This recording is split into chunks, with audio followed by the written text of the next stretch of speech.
Chapter 581 The Mysterious Duchess. Let's try to contact it first, and see if we can trigger any changes. If not, it's not too late to do it later. Seeing Ava's figure gradually walking away, the duck player finally made up his mind, and jumped towards Avis. They have been here for a while, and have a general understanding of how the animal residents here interact with each other on a daily basis. Unlike the outside world, the small animal residents here are basically not wary, and are very enthusiastic towards other strange animals. As long as he behaves no different from other animals here, there will be no risk of exposure. Please wait a moment, Mr. Rabbit, as Avis deliberately slowed down his pace. The duck player named Broken Neck Swan quickly caught up.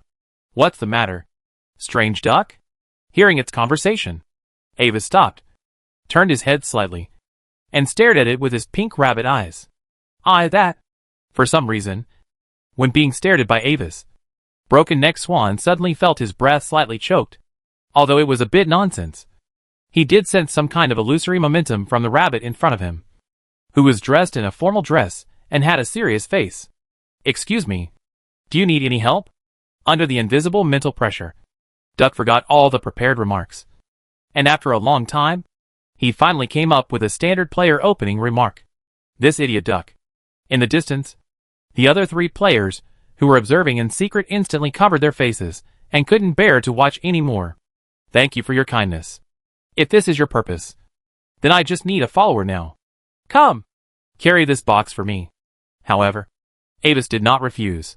Instead, after staring at the duck and thinking for a while, he directly threw the golden box in his hand to it. He took out an exquisite carved silver cane and walked in front, like a noble traveling with a servant. That thing is currently his quest item.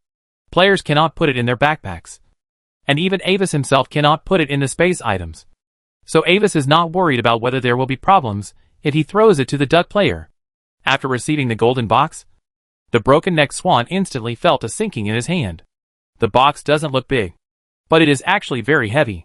Just holding it, the endurance bar on his panel has begun to slowly decrease. But at the same time, a prompt of task completion appeared on his panel, and the next task appeared, follow the white rabbit. Seeing this, Avis secretly looked in the direction of several other players, and found that their panels also had prompts.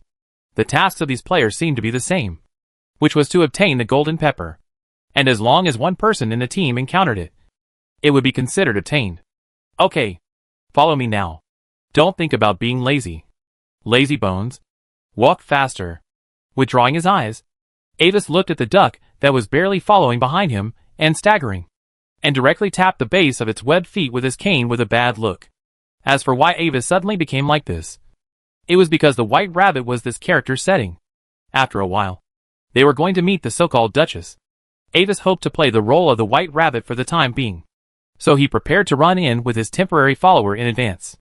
After being hit by Avis with his cane, the Broken Neck Swan timidly agreed, shrank his neck and quickened his pace, looking submissive. However, in the team channel of the 4 players, I take back my previous judgment of this place. This dead rabbit is really annoying. Can I kill it? Brother Goose? Forget it. Be patient. Think about the danger level and reward of this task. Impulse is the devil. Under the persuasion of others, the Broken Neck Swan had to continue to play the role of this follower reluctantly. But soon, he encountered a new problem. This won't work. This box is very heavy. My endurance has dropped by half. One of you can come and help me. After 5 minutes of following the lightly equipped Avis with difficulty, the Broken Neck Swan finally couldn't stand it anymore. Helplessly, the mouse among the 4 players stood up and also expressed his willingness to follow Avis. So Avis had one more cheap follower.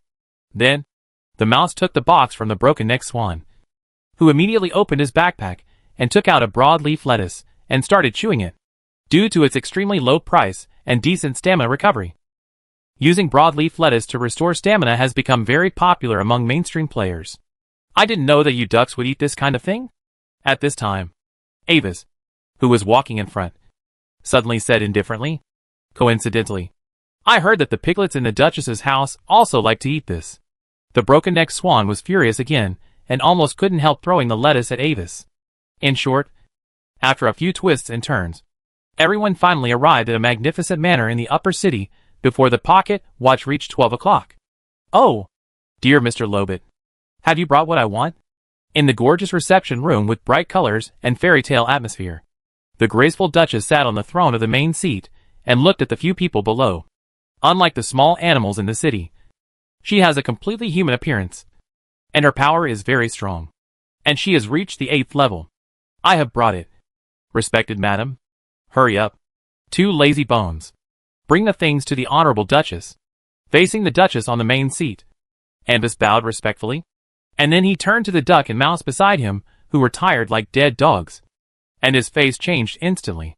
He ordered the 2 players in a domineering manner, and his posture was extremely natural, as if they were not met halfway. But his servants, who had been ordered for a long time. However, the moment he saw the Duchess, Ambus's eyes became serious. He could feel that the dream atmosphere on her was obscure and mixed. Maybe there is no problem on the surface, but the inner essence is slightly inconsistent with this dream. In other words, she should also be a trialist, and a senior trialist who has experienced a lot of dreams and has profound strength. Why did such a person appear in his trial? Or is it that his first trial is actually a large multiplayer copy? Watching Duck and Mouse present the box of golden pepper, Avis was thoughtful. This is definitely not the difficulty of a normal first trial. The main plot of Fiona's Wonderland has only progressed a small part, and a very powerful senior trialist has appeared. So, if the plot continues, will there be a second, third, or even more trialists? Why do these people appear here? And will they conflict with him? While Avis was thinking, the Duchess had already opened the box and picked up a handful of golden pepper from the box with her fingers, which looked like pure gold powder. Achoo! Achoo! She did not notice Avis's abnormality. At this moment, she brought the gold powder on her fingertips to her face, sniffed it deeply, and then was choked and sneezed violently. The thing is really good. I am very satisfied. Sneezes. And the lesson here is, if you know that something will have a bad effect, don't do it. After a long time, the Duchess finally recovered from her unique detection method and said with a strong nasal voice, "But, Mr. Lobet, your 2 followers seem a little strange." Chapter 582 Mission and Audience. When the Duchess said something suggestive, the mouse and the duck were shocked. However, they were glad that the ugly white rabbit was on their side. "I don't know what you are talking about, madam. They are just my servants, and they are all voluntary." Frowning slightly, Avis narrowed his pink rabbit eyes, looked at the Duchess in confusion, and emphasized the word voluntary. The Duchess did not speak, but just stared at Avis in silence, and the latter looked back without fear. "Well, if Mr. Lobet insists, it's actually not a big deal." Finally, the Duchess took the initiative to change the subject. This white rabbit is a very special existence in this dream, and she is unwilling to provoke it too much if it is not necessary. Her Majesty the Queen has convened a round-table tea party at 12 noon today. My name is on the invitation list, as is yours. We can go together in half a magic hour. But, in half a magic hour, it will be 12 o'clock, and we need to arrive at the tea party venue in advance. And Wazy took out his pocket watch and looked at it.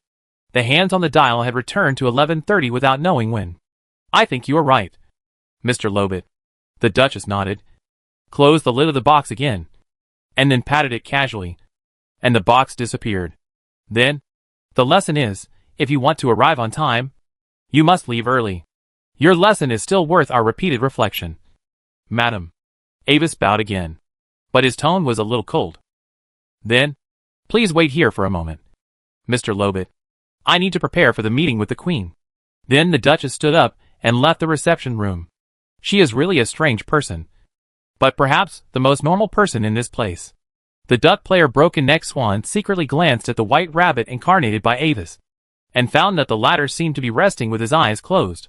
He couldn't help but secretly exchange glances with the mouse, and began to open the team channel to communicate. "Yes, because we have also seen her as a person here." The mouse shrugged. He didn't care about these. Everything in this dungeon was strange. But as long as the task could be completed, it would be fine. This should be a rare fairy tale type dungeon. This type of dungeon is usually safe. But once the taboos in the dungeon rules are touched, unreasonable plot kills are likely to occur. Frog Gua Teacher analyzed. "I'll check the forum to see if there's any specific strategy for this dungeon. If that doesn't work, go to the paid area for consultation. This mission is worth our investment." Parrot Kwangbayoshi also spoke up, and directly opened the forum to search for information, and forwarded the collected strategy information to the team channel. But what several players didn't know was that Avis, who was resting with his eyes closed, was actually paying attention to their group chat at the moment. The player's intelligence ability was exactly what he needed. On the other side, after returning to her private room, the Duchess took off the heavy uniform that was stacked like a cake, threw it aside, and stretched her body easily. Then, she took out a crystal ball and took a look. The picture that appeared in it was exactly Avis and his group of small animals in the reception room. As Avis judged, she was not the real Duchess, but a senior explorer. Her real name was Lena, codenamed Dream Eater, and she was one of the strongest giants among the senior explorers. Like Avis, she was actually just playing the role of this Duchess.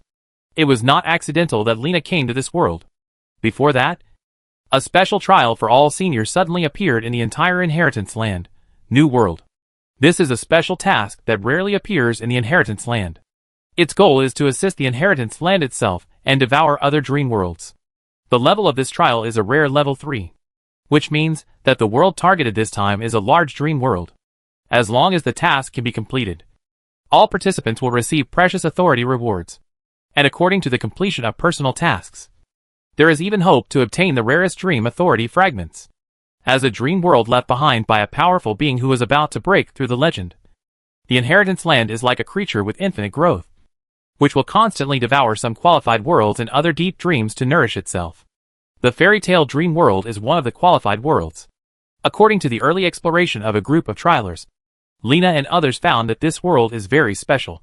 It has existed for a long time, and everything in it is developing as if it really exists. However, the time in this world often has strange retrospective phenomena, and a symbolic phenomenon of this retrospective is the ordinary-looking white rabbit in the reception room. Every time the power of retrospection erupts, it is the first to appear in the new world. Therefore, before she is sure of the key to the retrospection phenomenon, Lena dare not touch it easily. If she accidentally touches the taboo of this dream world, then she will not be able to resist the erasure from the rule level. Going to meet the Queen today is an opportunity to reconnect with other companions. She has never seen the Queen herself before, but perhaps the other trial giants have mixed with each other, and it is not impossible to directly replace the Queen. After contacting, they must organize defense in this world as soon as possible to resist their eternal enemy Nightmare Spirit. I can't see any problem. Will it be the key to retrospection? Or is it just an appearance? Staring at the white rabbit in the crystal ball quietly closing its eyes and resting, Lena is a little unsure. 15 minutes later, led by the newly dressed Duchess, everyone took a huge pumpkin carriage and arrived in the center of the city, in front of an extremely gorgeous huge white castle.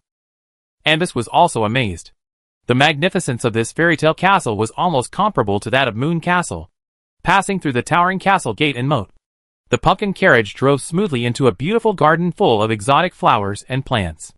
Silver roses bloomed on the exquisitely trimmed shrubs, and clear water gushed out of the gorgeous stone fountain, reflecting colorful halos in the sun. This beautiful garden was the venue for the tea party. At this moment, many other noble guests were already waiting here. Among them were small animals in formal attire, and also beings who looked like normal humans. Among these guests, Avis, who looked like a white rabbit, noticed more than one trial participant. The Duchess could also notice this, and after exchanging glances with several other trial participants, she went directly to two of them and began to whisper something. Avis paid attention to it, and found that it seemed to be just some ordinary discussions, so he did not continue to pay attention. They seemed to be afraid to discuss topics that would undermine their current identities in public. When the pocket watch reached 12 o'clock, Avis finally saw the Queen who summoned them. In her arms was a blue-gray kitten with a strange smile, a crystal-like dragon floating behind her, a layered gorgeous white dress, and long light golden hair as bright as the sun flowing to her shoulders and back. 2 rows of arcane card soldiers followed behind her, one of whom was holding a red cushion with a silver fantasy crown on it. Her Majesty Queen Fiona made a brilliant appearance. Chapter 583 Change Your Fate. Start with me. Then, today's tea party can begin. Everyone can move freely now. Suddenly facing the gazes of so many people and small animals at the same time, Fiona seemed a little nervous, but she quickly calmed down and gave her speech in a proper manner. After Fiona's brief speech, many small animals and people present saluted the queen together, and then continued to gather together to chat. When Avis saw Fiona appear as the queen, he was very surprised. In the story he created, the girl should have mistakenly entered the tea party venue under a series of coincidences, and then met the queen. In addition, Kate and FIA were also there, which meant something different. This means that this Fiona is very likely to be real, not a virtual existence as he had previously thought. Then the question is, what happened to Fiona? Why did she appear here? Although Avis had previously used Emily's channel to reconnect with the Yar continent, the people of the Black Ring Chamber of Commerce could not collect such special information as Fiona's disappearance. In other words, Fiona has been missing all the time, and she can't disappear again on top of the disappearance, because the family has a blood crystal ball that can determine his status. And there is no spare clone on the continent. And Wazy did not contact the people of the Olivendi family. He needs to confirm what happened to Fiona. And as an 8th level prophet, the way to confirm is very simple. That is, to peek at the girl's fate line. Although the power of this rabbit body is suppressed by the rules of the inheritance land, as the plot develops, his power is also returning, taking out his rarely used fate artifact, the monocle Mercury Eye. Avis put it on his left eye. With the help of his own 8th level prophet's power essence, he amplified his power and peeked into the girl's fate. Although the power of the inheritance land is very strong, it is not enough to cover and distort the web of fate. So, in his eyes, the whole world has changed. Under the silver-white fate perspective of the Mercury Eye, the appearance of everyone present has changed. Some beings appear in the form of dazzling light balls, while others are much dimmer. Avis's perspective slowly swept over everyone in the field, including the Duchess he had seen before. There were 5 beings whose fate balls were the most dazzling. This means that these people are at least at the 8th level. As his key observation object, the girl's form is not a ball of light, but is shrouded in a group of fate power like a mist. These dense fate mists shroud the girl's fate line, invisible to block her from prying from the outside world. Moreover, this is the result of his close observation with the Mercury Eye. Even if a prophet below the 7th level stood in front of the girl, he would not be able to detect her specialness. As Avis patiently cleared away the fog layer by layer, the girl's true deep fate was finally exposed before his eyes. This was the first time he explored Fiona's fate after becoming a high-level prophet. In his eyes, a large number of different auras gathered, emitting a brilliant chain of fate, like a spider web, connecting with the girl's fate. These special chains of fate represent power. On 2 of the bright lines, Avis sensed the breath of the Olivendi family and the Alfred family. The fate of the 2 families is closely related to the fate of the girl herself. In the future fate of the girl, the chain symbolizing the 2 families is not even the brightest. There are also the chains of fate of the 3 major empires on the continent, but they are all shrouded in the protection of a more powerful force of fate. Avis's own power alone can no longer continue to pry deeper. So, Avis got rid of the macro perspective and observed the changes in Fiona's fate in the past period of time. Countless lines of fate appeared in front of him, and each line of fate represented the fate of something related to the girl. As Avis's eyes swept across, scenes of flashbacks appeared. He saw the girl trying hard to learn magic in the room, and also saw the scene of her slacking off to teach Kate and FIA to play arcane cards. Soon, Fiona and the 2 little ones were reading Fiona's adventures in Wonderland together, and then suddenly the power of destiny erupted, and the scene of being teleported away was observed by Avis completely. Wait, what is this? As he watched, Avis suddenly made a little unexpected discovery. In the ocean composed of countless star-like lines of destiny, he unexpectedly saw his own destiny. As he became active, Fiona's destiny was affected by him, and it seemed that some special changes had occurred. So, without his knowledge, as the girl's power of destiny erupted again, the deep network of destiny was in operation, and automatically arranged a wave for him. Perhaps it was the inertial force of fate that made him a supporting role in Fiona's story. But this time, he made progress compared to his previous life. At least he changed from a minor villain to a righteous partner, and he was also an important partner in the plot. Although the plot was a bloody one where he sacrificed himself to save the girl from the big boss and stimulated her awakening. It seemed that because he had a better relationship with the girl in this life, the stimulation was better. Avis looked at the girl in the main seat helplessly. What Mary Sue heroine? After reading the girl's fate, he finally found out why he had entered the inheritance world before. He seemed to be affected by the astral stone disk of the star civilization he carried on his body. So he randomly landed here by jumping. Looking at the girl sitting at the round table enjoying tea, Anvis thought about it, and walked over directly. As an 8th level prophet, he already had the ability to interfere with the web of fate. Change your fate. Start from now. Mr. White Rabbit, are you here to play with me? Seeing Anvis approaching on his own initiative, Fiona felt a little surprised. The development of the story this time was completely different from what she had experienced before. Not only did she unexpectedly become the queen, but the White Rabbit that had always been afraid of her finally began to approach her actively. God had mercy on her. Except for the first few times. She subsequently used magic to try to capture the White Rabbit. She just wanted to play with it, and didn't plan to make a lucky rabbit's foot. Your Majesty, we are in trouble. The unknown evil has set its sights on us. Jumping onto the chair on the side of the girl's seat, Avis looked up at her seriously. The teapot in front of him floated up automatically and poured black tea into his cup. Although the body of the White Rabbit was larger than that of an ordinary hare, it was only half the height of the girl when it stood up. Huh? What did you say? Is there an enemy attacking us? Hearing the White Rabbit's speech, Fiona was surprised at first, and then became a little excited. The development of the story this time seemed very exciting. Hearing the sudden speech of the White Rabbit, several other senior trialists, who had sneaked in, were also startled. They immediately suspected that their existence was exposed, and the atmosphere in the venue suddenly stagnated. Chapter 584 Defense and Offense.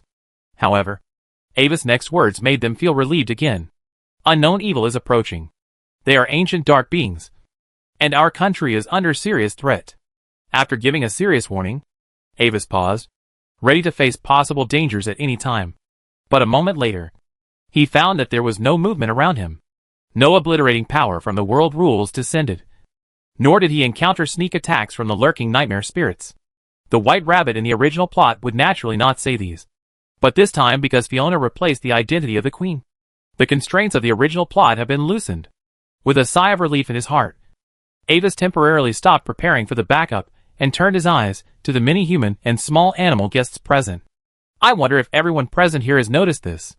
Indeed, Your Majesty, Lord Lobot is right. There are indeed signs of foreign invasion recently. As far as I know, they are extremely evil beings and our irreconcilable mortal enemies. Looking at the rabbit in a formal dress and with a serious face as if looking at herself, Lena felt a strange sense of absurdity in her heart. After sorting out her emotions, she calmly expressed her views and supplemented Anvis's words. Please help.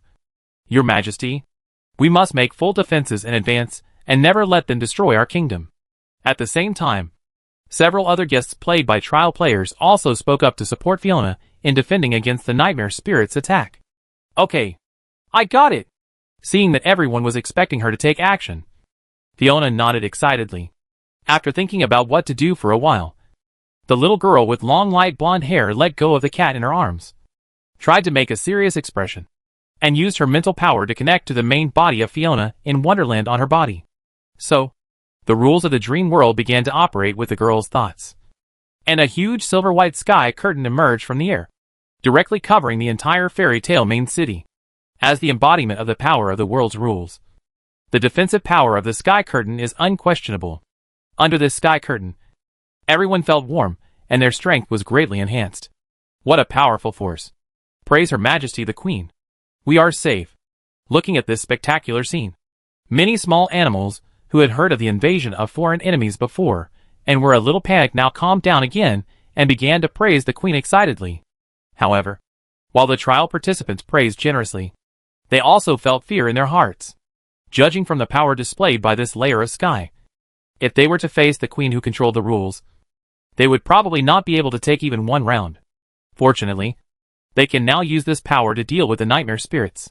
At the same time, Lena and several other strongest senior trialists looked at Avis at the same time. Has this White Rabbit sensed the coming of the nightmare spirits? Indeed, compared with explorers like them, the influence of nightmare spirits on the dream world is much more serious. They assist the inheritance land to devour the dream world, which is actually a similar fusion method. The devoured dream world can still exist in its original form, but it has become part of the structure of the inheritance land. Just like putting on a new puzzle. But nightmare spirits are different. They are the condensation of the dark side of the inheritance land. All the negative and evil forces that were once abandoned by the inheritance land were gathered in one corner. And the path of nightmare spirits was born from it. For normal dreams, nightmare spirits are undoubtedly a source of pollution. Even if they do nothing, they will passively stain the dream world they are in with the color of distortion and despair. Sure enough, this white rabbit is a kind of guardian of this world. Many thoughts flashed through her mind in an instant, and Lena felt a little relieved. Such a guardian was just an ordinary rabbit in her perception, which was enough to prove the gap in strength between herself and it. If she had acted rashly before, the consequences would have been unimaginable. Your Majesty, this is not enough. We need to increase the intensity of the search and not let the foreign enemy stay in this world for a long time. Looking at the sky curtain arranged by the girl, MY still made different suggestions. Although she has the power of rules, the skills used by the girl are still limited by her own vision. This shield reminded him of the great barrier of the family's secret realm. The defensive abilities seemed to be very strong. But in fact, it was not necessary for the rule controller. But Ambus was not going to interfere with the girl's own choice. He would only provide her with some suggestions. The identity of the Dream World controller was a good learning opportunity for her. He planned to take the opportunity to train Fiona, because when she returned to the Yar continent in the future, the girl would sooner or later face the threats from the outside world independently, and even lead a force as a leader. So, it was better to try and make mistakes in the dream now than in reality. The nightmare spirits came quickly. When Avis's pocket watch reached the next 12 o'clock, a distorted hole began to appear in the sky, as if they knew that their existence had been discovered. They began to circle outside the silver sky, without attacking forcefully or leaving. But the aura on them began to gradually corrupt the world. The lush forest was infected and turned into a withered woodland covered with purple poisonous swamps. The dark death birds made creepy calls on the trees, and their scarlet eyes emitted ominous bloodlight, as if they were watching the dying people. Under the protection of the silver sky, a group of small animals trembled as they looked at the strange ghost-like existences in the outside world. The nightmare spirits have various forms, but their essence is the same, no matter what the external form is. They are all highly poisonous dream creatures. Did I die in their hands? Looking at the floating nightmare spirits from a distance, Avis frowned slightly. According to the key information he briefly glimpsed, the strongest nightmare spirit is currently in a dormant state, but it is suspected that it has reached the true 9th level. Previously, Avis died in his fate to save the girl, and it was at its hands.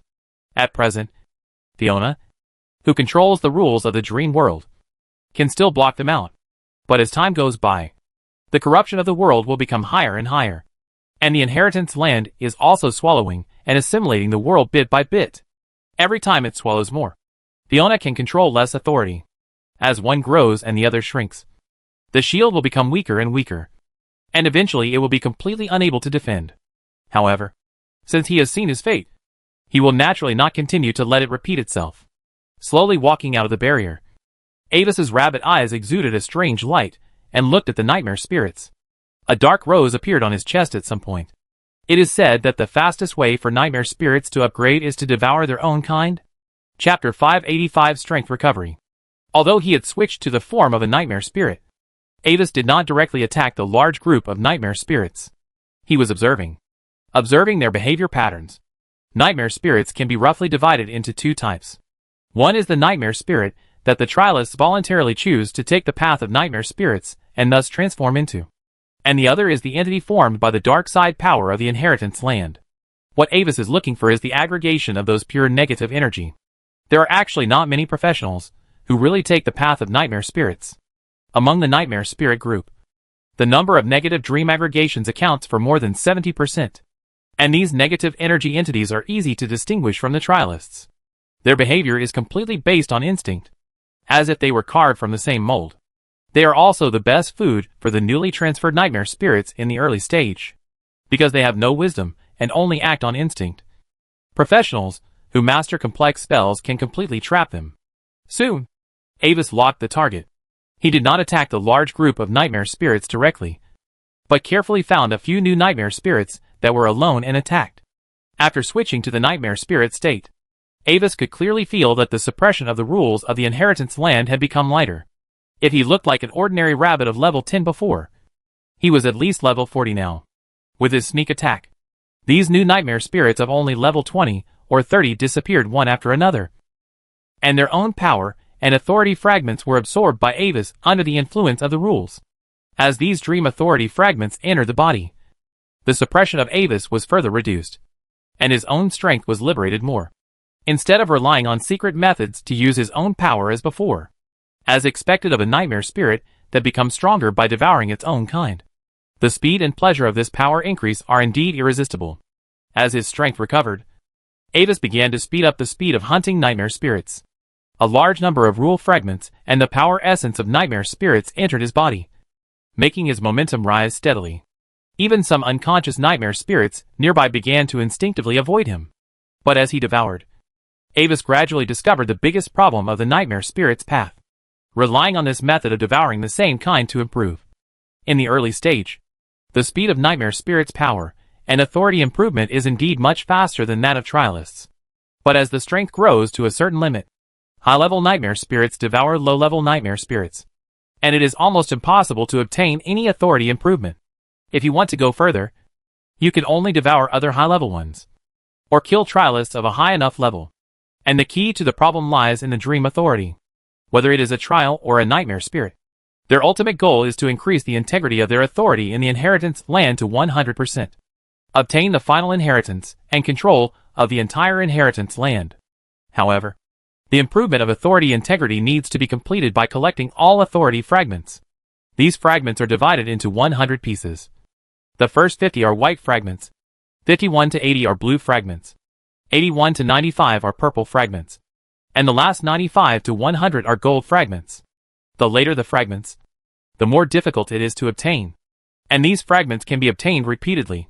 But only the first time they are obtained is valid. For low-level ordinary nightmare spirits, more than 90% will only carry white authority fragments, and occasionally individuals carrying blue authority fragments will appear. Higher-level fragments can only be obtained by eroding tasks in other worlds and devouring powerful trialists. However, they all hold a lot of authority in the dream world, and they can basically do nothing to each other. There are fewer high-level trialists, and their own strength is not weaker than other nightmare spirits, which has led to a deadlock. At this level, it is the trialists who can continue to complete difficult trials and obtain rarer fragments, thereby steadily improving their strength. Therefore, these two paths are actually just the difference between choosing to suffer first and then sweet, or to sweet first and then bitter. After devouring a large number of nightmare spirits, Avis finally stopped. At this time, a faint black aura lingered on him, and professionals with strong enough perception could sense the powerful power of death and despair from it. That was a strange phenomenon formed by the gathering of a large amount of negative power that was not absorbed completely in time. And Avis's own power aura has also been restored to the level of the 7th level under this large amount of devouring. Devouring a large number of nightmare spirits in a short period of time will have a great impact on the spirit of the professional. Avis dared to do this because he relied on his own strength to forcibly resist this influence. After looking around and finding that there were only low-level nightmare spirits left nearby, Avis left without hesitation and began to look for the location of those powerful nightmare spirits. It was no longer meaningful to continue hunting these low-level nightmare spirits. He needed more advanced authority fragments to continue to improve his strength. At the same time, when he obtained more than 50% of the authority fragments, Avis also found that the exclusive ability of his nightmare spirit form seemed to have been improved again. Take me to find the nearest high-level nightmare spirit. As Avis thought, a golden-framed floor-length mirror appeared in front of him. In the smooth mirror, a rabbit in a neat dress smiled at him, and then the picture in the mirror turned into a valley. In the center of the valley, in front of a huge banyan tree with a human face, a nightmare spirit stood there, seemingly doing something to the giant tree in front of it. Its appearance was similar to that of a middle-aged human male, wearing black magic pattern knight armor, holding a huge sword, and exuding a dark and evil aura. Avis judged that the other party was most likely a nightmare spirit transformed from a former trialist. The nightmare spirits transformed from these trialists, because they were once professionals, would act according to their own interests and often show a highly independent behavior pattern. Most importantly, influenced by their past habits. Those former trialists who took the path of nightmare spirits usually still maintained their former human bodies after the transformation, but added some characteristics belonging to nightmare spirits. Judging from the style of his armor, He should have been a professional of the Silver Moon Kingdom of the Idle Kingdom Federation. And the transparent holes on his chest indicate that he should have died in a battle. The nightmare spirit was unaware of Avis's observation, until a mirror suddenly appeared in the void and Avis walked out of it. Who are you? The way Avis appeared aroused the high alert of the nightmare spirit. Stop immediately. Otherwise I will attack immediately. Staring at the strange nightmare spirit in front of him in the form of a rabbit wearing a dress, the nightmare spirit raised the huge black sword in his hand and took a defensive posture vigilantly. The relationship between nightmare spirits is not very good. Any existence that actively approaches may be a person who wants to devour you with malicious intent. Especially these completely inhuman beings. You never know what kind of weird abilities they have. Don't be nervous. Strange nightmare spirit. Tell me, where are the 4 nightmares now? Looking at the nightmare spirit in front of him, Avis smiled. Future enemies? Unfortunately, he has to strike first now. Chapter 586 The Path of the Prophet. Air Continent. North of the Gloria Empire. Bashim Territory. In the magnificent City Lord's Mansion. After dealing with the affairs that needed to be reviewed for the day, Marquis Bashim habitually rubbed his eyebrows, put the many documents in front of him aside, and then rang the magic bell on the table. My Lord Marquis. Soon, the housekeeper walked into the room, saluted to the Marquis, and took away the many reviewed documents. These are matters with great influence in the territory. They dare not make decisions on their own. They must be reviewed by the Marquis before they can act according to the will. Watching the housekeeper leave the room, Marquis Bashim's eyes slowly became solemn. He looked out the window, stood up and walked to the front of the bookcase, and seemed to casually pull out a book from it. But with his action, the entire huge bookshelf that touched the ceiling slid open silently, revealing a magic door behind it that flashed a faint fluorescent light. This is a very advanced protection method. If there is no correct magic key, then even if the bookcase is forcibly moved away, it is absolutely impossible to find the secret door behind. Walking into the magic door with ease, the Marquis moved his mind slightly, and 2 faint green candlelights lit up from the wall, illuminating the dark secret room. The furniture in the room is very simple. In the center is a square stone platform, on which a special dream crystal ball is placed. A circle of complex black huge magic array surrounds the stone platform, which exudes a strong dream atmosphere. As if sensing the arrival of the Marquis, the magic array suddenly lit up with a faint light, and a figure gradually emerged from the crystal ball above the central stone platform. I feel that there seems to be some kind of change in the inheritance land recently. Does this interfere with our plan? Looking at the dream crystal ball that lit up in front of him, Marquis Bashim spoke calmly. In the dark environment of the secret room, his face seemed hazy, but only the pair of eyes as dark as night clearly reflected the green candlelight, looking like 2 deep wells burning with flames. The plan has not been affected. Marquis, the Nightmare King is still in a deep sleep. The recent changes are caused by the discovery of a large dream world that meets the conditions in the inheritance land. In the crystal ball, a woman with a dark purple complexion and a strange pattern on her forehead reported the situation respectfully. At present, we have invaded this world, but the owner of the dream is also here. The other party can mobilize the world rules for defense, and we cannot break the rule protection for the time being. Speaking of the current task progress, the woman was a little ashamed. It doesn't matter. Just consume it slowly. Time is on our side. After listening to his subordinate's report, Marquis Bashim nodded slightly with satisfaction. The emergence of this new large dream world is a good opportunity for us. We must ensure that the owner of this dream world falls into our hands. We have a high probability of obtaining the last 2 fragments from him. After the plan succeeds, I will reshape your body for you and help you return to the Yar continent. The communication time is very short.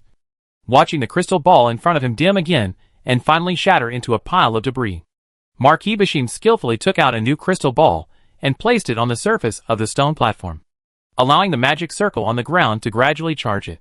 As long as there is no bad news, it is the best news. At present, the inheritance land should be devouring that world. As time goes by, the authority of the original owner of the dream will only become weaker and weaker. At that time, it is time to launch a general attack. This magical inheritance land is a special secret land that Marquis Bashim accidentally discovered when he explored the deep dream world 170 years ago. Since the discovery, he has been amazed by the powerful existence that left this dream world that can grow. And he is determined to obtain this inheritance and this secret world, intending to turn it into the family's trump card in order to gain more say among the top leaders of the empire. But unfortunately, he does not meet the screening conditions of the inheritance land. And he has a treasure mountain, but cannot enter. Facing the secret land left by an existence on the verge of breaking through the limit of the 9th level.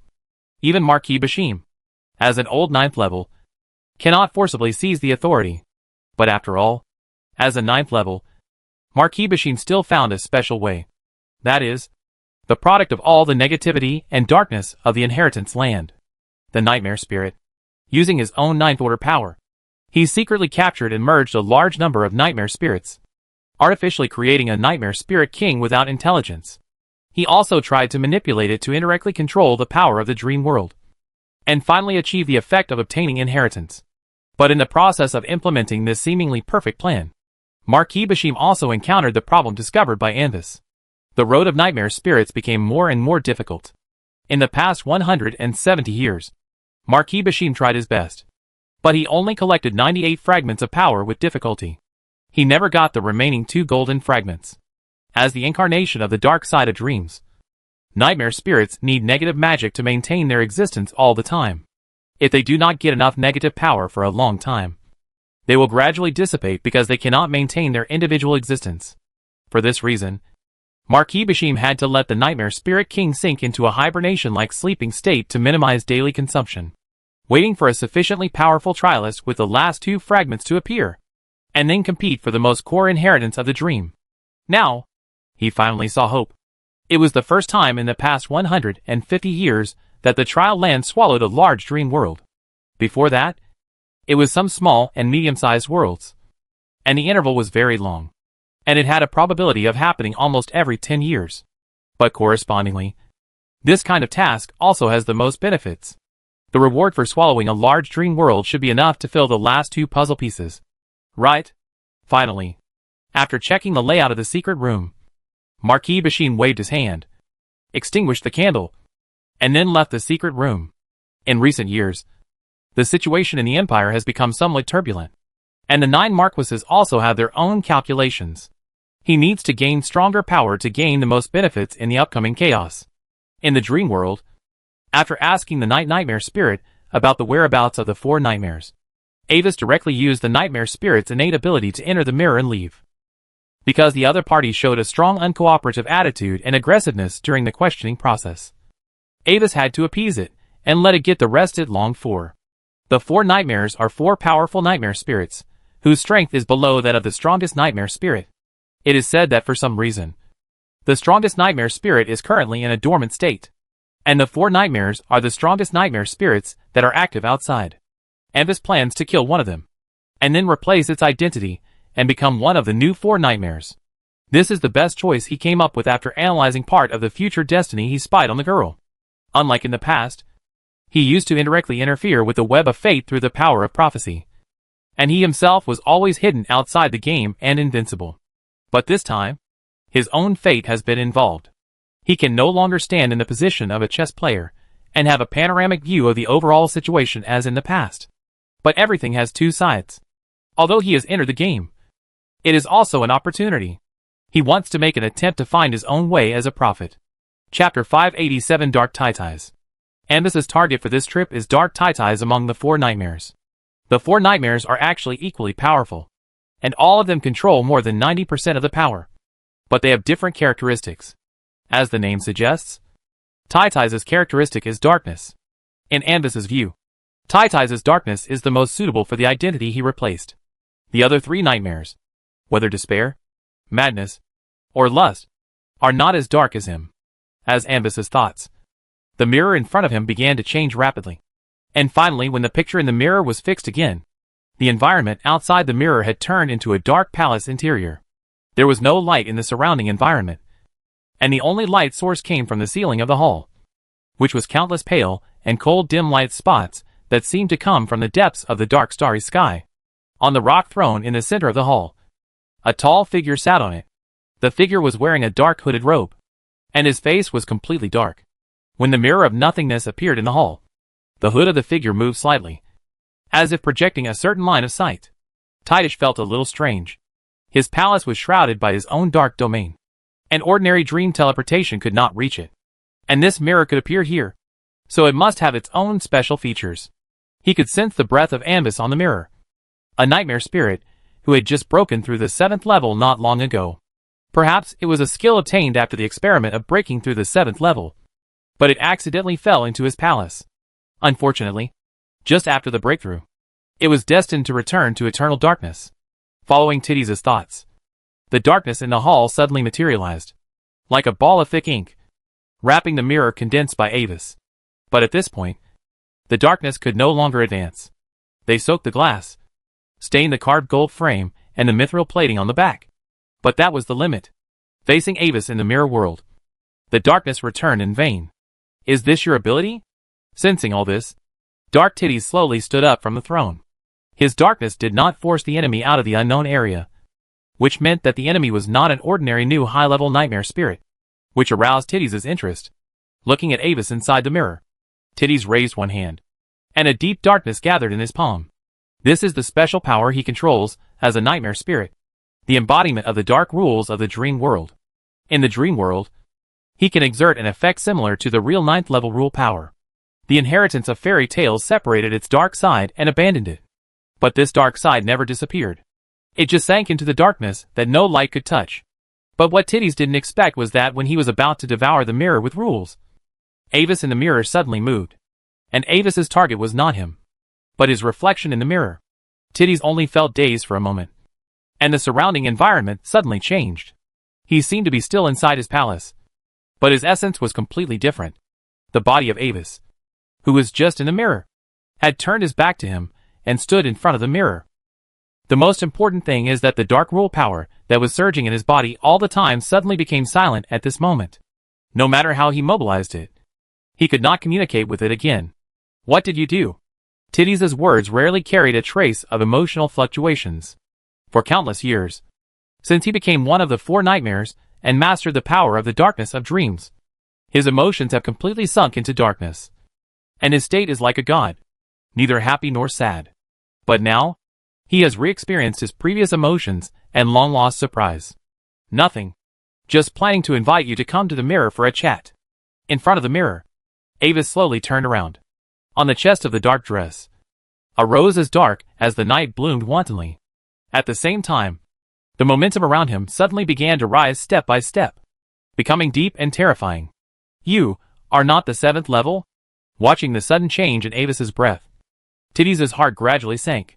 Obviously, this is not a new nightmare spirit that accidentally broke into his palace, but a dangerous opponent who has been prepared. The environment here is obviously unfavorable to him, and the authority and power given to him by the inheritance land is completely obscured. At the same time, his own power is also suppressed to a certain extent, and he can only exert about 70% of his original 100% power. In a short moment, the aura of the other party is no weaker than his. Since he does not understand the environment here, the situation is quite unfavorable to him. The best way now is to escape from this area immediately, or find a way to delay time and wait for the opponent's spell time to end. According to the principle of equivalent exchange of magic, this amazing method of obscuring the rules of the dream world must also consume astonishing consumption, and it is impossible to maintain it for a long time. At the same time, he also noticed the mirror behind Avis. If this is the world in the mirror, then is that mirror the exit from here? Embrace the darkness. Thinking through the key, Titties decisively attacked with all his strength, spreading the dark field with a strong corrosive and assimilated nature, directly covering Avis. When attacking, Titties intentionally or unintentionally let his darkness form a weak area in the direction of the mirror.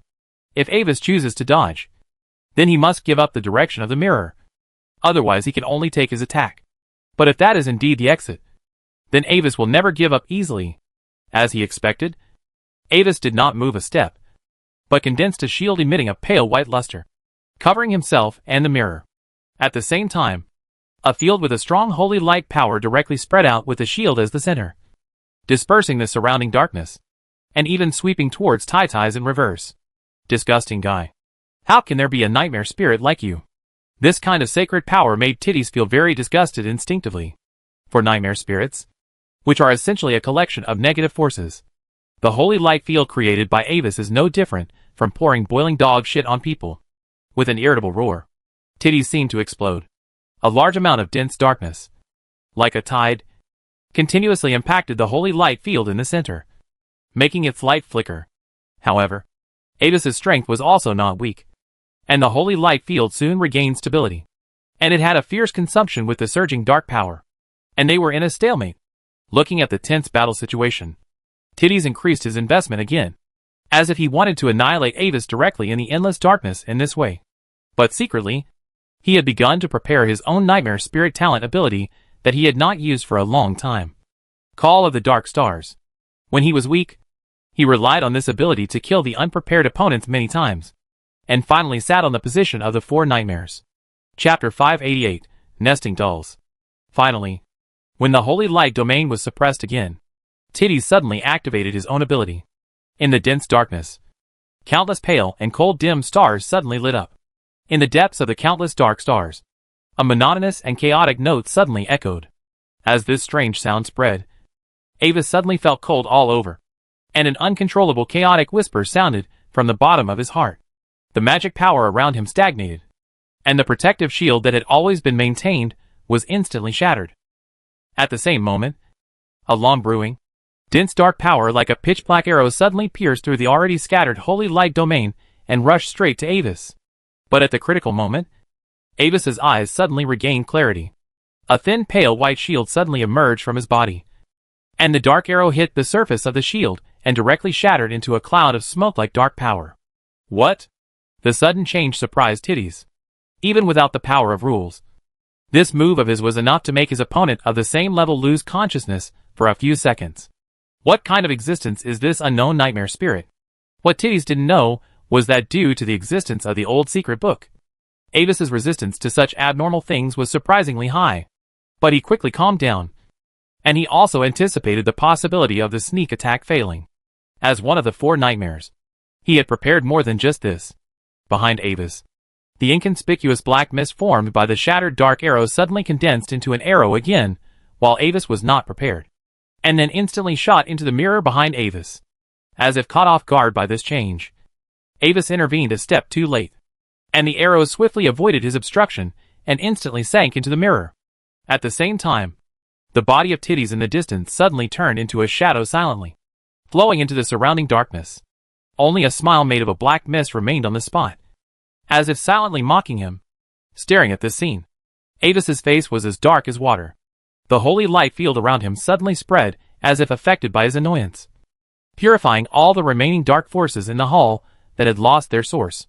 After a moment, the last dark force with the mark of Titties dissipated, and the interior of the palace returned to peace.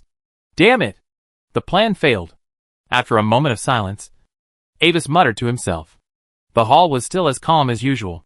After a moment, Avis carefully checked the interior of the hall again, and after confirming that there was indeed no breath of Titties, his expression relaxed again. The other party was too eager to escape from this world, and did not leave any backup here. In this way, he can rest assured. After dispersing the one-time 9th level holy light field sponsored by Bishop Yale, Avis's mind moved slightly, and the picture in the mirror suddenly changed slightly. Unfortunately, this is now the exit to the dream world. After stepping out of the mirror, Avis really entered the dark palace belonging to Titties. Outside the mirror, Titties' unconscious body stood quietly on the throne, still maintaining the posture of supporting the power of the dark rules. Walking to his side, Avis waved his hand, and a huge mirror appeared in front of Titties, reflecting the figures of both of them in the mirror at the same time. The next moment, the reflection of Avis in the mirror smiled at the main body outside the mirror, and then suddenly moved, slowly merging with Titties in the mirror. Then, a sense of connection similar to a clone came from the side. Under Avis' control, Titties waved his hand and dispersed the rule power in his hand, moving Titties' body, deepening the degree of running in between the spirit and the body. Avis sensed the degree of collection of the authority fragments in this body, and found that the first 90 pieces had been collected, and the last 5 pieces of golden fragments also had won. The 4 nightmares are extremely difficult to die, and there are countless backups to save their lives. So Avis did not plan to kill Titties directly, but directly control his body. A clone of the 4 nightmare level is enough for him to lay out on the side of the nightmare spirit. The consciousness of Titties was trapped in the mirror world by him. The reason why Avis could do this was due to many factors. First of all, his own hard power was not weaker than Titty's, who relied entirely on the incomplete authority of the inheritance land to use the power of rules. When the power of the inheritance land was lost, Titty's was actually just a powerful dream creature at the peak of the 8th level. Secondly, Avis not only exerted his nightmare spirit talent, but also had the power brought by the quasi-spell mirror world travel of the old secret realm. The mirror in the dream world can also lead to the world inside the mirror, but it is the world inside the mirror in the dream, which is opposite to the real world. This sounds a bit confusing, but it is actually a very buggy ability, because the dream world has countless layers. The dream world in the mirror also has countless layers. When Avis can freely control the mirrors as each layer, the enemy he pulls into the mirror can only be lost in the endless maze-like mirror world if there is no real power to forcibly break the channel between the two worlds. All these abilities combined together form Avis's ultimate talent ability of the Nightmare Spirit. Mirror Man.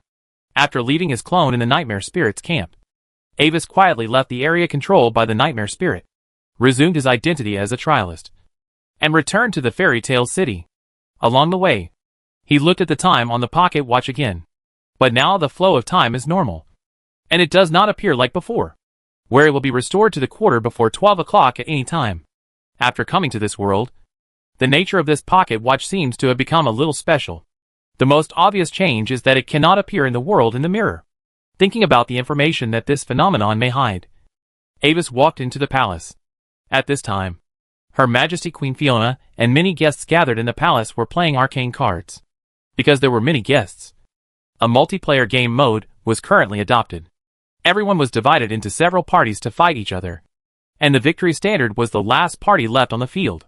In a corner of the venue, Avis also saw the figures of several players. Mr. White Rabbit, where did you go just now? Come here. Seeing Avis reappear, Fiona, who was playing cards, looked very happy. Meow, you are back? In the arms of the girl, Kate also turned her head and meowed at him. But Avis was very strange to understand what it meant. Although Avis went to brush a wave of nightmare spirits and got 4 nightmare clones, it was not long before the time actually passed. Chapter 589 Nightmare Invasion and Authority Hollow.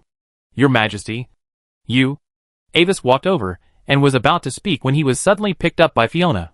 In the White Rabbit state, although Avis's body is larger than ordinary rabbits, it is not much larger. When standing, his height is only half of the girl's height. So, Avis, who was not mentally prepared, suddenly felt Kate's feelings. The distance with the girl was unprecedentedly close. Avis's rabbit ears could hear Fiona's heartbeat, and the faint fragrance came from his breath, which reminded him of the silverleaf roses blooming in the soft morning light in the garden of Moon Castle in the early morning. The girl was not on guard against him. After picking up Avis, she continued to draw cards, and then showed a happy expression, as if she had drawn the card she wanted. Then, Fiona quickly launched a combo to clear several resource cards and summons on the Duchess's side. After the round ended, the Duchess was not to be outdone. She directly spent 10 points of magic and the remaining summons on the field to activate the Great Magic Fate Judgment. The effect of this card is very random. In the activation round and the next 2 rounds, the attack target will suffer varying degrees of disaster. It can be as small as a small monster on the field suddenly dying, or as big as a meteorite falling from the sky. And the spell life is directly reduced to 0. In a multiplayer battle, this spell can affect at most 3 people on one side. For some reason, after the Duchess activated this spell, Avis suddenly felt that Fiona touched his left hind leg, and her fingers seemed to unconsciously draw a circle. The next moment, the spell took effect. The 2 flower fairies on Fiona's field suddenly screamed and withered, and a moonlight mermaid and an ancient altar on Kitty Kate's field suddenly exploded. But there were no other changes. The girl's obviously relieved expression seemed to be a good result. Looking down, Avis finally reacted. Lucky Rabbit's foot. Right? Her fingers just circled around his legs, and she wanted to cut it off. Right? A sudden chill came over him, and Avis struggled a few times and jumped out of the girl's arms. Mr. White Rabbit doesn't like being held by me? Fiona looked at Avis, who jumped down with a little surprise, and her eyes were a little regretful. I don't know if it was because Avis didn't want to get close to her, or because he couldn't touch the Lucky Rabbit's foot. Your Majesty, I have something important to report to you. After slightly tidying up his dress to make it straight and neat, Avis reported the enemy situation he had detected with a serious look. The evil enemies from the outside world have descended into this world, and they are gathering. And their target is here. We should destroy them before they completely gather together. Hearing Avis's serious words, the Duchess and other trialists suddenly realized that they should try to destroy the nightmare spirits as much as possible before they gain a firm foothold. Why waste time playing arcane cards here? But, dear Mr. White Rabbit, they should not be able to attack here for the time being. We can wait until this round of arcane cards is over, and then find a way to resist the enemy. Seeing the advantage on the field, the little girl sighed, tried to put on a serious face, and tried to persuade the White Rabbit to postpone dealing with the enemy. At the same time, she looked at Kate and Fia intimidatingly. Meow. I support Her Majesty's suggestion. The little cat was startled and meowed instinctively. The elemental dragon also nodded vigorously, fearing that Fiona would record it in her notebook if it was slow. Then, let's continue. No, Your Majesty. We should deal with it as soon as possible. Every minute of delay is a help to the enemy. Listening to Fiona's proposal, an unknown force made Avis instinctively want to follow her instructions and continue playing the arcane card. But the next moment, he woke up again and continued to stick to his own opinion. At the same time, he also understood why these people were playing cards with her. As the queen in the dream world, the girl's words have a power that makes people obey unconsciously. This is the result of the operation of the world's rules. Many trialists, including those 8th level ones, were caught unknowingly.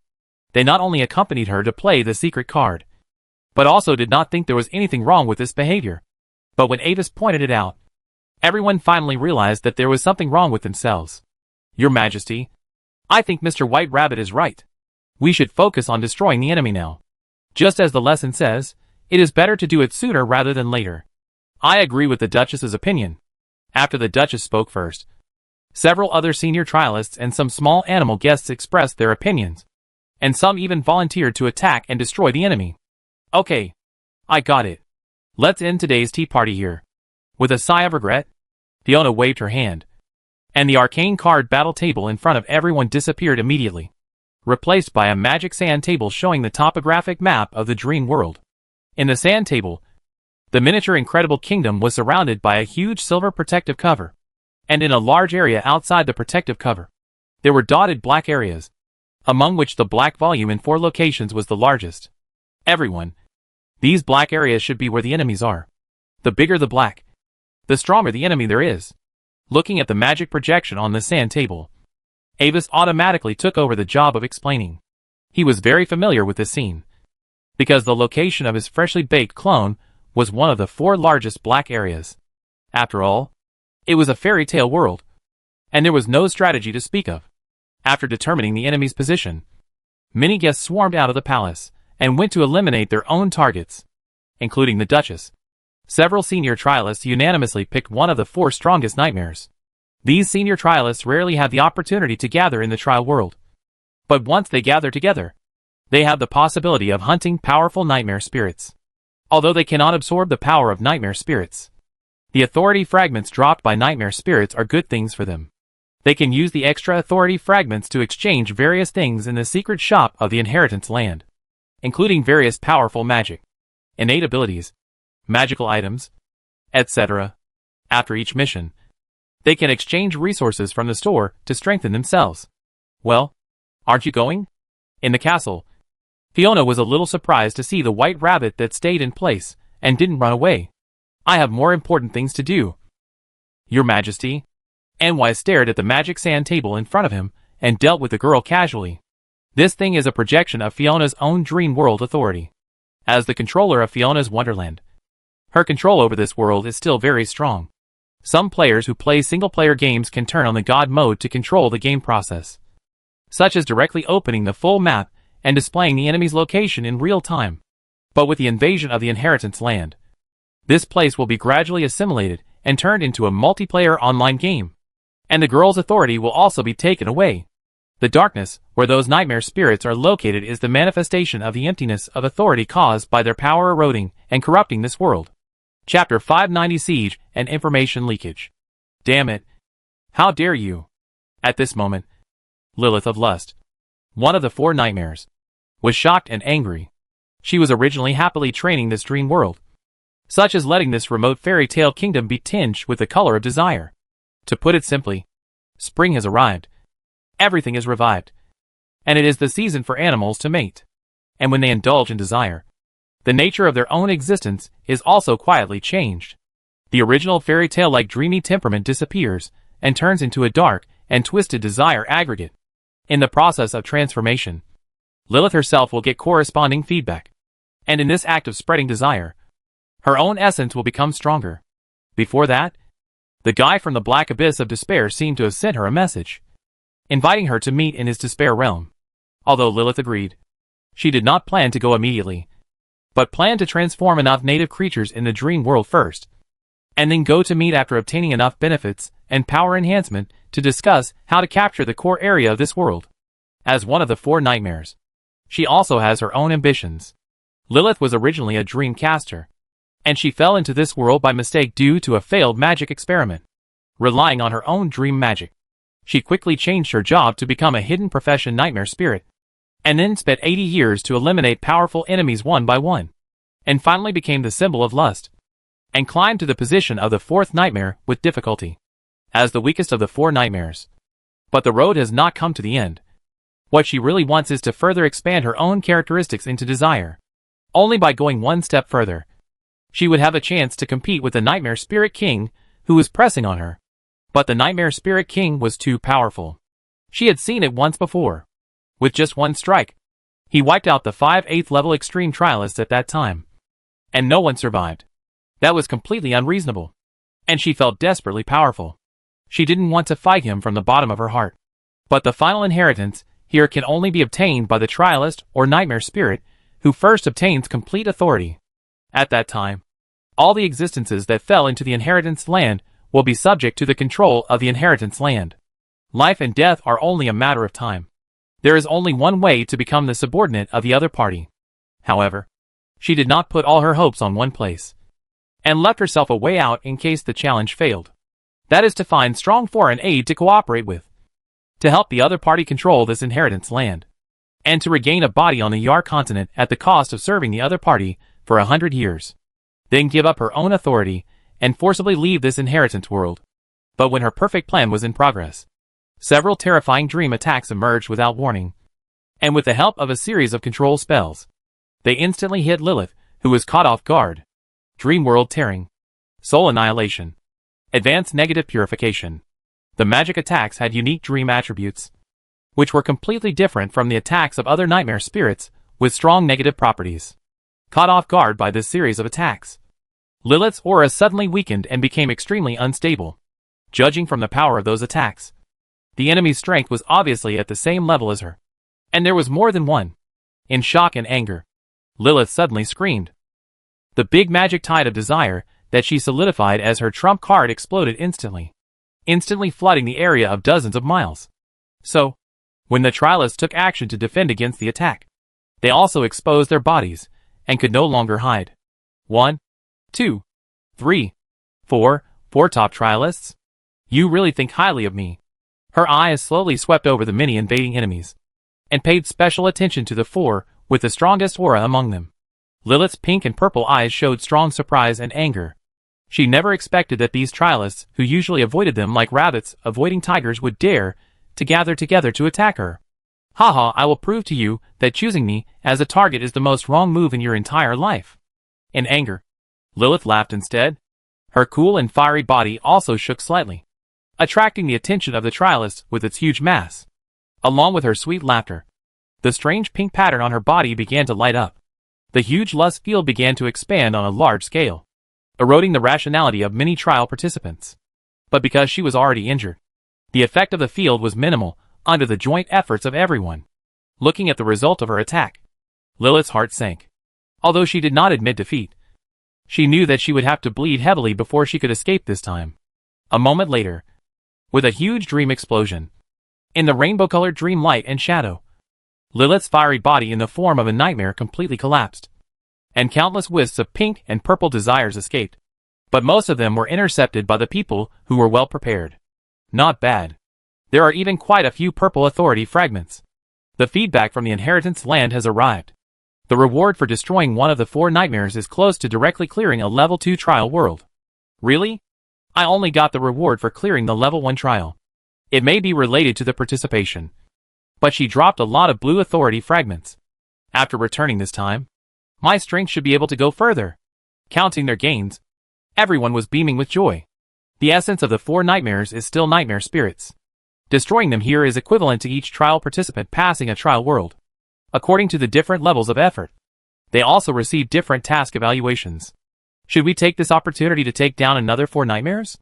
According to the display on the sand table, the Palace of Dark Titai should not be far from here. Due to the unexpectedly rich gains, everyone's mentality suddenly swelled. A trial participant with a gorgeous lace umbrella and the appearance of a blonde lady directly made a proposal eager to try. The individual strength of the 4 nightmares is much stronger than that of the trialists. If they were to meet alone, they would have no choice but to run away or outwit them. But taking advantage of this rare opportunity to explore the new world, they were able to gather together, and their overall strength was actually higher than that of the 4 nightmares. Although Lilith of Lust ran away, she was in a weak state, and would never dare to appear in front of the other 3 nightmares. Before the momentum of their siege on Lilith completely alerted the other 3 nightmares, they should be able to attack again and capture one. I have some things to deal with for the time being. You can go first. I'll be there soon. However, Lena, the senior trialist who is currently acting as a Duchess, Dream Eater, suddenly flashed her eyes and suggested that everyone should act first, and she had to deal with some personal matters. The others looked at her in confusion. But time waits for no one. So they did not continue to investigate, but determined the action plan in a swift and resolute manner, and then quickly moved towards the Palace of the Dark Typhus. After watching everyone leave, Lena took out a dream crystal ball and skillfully sent a contact request to the other end. What happened? After a moment, the crystal ball lit up, and a middle-aged man with dark red eyes, gloomy temperament, and a gorgeous dark gold dress appeared in the picture. Your Majesty Winter, I have seen the owner of this dream, and the nightmare spirits have invaded. Facing the figure in the crystal ball, Lena respectfully narrated the development of the situation in the dream world, and at the same time copied a scene in her own memory and transmitted it to the crystal ball. I understand. You did a good job. Listening to Lena's report, Marquis Winter nodded calmly. But when he saw the figure of Her Majesty the Queen in the dream world in the memory scene, his expression suddenly changed. Fiona Olivendi? Why is she here? Chapter 591. Are you touched? The news of Fiona's reappearance surprised Marquis Winter. In fact, since the attack on Pamir Academy, Fiona has been missing in the outside world. The 2 major families of Olivendi and Alfred and other major forces in the Empire have been persistently looking for her. But neither the 2 major families nor the people of other forces have gained anything. The other party's final whereabouts led to a long-destroyed underground secret building, where a 9th-level war seemed to have broken out, and all traces had been wiped out by the aftermath. The predictions of the high-level prophets about her final whereabouts either did not see the results, or directly predicted the Moon Castle and the secret realm of the Olivendi family. Obviously, the other party concealed the fate through some means, and interfered with the predictions of many prophets. At this moment, seeing Fiona's figure appear in the dream world, Marquis Winter suddenly figured out the truth of the matter. So that's why no one could find her. It turned out that she had fallen into the deep dream world. In the vast deep dream world, it would be strange to find someone who has no trace. As for the reason why the prophet could not predict the whereabouts of the other party, it is easier to explain. The deep dream world is a place where the 9th level must explore carefully, and it is easy to cover the spells of the 8th level prophet if some strange existence is accidentally predicted. Even the prophet himself is in danger. After thinking through the cause and effect in his heart, ecstasy followed. Fiona Olivendi, suspected to be the existence of the star in the prophecy, the object that the 2 families are looking for at all costs. According to his secret intelligence, even the imperial royal family secretly arranged more than 1 9th level to search for her whereabouts. Now, the target that so many forces are paying close attention to has been found by Dalton Winter first. He was very curious. What kind of horrible secret was hidden in this girl? Was it worth the royal family to use such power to find her? By the way, is there anyone from the Ring of Truth near her?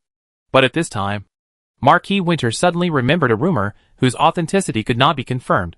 Fiona Olivendi was suspected to be taken away by the people of the Ring of Truth. Marquis Winter asked a question, feeling a little uneasy about this. Sorry, Your Majesty? What is the Ring of Truth you are talking about? Hearing Marquis Winter's question, Lena asked back in confusion. Unlike other trialists, when Lena was weak, she once used her own Dream Eater ability by coincidence to completely devour a dream world that existed on the Yar continent and gain control of the other party's body. So, she can control the body on the Yar continent in a way similar to sleepwalking. In order to gain stronger power, she voluntarily became a subordinate of Marquis Winter and obtained the other party's resource support, which gradually made her one of the 5 trial giants. However, in recent years, because she has always been exploring and challenging the trial world in the Inheritance Land, she has not heard of the glorious deeds of the Circle of Truth. Oh! The Circle of Truth is a special resistance organization that has appeared recently. It harmed a large number of 9th-level people in the Sky City incident. Its purpose is to revive the glory of the ancient magic empire. The organization's emblem is a special ring pattern. Thinking of the experience of his subordinate, Marquis Winter briefly described what the Circle of Truth is. It is indeed an amazing and terrifying force. But I have not noticed any existence related to it here. After listening to the introduction of Marquis Winter, Lena shook her head. Since entering this world, she has not seen any suspicious existence. Nor has she seen similar patterns. Well, it is a good thing that there is no abnormality. But don't be careless. I will arrange for my worship mage group to cooperate with you. But as he said, Marquis Winter suddenly changed his mind. No, I will go there in person. If the other party is the star in the prophecy, then in addition to the secret, the other party may also have strong luck. If his subordinates act alone, they may fail at the last moment. Only as a 9th-level person, he has the hope of forcibly interfering with fate and truly controlling the other party. At this time, in the dream world, Anvis was not aware that Marquis Winter had already set his sights on Fiona. The other party just had an idea, and his passive foreknowledge would not react until he was really threatened. Thanks to Fiona's rule sand table, he saw the movements of the group of trialists very clearly. The black area represented by Lilith of Lust has almost collapsed at this moment. And now those people seem to be rushing towards his clone again. This one do. The clone of Dark Tides is still very useful to him, and it can't be destroyed so easily in the hands of these trialists. Looking at the specific locations of many trialists on his side, Avis remotely controlled the clone of Tides, put away his own Dark Palace body, left a large dark area on the spot to confuse the opponent, and then directly hit his own breath and ran away. Moreover, he did not randomly search for a direction, but went straight to a place where Lilith was suspected to have escaped. He just saw clearly that after the black area represented by Lilith collapsed, new black spots suddenly appeared in several places where there were no nightmare spirits. Avis was not sure whether there were traces of the other party here, but he would find her one by one. He also received the invitation from the Black Abyss of Despair. But now he planned to go to visit Lilith first to see if he could take the opportunity to control her. At this moment, Lilith, who was desperately trying to escape, had already hidden in a cave in a hidden valley. Now is the weakest time since she became the 4th nightmare. She can't even maintain the powerful adult dream demon posture, and can only barely recover to the little dream demon form when she just transformed into a nightmare spirit, touching the pair of small horns on the top of her head and the small purple wings behind her. Lilith gritted her teeth. Damn it. Damn it. Damn it. Those hateful and despicable trialists. Lady Lilith will bite you to death one by one sooner or later. No. I will turn you into perverts, who could only get horny for the dragon's body. But when she was thinking about how to torture and deal with those trialists who attacked her, a regular knocking sound suddenly came from outside the cave where she was hiding. Knock. Knock. Knock. Hello. Is anyone there? Lilith was stunned for a moment, and then she was instantly alarmed. This is a cave, not a hotel. How could someone knock on the door? And she couldn't feel any breath outside the cave. Lilith tried her best to restrain her breath, holding her breath, and didn't make a sound. She comforted herself. This might be some abnormal phenomenon in this dream world, and there would be danger soon. And she was not without the ability to fight back, but she was unwilling to do it in order to avoid worsening the injury. After a moment, there seemed to be no response, and the sound outside the cave fell silent. Seeing that no other changes had occurred for a long time, Lilith slowly breathed a sigh of relief. Perhaps it was her psychological effect. For some reason, The light in the cave seemed to have become darker now. Wait. Darkness? Some chilling thoughts flashed through her mind like thunder. And Lilith showed a smile that was uglier than crying. And slowly turned around. A black shadow wearing a pure black cloak, with a hood as deep as a bottomless abyss, had appeared there at some point. Hello. Dear Lilith. As one of the 4 nightmares, I immediately put down what I was doing and came to visit you when I heard that you were injured. How about it? Are you touched? Looking at the petite nightmare in front of him with fear, the darkness on Avis's face rolled slightly. Like a smile. I didn't dare to move at all. Lilith swallowed her saliva, barely pulled the corner of her mouth, secretly sensed the surroundings, and found that she was completely shrouded in darkness. Damn bird. There is no place to run. Chapter 592 Capture and Seduction. I dare not move at all. Lilith swallowed her saliva, barely pulled the corner of her mouth, secretly sensed the surroundings, and found that she was completely shrouded in darkness. Damn bird. There is no place to run. I'm fine now. Can I ask you to leave? Or, do you want to play some heart-beating and exciting games with Lilith? Sighing, Lilith took a strong attitude. As the illusory pink flame of desire rose, a huge and tragic momentum emanated from her body. She no longer cared about the consequences of completely burning her essence in a seriously injured state. Facing Taitais, who was also one of the 4 nightmares, if she did not do anything, she would only be completely swallowed up. Burn the essence? It just so happens that I have a new toy that I can try on you. However, what made Lilith feel cold in her heart was that in the face of her desperate struggle, the dark Taitais in front of her not only did not show a solemn state, but revealed an aura of interest. A gorgeous pocket watch appeared in the hand of Titties. It had a mithril bracelet, a dark gold watch body, and a dial inlaid with mithril diamonds. Titties stretched out his hand and pressed on the carved mithril second hand, and then his fingers seemed to gather a huge dream power, and moved the time of the pocket watch forward by 1 minute. As he moved, Lilith was horrified to find that the huge power that filled her body at the moment was like a river flowing backwards, shrinking back into the depths of her body, and then sank again.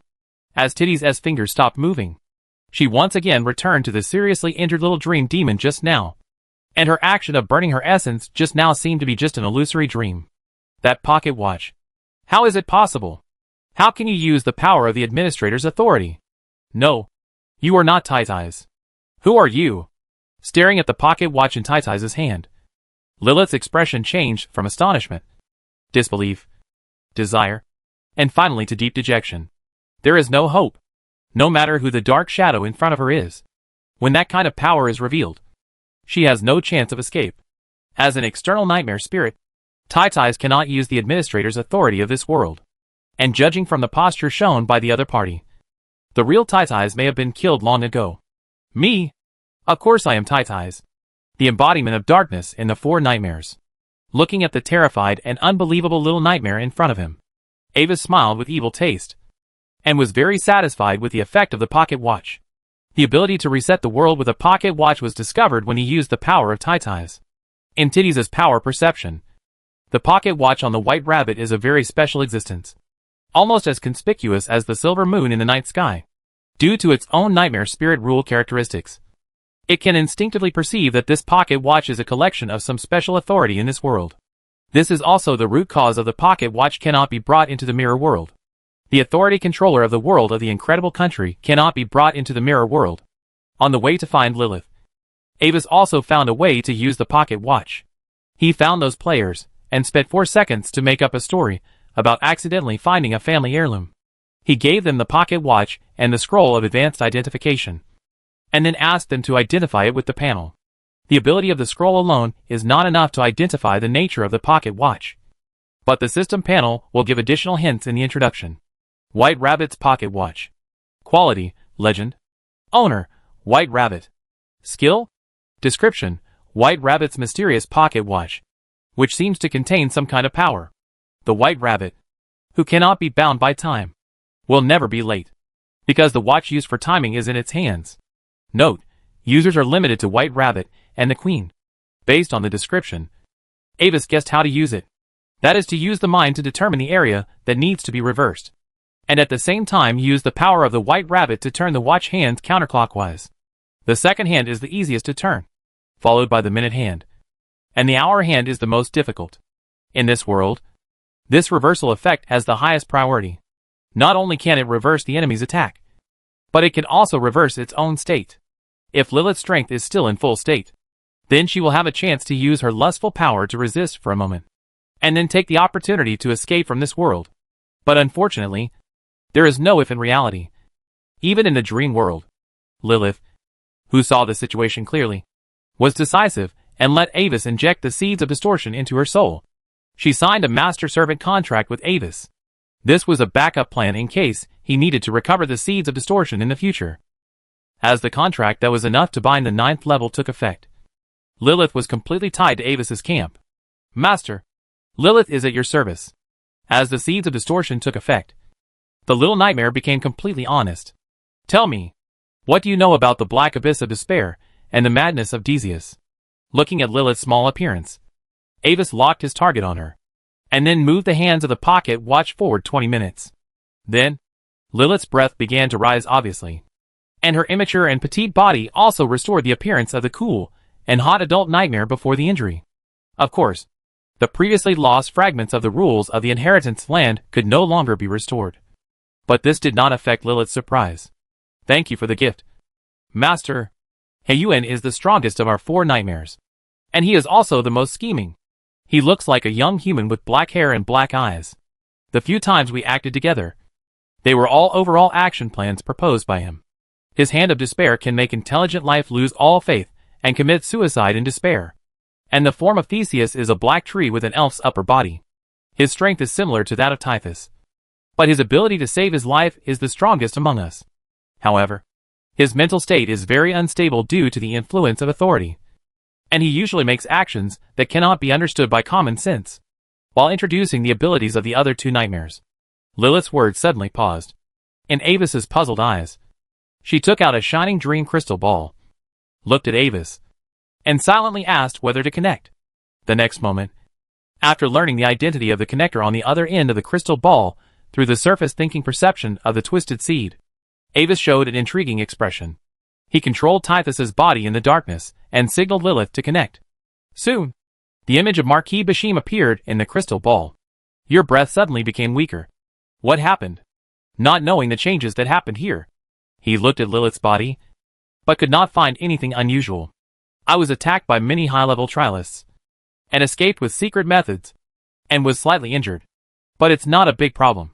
I can recover after a period of rest, and it will not affect the action of conquering this world. Revealing the eager expression of every contact in the past, Lilith answered Marquis Bashim's questions respectfully. No different from the past. By the way, I also found the target you mentioned before. It must be her.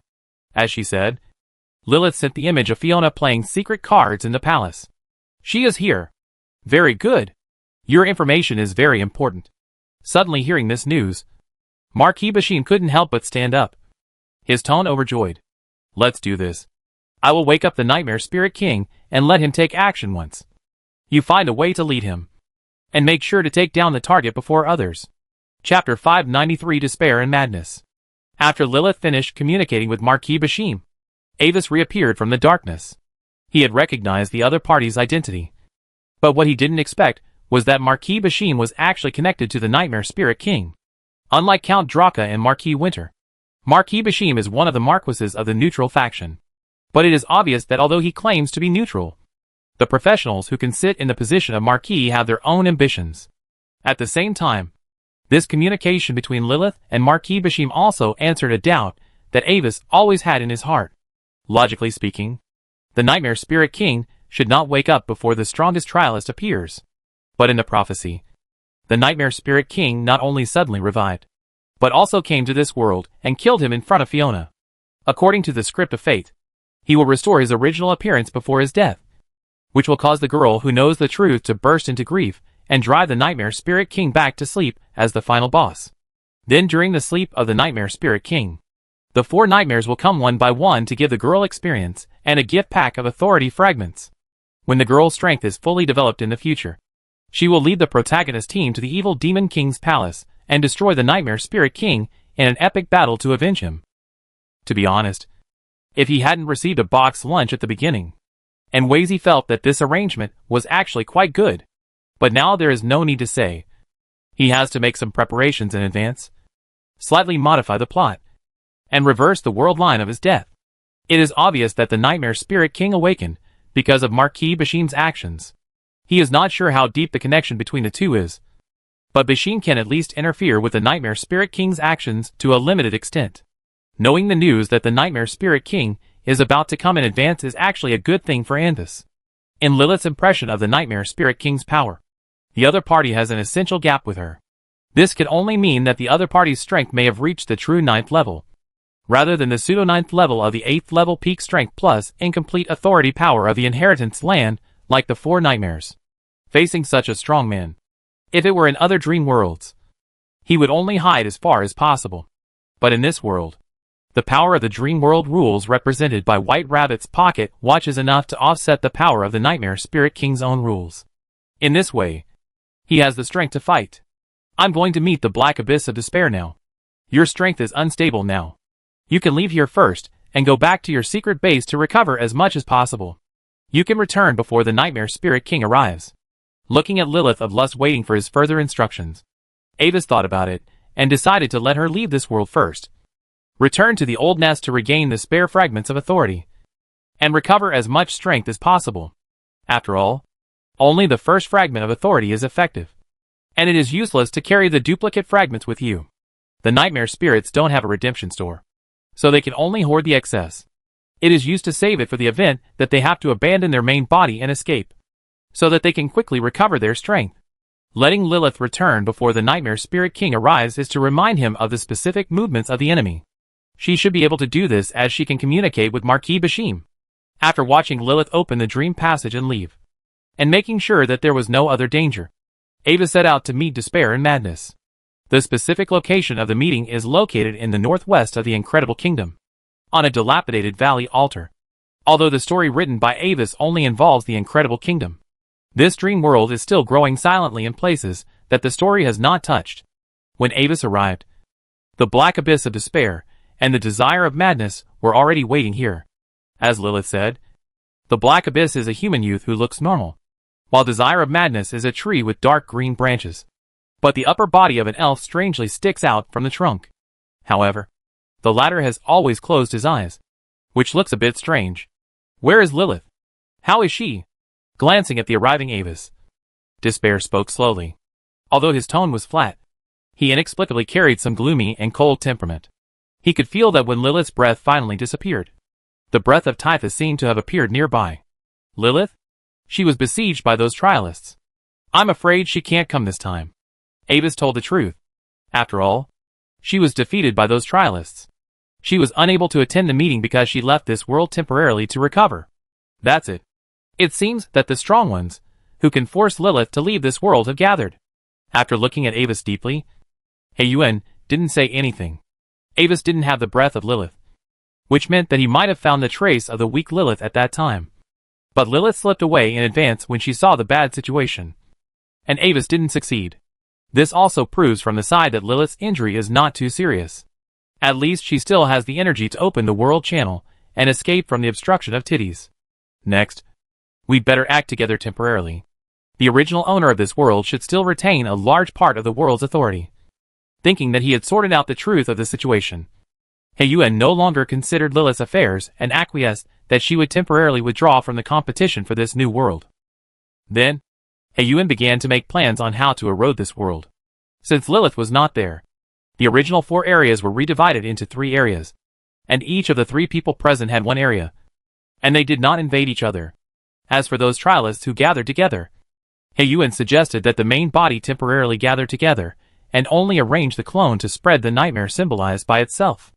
The biggest benefit of entering a new dream world for nightmare spirits is that they can let their own essence infect more original dream existences. After these polluted existences are transformed, they will in turn provide power for the nightmare spirits themselves, similar to the development of believers by gods. At present, this power increase is only effective in this world. But when the inheritance land devours this world, this power increase will be recognized by the rules of the inheritance land and become permanent. So, we just need to. I can see you. You have become different again. But when Heiyuan was speaking, Madness Decius suddenly opened his eyes, and looked at Avis with pure dark green eyes. and spoke with a strange and peaceful expression like a sage. Avis was stunned for a moment, and looked at Theseus with a dark face without changing his expression. But he was already alert in his heart. Here we go again. Heiyuan was not annoyed when his words were interrupted in the middle, but just sighed. He was used to it. None of these companions were normal. Chapter 594 Nightmare Hunter. Not noticing the reaction of the Black Abyss, the elf growing from the dark green giant tree just looked at Avis peacefully. I can see that you are one step closer to waking up. It seems that because Avis did not respond for a long time. Crazy Theseus spoke again. What do you mean, Theseus?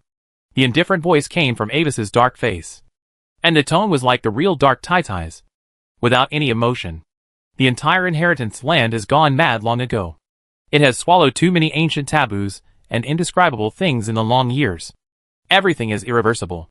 Whether it is the trialers or the nightmare spirits, everything has already fallen into madness. However, they can't see these, but they are paralyzed by false beauty because of sleeping and the deepest fantasy. But I woke up unexpectedly and can't fall asleep again. The dark green eyeballs stared at Avis, and the face of Theseus suddenly had a touch of joy mixed with madness, and the dark green branches began to tremble. Now, I'm very happy to see that you are also one step closer to a sober state. You? Listening to Theseus's words, Avis was silent for a while. He felt very absurd, but suddenly remembered a detail. When he first entered the inheritance land, he was attached to the strange nameless curse, under the influence of the rules of the land of inheritance. Its shape changed into a chocolate cake, and it was decorated with gorgeous and bright red strawberries. But has its essence really changed? If we continue to extend it, the candy house full of cakes and snacks. Now is not the time for internal fighting. Theseus, if you can't control your desire for assimilation, then I will work with Tithus to remove you in advance. At this time, Heiyuan suddenly spoke, interrupting Avis's divergent thoughts. When his thinking state was interrupted, Avis also found that his body seemed to have a feeling that was somewhat similar to the strange temperament of Theseus. Frowning in his heart, Avis temporarily suppressed his thoughts. He was not sure whether his change was due to the secret assimilation of Theseus, or as the other party said, he was one step closer to awake. Don't worry about him, Tithus. He is too seriously affected by his own characteristics. We should focus on eroding this world now. When those trialists may pose a threat to us, internal friction is not wise. After knocking on Theseus, the Black Abyss of Despair shook his head, and was speechless about Tithus, whose emotions and reactions were becoming more and more slow. If it weren't for the threats from those trialists, he wouldn't care about Tithus's life or death, and might even join forces with Theseus to divide his power and authority fragments. I will wait for you until you wake up from this crazy dream. Not caring about the Black Abyss, Theseus took a last look at Avis, and then pulled the tree roots out of the ground by himself, and his figure dissipated like a bubble.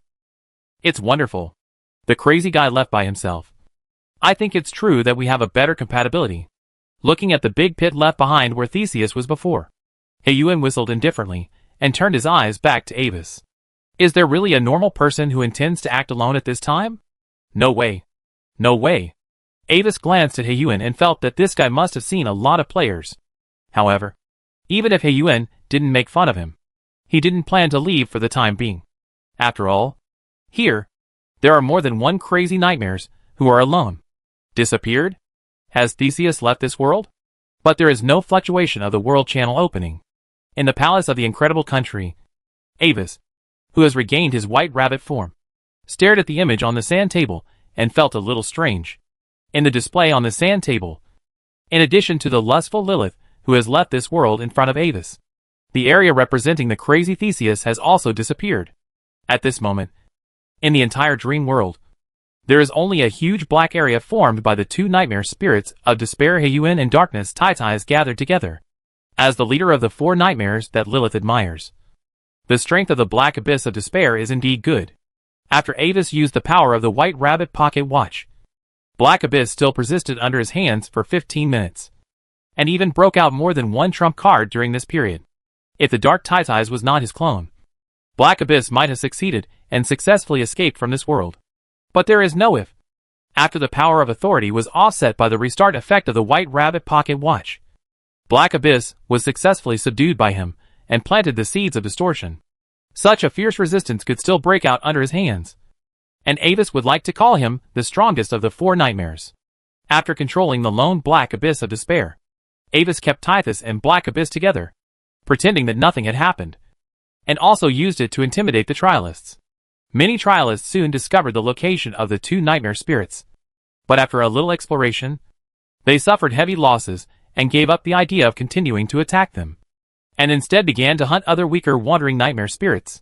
After controlling Black Abyss, Avis released the thoughts of Dark Tithys from the mirror, and then cooperated with Black Abyss of Despair to plant the seeds of distortion in Tithys, and told them to stay in their normal state for the time being. After finishing the hunt for Black Abyss, Avis turned back into the White Rabbit form and returned to the Unbelievable Kingdom, intending to see where Crazy Decius had gone, but found that the other party had disappeared, and even Fiona's authority could not find it. In doubt, Avis asked Heyuan and Titties, but the 2 nightmares didn't know where Decius was. Even if Heyuan tried to send a message to the other party again, there was no response. In response, Avis ordered the 2 people to try to find Decius, and temporarily stopped considering him. Instead, while his dream authority had not been completely occupied by the inheritance land, he concentrated on making arrangements in the world and waited for the arrival of the Nightmare Spirit King. Without Avis adjusting, time passed quickly in the dream world.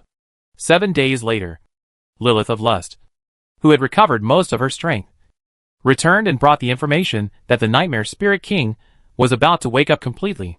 And, during these 7 days, Avis figured out a very critical piece of information. As he had guessed before, the identity in the dream world cannot be replaced at will. The reason why Fiona became the queen of the incredible country was because the original copy of Fiona's dreamland was in the girl's body. In the dream world, this book means the highest administrator authority, and the swallowing and assimilation of the inheritance land cannot bypass the administrator who controls the origin of the dream world. Therefore, Fiona was automatically pulled into this world, and under the instinctive operation of the dream world, she became the core aggregate of the world rules. Although he gave this world to the girl, he is still the creator of this world. So he became the White Rabbit, a unique existence that guides the development of the world and restarts the world line. But in the process of creating this dream world, he did not create an existence that is obviously similar to a villain. Therefore, the nightmare spirits in Fiona's dreamland actually have no identity. This prevents them from being bound by the rules of the dream world, but it also causes them to be discovered by the world rules at the first time of invasion, and then be instinctively rejected by the whole world. This kind of rejection will not change even if this world is completely swallowed up and assimilated by the inheritance land.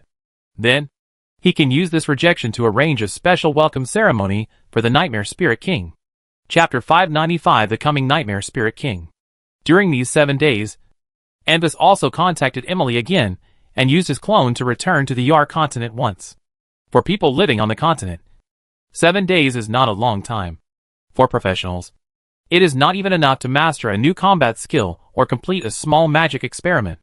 There were no special changes in either the Black Ring Chamber of Commerce or the clones on the side of the rebels. During this period, Anvis specially arranged for people to collect some information about the Olivindi family. Knowing that Duke Carlot had set out to look for him because of his disappearance, he should be on his way. Anvis estimated the time that had passed since his accident. With the family amulet on Fiona as a guide, Carlot should be here soon. But he didn't know who would arrive first between him and the Nightmare Spirit King. Deep in the inheritance land, in a dark and lightless dream world like the center of the void, a huge black maze-like thing was quietly suspended here. The black mist formed by the dense nightmare power flowed on its surface, and the indescribable strange light flashed from time to time in the corridor of the maze.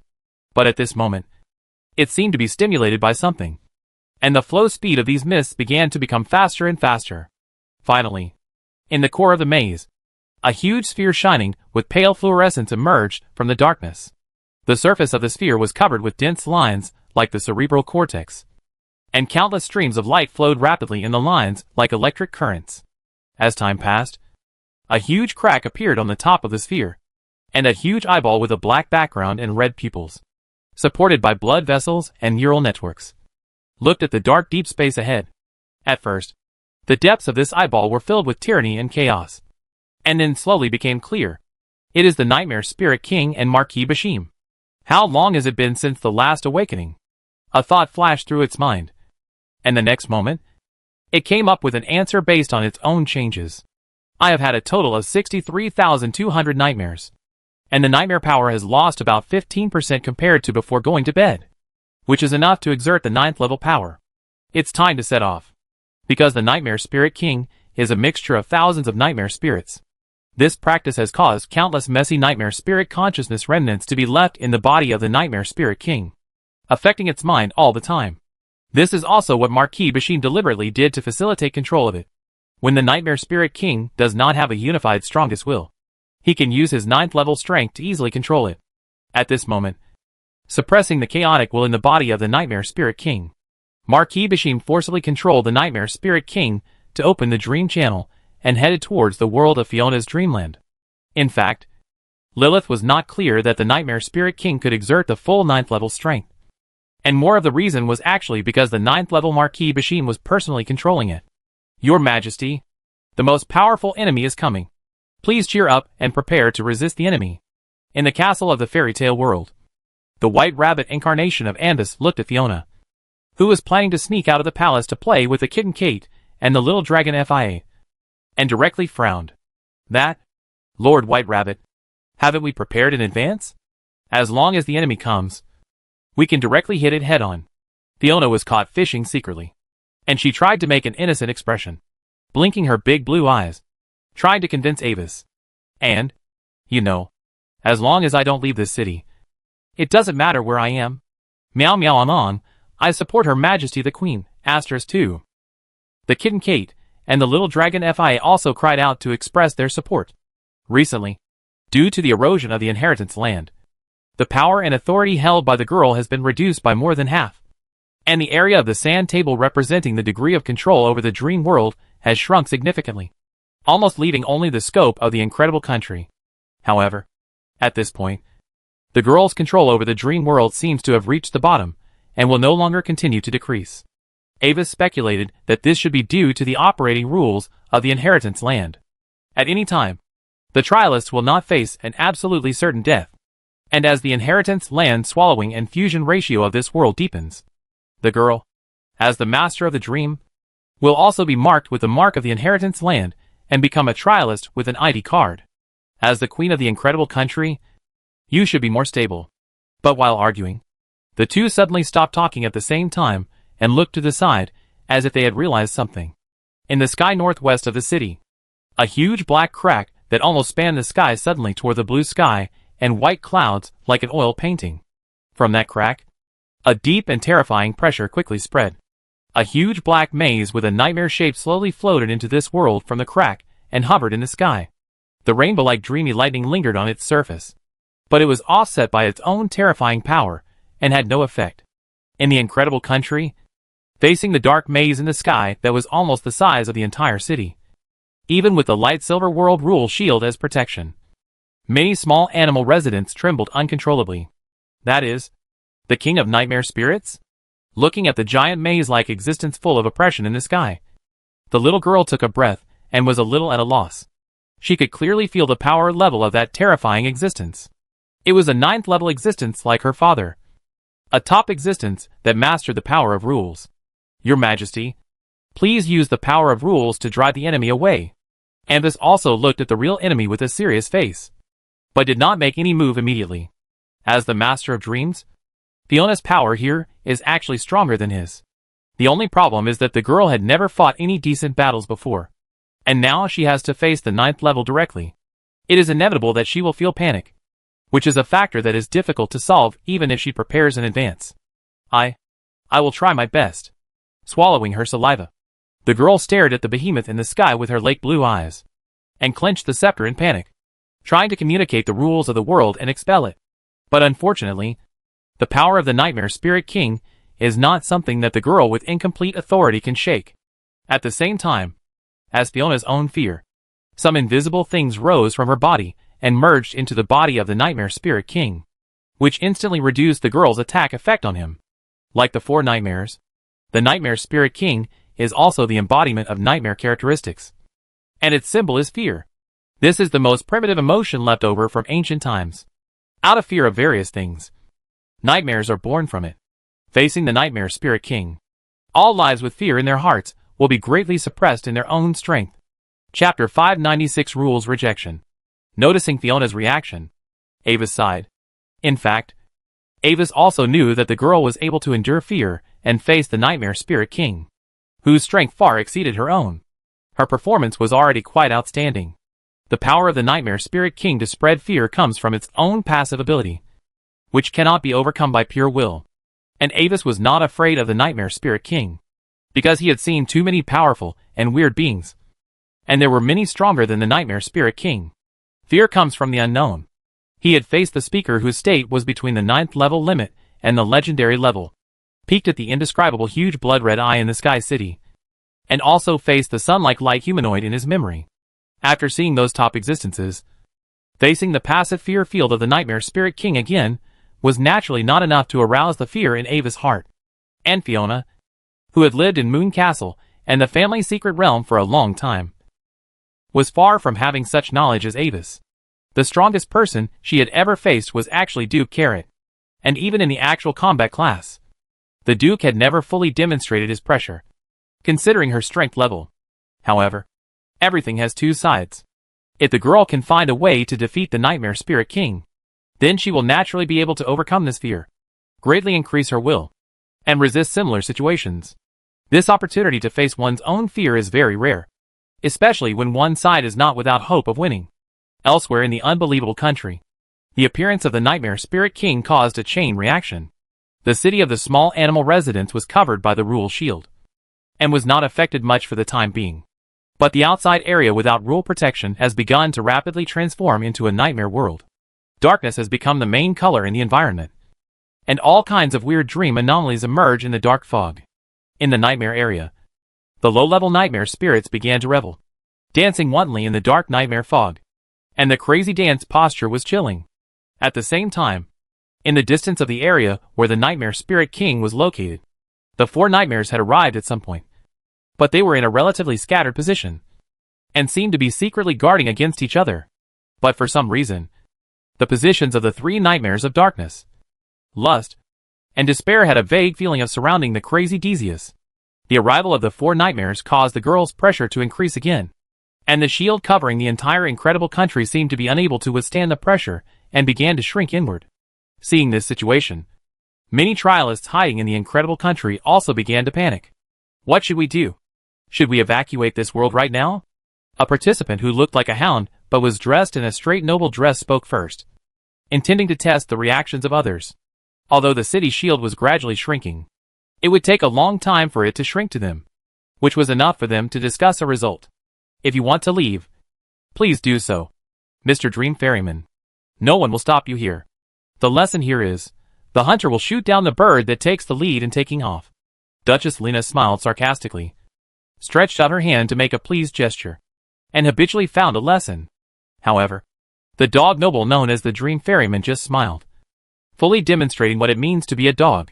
All the trialists present knew that if they left alone, they would only be targeted by the Nightmare Spirit King outside, and the end would be death.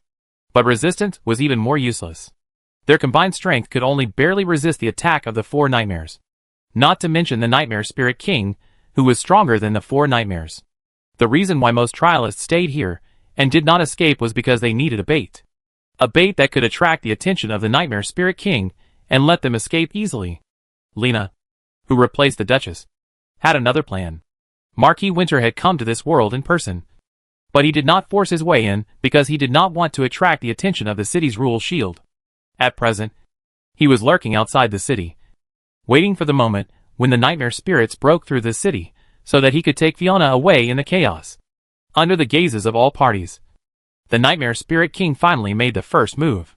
From the complex roads of the maze, the thick black fog began to surge towards the city, containing the almost materialized strong fear rule power, and produced a fierce consumption with the silver rule shield. Unlike low-level professionals, the battle of the 9th level does not have the so-called probing stage. Or in other words, each of their attacks can be switched between probing and killing at will. If the shield can hold up for a long time and not be eroded by the nightmare fog, then it can be considered to have blocked the Nightmare Spirit King's probing. If she fails to hold on, the entire city will be eroded in an instant.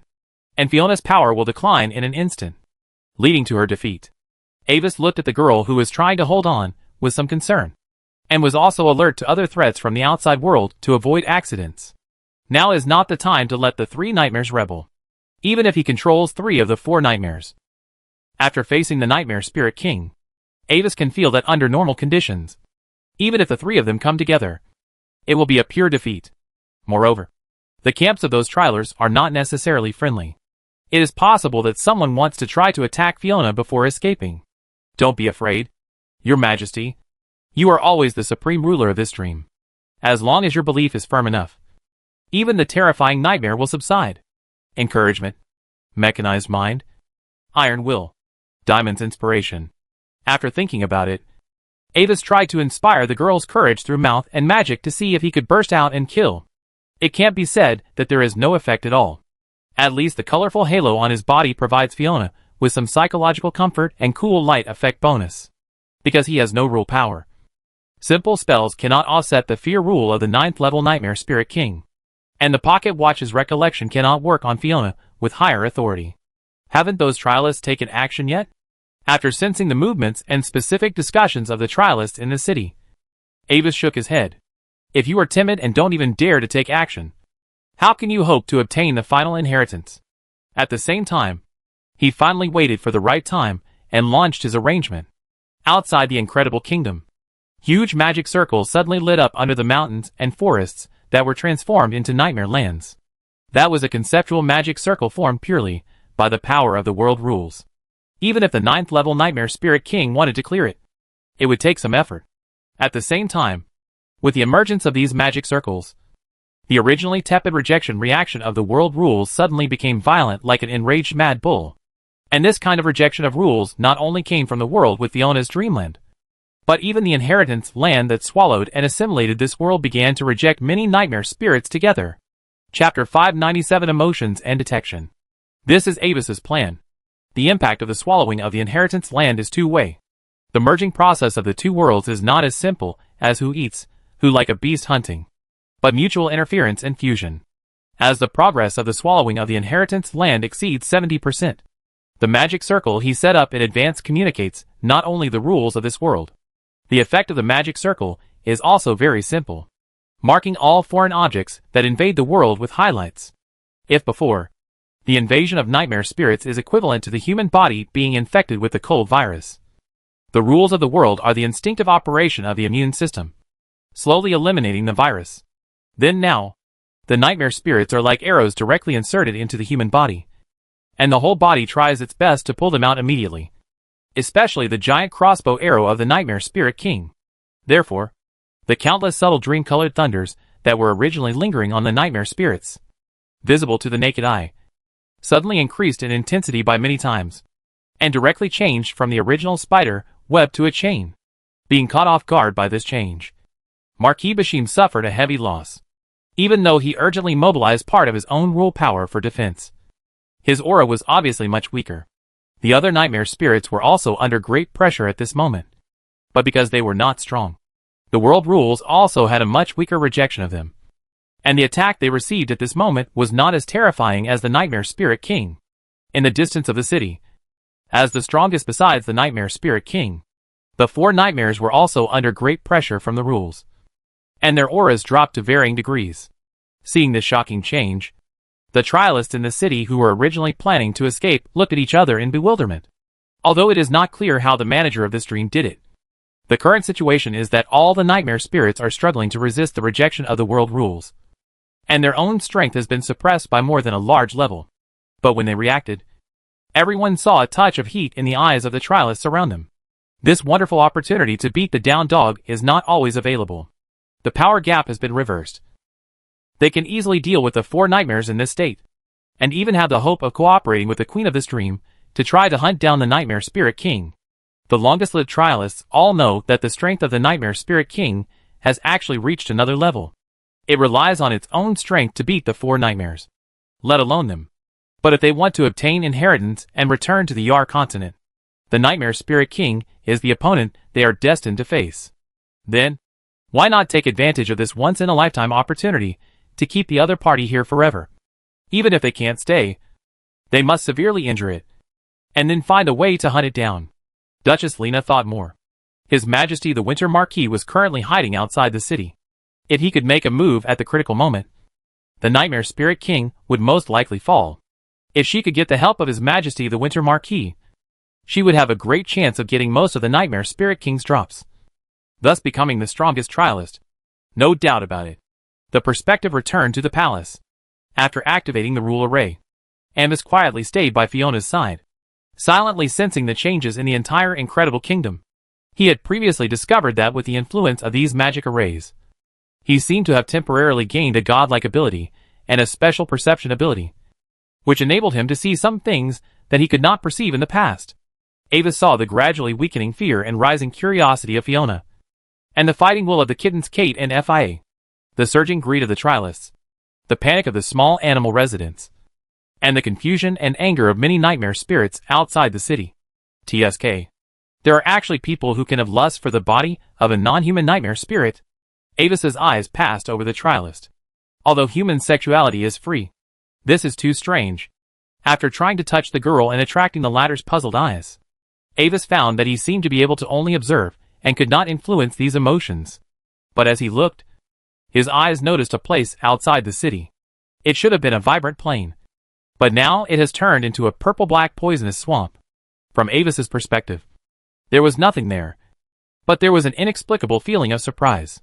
He tried to release the secret eye and peek at the area from the air, but still found nothing. This was very scary. If there was no problem with his perception, it could only mean that there was an unknown powerful existence hiding there. After thinking for a while, Avis turned his gaze to several nearby players, who were currently discussing something together. At this moment, since many indigenous trialists could not help but take the opportunity to go out of the city to hunt nightmare spirits, the 4 players were also a little tempted at this moment. Those trialists suddenly left the city. Maybe they found some benefits. Should we follow them? In the palace of the unbelievable kingdom, the parrot Kwambayoshi looked around. Okay, but we are weaker, so be careful when we act. Frog Teacher nodded and rolled his eyes at the parrot. Besides, you go first. I'll wait here. I always feel that the previous rabbit's mission is not so simple. Maybe there will be some hidden developments. Listening to their discussion, Avis smiled silently. What a tool man. He has thought of the reason for the mission for him. So you are here? Have you rested enough now? There is a mission for you to do now. As he spoke, he walked directly to the players who gathered together, looking at the duck, the broken-necked swan and the mouse, completely ignoring the other 2 players. You are strangers, right? See this location outside the city? There is an invisible being hiding there. Go there, and use your special detection ability as strangers to explore this area. Find that being, and then come back and tell me the result. Amid the puzzled eyes of several players, Avis directly said something that surprised them. Sir White Rabbit. Duck opened his mouth, not knowing how to explain. No need to explain anything. I have heard the stories of strangers, and I have always been very generous to those obedient servants. As long as your exploration results satisfy me, this magic tide staff will be your reward. But before several players could say anything, Avis directly took out a gorgeous staff inlaid with pure white crystals. The information detected by the panel showed that this was a level 60 purple quality equipment. At the same time, 2 players, who had previously become servants of Avis, also had new task prompts on the panel. System prompt: you have triggered the D-level task Explore the situation. Task introduction: White Rabbit needs you to investigate the situation at a location outside the city. Note: depending on the different choices made by the players in this task, the difficulty and reward of the task will change accordingly. Please choose carefully. Your will, Lord White Rabbit. Seeing the task reward, several players changed their words instantly. A level 60 purple suit, or the most important weapon, is worth it even if it costs a life. What's more, this task does not even have the recommended minimum challenge level, which means that they have a high chance of coming back alive. So, the 2 players set off quickly and arrived at the area where Avis observed anomalies. And there, it was where Marquis Winter was hiding. Although he was a little surprised by the changes outside, he was still waiting patiently. He could feel that although the Nightmare Spirit King seemed to have been severely injured, it was still not blocked by the city's protective shield. But at this time, a small change suddenly appeared nearby. which attracted his attention. What is this? Looking at the two ducks and mice wandering around foolishly, seemingly looking for something, Marquis Winter felt a little strange. But the next moment, he suddenly felt some strange detection fluctuations flash across his body. Chapter 598 Taunting Skills. Strangers? After a moment of shock, the look of Marquis Winter changed instantly. He was very familiar with the source of this fluctuation. When the strangers first appeared, he had specially gone to understand them, and tried to be scanned by the special detection methods of these strangers. But what Marquis Winter never expected was that he would actually meet these cockroach-like guys here. This is the inverted layer of the deep dream world, the deepest part of the known level of the dream world. It was extremely difficult for him to come here. How did these guys find this place? At this moment, Marquis Winter was disgusted for a long time, and didn't know what to do. It is well known that strangers will not really die. Even if he kills them immediately, it will be useless. He is still exposed. And now giving up hiding and taking action immediately is a thankless task. After all, the Nightmare Spirit King is still lying in the air, and the city shield is in good condition. When in this world, the strength of Marquis Winter was also partially suppressed. Although it was not as serious as the Nightmare Spirit King, it was enough to make him uncomfortable. With his scarlet eyes, he glared at the two players coldly, and Marquis Winter made a decision. Anyway, these strangers did not threaten him for the time being, so the original plan remained unchanged. So, he simply ignored the two players and played ostrich to the end. Did you see the panel? Swan. There must be a big boss hiding here. Maybe the plot progress has not yet arrived. So he temporarily remains hidden and did not attack us. The mission should be completed now. No wonder the reward is so generous. Should we go back now? Mouse? If we stay here for too long, I'm afraid he will attack us. What Marquis Winter didn't know was that the two players were also discussing in the team channel at this moment. Indeed, due to the huge gap in strength, the broken-necked swan and the mouse could not touch Marquis Winter at all. And the information panel returned by the detection was also a series of question marks. But what was certain was that the other party was a red name. No. Swan. This mission should not be that simple. Stroke his beard. Mouse, with a wise look on his face, began to analyze for the duck player. Do you remember what the rabbit said? It will only give us the staff if the result is satisfactory. The task introduction also has tips that rewards vary depending on the player's choice. The rabbit looked mean. If we go back without investigating the enemy's identity, it is very likely that it will not give us the staff. What should we do? Our level is too low, and we can't detect the other party's identity at all? Listening to the mouse's analysis, the broken-necked swan was a little confused. No. I seem to understand that the real way to complete this task should be for us to take the initiative and find a way to force the boss to show up in advance. But the mouse player seemed to suddenly react to something, and his thoughts gradually became smooth. Go back and report the news first. Swan, you only have 2 resurrections left, and the risk of luring the boss out is too high. And this hidden map is likely to be resurrected outside after death. We can't all die here. However, after completing the task this time, I want to get an extra 20% of the income from selling the staff.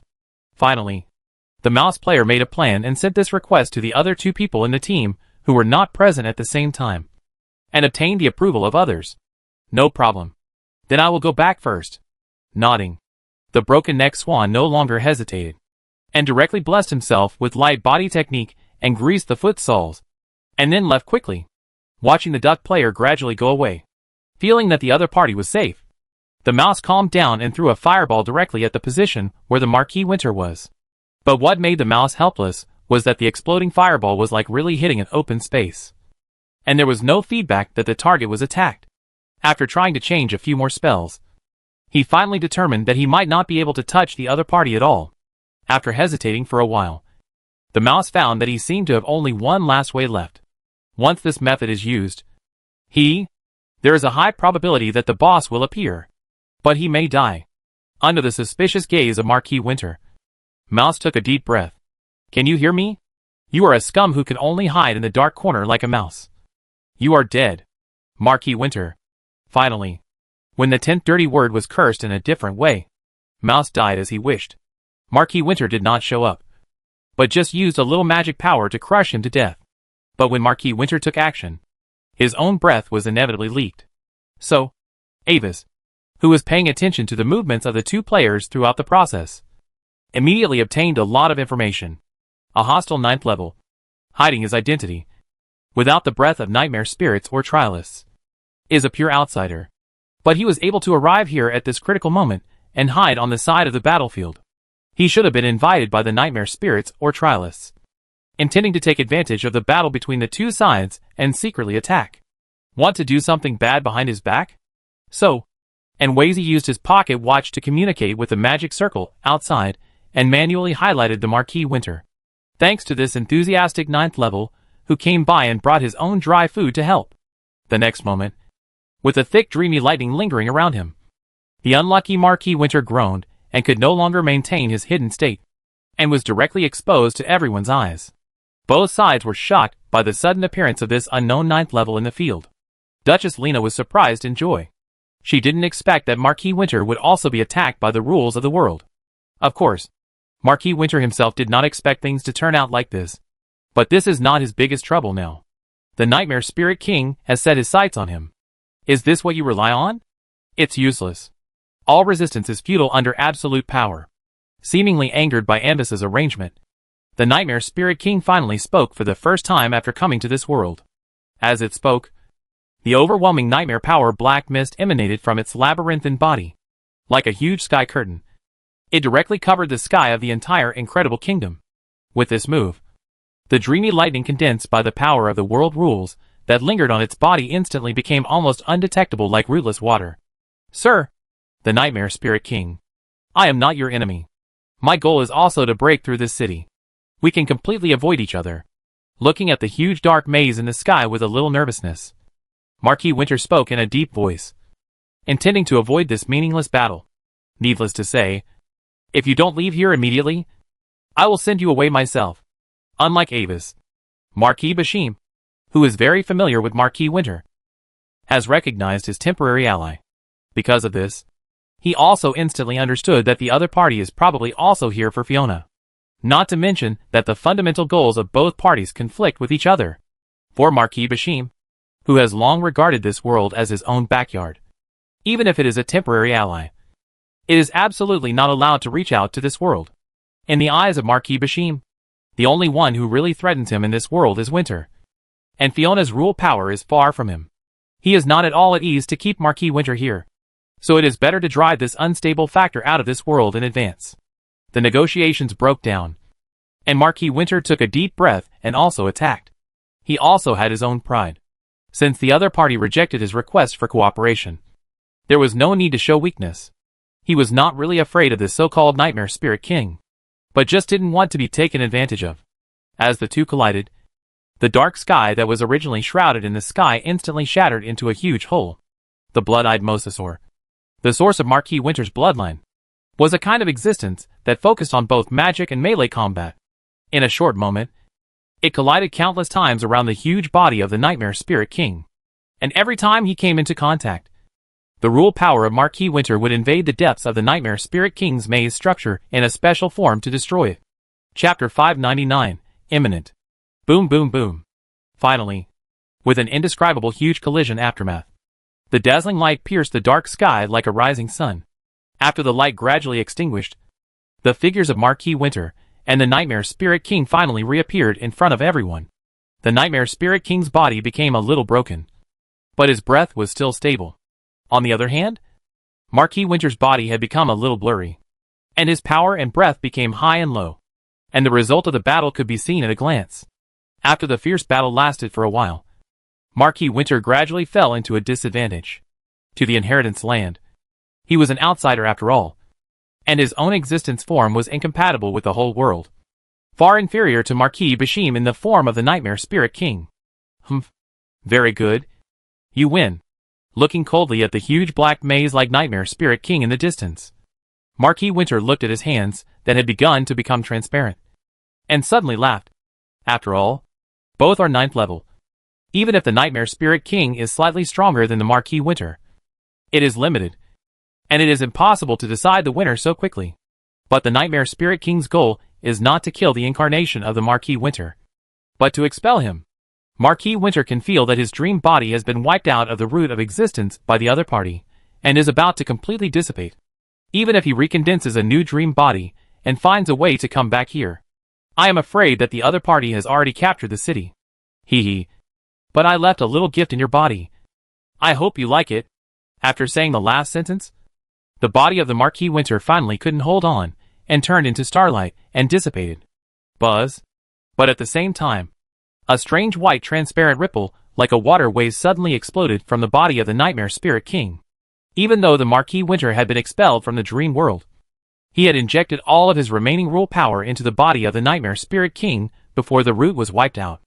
After his consciousness dissipated, these rule powers finally lost their restraints and instantly began to riot in the body of the Nightmare Spirit King.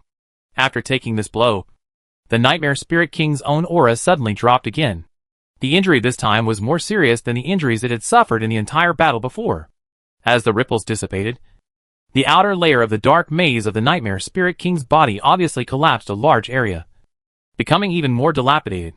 Moreover, because the dark sky was shattered by the aftermath of the battle between the two, the repulsive force of the world rules has descended on it again, causing its own power to be suppressed again.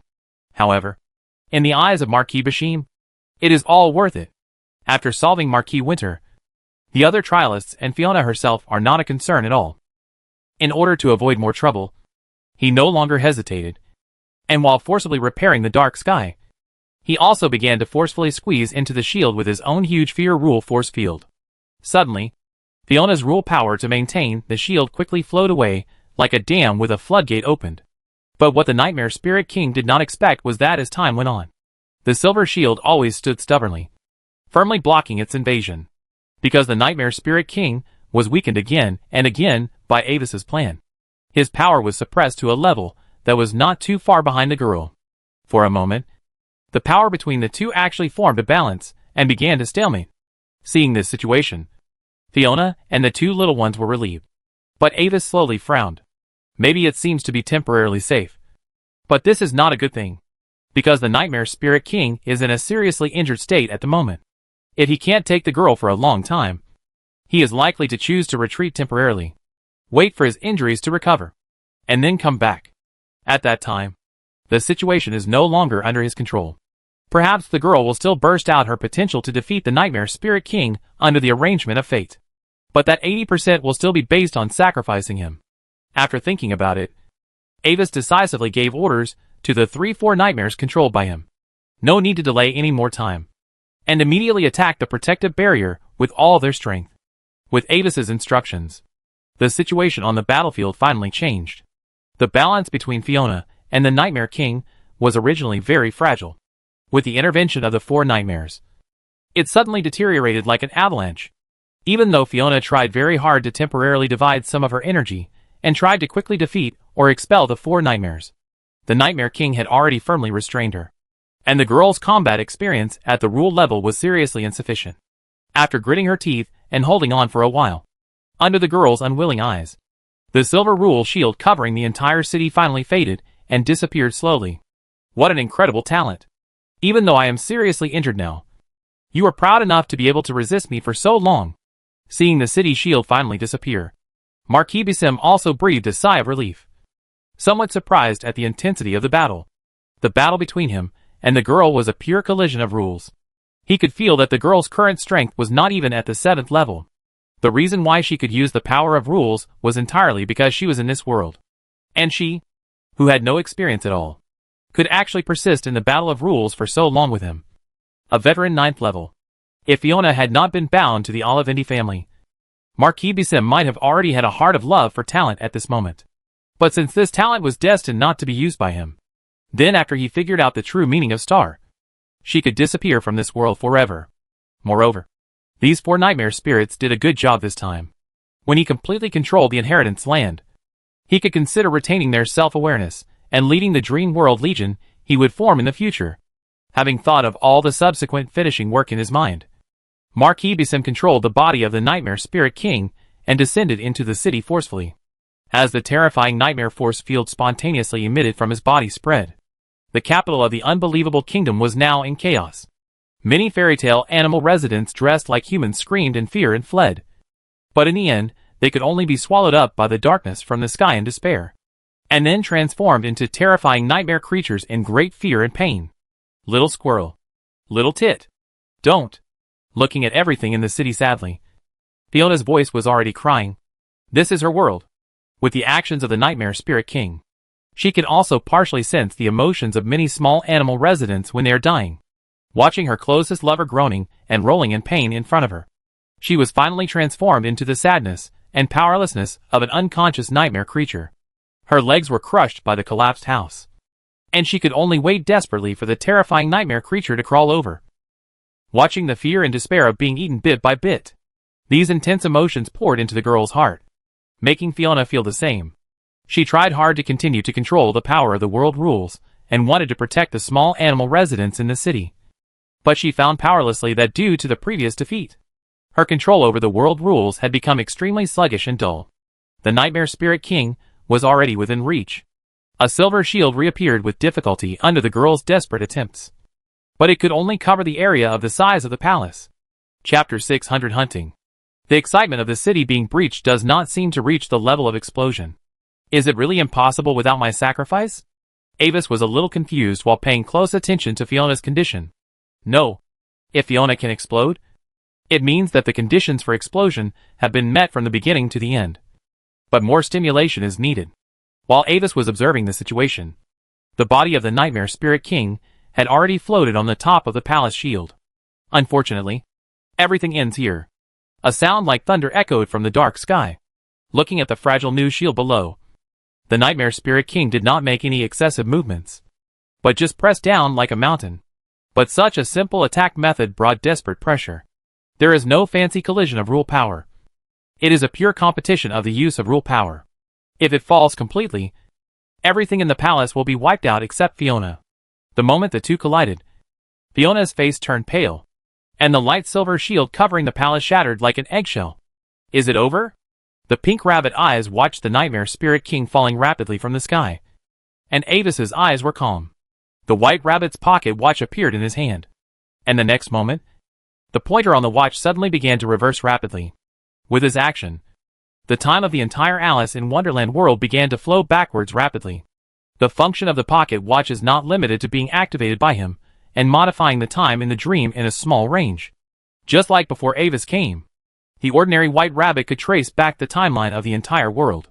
When certain special conditions, such as the dream controller is threatened, are met, this pocket watch will automatically start and reset the timeline of the entire world to a certain time ago, with an effect similar to reloading the file in a single-player game.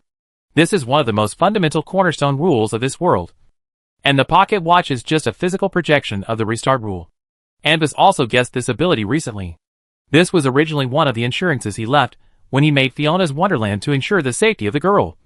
But it was distorted by the reverse invasion of the dream world and became like this. The only ones who are not affected by the retrospective effect are Anvis, the holder of the pocket watch, and Fiona, the dream controller. As an alien 9th level, the Nightmare Spirit King cannot prevent time from retracing, but he can resist it through the power of rules, which can be counted as half. Under the girl's gaze, the world appeared a magical scene as if time was going backwards. The darkness retreated in the direction from which it came, and the huge dark maze rose into the air in the struggle, and then absorbed a large amount of black nightmare fog that permeated the city. The eroded small animal residents also recovered and quickly ran back in the direction they came from. Finally, the time of the world rewinding was frozen at the moment when Marquis Winter was defeated and left. The opponent's body was not in this world, and his strength had reached the 9th level, so even the power of the rewinding rules was not enough. As a familiar ripple of light spread, the broken body of the Nightmare Spirit King appeared in front of everyone, and everything returned to the state before the city was broken. But the slight difference is that the body of the Nightmare Spirit King is more broken than the first time, since the body of the Nightmare Spirit King is remotely controlled by Marquis Bashim. When the rewinding occurs, the time of Marquis Bashim's spirit and body in the outside world is inconsistent. In order to resist the tearing effect caused by the disorder of the time axis, Marquis Bashim had to consume a lot of rule power again to protect himself. Mr. White Rabbit, did you do the change just now? After discovering that the city and the small animals have returned to normal, Fiona became excited as she sensed the clear rules of the world again. Please calm down, Your Majesty. This is your world after all? You are also the only hope to save us from evil. Looking at the girl who was looking at him in surprise, Anbis shook his ears and spoke slowly. Although the time rewinding has restored the world rules to the previous strong period, the rewinding function has temporarily entered cooling and cannot be used. Haha. It's a good method. I want to see how long you can struggle. Outside the city, Marquis Bashim laughed in anger. The ability to rewind that the opponent showed was indeed very buggy. But it only delayed the opponent for a while. Any skill must abide by the basic rules. The more amazing the effect of the skill, the greater its limitation. And this kind of rewind that covers the entire world cannot be used repeatedly in a short period of time. Without saying anything more, Marquis Bashim directly controlled the body of the Nightmare Spirit King and suddenly hit the restored protective barrier. The situation seemed to have returned to its previous state. The power of the Nightmare Spirit King and Fiona was in a stalemate, waiting for the four nightmares to break the balance. As Marquis Bashim expected, the four nightmares entered the scene on time again. But what he didn't expect was that the target of the four nightmares, this time, was completely different from before the retrospection. At a certain moment, including the crazy Decius, the four nightmare spirits, who were originally attacking the city shield, suddenly changed their targets and pointed directly at Marquis Bashim, who was in a stalemate with Fiona. You? How dare you? Because he was trapped in a fixed mindset. Marquis Bashim had never expected that the four nightmares, who had helped him break the city shield, would actually attack him together. In the dream world, the four nightmares can mobilize the power of the rules of the inheritance land to attack. Caught off guard, even if he urgently broke away from the entanglement with Fiona and defended himself with all his strength, he was still seriously injured. At this moment, the offensive of both sides was finally completely reversed. After experiencing fierce battles, he was now backstabbed by the four nightmares. The power of the Nightmare Spirit King has been weakened to an unprecedented degree at this moment. Fiona, together with the power of the four nightmares, has now gained the upper hand. Well, you guys, very good. If Marquis Bashim still doesn't understand that he has been tricked, then he is not a 9th level. Although he doesn't know who is targeting him, he finds that something is wrong with the situation. Marquis Bashim decisively opens the space channel and escapes from this world directly. He has his own confidence. This time he is defeated. But when he recovers from his injuries, no one in this world can stop him. As for whether he would be hunted down now, Marquis Bashim was not worried either. If the four nightmares really dared to catch up, he would give them a lesson they would never forget. While cursing in his heart, Marquis Bashim controlled the broken body of the Nightmare Spirit King and returned to his own small nightmare world. But before he could start repairing, he suddenly sensed that something had invaded this world. From the familiar auras, it seemed that the four nightmares were all there. They actually dared to chase into this world. With a sneer in his heart, Marquis Bashim did not make any extra moves, but just waited for them in the center of the world. The nightmare spirits devoured each other, and they also had a recovery effect. As long as he killed the four nightmares here, his injuries could be quickly recovered, and this small world was completely under his control.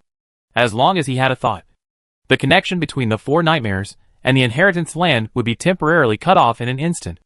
At that time, without the protection of the power of rules, they would be fish on the chopping board. Soon, the figures of the four nightmares appeared in his sight. But what made him feel a little strange was that in addition to the four nightmares, there seemed to be another nightmare spirit with an unknown aura present. And, except for Madness Decius, the other four nightmare spirits were all wearing a strange black cloak. Before I take action, do you have any last words? Looking at the four nightmare spirits staring at them like dead people, Marquis Bashim has begun to think about which one to eat first. But after hearing his words, three of the four nightmares looked at each other strangely and did not respond. Instead, the nightmare spirit with an unknown identity took a step forward and said something that made his face change drastically. Sir Bashim, Circle of Truth greets you. Chapter 601, The End of Nightmare. The Ring of Truth. Looking at the black-robed man in the center of the four nightmares in front of him, who had no breath at all, Marquis Bashim's heart gradually sank. He suddenly remembered the rumor that he couldn't tell the truth from the false. Fiona's disappearance was suspected to be taken away by the people of the Ring of Truth. Before that, no matter how he looked, he didn't find any trace of outsiders here. This made him think that it was just a rumor. So he controlled the Nightmare Spirit King to come here to capture Fiona. But now, Marquis Bashim finally understood that all this was a complete trap. The Ring of Truth had already been hidden here without anyone noticing, and even absorbed the 4 nightmares. Only he was foolishly kept in the dark and stepped in. Sensing the serious injuries of the Nightmare Spirit King's body, Marquis Bashim was a little desperate. But when he was frantically thinking about his way out, suddenly an idea suddenly appeared in his mind. The other party never made a move. Could it be that they were bluffing? Humph. Even if it's the legendary Ring of Truth, what can it do? If you insist on forcing me, then I will also leave you with a deep price. Thinking of this, Marquis Bashim regained his momentum and faced the 5 people with an extremely tough attitude. At the same time, he began to secretly prepare to close this small world. If he could devour a few of the 4 nightmares before the black-robed man of the Ring of Truth could react, then he would not be without the strength to fight. However, what Marquis Bashim did not expect was that when he saw him looking like he was going to fight to the death, the black-robed man in the center suddenly laughed. Then, under his puzzled gaze, the black-robed man suddenly took off his hood. What a face! A pale face without any blood. No facial features. Only a twisted black hole that seemed to lead to the bottom of the abyss. Staring at the deep black hole, a fear from the ancient times of mankind quietly climbed into the heart of Marquis Bashim like a thorny thorn. It was very absurd that the king of nightmare spirits, who was a symbol of fear, would also feel fear towards other beings. You are not human. As if recalling something that he instinctively did not want to remember, Marquis Bashim's voice was slightly trembling. There is a saying that goes, the more you know, the less courageous you are. As a 9th level person standing at the top of this world, Marquis Bashim had explored various remote Jedi and learned a lot of taboos and terrifying truths. Whether it was the end of the ancient Golden Age, the mysterious disappearance of the so-called great race of the Star Civilization, or the sudden destruction of the ancient magic empire at its peak, through various means, Marquis Bashim had once peeked into the history of this world. Those dark periods that had appeared more than once. That was an era when terrifying alien beings that made him tremble were rampant. And darkness and despair were the main themes of the entire world. Until a certain time, they suddenly left this world collectively, and traces of civilization gradually reappeared on the continent.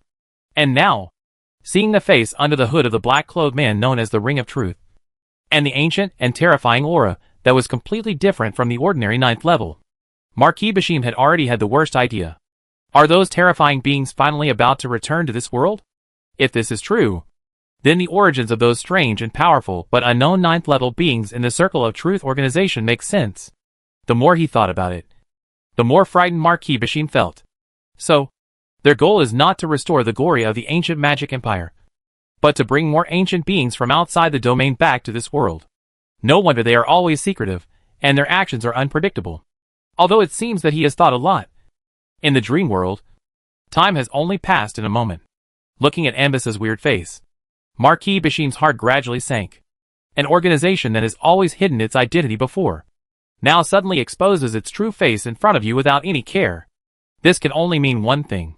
The other party is sure enough to keep him here completely. Thinking of this, Marquis Bashim no longer hesitated. Although his heart was bleeding, he still decisively controlled the body of the Nightmare Spirit King and chose to self-destruct. Only in this way can he be sure to completely withdraw his consciousness at the moment of the explosion without being disturbed by Avis. Although Marquis Bashim knew that as a 9th level person, even if he did not self-destruct, Avis might not be able to really attack his body through the connection with the Nightmare Spirit King. But he did not dare to gamble. There were too many strange abilities in this world. If he failed, he would lose his life. I don't know if it was an illusion. At the moment of self-destruction, Marquis Bashim seemed to hear a sigh from the figure opposite, as if he regretted that his action was too decisive and he could not completely keep him. At the last moment, Marquis Bashim even felt a little relieved. Following the terrifying explosion of the Nightmare Spirit King, the 4 Nightmare Spirits simultaneously held up the rule shield, but only the mysterious 9th level in the middle, who was suspected to exist outside the domain, treated the terrifying explosion as nothing, and just calmly watched him with the black hole on his face. This unfathomable attitude made Marquis Bashim even more uncertain. He did not dare to hesitate any longer, and took advantage of the cover of the explosion to quickly withdraw his consciousness from the deep dream world. The next moment, a violent explosion containing a large number of rule fragments submerged everything in this miniature dream world. When the terrifying explosion passed, The four figures in the field reappeared. At this moment, the four nightmares looked extremely miserable, and their breath was so weak that they could hardly maintain their normal form. And Anubis, who had previously looked unfathomable, had disappeared and was directly decomposed into dust in the explosion. After confirming that the aftermath of the explosion had completely disappeared, a thick book in the hands of Lilith of Lust suddenly lit up, and Avis's figure reappeared in the void. Before coming here, Avis had imagined many possibilities, and Marquis Bashim's choice of self-destruction was one of them. So, at the same moment when the Nightmare Spirit King self-destructed, Avis directly exchanged positions with a clone in the old secret scripture. However, after reappearing, Avis did not immediately pay attention to the rule fragments left by the Nightmare Spirit King's self-destruction, but looked at the last existence of the four nightmares that had not been controlled by him. Madness Decius. At the same time, the other three of the four nightmares no longer concealed and directly surrounded Decius. This guy followed them all the way, and seeing that the other party was always cooperating with his actions, Avis temporarily ignored him. Now that the threat of the Nightmare Spirit King has finally been resolved, when he is completely free, Avis also began to wonder what Decius wants to do. Chapter 602 The Real World. I can see that you are different from them. You will eventually become my companion. Although he was stared at by three nightmares of the same level with ill intentions, Crazy Theseus completely ignored them, as if they were air. The upper body of the elf only spoke to Avis. Want to see it? Wake up from the dream in advance, and see the real face of this world. As he said this, he seemed to suddenly think of something. The dark green crown of Theseus shook and explained an extra sentence. Don't worry about anything. You are different from me. When you see the real world, even if you want to sink into the dream again, it is your freedom. The real face of the world? Looking at Theseus's pair of pure dark green strange eyes, Avis hesitated. The first time he met Theseus was as the Dark Tityes.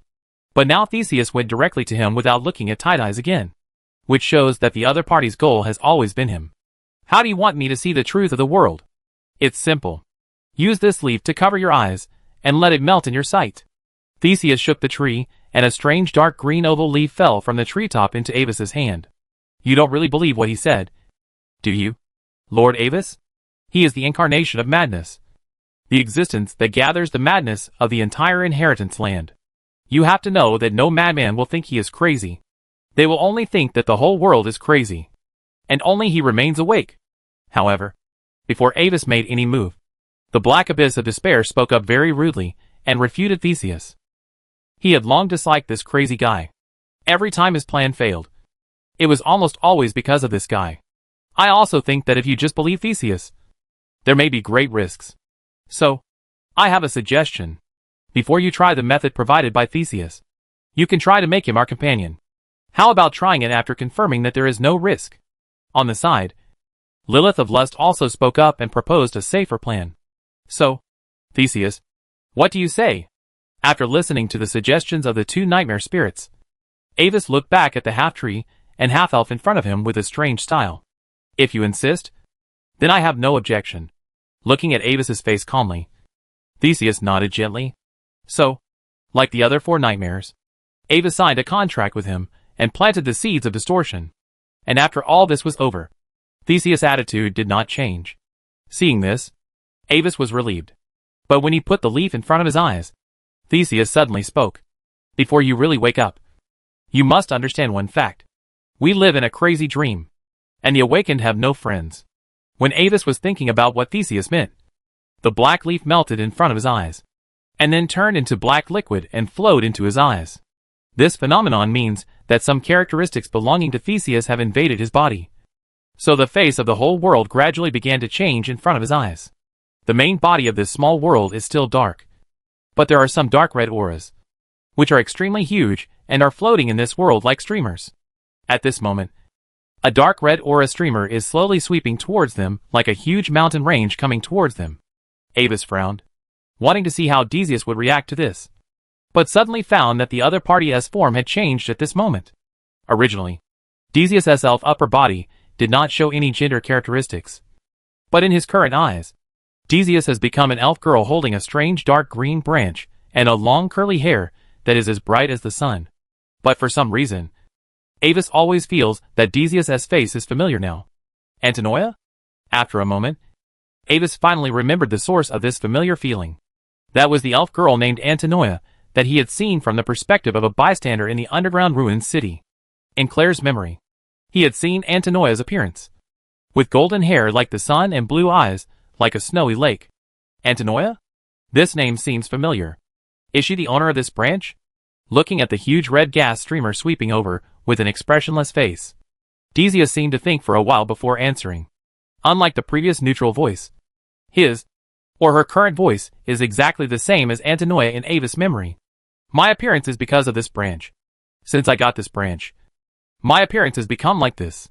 As he spoke, Theseus shook the dark green branch in his hand, and a vacuum spherical zone suddenly formed nearby, wrapping the two of them in it and resisting the red fog outside. In the eyes of the other three nightmare spirits, the crown of the crazy Theseus suddenly shook on its own. But he often made some incomprehensible actions, and the other three nightmare spirits were not surprised by this. What will happen if you are touched by this kind of fog? Looking at the world around him, Avis's tone was a little curious. In his eyes, the forms of the other four nightmares also changed. Lust Lilith turned into a rotating pink fog, with a shape similar to two nested hearts in the center of the fog, and two glowing pink patterns with curved vines extending from the outer circle. Despair Black Abyss turned into a huge black swollen bubble wrapped in countless bones, and the empty eye sockets of those bones were looking at him, while Dark Tide's eyes was completely black. They will affect your consciousness and make you even crazier. But for those who live in dreams, they may not be aware of them at all. The voice of Theseus came slowly, but with a little surprise. Your contract method seems to be very special. After being contracted by you, they still don't attack you instinctively even in the real world. Hearing Theseus' words, Avis looked at the three nightmare spirits again. At this moment, it seems that because of the close distance, the surface of the bodies of the three are emitting their own characteristics. They are like tentacles and smoke, ready to attack Theseus' protective barrier. But they all deliberately avoid the range where Avis is. There was no explanation, but Avis knew in his heart that it was probably not the restriction of the contract he signed on the surface, but the effect of Seed of Distortion. Even now, he still couldn't see through the essence of the secret book of the old days. He only knew that it seemed to be a collection of poems left by a super powerful person who had briefly transcended time. And Avis suddenly had an idea. In the real world, what would he and the secret book of the old days look like? Thinking of this, Avis waved his hand and condensed a magic mirror in front of him. There should be no danger. Otherwise the little white mouse Theseus, who had looked directly at the secret book of the old days more than once, should have died long ago. Chapter 603 Absorption and Control. Reflected on the smooth mirror is a young man with a silver-white translucent body. A dark existence like ink hangs around his waist. But the young man's face surprised Avis. It was not the face of his current body, but the appearance of his former blue star body. How? Did you see it? They are different from us. In this crazy world, only those of us who are still awake are true companions. Looking at Avis's actions, Theseus spoke calmly. She was not surprised by Avis's actions to check himself. Or in her opinion, when Avis came into contact with the real world, it was not strange for Avis to do any incredible actions. So, if I want to return, what should I do in the dream? After looking around, Avis, who had obtained a lot of information, looked at despaired Theseus and began to ask how to return. Close your eyes. Imagine the leaves that cover your eyes falling, and then open your eyes again. Theseus explained concisely. According to her, Avis tried it, and then everything in his sight returned to normal. Mr. Mirrorman, are you okay? Seeing Avis' figure reappear, Lilith of Lust quickly checked him to see if he was mentally affected by the crazy Theseus. Don't worry. I'm fine. Avis waved his hand. But in his heart, he was thinking about the world he had just seen in that special state. Theseus believed that the whole world was in madness, while Heiyuan believed that it was only Theseus himself who was in madness. Avis did not agree or disagree with these two views. Just like in a regular sculpture, when viewed from different angles, you can only see one side of it. And when you look at the world from different angles, the world will show different faces. Maybe it's Theseus who is crazy, or maybe it's the world that is crazy. But that doesn't matter. It's just a different angle. In Avis's opinion, the biggest gain this time is actually the new perspective provided by Theseus. As we all know, mental patients can always see more things. I can feel that you seem to have been affected by the crazy Decius and part of your mental state. And this influence is almost irreversible. You'd better stay away from him. Yun shook his head. Since Avis suddenly disappeared and reappeared, he had a nausea similar to Decius. After ending this short episode, Avis and others turned their attention back to the large number of rule fragments left after the death of the Nightmare Spirit King. As the strongest person in the Inheritance Land, the authority fragments left by the Nightmare Spirit King include all the fragments from the 1st to the 98th, only lacking the last 2 golden authority fragments. In response, Avis unceremoniously absorbed these authority fragments and became the new strongest Nightmare Spirit. The remaining authority fragments were left to the 4 nightmares to choose. However, after becoming the new Nightmare Spirit King, Avis also experienced the dilemma of the former Nightmare Spirit King. Strong power brings even stronger consumption. And the things that the Nightmare Spirit King needs to consume are very special. He needs to absorb the fear of many dream creatures to maintain his existence. For Avis, although he does not have to worry about the problem of fear of power, what replaces it is the loss of control of the dark side of dreams. As the gathering of most of the dark sides of the entire Inheritance Land, the death of the Nightmare Spirit King has triggered a chain reaction. Without the support, these dark sides have returned to the Inheritance world, and have begun to cause changes in the entire Inheritance world. Now, Avis has 2 choices. Either to gather these dark and negative characteristics on himself, at the cost of possibly affecting his own consciousness, or let them merge on their own, and then regather a new Nightmare Spirit King. Of course, the new Nightmare Spirit King will be much weaker than the previous Nightmare Spirit King because he has no authority. Soon, Avis made a decision that he would try to accept these dark sides, regather the form, and inherit the passive identity of Nightmare Spirit King. Where did Mr. White Rabbit go? In the Dream Castle. Fiona looked at Kate and Fia, who were confused, and her big lake blue eyes were a little unhappy. Ever since the Nightmare Spirit King was repelled, the White Rabbit suddenly ran away and completely lost its trace. She had tried to find it, but there was no trace of the White Rabbit in the entire world. As the White Rabbit left, the girl instinctively felt as if something very important to her had left her. When the White Rabbit was around, she would inexplicably feel at ease. Fiona suddenly realized that this White Rabbit, which she was very familiar with, seemed to have occupied a very important position in her heart without her realizing it. But when the girl was thinking about the White Rabbit, she suddenly felt that those evil and strange beings seemed to have entered this world again. Originally, the White Rabbit was in charge of this work, but as her authority increased, she could sense their existence. As time went by, this world had officially become part of the Inheritance Land, and as the Queen of Dreams, she also became a trialist in the Inheritance Land.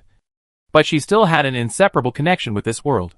Because the Nightmare Spirit King was repelled, she successfully passed her first exclusive trial task and obtained a large number of Inheritance Land authority fragments as rewards.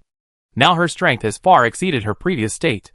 Moreover, she also had a feeling that through the world of Fiona's Wonderland that was integrated with the Inheritance Land, she seemed to be able to mobilize some special rule powers that other trialists could not mobilize.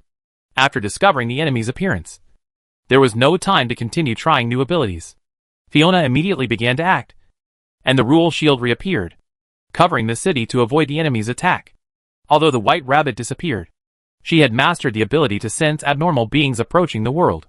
On the other side, the White Rabbit Avis, whom the girl had been thinking about, had just returned to this world with the 4 nightmares. He thought his return was very low-key, but in fact, he had been discovered by Fiona. Yes, after I leave, you continue the previous offensive actions. Don't let those trial participants see any problems, and focus on ensuring your own safety. While assigning tasks to the 4 nightmares, Avis sorted out the next plan. After becoming the strongest nightmare spirit, he now has to find a way to completely control the Inheritance Land in the shortest time. Chapter 604 Choice. Due to Avis's previous series of operations, the Nightmare Spirit King, who was supposed to be killed by Fiona, was killed in advance by him. Logically speaking, this kind of prophecy first, and then actively changing fate, which caused Fiona's original fate to deviate greatly, would cause Avis to suffer a huge backlash from the power of fate. But because he himself had been involved before the prophecy, Fiona also needed an enemy to stimulate her own power awakening, so as to achieve the effect of this outbreak of the power of fate. Therefore, Avis, the culprit who directly caused the original plot to change drastically, was once again watched by the web of fate, and was honored to be upgraded from an important supporting role to a big villain. Now it has been arranged by fate that he will be defeated by the girl in the future. It is true that the Dragon Slayer has become a dragon. However, Avis has become accustomed to this kind of plot development, although his starting point is just to protect himself, his family, and perhaps the safety of the world.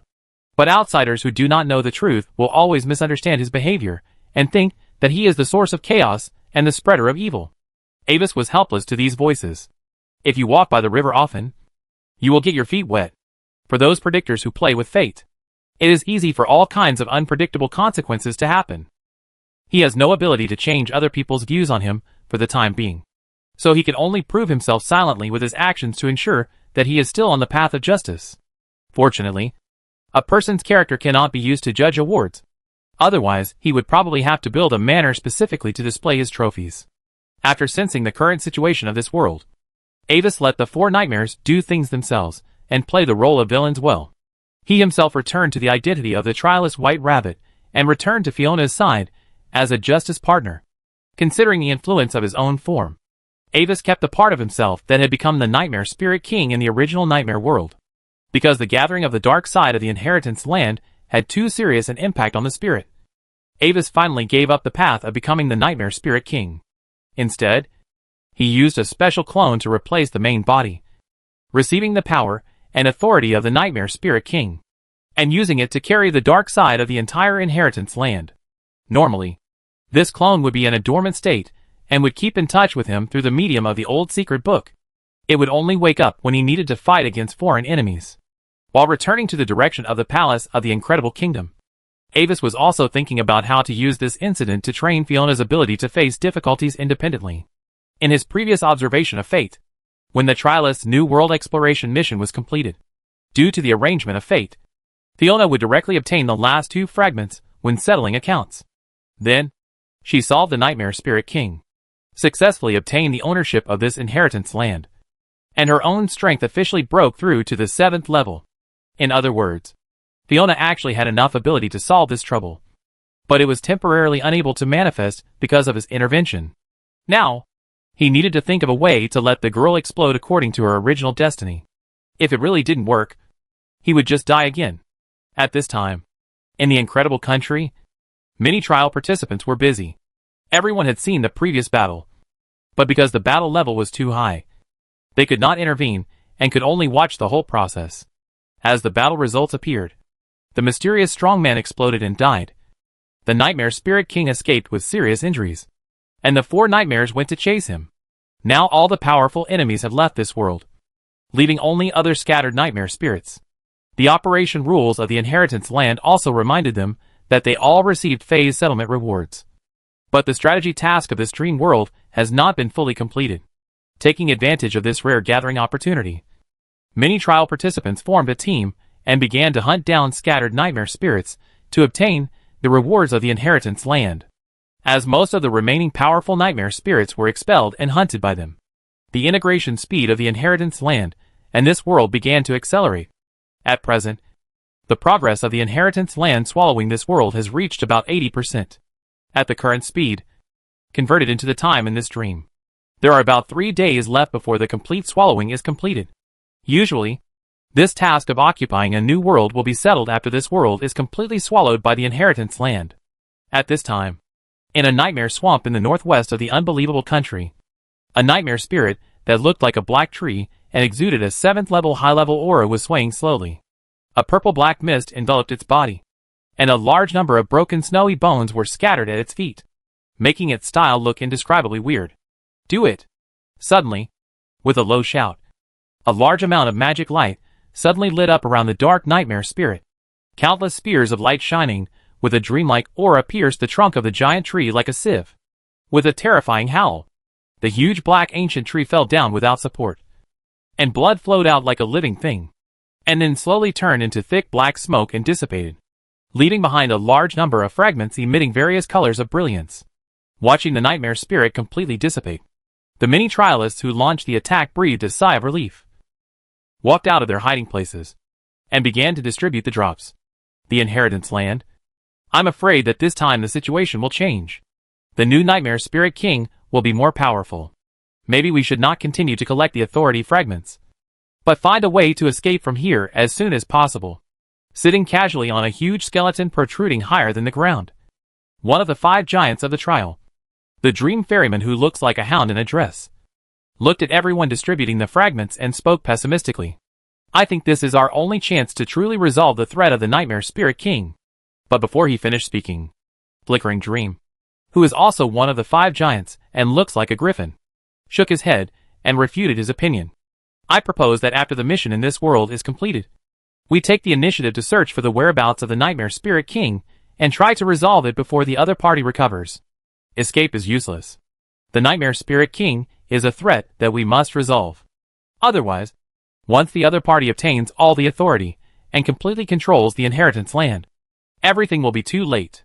People have different opinions on the previous Nightmare Spirit King being repelled. Some people are more worried, thinking that whether the Nightmare Spirit King lasts or one of the 4 nightmares successfully devours the Nightmare Spirit King, it is not a good thing for them, because the winner will inevitably become stronger, facing a stronger enemy. They have no hope of obtaining inheritance. So it is better to change their target as soon as possible and find a way to escape from this world. Some people think that this will be their only chance to change their fate. Why not take advantage of the opponent's weakness and take the initiative to solve this time bomb? They also have their own thoughts. If they can hunt down the Nightmare Spirit King while he is seriously injured with the joint efforts of everyone, then they will have the hope of snatching the precious authority fragments that fell at the last moment and ascend to heaven in one step. Looking at the 2 parties with different opinions, Duchess Lena's face unconsciously brought a sense of superiority. At this time, she felt more and more wise. After becoming a subordinate of Marquis Winter, whether it was a retreat to escape from this world or a way to completely hunt down the Nightmare Spirit King, she was invincible. Chapter 605, Crisis. What about you, Mr. Dream Eater? What do you think? At this time, after discussing, the others also began to ask for her opinion. This matter is of great importance. I can't make a decision for the time being, but before the settlement of this mission, I will give you an answer. Remember, haste leads to chaos. With a polite and repellent smile, Lena did not express her opinion immediately, but practiced Tai Chi skillfully. However, before everyone discussed a result, all the trialists suddenly received a reminder from Fiona. The 4 powerful nightmare spirits, who left before have returned to this world. Please pay attention to your own safety, and try to avoid scattered actions to prevent danger. Have you received the news? The 4 nightmares have returned to this world. A trialist was a little surprised to receive the news from the girl suddenly. I also received the news. This feeling seems to be a notification sent by the queen of this dream world through the power of rules. After distinguishing the source of the notification, the Dresshound Dream Ferryman confirmed that the news was not a trap of the nightmare spirit. What should we do then?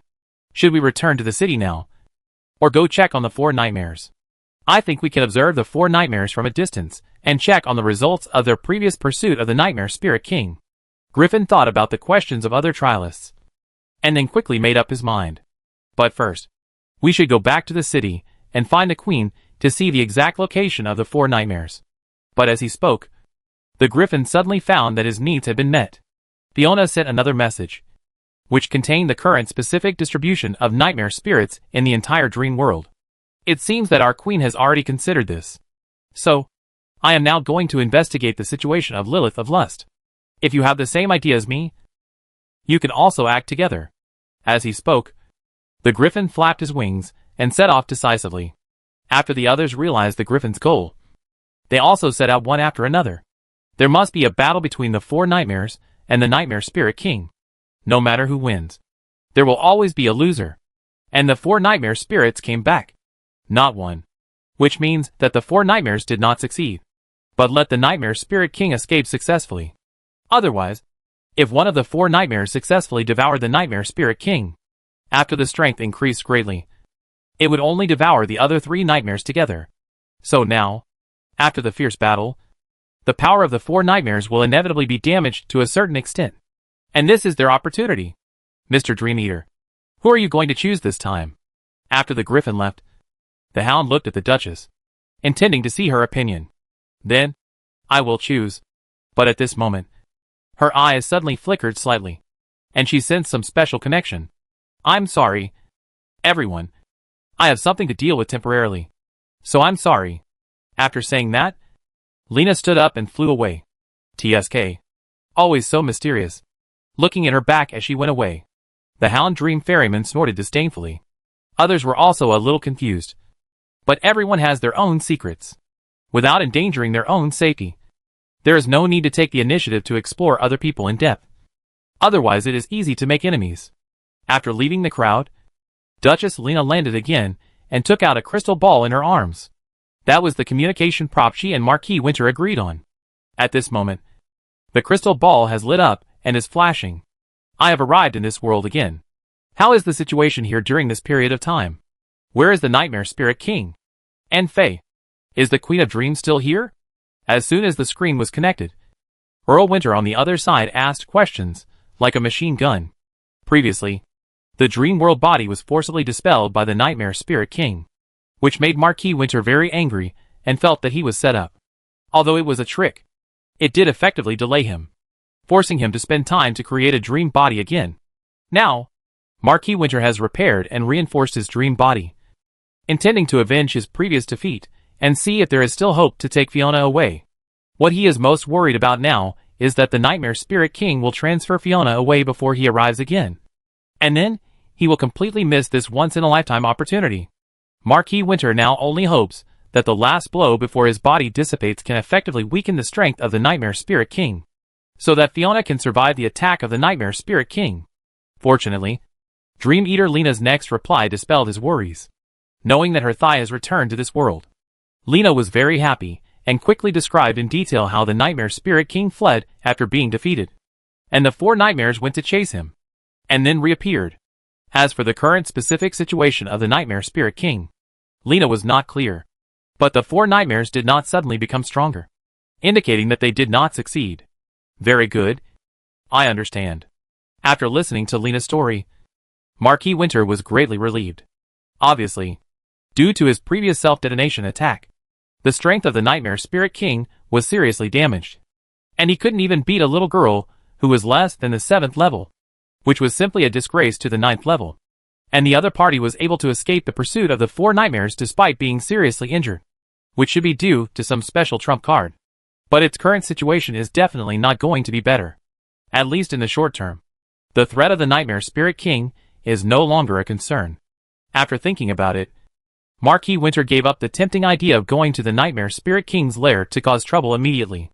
Fiona's value is higher than his breath. If Fiona disappears again in an accident while he is looking for revenge on the Nightmare Spirit King, then it will be a loss. After determining the current situation, Marquis Winter no longer hesitated, but hid his figure directly and rushed to the palace of the Incredible Country.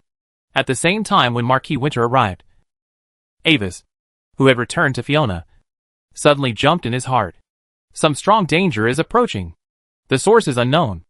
Avis quickly performed a simple divination ritual, but the result was blurry, without any valuable information.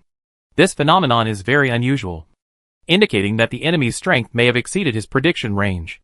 And the enemy that can make an 8th level prophet unpredictable is probably only the 9th level. After thinking for a while, Avis quickly locked on the only 2 possible existences: Marquis Winter and Marquis Bashim. Chapter 606 Plot Time. After thinking for a moment, Avis quickly locked on the most likely target. Marquis Bashim had just been frightened by him, and abandoned his identity as the Nightmare Spirit King to escape. The chance of returning in a short time is not high. The enemy this time is more likely to be Marquis Winter. The situation is a bit troublesome. The target of the other party's trip is Fiona.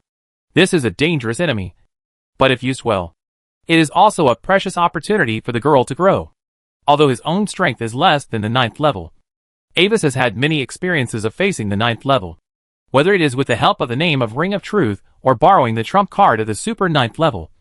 There are also many 9th level people who were scared away and severely injured by him. Moreover, Fiona is a very special existence in this world, although she can easily mobilize the rules of the dream world. At the same time, she is also bound here by the rules of the world. Before the fusion with the inheritance land is completely completed, she cannot leave this world. In other words, they have nowhere to escape now, and can only face it. After understanding the current situation, Avis immediately began to prepare. The clone of the Nightmare Spirit King was urgently awakened by him, and is currently heading towards this world. Although the power of the Nightmare Spirit King, who has lost the essence of fear, has fallen to the 9th level, he should be qualified to intervene in the battle with the authority of the inheritance land that is close to complete. Because it is necessary to use the pressure of the enemy to stimulate Fiona's own inner potential. And the opponent is not a seriously injured Nightmare Spirit King. Avis is not ready to scare the opponent with the identity of Circle of Truth for the time being. And he is carrying a one-time rare item of the limit-breaking level. Although it is not clear how much power it can exert in the deep dream world. It should be a big surprise. Calculating the power he can currently use, Avis suddenly remembered a certain Duke Carrot who had already set out. His family amulet was left at the clone that had turned to ashes. But Fiona was wearing the amulet. Even if it is impossible to teleport here, the time is almost up. Why hasn't the Duke arrived yet? At this time, in a strange place in the deep dream world, Duke Carrot carefully moved to the edge of the dream to avoid awakening the terrifying existence sleeping in the center of the world. Originally, he was very close to Fiona's coordinates. But the extremely rare world cavitation phenomenon in the deep dream suddenly appeared nearby, causing him to be swept into the broken dream turbulence and thrown directly into a terrifying dream somewhere unknown. In the center of this dream world, there is a strange existence that looks like a pitch-black dragon, but with tentacles all over its body. It sleeps there with a huge snoring sound, and exudes an aura close to the 9th level limit. Carrot can only try carefully to slip out of this world without disturbing the Lord of Dreams. Otherwise, once the other party wakes up, he will have to face a dangerous and meaningless battle. As long as he moves a little more, the dragon's snoring will immediately decrease. At this time, he can only wait carefully for the other party to calm down. Now, Duke Carrot only hopes that the time axis of this dream world will not be too different from the time flow rate of the main world. So, next time, don't run away without telling me. Okay? In the palace of the Incredible Kingdom, Fiona held the white rabbit, stroking its long ears that were hard to touch normally. While chattering to it, the girl was very happy about the white rabbit's return. But she was also a little dissatisfied with its previous departure without saying goodbye. If you do this again, I will punish you to study advanced inscription literature and noble etiquette for a month in a row. No rest in between. No playing arcane cards. Well, it seems a bit too cruel. Then 7 days will do. But after thinking about it, Fiona felt that this punishment seemed too cruel to the White Rabbit. So she took the initiative to shorten the time. Mr. White Rabbit, do you know? After you suddenly disappeared, the terrifying black maze disappeared in a flash. And those powerful nightmare spirits suddenly left this world. Then, a voice said in my mind that I got some, fragment rewards? Then I could suddenly feel their existence within a certain range outside this world. Also, those 4 powerful nightmare spirits are back. But I still remember what you did before. So when they just appeared, I notified everyone of the news and their specific location in advance. Looking at the little girl who seemed to be waiting for his praise, Avis gently patted her head with his ears to show encouragement, and at the same time prayed for the 4 nightmares in his heart for a second. I hope the 4 nightmares can hold on, and not be ambushed and killed by those trialists. By the way, Mr. White Rabbit, do you know? Actually, I am not originally from here. Only after finishing my studies, I had the opportunity to come to this world for a short time. Although I don't know what happened this time. I became the queen here, and I don't know why I can't leave this world. But my family should soon find out that I didn't go to class. At that time, they will come to find me and take me back. And the next time I come, maybe I will restore my original identity. Is that so? Avis nodded gently, listening to the girl's delicate breathing and heartbeat. A touch of tenderness appeared in his eyes. And the next moment, his expression became solemn. Please be careful, Your Majesty. I can feel that a powerful enemy is about to arrive here. Enemy? But I don't feel it. Hearing the sudden warning from the White Rabbit, Fiona tilted her head in confusion, and carefully sensed it to make sure that there was no reaction to the enemy invasion. It doesn't matter if you can't feel it, Your Majesty. Just be prepared for the enemy to come. Avis didn't force it. He also knew that the hidden means of a 9th level person were not something that the current girl could detect. Okay, I understand. Fiona nodded to the suggestion made by White Rabbit. After thinking about it, she thickened the rule shield covering the city again, and also detected the surrounding situation. but found nothing. I wonder what the world of your majesty is like. Sensing the crisis warning that was gradually increasing in intensity, Anbus gently held the pocket watch. And while his mind was faintly communicating with the one-time rare item of the limit-breaking level, he casually followed Fiona's words and asked, "My world?" Fiona didn't think much after hearing the question from the White Rabbit. After organizing her words a little, she began to tell the story. In the world where I live, there is a castle that is bigger and more magnificent than this palace. I live there with my family. My father and mother love me very much. And my brothers and sisters are also very kind to me. Especially my fourth brother. He often plays with me and tells me stories. Although he is only 1 year older than me, he is super good at everything. And even the stories he tells are created by himself. However, he often stops telling stories halfway through, which is annoying. As Fiona told the story, some curious little animals nearby had gathered spontaneously and formed a circle around the girl. This made the girl feel very novel. It was her first time to try such an interesting thing, to tell the characters in the story about the real world. Chapter 607 Terrifying Enemies. But now, Fiona also has a story. After we go back, if my fourth brother asks me where I went, I will only tell him half of it, and wait until the next day to tell him the second half. As she spoke, the girl couldn't help but feel a little proud of herself as she looked at the surprised expressions of the small animals around her, while Avis couldn't help but shake his ears. Then, my fourth brother and I went to the academy. Do you know the academy? It's that kind of interesting place where there are more students than teachers. It's different in the castle. There are only many teachers teaching me together. In the academy, I met some new friends. They were very natural when they first got along with me. But gradually they all became weird. They would instinctively please me, just like those people in the castle.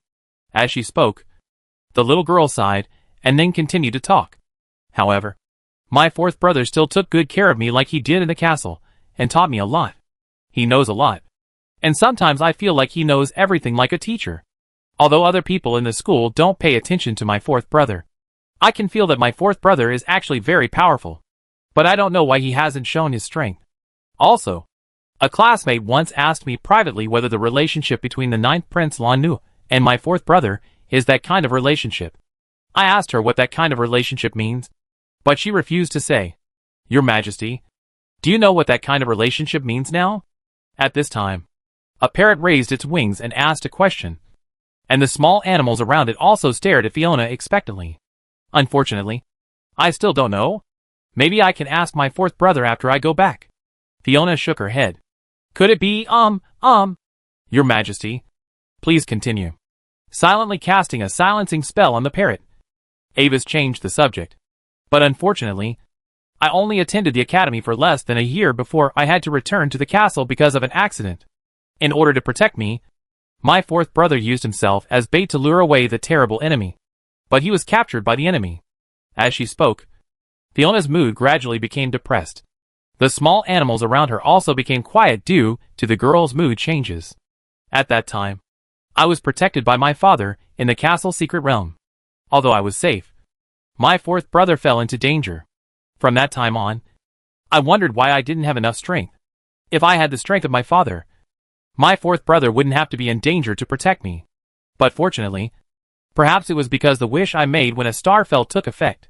An accident made me leave the family's secret realm and embark on an unusual adventure. In the process, I met many interesting companions. They were different from the people in the castle and the academy. They would treat me naturally. And there were enemies who were not strong but very bad. And in the end, I met my fourth brother again. You don't know how happy I was at that time. Speaking of this, Fiona's expression became happy again. This time I came here. Although I don't know what happened in this world, I can feel that there should be something here that can make me stronger. I would be lonely if I was protected in the secret realm of the castle. If I have power, I can protect myself and stop worrying my brother and father. With her hands on her chest, Fiona's big blue eyes closed slightly, and then opened again. So, after being taken back by my father, I will often come back here to play with you.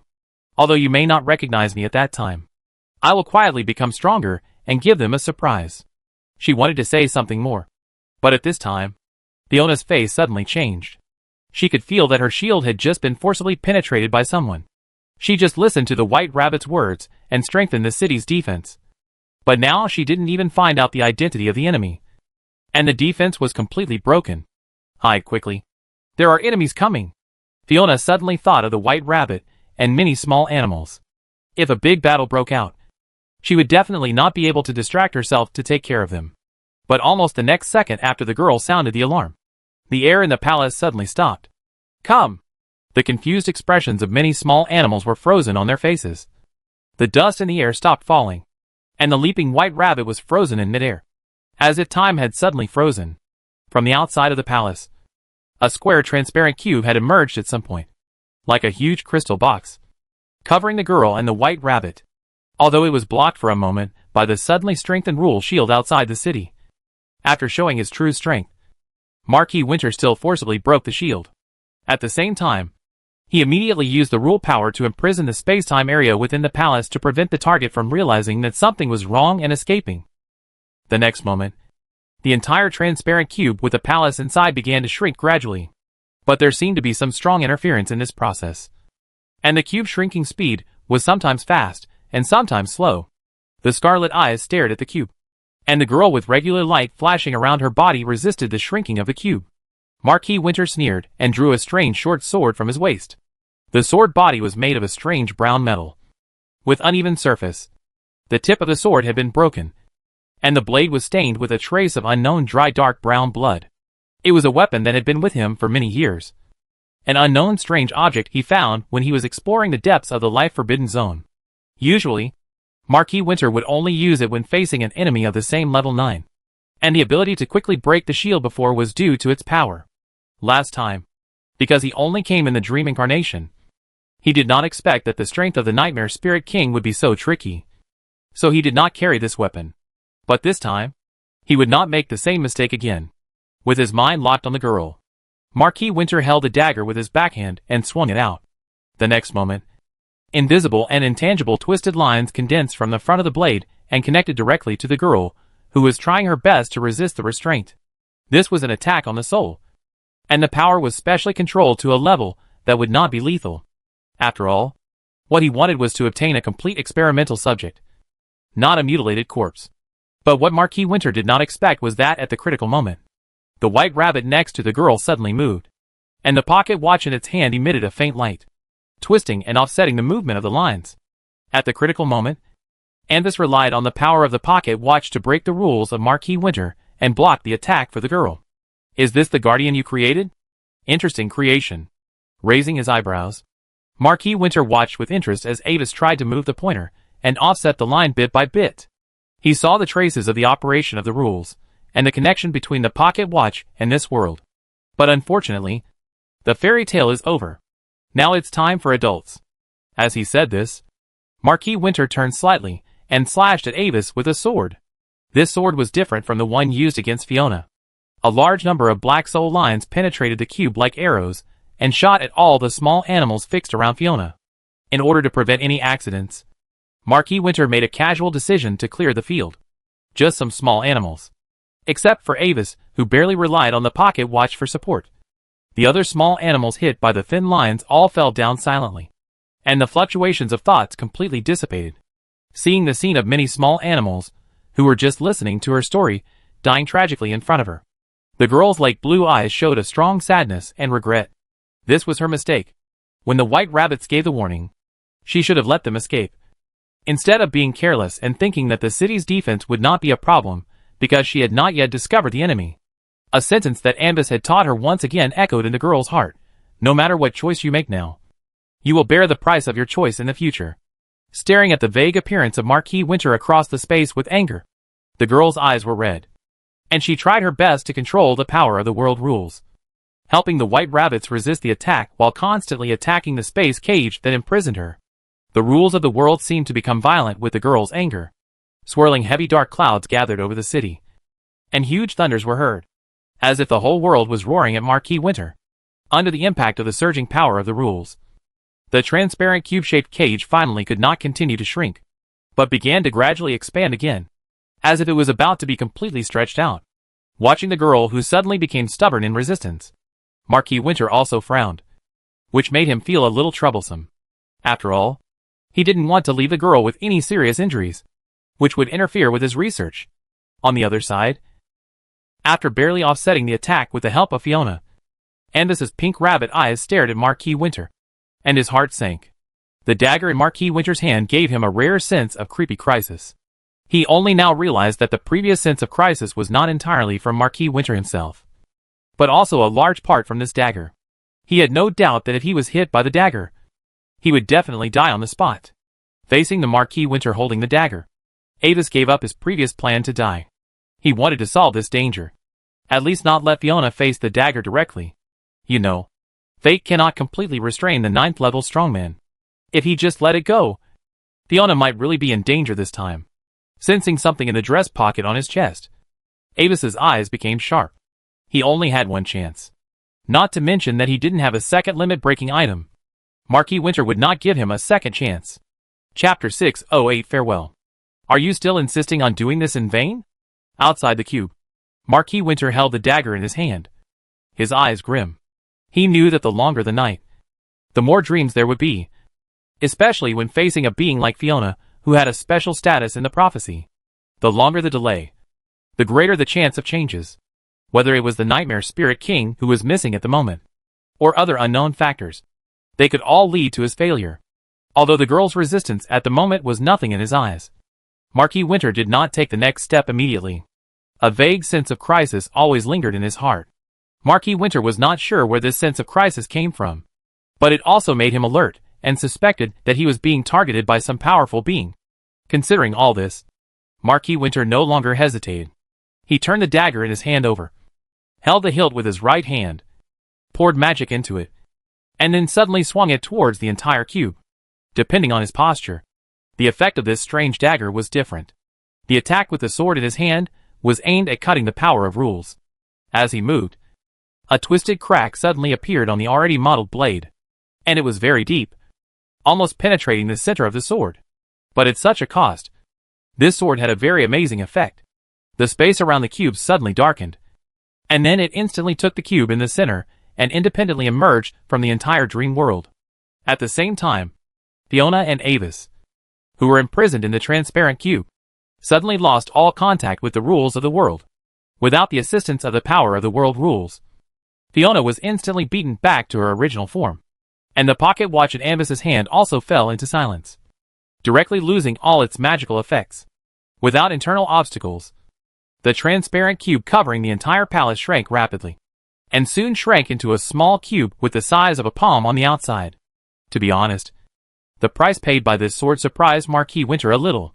He originally thought that separating a little girl who was less than the 9th level from the world rules should not produce too much reaction force. But now with this reaction, he even suspected that he was dealing with the clone of a 9th level strongman. Looking at the broken dagger in his hand with some heartache, Marquis Winter took a step forward, and while being alert to the enemies that might be hidden around, he quickly reached out to grab the shrunken cube. He was ready. Once he got the cube, he would leave here immediately, without entanglement with any possible enemies, and return directly to his secret laboratory in the half-plane of the main world.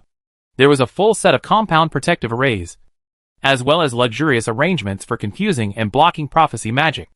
Marquis Winter was confident that even the Olivendi family would never be able to detect his secret base. But the moment his hand grasped the cube, Marquis Winter's face suddenly changed. An extremely strong sense of crisis came from the inside of the imprisonment cube in his hand. He instinctively threw the cube in his hand away. But before the cube completely left his palm, one of its faces instantly shattered, and a rusty yellow light was reflected from the cube, directly covering him. Under the reflection of this light curtain, the appearance of the young man under the hood of the Marquis Winter suddenly began to change rapidly at a speed visible to the naked eye. Part of the body quickly aged, while the other part began to become younger strangely, and the existence of the entire dream body began to become translucent and unstable. Even if he used all his strength to operate the power of rules to resist, the effect was so weak that it was almost imperceptible. The power of time? It's really disgusting. A trace of cruelty flashed in his scarlet eyes. At the critical moment, the Marquis Winter decisively swung his sword again. Crack. As the sword went down, the sword body directly let out a whine of being overwhelmed, and then completely collapsed and broke into 2 pieces. But the result of this sword was also very surprising. As the blade passed by, The brass-colored twisted light curtain strangely separated to both sides for a moment, like Moses splitting the sea. Taking advantage of this opportunity, the figure of the Marquis Winter flashed and instantly escaped from the range covered by the brass-colored light. In the reappearing palace, Avis looked at the escaped Marquis Winter and the half-broken dagger in his hand, and sighed. He held a strange dragon-shaped brass badge in his hand, and the rusty yellow light curtain that forced Marquis Winter to sacrifice his sword to save his life was now pouring out from the badge. Avis was trying to restrict the power radiation range of the badge to prevent the time turbulence sealed in it from affecting himself and Fiona. But his left hand holding the badge had turned into a strange rusty yellow color at this moment.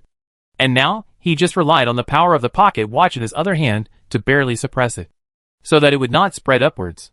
Relying on the terrifying dagger, Marquis Winter still escaped his killing move. But fortunately, he achieved his goal of weakening the opponent. At least the dagger was destroyed by the attack. Huh? So that's how it is. A broken disposable wonder. Is this your trump card? Looking at the white rabbit holding the badge beside the girl from a distance, Marquis Winter breathed a sigh of relief. Although he was tricked, he finally found the source of the sense of crisis. There was no other horror at all. The root of everything was the badge in the hand of the inconspicuous white rabbit in front of him. A broken limit wonder. It's really a big deal. It's a pity that no matter how powerful the magic item is, it will eventually be limited by the user's own strength. Commenting with interest, Marquis Winter looked into the girl's eyes, trying to find the despair of the failed plan. But he only saw confusion and surprise, and saw the sense of frustration in the eyes of the white rabbit. This situation made Marquis Winter feel a little abnormal, and it also sounded a wake-up call for him. His target is not the weak, but the existence that can threaten or even kill him. After taking a deep look at the white rabbit, who was still trying to control the badge in his hand, under Avis's somewhat surprised eyes, Marquis Winter raised the broken sword in his hand again, and then suddenly swung it at Fiona. The sword is broken, but it does not mean it cannot be used. As Marquis Winter moved, a strange gray line extended from the slash. Looking at the gray line, a creepy sense of crisis surged from Ava's heart. Can't be hit. Absolutely can't be hit.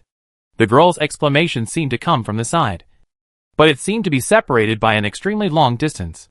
The movement of the world slowed down in Avis's perception. He watched the broken sword slowly and unstoppably fell, and at the same time tried his best to turn the badge in his hand to the direction of the attack. The line did not move fast, but it penetrated the brass badge that released the chaotic time turbulence with great determination, and penetrated the rule protection that Fiona had urgently arranged. Finally, under the desperate gaze of the girl, it pierced the white rabbit that was desperately blocking her. At this moment, the dagger in the hand of Marquis Winter suddenly exploded into pieces. Like the small animals before, Avis fell to the ground powerlessly, and the badge in his hand was completely shattered into a group of broken rusty yellow light fragments due to the destruction of the structure. In the somewhat surprised eyes of Marquis Winter, a translucent figure suddenly appeared on the fallen body of the white rabbit. It was a young man with light golden hair and azure eyes, wearing a moon-white dress, and his handsome face had a strange temperament. Ambus Olivendi? The identity of the figure was instantly found in his memory, and the Marquis Winter spoke in surprise. Brother. At the same time, seeing the changes in the white rabbit, Fiona was stunned as if struck by lightning. She could sense the warmth and familiarity from the figure in front of her, just like when she had snuggled up to that figure before. Ambus did not respond to the Marquis Winter. He just opened his mouth, then showed a somewhat sad smile, and stretched out his hand in the direction of the girl. It seemed that after realizing that he could no longer speak, he wanted to touch her head for the last time. But in the process, along with the body of the white rabbit on the ground, his figure gradually faded and turned into scattered light golden dots. With the breeze, the last dot of light gently floated to the girl's cheek, as if saying goodbye. Chapter 609. You deserve it. Looking at the scene in front of him, Marquis Winter frowned deeply. He had seen similar scenes, but they usually appeared under certain special conditions, when the obsession of the soul relying on a certain medium was achieved and then automatically dissipated. Although he was not sure what the relationship between the rabbit and Avis was. Looking at Fiona's distraught look and the dagger that was completely broken under the reaction force, Marquis Winter had to think of the worst. He probably killed Avis, the fourth direct descendant of the current Duke of Carlos, without sufficient preparation. Only in this way can the dagger be broken. It is likely that it broke through the opponent's multiple life-saving trump cards. Is this the impermanence of fate? With a sneer in his heart, Marquis Winter also knew that he might be in trouble. The four major families are very protective of their direct descendants. After he accidentally killed Avis, the Olivendi family may have discovered it and started looking for the murderer. Although the Deep Dream world can temporarily block it, over time, this world will definitely be exposed to the eyes of the Prophet. And he must now deal with the beginning and end of this matter as soon as possible. Fortunately, he had come here to hide his identity in order to capture Fiona. And now it happened to be used to resist the detection of some prophecy spells. Without hesitation, he put away the scattered fragments of the dagger, and then suddenly controlled the power of rules and swept towards the stunned Fiona. He planned to quickly control the girl while she was not prepared, and then immediately returned to his secret laboratory. But to the disappointment of Marquis Winter, just before the rule power was about to hit the target, the girl's figure suddenly moved, and the invisible rule power was running, blocking his attack. Unfortunately, my patience has been completely exhausted now. A cold color flashed in his scarlet eyes, and Marquis Winter increased his strength, intending to establish the situation immediately. With the 9th level of the Olivendi family arriving at any time, he had an unprecedented sense of urgency. But what Marquis Winter did not expect was that Fiona did not lose because of his attack, but broke out completely. The deep and terrifying aura of power rose from the surface of the girl's small body, and even Marquis Winter had to be cautious. Unlike the power that came purely from the world rules before, this was something deeper from the girl's blood. In the surging rule power, the ice blue wind and the blazing white light suddenly emerged, blocking all the attacks of Marquis Winter. You are unforgivable. A lone white rabbit foot was held in the girl's hand. Her body trembled slightly, and her lake blue eyes seemed to be about to spurt out flames. Through the violent collision of the rules in the field, she stared at the Marquis of Winter in the sky with hatred. At the same time, in the depths of the girl's lake blue eyes, the Marquis of Winter seemed to see two blurry giant bird phantoms. One was as crystal clear as ice, and the other was completely made of blazing white light. Is this the secret of star hidden by the Olivendi family? Sensing Fiona's strange state with a solemn expression, the Marquis of Winter's heart finally sank. He had seen the true bodies of the 9th level blood of the Olivendi family and the Alfred family, but even they could not do the same as the girl in front of him, whose breath alone gave him a life-level oppression. Now, he was facing an incredible fact. Even without any 9th level support from the Olivendi family, his next battle with Fiona would be a real hard battle. Far away from the world, the Nightmare Spirit King, who was shuttling between dream worlds, suddenly stopped. On its body, a thick dark green book opened by itself. The pages radiated light, and a figure recondensed in the light, catching the old secret book that fell from the sky. Avis took a look and found that the yellowed page that originally sealed his clone had a long cut on its surface, as if it had been accidentally cut by a knife. In Avis's perception, that page is currently unusable. However, the page itself is slowly creeping and healing. I believe that after a while, this page will be able to resume normal function. Oh, gods! Look at this terrible scar. Life is really not easy. With a sincere sigh at the power of the dagger, Avis condensed a new clone and saved it in another page, resetting his life-saving skills. Obviously, the old secret book blocked the terrible attack from the clone. But the price was the temporary damage of a page. Yes, when he sensed the enemy's attack, Avis had already replaced his original body with the clone. In the case that fate always wanted to arrange for him to sacrifice, he really didn't dare to expose his true body at will, for fear that he would be killed inexplicably as soon as he showed up.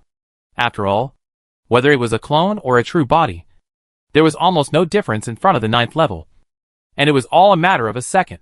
And the last scene of the soul dissipating was the result of Avis referring to the prophecy, and he manually added the late magic special effect. Although he didn't see the final effect, Avis thought it should be good, because he got nearly 1,000 points of fate feedback. But after self-examination, Avis suddenly realized that his identity as the White Rabbit Trialist in the Inheritance Land seemed to have been completely erased by some force. Simply put, the attack by Marquis Winter directly destroyed one of his ID cards from the root. Even if he tried to get another one, he would no longer be the White Rabbit before. After figuring this out, Avis sighed again. Fiona would probably be very sad about this, and the White Rabbit pocket watch was actually quite interesting to use. After thinking about it, He continued to rush to Fiona's world of dreamland. After Fiona exploded, he might have a chance to beat the fallen dog. Mission completed. It's time to receive the reward. Looking at the terrifying battle in the distant sky, Duchess Lena was a little frightened. Before the battle began, she left the city far away, although it was not clear why Marquis Winter wanted to attack the Queen of Dreamland. From the scene of the battle, the two sides seemed to be evenly matched. Finally, the amazing battle fluctuations in the distance subsided again. With a feeling of some gains and losses, she hid her body and touched back again, intending to see the result of the battle. If the Marquis of Winter wins, then there is nothing to say. But if the Queen of Dreamland wins, then she could only pray that the other party does not know that it was she who led the Marquis of Winter here. But what made her heart sink was that the little girl holding a white fluffy object stood alone in the city that had completely turned into a silver-white ruin. The vague white-gold giant bird shadow enveloped her whole body, and the lake blue eyes seemed to be frozen with eternal ice. Although she just stood there quietly, her figure seemed to come from ancient mythical creatures, awe-inspiring and inviolable. As if sensing something, the girl glanced at Lena, who was hiding, and the sadness and coldness in her eyes made her back shiver. "It's you." As if she remembered her identity, Fiona took a last look at the rabbit's foot in her hand, and the sadness in her heart was almost uncontrollable. If she could pay more attention to Avis, if she could awaken her own power earlier, you should have other similar companions. Right? Inform them all. I want to clean up this world thoroughly. Now, all she can do is continue to carry out the tasks that Avis left for her before he died. I will make all the existences that have invaded this world pay the price. As Fiona's order was issued, Avis, who was rushing over excitedly outside the world, suddenly felt a chill all over his body. It seems something is wrong. Is something targeting me? Chapter 610, Choice and Price. After thinking about it, Avis cautiously stopped his steps to the world of Fiona's dreamland. What if Marquis Bashim suddenly had an idea and wanted to test the strength of the Ring of Truth and waited there to block him? Or what if, due to the arrangement of fate, Fiona attracted a terrifying dream monster when fighting with Marquis Winter, and was waiting for food near that world? Sensing this looming sense of crisis, Avis tried to divine, and found that the source of the crisis seemed to point to Fiona. This is strange. How could Fiona threaten him? Lying on the huge body of the Nightmare Spirit King's clone, Avis scratched his head, and was a little confused. Although the girl was a little stimulated, it was fate after all, so it must not be a big problem. By the way, the 4 nightmares should still be there now, so you can contact them first to understand the current situation.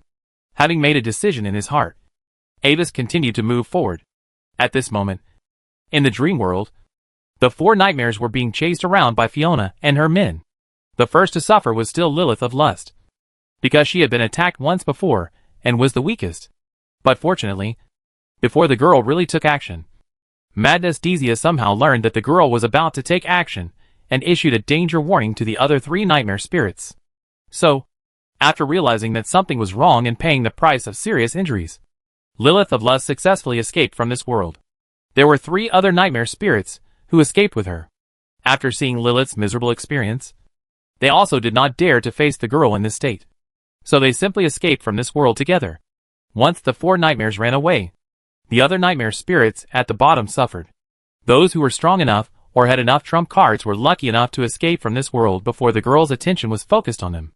But those nightmare spirits, who were not strong enough and had no trump cards to escape from this world, could only find a place to hide, hoping to be lucky and not be found by many trialists. But what they didn't know was that in front of Fiona, as long as they hadn't left this world, it would be meaningless no matter where they hid. In an unnamed dream near Fiona's Wonderland world, the 4 nightmares gathered together again and looked at each other. The eyes of the other 3 nightmare spirits wandered to Lilith, and then moved away again. No one spoke first, and the air was so dull that it was almost frozen. And Wazy had previously issued them an order prohibiting killing each other, and they had never had the experience of living in harmony in a safe place. Now, watching the weak Lilith wandering in front of them, but unable to do anything, the 4 nightmares, including Lilith herself, felt very uncomfortable. We don't know where the boss is now. If he doesn't come out, we won't be able to hold on. I believe that if the boss knew the current situation of the Dream Queen, he would forgive us for running away without even seeing her face. In the end, it was Heiyuan who spoke first. breaking the air that was about to solidify between the four nightmares. He felt that if he didn't do something, then these companions who were a little mentally abnormal might continue to look at each other awkwardly. Boss? Where did you learn this strange word? Hearing Heiyuan calling Avis, Lilith sighed lightly, and then looked at him strangely. From those strangers? Or what? Despair Heiyuan also looked at Lilith strangely, as if wondering why the other party would ask such a meaningless question with an obvious answer. Why should we learn from those guys? Isn't it strange? Lilith couldn't help but widen her eyes, and the purple dream wings behind her patted twice in annoyance. Haven't you heard the saying? The more you know, the more desperate you are? Heiyuan looked confident. No way. No way. As one of the four nightmares, you don't really have the courage to accept new things. Right? Stop arguing. We are not out of danger yet. When Lilith's anger value increased wildly, Madness Tight Eyes, who was rooted aside with his eyes closed, suddenly opened his eyes and said a shocking news. What do you mean? Hearing her words, Dark Typhus could no longer maintain his aloofness. Before we left that world, Her Majesty the Queen activated a special marking power, using the power of rules as a medium, and the effective range covered the entire world. Not only us. I'm afraid that all the nightmare spirits in that world at that time have been marked by her. Crazy Dezia swayed the tree canopy and said something in a nonchalant tone that shocked the other three nightmare spirits. Then what should we do? Can this mark be removed? Frowning, Heiyuan hurriedly sensed himself, but found nothing. But he did not doubt that Dezius was deceiving them. Because of the contract, there was no reason for the other party to deceive them with false information. I don't know, but at least my authority is ineffective against it. Dezius shook the dark green crown. If it could be removed, he would have removed it long ago. This mark is obviously not a good thing. I am afraid that the other party will attack them after cleaning up the nightmare spirits in the world. What happened? But at this time, a familiar mental wave suddenly inserted into the crowd. After sensing this wave, the expressions of the four nightmares were different, but they all looked relieved. At the same time, in the side of the four nightmares, a huge black dragon figure slowly emerged from the edge of the dream world. After absorbing the remnants of the original Nightmare Spirit King, Ambus recondensed the body of the Nightmare Spirit King according to his instinct. He didn't like the original body of the Nightmare King in the form of the Black Labyrinth. It might be the most suitable form for him, but for him, it was meaningless to keep it in this form. According to the theory of the Dream School, the form maintained by the caster in the dream world is the manifestation of a certain essence in the depths of his soul projected in the dream. After his new body was condensed and absorbed all the fragments of the power of the former Nightmare King, Avis obtained an interesting power that belonged to him, Desire. Seeing Avis's figure appear, the four nightmares hurriedly reported the accident that happened in the dream world to avoid Avis misunderstanding that they were running away without sufficient reasons. I understand. Your escape is the right choice. With the help of the connection of the Twisted Seed, Avis spent a few minutes browsing the shallow memories of the four nightmares, and finally figured out the current situation. Obviously, his stimulation plan was successful. Fiona did awaken her inner potential as fate would have it, and the effect was unexpectedly good. However, looking at the girl's cold eyes in the memory, Avis couldn't help but sigh in his heart. He once made what he thought was the best choice, and now, he will eventually face the price of his choice. Chapter 611 Test. At the same time, Avis also discovered the mark left by Fiona on them. It relies on the power of the world rules, and is hidden in the depths of the spiritual sea of the four nightmares. Avis can even feel a familiar breath from it. He raised his hand and planned to erase the mark for the four nightmares. But when he was about to take action, Avis suddenly hesitated. He didn't necessarily have to recognize the girl now. Before revealing his identity, perhaps he could use the mark on the four nightmares to test the degree of the girl's current strength. You do have a mark on your body, but I won't erase it for the time being. After thinking about it, Avis felt that this plan was good. So he stopped his original action and gave instructions to the four nightmares. You guys should disperse first and pretend that you didn't notice the mark. But don't be too far away from each other to prevent accidents. Do you mean that we need to use our presence to lure her over? Do we need to set traps in advance? I can be responsible for arranging the traps. As the only one among the four nightmares who likes to use his brain, the Black Abyss of Despair immediately guessed some of Ambus's thoughts, and even volunteered to take on the task of setting traps. Dear boss, although I only saw the Queen of Dreams from a distance before, I can clearly feel that her heart is full of sadness and anger. And these suppressed negative emotions are the fertile soil for despair. And her overly powerful power is not entirely her own, but more from the dream world itself that she controls. Therefore, as long as we can lead her out of the world, and then attract her to a dream left by an ancient existence, she will lose her source of power and gradually be swallowed by despair. Coincidentally, I know a few weird dream worlds that meet the requirements. Talking about his plan incessantly, the black abyss of despair showed great concern about it. If he can successfully assimilate Fiona into his nightmare followers, then his strength will inevitably usher in a surge. No need. You just pretend that you don't know about this matter. I want to see how strong the Queen of Dreams is now. After listening to the words of the black abyss patiently, Avis finally shook his head and rejected his plan. It's not that he is worried about the safety of the girl, but that Fiona's current fate outbreak period has not yet completely ended. If the 4 nightmares set traps and ambush the opponent now, I'm afraid they will be directly killed. Okay, boss, I'll listen to you.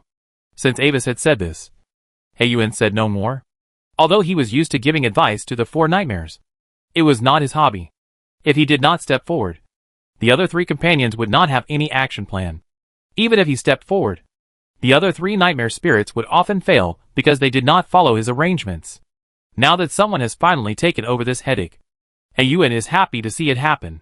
After the discussion, the 4 nightmares said hello, and then separated and left in different directions.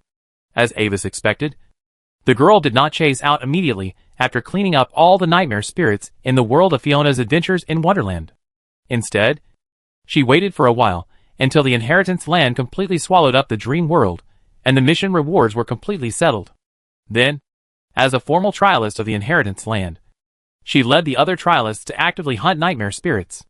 Originally, many trialists could not gather together after the trial world mission was completed.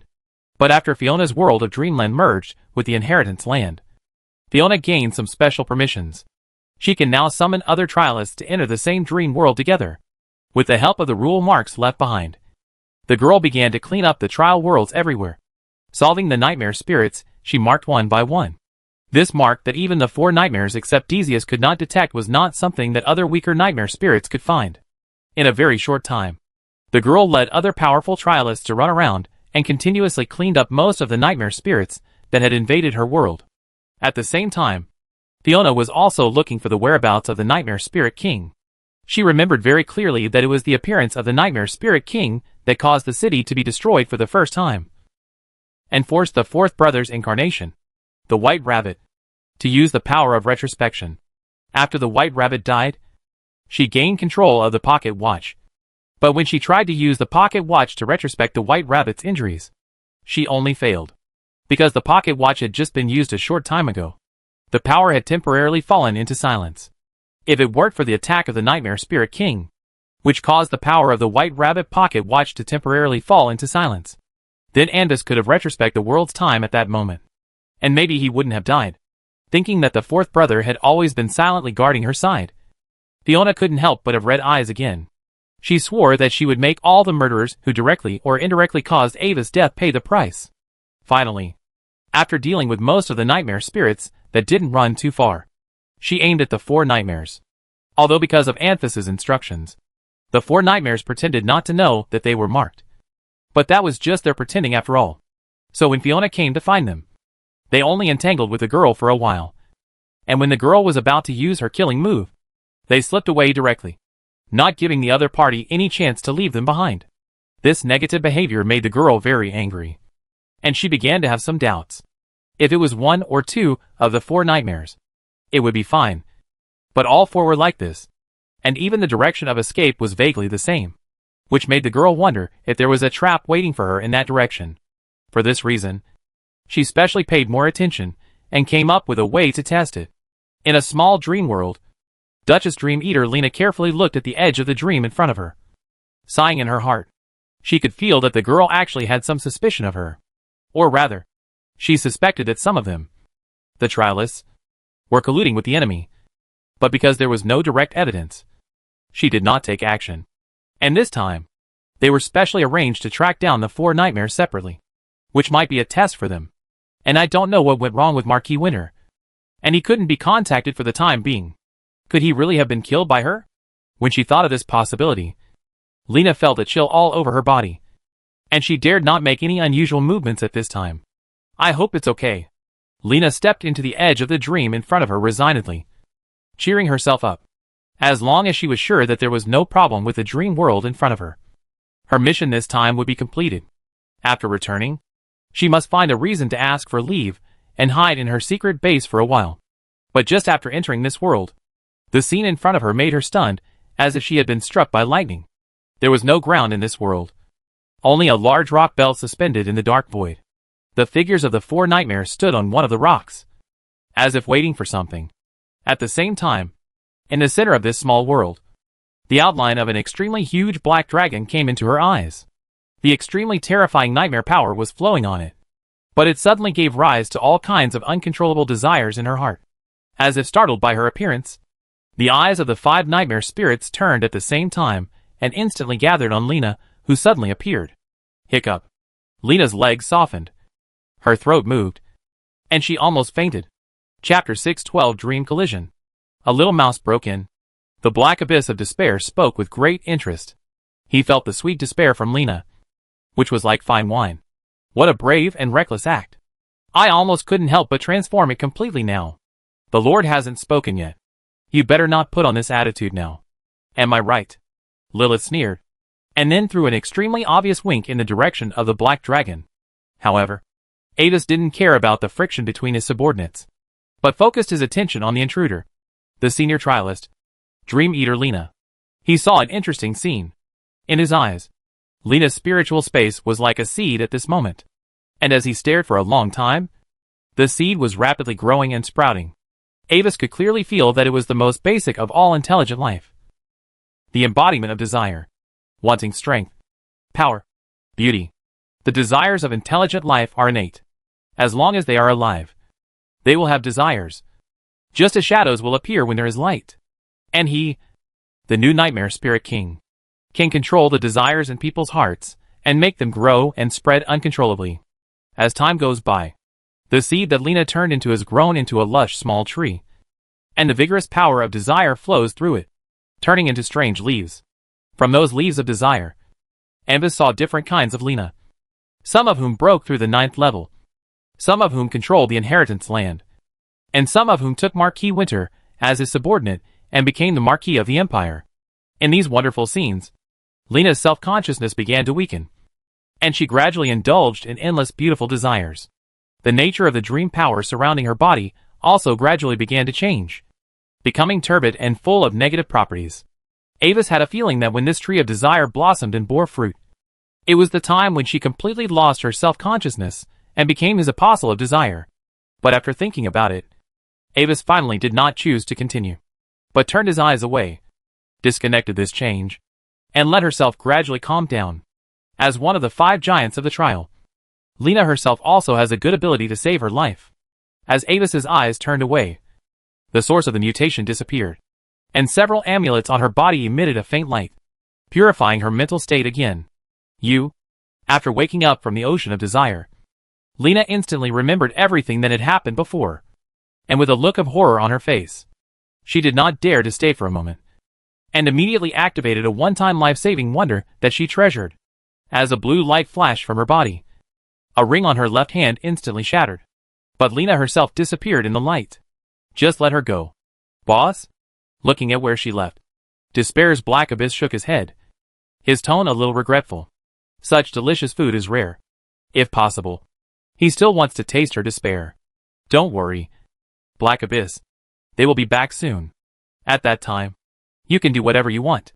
Glancing at the eager Black Abyss, Avis stopped him from chasing. He put Lena back specifically so that she could tell Fiona that they were gathering in this world. He couldn't let Hyun do it casually. Otherwise, he wouldn't have stopped before. Okay. I have temporarily obtained the basic authority of this dream world. At the same time, Avis suddenly spoke, attracting the attention of the 4 nightmares. They gathered in this world not for no reason, but at Avis's request. He planned to build a trial place here. This small primitive dream world is the remnant left by the destruction of a large dream world. Without the former dream master, these dreams fell into darkness and were easily controlled by outsiders. With Avis's thoughts, the environment of the whole world began to change instantly. Many rubble belts floating in the void began to gather and merge into a complete continent.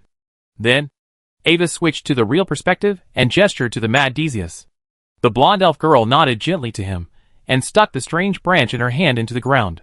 Then, in the surprised eyes of the other three nightmare spirits, a huge dark green giant tree suddenly grew out from the center of the continent.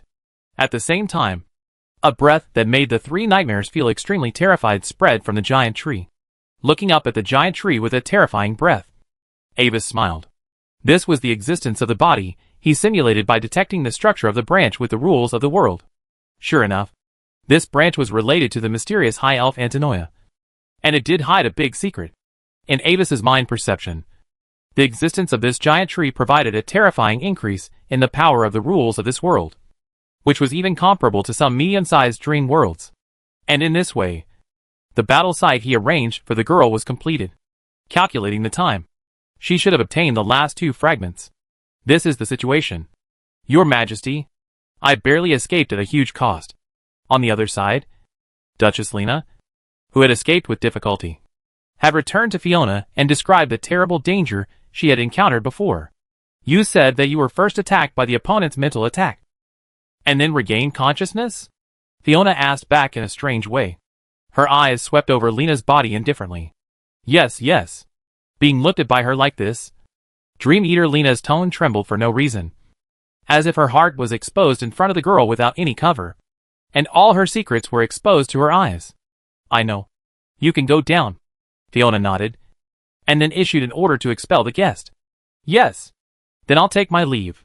Facing Fiona's chilling gaze, Lena took her leave as if she had been pardoned, and then hurried away.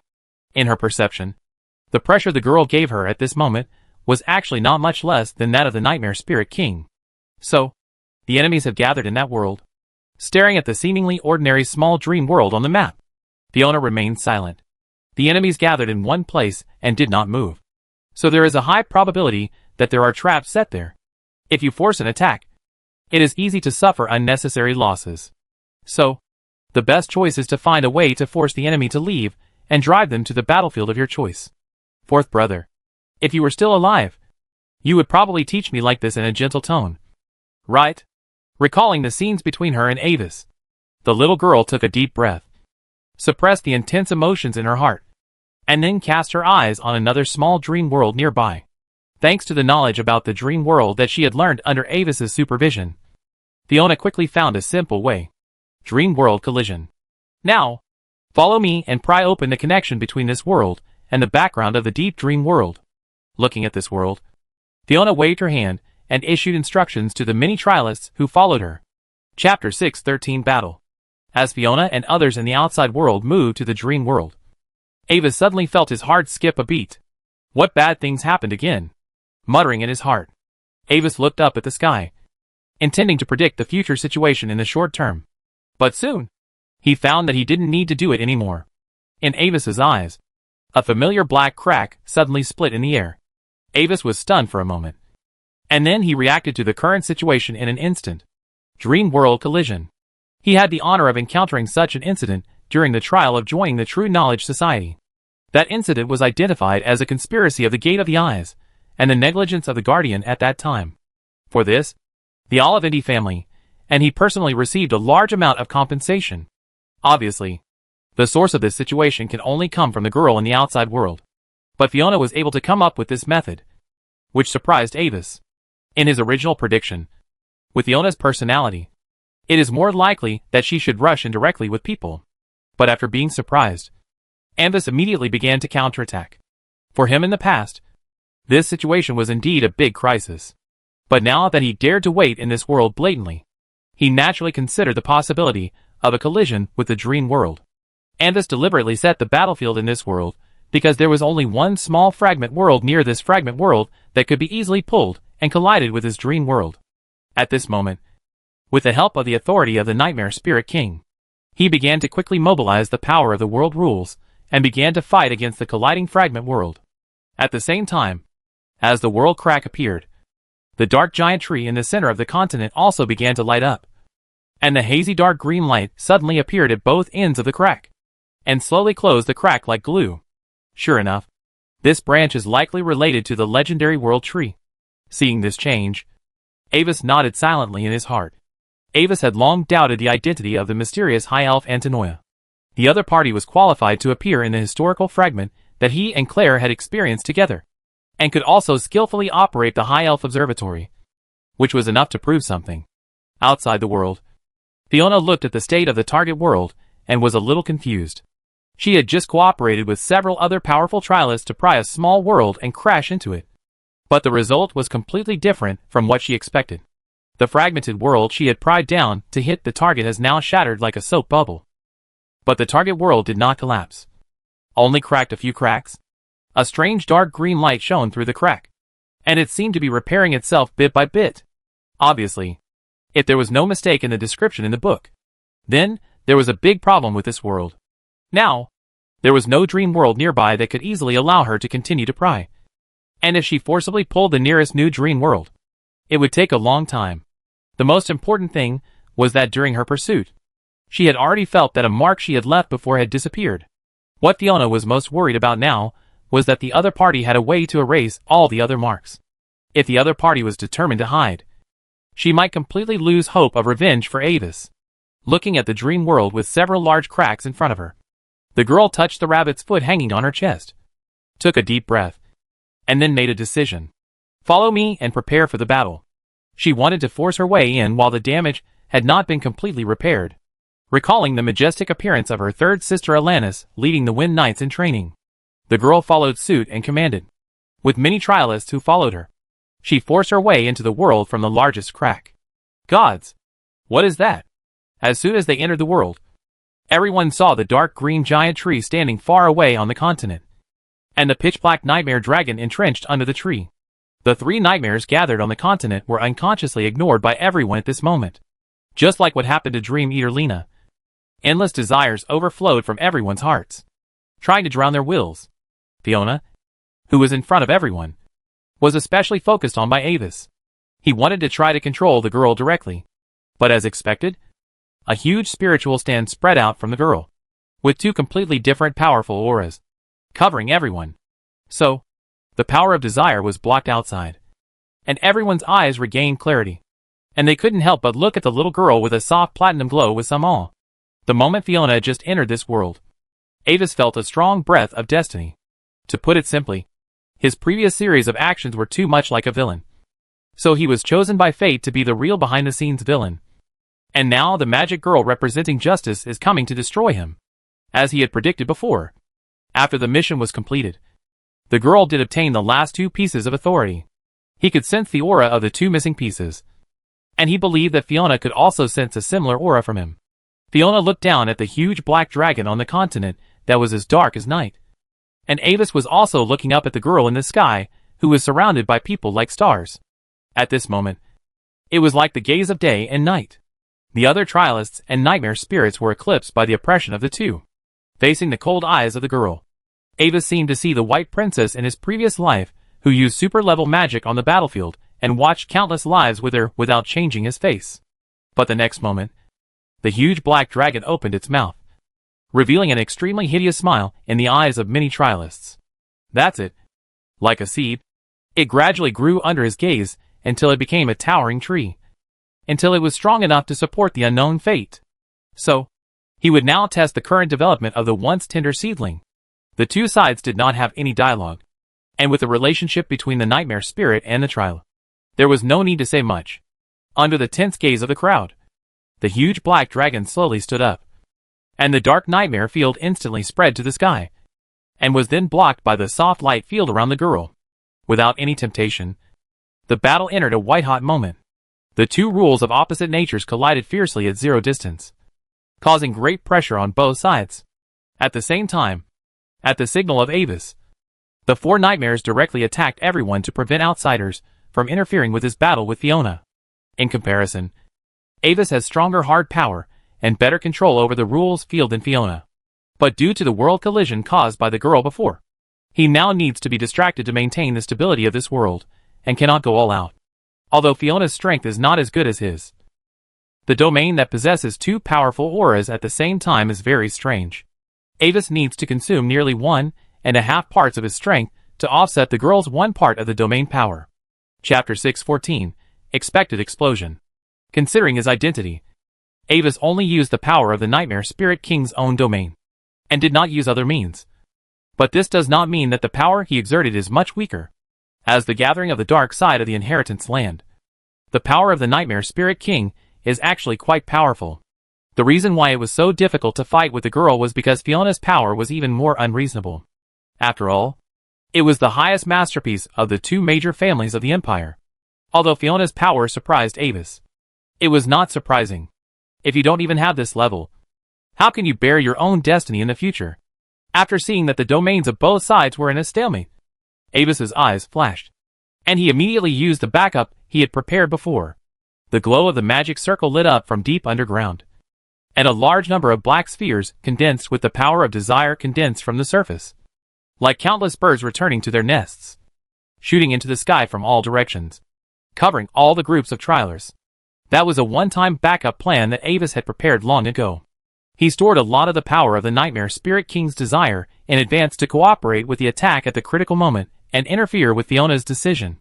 Facing the desire balls that were attacking all over the sky, Fiona had to find a way to rescue everyone.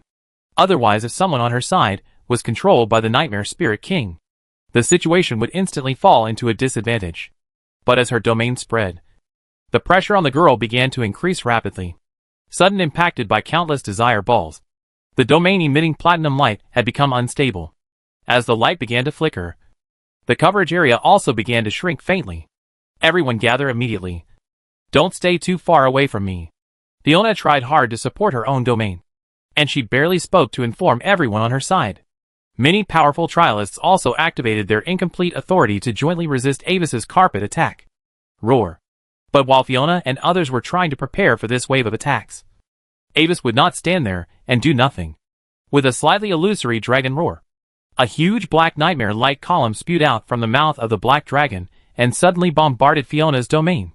As a naturally manifested dragon form, Avis's Nightmare Spirit King form also possesses the terrifying ability of the dragon species. Breath. Among all the racial talents and skills in Mystical Era, the power of dragon breath is enough to firmly rank in the top 3, which is a record achieved in real battles. Facing the 2 terrifying attacks from the front and back, Fiona's domain finally began to fail, and its coverage area declined visibly with the naked eye. But in this extremely disadvantageous situation, the girl never gave up the many trial participants she brought with her. Instead, she gritted her teeth and held on, and kept looking at the huge black dragon below with cold eyes, as if preparing for some kind of counterattack. Finally, when the area of Fiona's domain had shrunk to less than 1/3 of its original size, something unexpected happened. With a clear cry that sounded like 2 different bird calls overlapping, the girl's domain suddenly split into 2, and turned into 2 giant bird phantoms with different shapes, one blue and one white, surrounding the girl. At the same time, a strong light emerged from Fiona's body, and finally condensed into a star-studded exquisite crown on the girl's head. The platinum-colored cyclone emerged from the void and turned into a long cloak flowing behind her, making the girl's figure at this moment look extremely luxurious and solemn. Along with this change, Fiona's power aura surged again, even faintly surpassing Avis. Did she explode under a strong crisis? She is worthy of being the legendary White Princess. Facing the faint pressure from the girl, Avis had a blank expression on his face, but he couldn't help complaining in his heart. Although it stands to reason that this state of obvious explosion should not last long. Under the arrangement of fate, the length of time the protagonist explodes is usually just longer than the end of the battle. Under the suppression of Fiona's sudden surge in domain power, the 3-4 nightmares, who were previously arranged by Avis to harass the enemy, had to temporarily leave the battlefield tactically, with the help of the crazy Decius, who manipulated the dark green giant tree in the center of the continent and never showed up. The 3 nightmare spirits successfully got rid of the pursuit of many trialists and returned to Avis's domain. After entering this special state, Fiona's emotions seemed to become indifferent. Her lake blue eyes glanced coldly at the nightmare spirit escaping below, and the domain projection beside her, which had transformed into the form of a cold wind crystal bird, instantly swooped down. Avis was also unwilling to be outdone. His dark domain, with a strong nightmare power fluctuation, forcibly withstood the huge crystal bird that swooped down. But the next moment, The domain beside Fiona, which had transformed into the form of a shining bird of paradise, suddenly began to flap its wings. Countless blazing white and gold streamers, with dreamy power, bombarded Ava's nightmare domain as fast as a meteor shower. At this moment, it was as if the previous scene was replayed, except that the attack and defense were exchanged once. Facing Fiona's attack in the explosive state, Avis's nightmare domain also showed some signs of weakness. But Avis did not panic. He also considered the possibility of the girl's explosive state in the battle. Roar. As his mind moved, the dark green trunk of the giant tree behind him once again emitted a faint glow. In Avis's dark nightmare domain, a ray of dark green meaning suddenly mixed in at this moment, and the entire domain gained nearly double the power increase out of thin air. With this change, Avis's domain power immediately overwhelmed Fiona again. The dark nightmare domain also boiled like a living thing, and it wrapped the phantom of the crystal bird that was attacking in the opposite direction with its fangs and claws, trying to swallow it. Finally, with Fiona's emergency support, the crystal bird domain paid the price of a broken wing before it was able to escape again. Then, the battle between Avis and Fiona has completely entered a white-hot stage. The dark nightmare domain was like a weird thing crawling out from the bottom of the abyss, rolling madly towards the stars in the sky, and then being burned to ashes by the endless falling white sparks. Many trialists and the four nightmares also launched attacks in their own ways, but the impact on the real battle situation was not great. Just a icing on the cake. At this moment, the battlefield has been completely divided into two domain forces of two completely different natures. Through the chaotic domain power, the Starlight Girl and the Black Dragon like the middle of the night looked at each other, and there seemed to be invisible lightning passing through the intersection of their eyes. Watching Fiona, who launched the attack with all her strength, Avis's eyes were extremely calm. Under the infusion of the power of the world rules, the existence time of the dark green giant tree behind him is almost infinite. But the girl's explosive state cannot continue indefinitely. Now, time is on his side. So, Faye, what are you going to do now? Chapter 6:15 ending. Fiona was also aware of what Avis was thinking. After entering this strange transformation state, her perception of the world was greatly improved. Similarly, she could clearly sense that her special state could only last for about 20 minutes. But the strange giant tree behind the Nightmare Spirit King showed no signs of withering. Although it was unclear why the escaped Nightmare Spirit King turned into a black dragon, it did not prevent her from recognizing him. The aura that gathered the dark side of the inheritance land was very conspicuous and unique. Compared with other nightmare spirits, it was like a flamingo among chickens, which was clear at a glance. If it was Fiona in the past, she might have started to worry now. But in this special state, the girl did not have even a trace of negative emotions. While maintaining absolute rationality, the girl quickly made a plan. Before the end of her special state, she must solve the giant tree behind the Nightmare Spirit King. Otherwise she would not have any chance of winning. As for how to solve it specifically, she already had a vague idea. Having made up her mind, Fiona suddenly stopped attacking, and then glanced at the other three nightmare spirits. She could sense the mark she had left on these three nightmare spirits. The only one whose mark mysteriously disappeared was the nightmare spirit that was not present at the moment, and whose shape was like a big tree with half of an elf. At this moment, for some reason, she instinctively felt that the giant tree behind the Nightmare Spirit King seemed to have some connection with the missing nightmare spirit. So, under Avis's somewhat curious gaze, the girl took out a familiar pocket watch, and at the same time, she picked up the slender necklace on her chest with her other hand and took out a ball of white stuff. Seeing that thing, Avis blinked in confusion, a little doubting his perception. White rabbit pocket watch. Isn't that thing only available in the world of Fiona in Wonderland? And that white fluffy thing, like a rabbit's foot? And that breath is also very familiar. It seems a bit like the white rabbit he played before. And there is another familiar breath. Avis suddenly remembered what the second familiar breath was, which was the breath of the brass dragon badge he used not long ago. Was it because of the infection of the time turbulence that caused the rabbit's foot to change? While maintaining the attack of the field, Avis curiously watched Fiona's actions. He wanted to know how the girl planned to reverse the situation. Soon, the answer was revealed. An invisible wave spread rapidly from the pocket watch in Fiona's hand. This wave swept across the battlefield and passed through the chaotic domain power. But it did not have any effect on the two warring parties. When Avis was thinking about the effect of this wave, the crazy Decius who was behind him and controlling the giant tree suddenly changed. The rule mark that had been erased by her before suddenly reappeared strangely. At the same time that Theseus's expression changed drastically. The next moment, with this mark as the source, the blazing platinum light suddenly enveloped her whole body. Noticing this scene, Avis urgently helped suppress the platinum light that was covering Theseus, and saved her. But the problem is that, whether it was a coincidence or something else, because Theseus was too close to the tree before, part of the aftermath of the attack affected the tree's body. You know, although it looks like a towering tree, it is essentially just a manifestation of a branch. So Avis has always been entrenched next to the tree to protect it and avoid being attacked by Fiona or others. Now that it is suddenly attacked, the flow of magic power inside the tree suddenly becomes unstable, and its shape begins to change. Even if Avis continues to maintain it, he cannot continue to maintain the shape of the giant tree alone for a long time when Theseus is seriously injured and unconscious. Looking at Fiona in the sky with approval, Avis simply stopped thinking about it and concentrated on fighting the girl while the tree was still there. It was a very smart move. Although he didn't know how the girl did it for the time being, it brought the two sides back to the original level. In the sky, Fiona breathed a sigh of relief as she saw the irreversible disorder in the power flow of the giant tree below. She suddenly had an idea to use the rabbit's foot to activate the white rabbit pocket watch, so that the mark would reappear, and successfully pass the actual combat test. Originally, the white rabbit pocket watch could only exist in her world, but the integration of the inheritance land changed this situation. The white rabbit pocket watch can now be brought out, but it still only works on things in that world. At the same time, the lucky rabbit's foot left by Avis is also filled with a special time power. Using this power, she successfully activated the effect of the white rabbit pocket watch and reversed the mark she had left in that world before, but was erased by some power in the middle.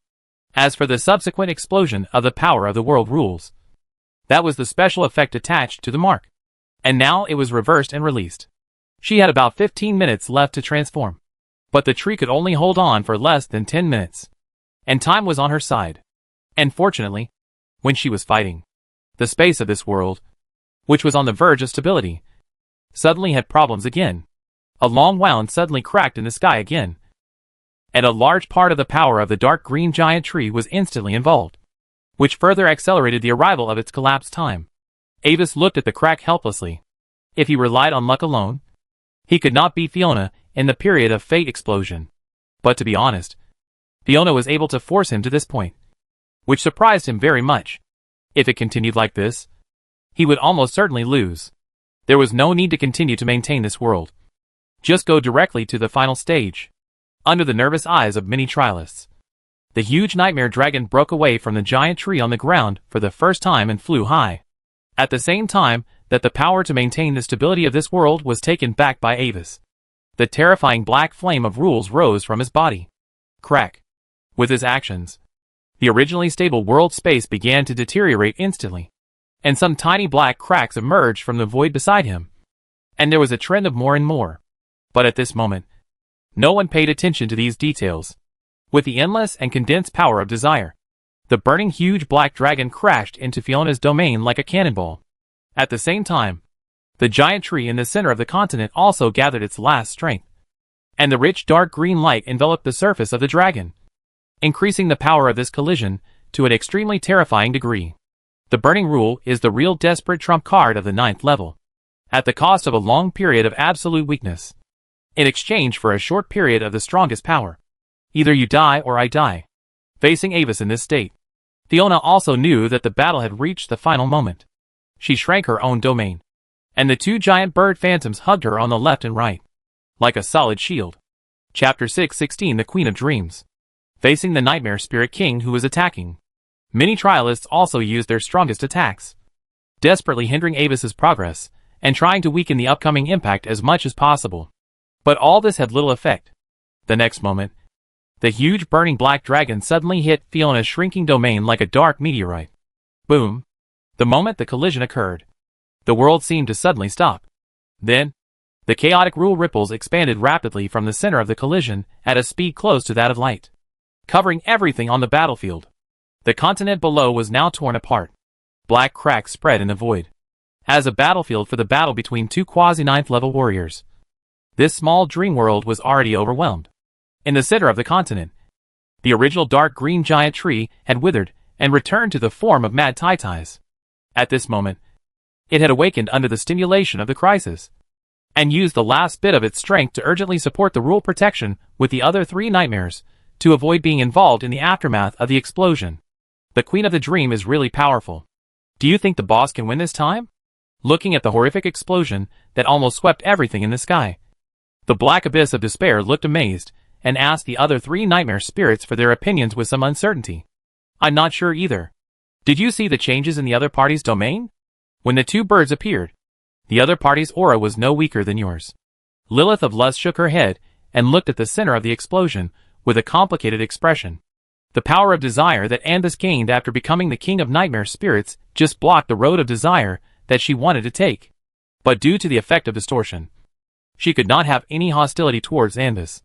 The result of this was that she was worried that Anbis would be in danger, and she also hoped that Anbis would lose the power of desire due to serious injuries, so that she could take the opportunity to find a way to replace him. Everything will eventually return to darkness. Even the powerful Queen of Dreams is no exception. Dark Tai-Tai spoke indifferently, and was very optimistic about Anbis' victory. Listening to the discussions of other nightmare spirits, Madness Thea said nothing. Her world was completely different from the other 3 nightmare spirits. In her eyes, the chaotic explosion in the sky was actually composed of countless chaotic strings of rules. And through these strings, she could still see the abyss of desire in the center of the collision point, which seemed to be composed of flowing black matter. And on the other side of the abyss, the cold and shining star blocking the front of countless weird beings. That's a star, she whispered. And the other 3 nightmare spirits heard this incoherent speech, and they felt that Theseus had gone crazy again. At the center of the collision point, both sides of the fierce battle were very clear about their current status, and Wazy could clearly feel the false sense of power that seemed to be enough to destroy everything brought by the burning of his nightmare spirit clone's domain. But at the same time, his mind always remained absolutely calm, and he was always evaluating how long his clone's domain could burn, and how long Fiona's status could last. Although the battle seemed extremely fierce, he was not really fighting the girl to the death. If the girl was really unable to hold on because of the attack of the Nightmare Spirit King, then he would stop at the last moment and reveal his identity. Soon, in Avis's feeling, the breath of the girl's domain began to weaken rapidly. It seemed that in the next moment, it would break like an eggshell. It's a pity that the time for growth is too short after all. Seeing this change, Avis sighed softly in his heart. However, this ending was not unexpected in his opinion. After all, he relied on the memory of his previous life and the existence of the old secret scriptures to gain the current almost cheating strength in a short time. Without these unreasonable factors, the girl who completely relied on her own destiny, even if she was the child of destiny in the prophecy, even if she was the highest masterpiece of the 2 major families of the Empire, I am afraid that she would not be able to defeat the Nightmare Spirit King of quasi-9th level strength now. This does not mean that the girl's potential is not enough, but because she has grown too short. Avis believed that after Fiona experienced this incident and mastered this special bloodline liberation form, the girl's strength would definitely reach a new level again. By then, she might be able to truly rely on her own strength to defeat the Nightmare Spirit King. But when Avis was controlling the Nightmare Spirit King's clone and preparing to end the final attack, his brows suddenly frowned slightly. At the last moment, countless new powers suddenly injected into the girl's domain, which made her almost collapsed domain stubbornly hold on, and even became more stable as time went by. Gradually, the situation of the battle began to reverse. Under Fiona's control, the 2 giant bird phantoms slightly separated, firmly trapping the body of the Nightmare Dragon that was about to finish burning the rules. What is this power? After carefully sensing the source of these powers, Avis's brows loosened again, revealing a slightly helpless smile. It seems that his previous assessment of the girl needs to be refreshed now. On the other side, the Nightmare Spirit King, who was struggling to resist the burning rules. Fiona no longer had extra time to think about anything, although it was clear that the other party was already the last madness. Facing the Nightmare Spirit King whose power seemed endless, the girl's domain began to dim uncontrollably. She couldn't learn to burn the rules to fight like the Nightmare Spirit King, because she didn't have that skill.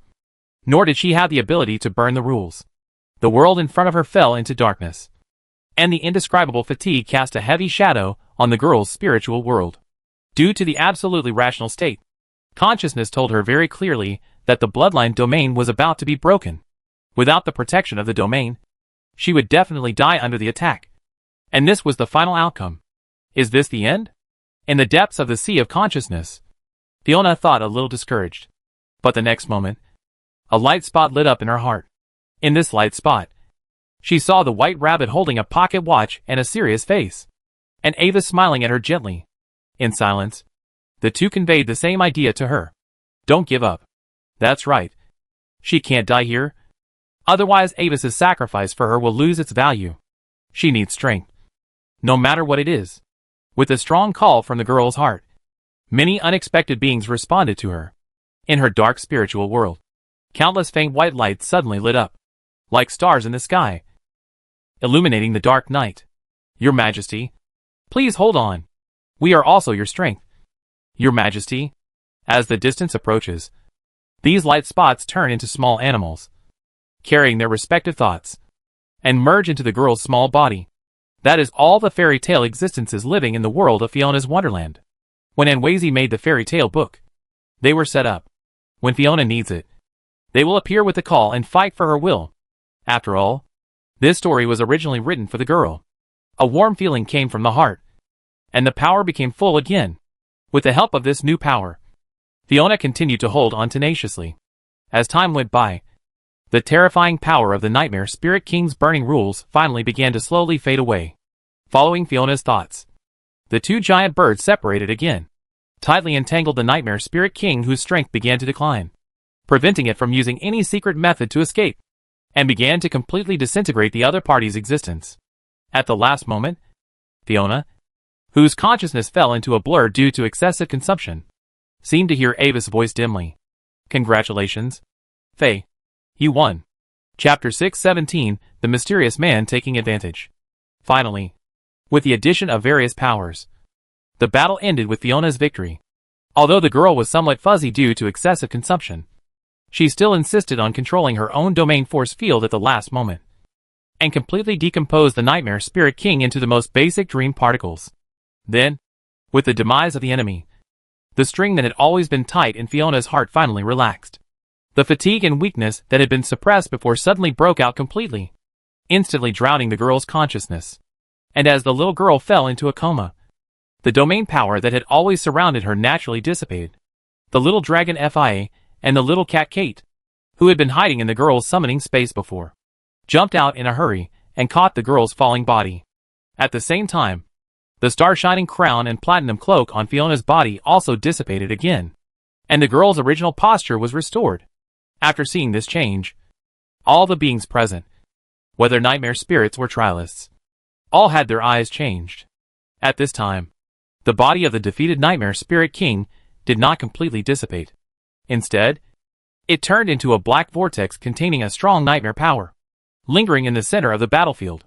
A large number of authority fragments shone in the darkness, attracting the eyes of all beings present. Previously, due to Fiona's powerful killing of the Nightmare Spirit King, although they were very eager for the Nightmare Spirit King's drops, no one dared to be presumptuous in front of the girl. But now the situation has become different. Obviously, in order to eliminate the Nightmare Spirit King, who was desperately burning the rules, Fiona also paid a great price. The huge consequence of this price even caused her to lose consciousness directly on the battlefield. Facing a girl who had already escaped from coma, many people had different thoughts in their hearts, although they followed the girl here. In fact, there was only one position for the controller of the inheritance land. Before taking the last step, all of them were in a competitive relationship. And now, a great opportunity is in front of everyone, which can not only eliminate the biggest enemy in front of them, but also obtain the power fragments of the Nightmare Spirit King and the girl, and directly ascend to heaven in one step. Your Majesty, are you okay? As everyone's thoughts turned, someone suddenly stepped out of the crowd and flew quickly in the direction of Fiona. It seemed that he wanted to check her carefully because he was worried about her condition. Your Majesty, hold on. We are here to help you. When this person came out, several other trialists with different thoughts also flew to the center of the battlefield, unwilling to lag behind. Although they didn't dare to face the Nightmare Spirit King head-on just now, they still have the courage to take advantage of the opportunity. They wanted to determine Fiona's true situation. If the girl had completely lost the ability to protect herself, they would not mind giving her a ride. Although the killing between the trialists was not like the nightmare spirits that could increase their power by devouring the enemy, they could still obtain the authority fragments dropped by the other party. Now, with the Nightmare Spirit King having been killed by Fiona herself, if they killed the girl herself, they might have a chance to collect all the fragments directly. Under this huge temptation, everyone was tempted. When these guys with more flexible brains took the first step, the others also reacted and gathered towards the center of the battlefield.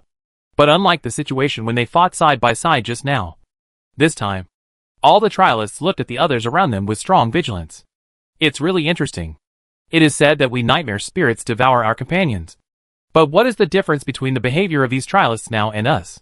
Looking at the movements of many trialists in the sky, the black abyss of despair immediately understood their thoughts, and couldn't help but speak with a strong irony. Hey, if it wasn't for the Queen of Dreams who desperately blocked the boss's attack and saved them just now, how could they run over here intact to pick up the bargain now? Unfortunately, they probably can't think that the adults are not dead at all. Looking at the huge dark vortex in the sky, Lilith of Lust spoke lightly, without even paying attention to those crazy trialists. The battle is over, and the Queen of Dreams, the only one who can compete with the adults, has fallen into a coma. What kind of storm can these remaining small shrimps stir up? As several nightmare spirits expected, when the first trialist rushed to Fiona, something unexpected happened. Some invisible wall blocked him, preventing him from getting even one step closer to Fiona. What the hell? Break it! With a somewhat anxious roar, the trialist suddenly raised his hand and launched a long-prepared rule attack directly in the direction of Fiona. But to his disappointment, when his attack hit the invisible wall in front of him, it was like hitting a real wall and could not move forward at all. At the same time, all the trialists stopped their movements and looked solemnly at the huge black vortex left behind by the Nightmare Spirit King after his death. They could sense that from the moment just now, a terrifying breath suddenly overflowed from it. In the eyes of the trialists, a mysterious figure covered in a black robe slowly walked out from the center of the dark vortex and appeared in front of everyone. At the same time, with his steps, the huge dark vortex continued to shrink, and finally turned into a cloak as dark as night behind him, making his figure like a dark king. And on his body, the huge rule power continued to surge like a tide, making people feel desperate. 9th level. After a while, I don't know which trialist spoke in a hoarse voice, with a little unwillingness and bitterness in his tone. Following his words, the other trialists suddenly woke up from their dreams and felt the pressure from the other party become stronger. But as the object of vigilance and fear of all trialists, Avis did not care about their actions, but walked towards Fiona without paying attention to others. Unlike the situation where the White Rabbit's identity was directly wiped out from the root, although the Nightmare Spirit King's clone was broken by Fiona, Avis could still condense a new one at any time. Therefore, Avis did not care about it, and even deliberately let this happen, because he wanted more than just this. Although the authority of desire looks good, it has a fatal flaw. That is, it must be attached to the inheritance place to exist, and it only works in the dream world. With the help of Fiona's power, Avis separated the power of desire when he reabsorbed the remnants of the Nightmare Spirit King. Then, through a series of secret rituals, he once again extracted a true seed of desire rule from the power of desire in the inheritance land. Although it was only a weak seed of power, Avis was sure that it could take effect in the main material world. Looking at the remaining dream power of desire, Avis threw it directly to the surprised Lilith of Lust. He knew that the other party wanted to take the road of desire. Then, in the fearful and unwilling eyes of the trial participants, the mysterious man in black robe walked leisurely to Fiona and the two little ones, who had been fixed by his force field. Looking at the girl who seemed to be asleep, Avis couldn't help but smile under his hood. The next moment, he pressed his hand on Fiona's head. After a moment, 2 golden and dazzling power fragments gradually appeared in his hands. Chapter 618 Prophecy from Ancient Times. Watching this scene, many trialists couldn't help but breathe heavier, and they were ready to move again. The mysterious existence absorbed all the drops from the Nightmare Spirit King, and now took out the 2 golden authority fragments from the Dream Queen. If they continue to wait, when the other party absorbs all the fragments, then they really have no chance. No! No! He is not 9th level. It's just a disguised breath. We were fooled by him. When Avis was about to take the 2 fragments, The dream ferryman among the 5 giants of the trial suddenly shouted, and then launched an attack on Avis. After leaving the world of Fiona's Wonderland, he has returned to his original appearance. A tall shadow with a black alchemical mask on his face, holding a gray-white staff that is nearly twice as long as his height. As he moved, the dream power condensed around him into a domain form, like a miniature world, and then suddenly crashed into Avis. His action set a precedent for everyone. In an instant, more than half of the trialists instinctively followed suit and attacked Avis together, rushing towards him quickly, intending to snatch the fragment of authority. Although in their own perception, the mysterious black-robed man always surged with the same level as the Nightmare Spirit King, or even stronger power. Not that no one suspected that the dream ferryman deliberately lied in order to trick them into being cannon fodder. But, what if? What if the other party is really not 9th level, but just disguised by some means? Under the temptation of the authority fragments, many trialists began to go crazy. The desire for greed blinded their hearts, and fear was completely left behind. Even after their ideas quietly changed, the aura of the mysterious black-robed man seemed to be weakening, and no longer conveyed the suffocating sense of oppression. This made those trialists who took action more convinced that everything was a trick used by the other party. Meaningless action. Looking at the trialists rushing over, under the hood, Avis sighed lightly. When the other party no longer has fear in his heart, the effect of Old Majesty will be greatly reduced. Although he has now obtained all the authority fragments, he is still one step away from completely controlling this place. Enter the core area of the inheritance land, leave his own mark in it, and accept the final inheritance. In other words, he now has to take action against his future subordinates. This makes Avis feel very unprofitable. No matter what the battle situation is, he will suffer the loss. After thinking for a while about how to subdue all the trialists without hurting them as much as possible, Avis collected the 2 fragments and used the force field shield to protect the unconscious Fiona and the 2 children. The next moment, a huge distorted force field that seemed to be real spread out indiscriminately around Avis, with Avis as the center. With the authority of the inheritance land that was infinitely close to perfection, Avis used the force field control ability from the Power Dragon clone to create a force field similar to the 9th level. In an instant, the space within a radius of 100 miles completely stopped. All the trialists who rushed into this range, along with their attacks, were stagnant, like insects frozen in amber, unable to move at all. But it is worth mentioning that there was no figure of the dream ferryman among them. Or rather, he simply pretended to attack, and his real body had slipped away in the chaos at some point. Avis was indeed not yet at the 9th level, but that was relative to the real 9th level. To these trialists, who were at the 8th level at the strongest, he was no different from the real 9th level. Looking at the trialists who were shocked again by his attack, Avis no longer paid attention to them, but began to mobilize the world rules to repair the environment of this world to prevent the collapse of this micro-world. The fragments have been collected, and I am about to go to the core of the inheritance land. You can temporarily return to your own base. After finishing the repair, Avis informed the 4 nightmares of his whereabouts, and then activated all the authority fragments. A moment later, amid the doubts and complex eyes of all the beings present, a hazy white light gate opened in the void. To other people who lacked the necessary authority to sense existence, it was just an illusory projection without any magical fluctuations. But Avis took a step forward and strangely stepped directly into it, disappearing in front of everyone. Behind the light gate was a pure white world. Letting go of the girl and the 2 little ones, who were still in a coma, Avis looked around, and suddenly thought of the space where the characters were created when entering the game Mysterious Era in his previous life. The only difference between there and here was that there was no blurry figure in the center waiting for the player to pinch his face. When Avis was observing the surrounding environment, a circle of invisible ripples suddenly reverberated in this space, just like a stone thrown into a mirror lake. Please activate the authority. Avis turned his eyes to the source of the fluctuation, where a slightly illusory rainbow-colored light had emerged at some point. The moment his eyes touched the light, some information was instantly transmitted to Avis's mind, using the fragments of authority as a medium. Integrating one's own spiritual imprint into the rainbow light, one can gain complete control of the inheritance land and the final dream inheritance. Without hesitation, Avis controlled the fragments of authority with his spiritual imprint in his spiritual space, and threw them into the rainbow-colored light in front of him, as if throwing an iron block into a furnace.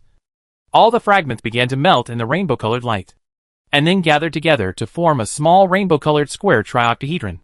The next moment, with this as the core, a petite projection condensed out. It was a mini girl with a body size of only 2 fists, wearing a green dress and 2 pairs of shining starlight wings on her back. Her appearance was similar to the flower fairy that Avis knew. It's been a long time. We finally welcomed the inheritor.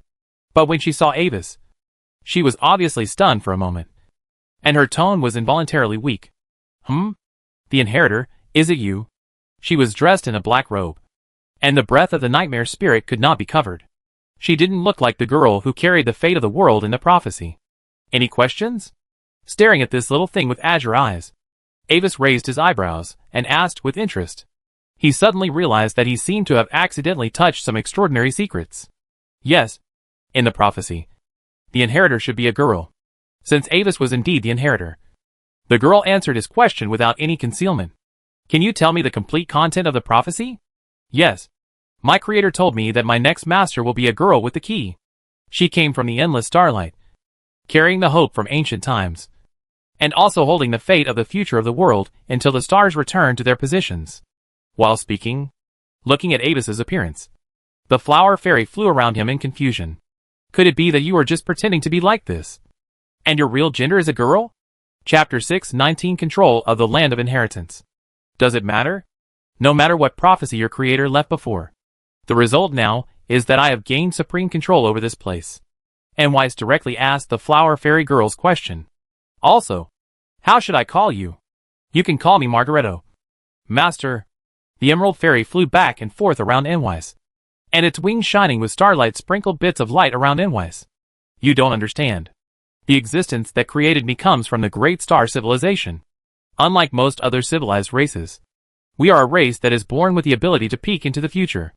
In the records of the star civilization, prophecy itself is powerful.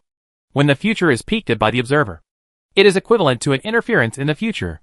When the star civilization was prosperous, the great sages would often make some special arrangements after seeing the future, so as to make friends with the key existence of the future in advance and provide help for the development of civilization.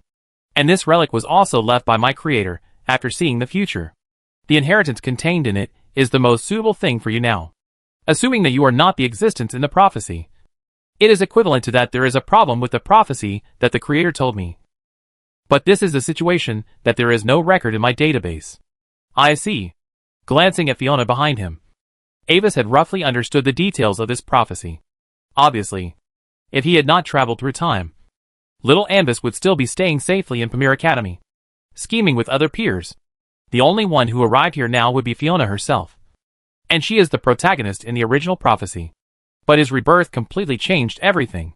The trajectory of fate was reversed, and he became the inheritor. So the original prophecy naturally could not take effect again. By the way, is this the key you mentioned? At this time, Avis suddenly thought of something, took out the astral stone disc that Fiona gave him, and showed it in front of the elf. Yes, this is it. With it, you can activate the ultimate weapon left by the creators.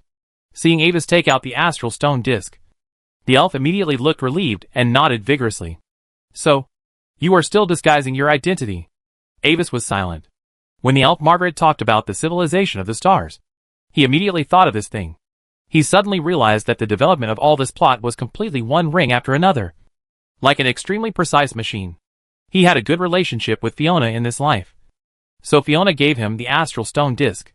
It was also because of the astral stone disc that he was affected by the power of fate and arrived at the place of inheritance. So, where is the final inheritance? Staring at the little flower fairy, Avis decided to get the inheritance first. It's right here. But before you accept the inheritance, can you please remove your disguise?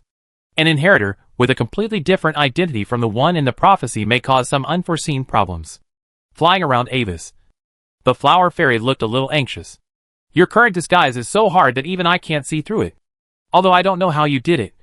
It is very likely to cause a misjudgment in the inheritance place. The inheritance left by my creator is specifically designated to be obtained only by women. And there are certain restrictions in this regard, which may be dangerous to you. The master? I know. Nodding silently, Avis was speechless. He knew that some owners of the ruins would restrict the identity of the inheritors, For example, only their own blood descendants could obtain the inheritance, and outsiders who entered would be wiped out by the ruins protection array. But it was the first time he heard of gender restrictions, a relic that was obviously left by a ninth order extreme existence. If it really triggered a mechanism to exclude non-prophetic objects, then he might really be in trouble. But at this point, he couldn't just give up the inheritance. I was shaking with anger and crying. When would the boy stand up? Looking at the little fairy in front of him, a vague idea suddenly appeared in Avis's mind. Indeed, the civilization of the stars left a prophecy. But prophecy can be deceived. After confirming that Fiona and her 2 pets were in a coma, Avis gave the 2 pets another pat, and then took off his hood in front of the flower fairy Margaret, revealing a face that was almost exactly the same as Fiona's. It doesn't matter. No one sees it anyway. That's right. But Master, you look like that girl? After looking at Avis, the fairy looked at Fiona again with some surprise. Yes, she is my sister, so she looks a lot like me. Nodding without changing his expression, Avis gave a reasonable explanation. Can you give me the inheritance now? Of course. Please hold my hand. There may be a lot of content. Please bear with it. As she said that, Margaret flew to Avis and restored herself to the appearance of a core, leaving only a single hand on it for Avis to hold. The next moment, as a strange dream wave swept across his body, countless information poured into Avis's mind, drowning his mind like a flood. At this moment, his spirit seemed to suddenly rise from his body, contacting some extremely great information state collection, and quickly assimilating the huge information in it. The final inheritance is much more than Avis thought. The control method of the inheritance land and the trialers, a large number of unique dream spells, the experience of breaking through the 9th level in the dream world, and a large amount of information about the unique dream world coordinates in the deep dream. A considerable part of them has special resource output and special dream worlds with sleeping terrifying existences, which are not even recorded in the library of the Olivindi family, and are extremely valuable. If a small force obtains these data, then in time, the development of this force will be enough to establish a kingdom in the Idle Federation. And now, the coordinates of these resource worlds have all fallen into the hands of Avis. Finally, Avis saw the existence from ancient times. Its main body is similar to a huge cone, with several flexible tentacles and tentacles on the top. Several strange items whose functions cannot be distinguished are held on its tentacles, shining with different brilliance. That is the creator of the inheritance land, the powerful 9th level limit of the star civilization, the authority and power to control dreams and prophecies. Later, when you hear this, I may have died, or I may have successfully transcended this world. The way to break through the legend is hidden in a place deeper than the deep dream. That is the beginning of everything, the root of the world. He can open the door to transcend time and space for you. But please remember that the past cannot be changed. After saying a few short sentences, the projection shattered and disappeared, and Avis's mind returned to the main body. Master, how do you feel? Is there any problem? Noticing that Avis's consciousness had recovered, Margaret, who had returned to the appearance of a flower fairy, came over immediately. I'm fine. Trying hard to sort out the excessive information that suddenly filled his mind, Avis reluctantly nodded to her. Chapter 620 The Sealed Dark Side. Thanks to his current strength, otherwise receiving so much information in an instant would only cause his mind to fall into chaos. If the spiritual sea of a 7th level professional is compared to a warehouse of 1,000 units, then this inheritance is equivalent to instantly stuffing nearly 900 units of information flow into the warehouse. Those professionals whose strength is less than the 7th level, even if they are lucky enough to obtain the inheritance, will be directly overwhelmed by the large amount of information flow, causing severe damage to their spirit. In the worst case, it may even cause the original self-consciousness to collapse, and then recondense a new personality. Where is the final weapon? Take me to see it. After a while, Avis finally reluctantly classified all the information in his mind. Then his eyes turned back to Margaret. After experiencing the previous prophecy of one ring after another, Avis has now begun to have a strong interest in the mysterious final weapon. I know where the final weapon is, but I can't take you to see it, Master. But to Avis's surprise, Margaret nodded and shook her head, giving him a somewhat elusive answer. It was placed by the observer in a black tower deep in the core of the holy city Yaina, and as the core of the inheritance land, I cannot leave the dream world. As for the current location of the Holy City, the Creator did not leave me any information related to it. But the key in your hand should be able to guide you forward. Holy City Yaina? Margaret's answer made Avis feel strangely familiar. The letter Claire sent to him before she disappeared seemed to mention this name as well. For some purpose, she went to find the ruins of the star civilization Yaina, and then disappeared in the vast desert. And there is still no news. Now it seems that everything has returned to the starting point. What secrets are hidden in the city of origin Yaina? Shaking his head, Avis stopped thinking about those for the time being. He has other things to do now. In Margaretto's astonished eyes, the old secret book emitting a faint dark green luster appeared in Avis's hands. Madness of the Decius once reminded me that this world has fallen into madness. Although it does gather the craziest part of this world, I am always curious about one question. The inheritance land is immersed in the deep dream world, and has swallowed and merged countless weird dream worlds over the long years. Could it be that it has never been affected by anything? Looking at the elf with a slightly changed face, Avis smiled. And if there is a problem with the inheritance land, then as the core, Margaretto, are you also in a certain state? Master, what are you talking about? The flower fairy girl stepped back a little with a confused expression, seeming a little scared. You don't understand, Margaretto. I came here specifically to eliminate this hidden danger. Looking at her, Avis didn't say much, but just activated the old secret book. The dark green thick book turned by itself, revealing the last part of the sealed page. The next moment, an astonishing change happened in front of Avis. The face of the little flower fairy suddenly became distorted, and a liquid with rich colorful colors overflowed from her facial features, like a wax figure melting. And it kept flowing, like an open faucet.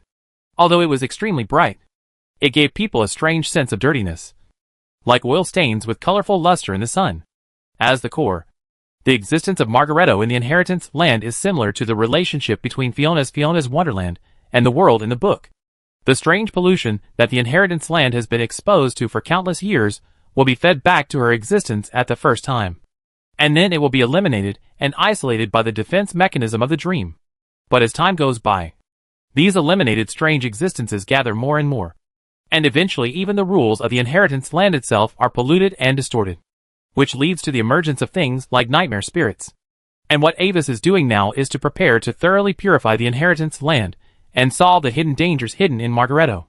At the same time, absorbing the strange things overflowing from Magritta's body, the old secret book also gave Avis a feeling of pleasure. For it, the dark side of the inheritance land seemed to be a good snack. However, as the old secret book was devoured, Avis also noticed that the part of his existence that belonged to the Nightmare Spirit King was slowly fading and dissipating. The loss of the dark side of the inheritance land caused the nightmare spirits based on the dark side to gradually lose the basis of their existence. In the induction of the Twisted Seed, the status of the four nightmares also had a big problem at this moment. This is actually a good thing. But the four nightmares themselves still have a certain value. It would be a pity if they just dissipated like this. So, using his inheritance land authority, Avis adjusted the existence of the four nightmares individually. Now they still hold the authority they once had, but their essence has become a normal dream existence. In the end, all the liquids were sealed by the old secret book that was like a bottomless pit, and the black cloak behind Avis also dissipated, and he restored his original form. With the end of the sealing process, the old secret book quieted down again. On the yellowed pages, there was a ball of thick and turbid oil paint that was like a child's random splashing. From that ball of color, Avis could feel the power of the Nightmare Spirit King that once belonged to him. Thank you for your help, Master. As the pollution of the dark side was completely removed, Margaret's own projection became blurred for a moment. And when it became clear again, her form was slightly different from before. The strange starlight that had always flickered on the wings disappeared, replaced by a dreamy pale white fluorescence. Also, the real whereabouts of the final weapon was actually placed in the central library by the observer. That black ancient tower is a taboo among taboos, and it must not be touched. At the same time, Margaret made corrections to the key information she had told Avis before. So, is there any problem with the inheritance information I obtained before? After a slight pause, Avis's expression became serious, and he immediately reconfirmed it. There is no problem with the inheritance information, Master. The medium where the creator stores the final inheritance is independent of the inheritance place. I only have the authority to provide the inheritor with the connection. Shaking her head, Margaretto confirmed that there was no problem with the inheritance. That's good. Ambus nodded, turned his eyes to the sleeping Fiona, and issued an order as the inheritor. Then, in the name of the inheritor, Margaretto, I order you to grant her the same level of complete control authority as me.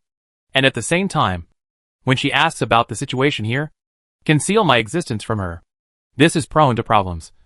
Master, if the instructions she issued conflict with the instructions you issued, what should I do? Margaretto raised a question about Ambus's order. Prioritize not to expose my existence. After thinking about it, Ambus added a supplementary condition. Also, after I leave here, you need to wake her up. Redemonstrate your appearance in front of her. And then introduce this place to her. Tell her that she has obtained the final inheritance. And pass a copy of the inheritance information to her as well. Do you mean to let your sister think that she has obtained the final inheritance? I understand.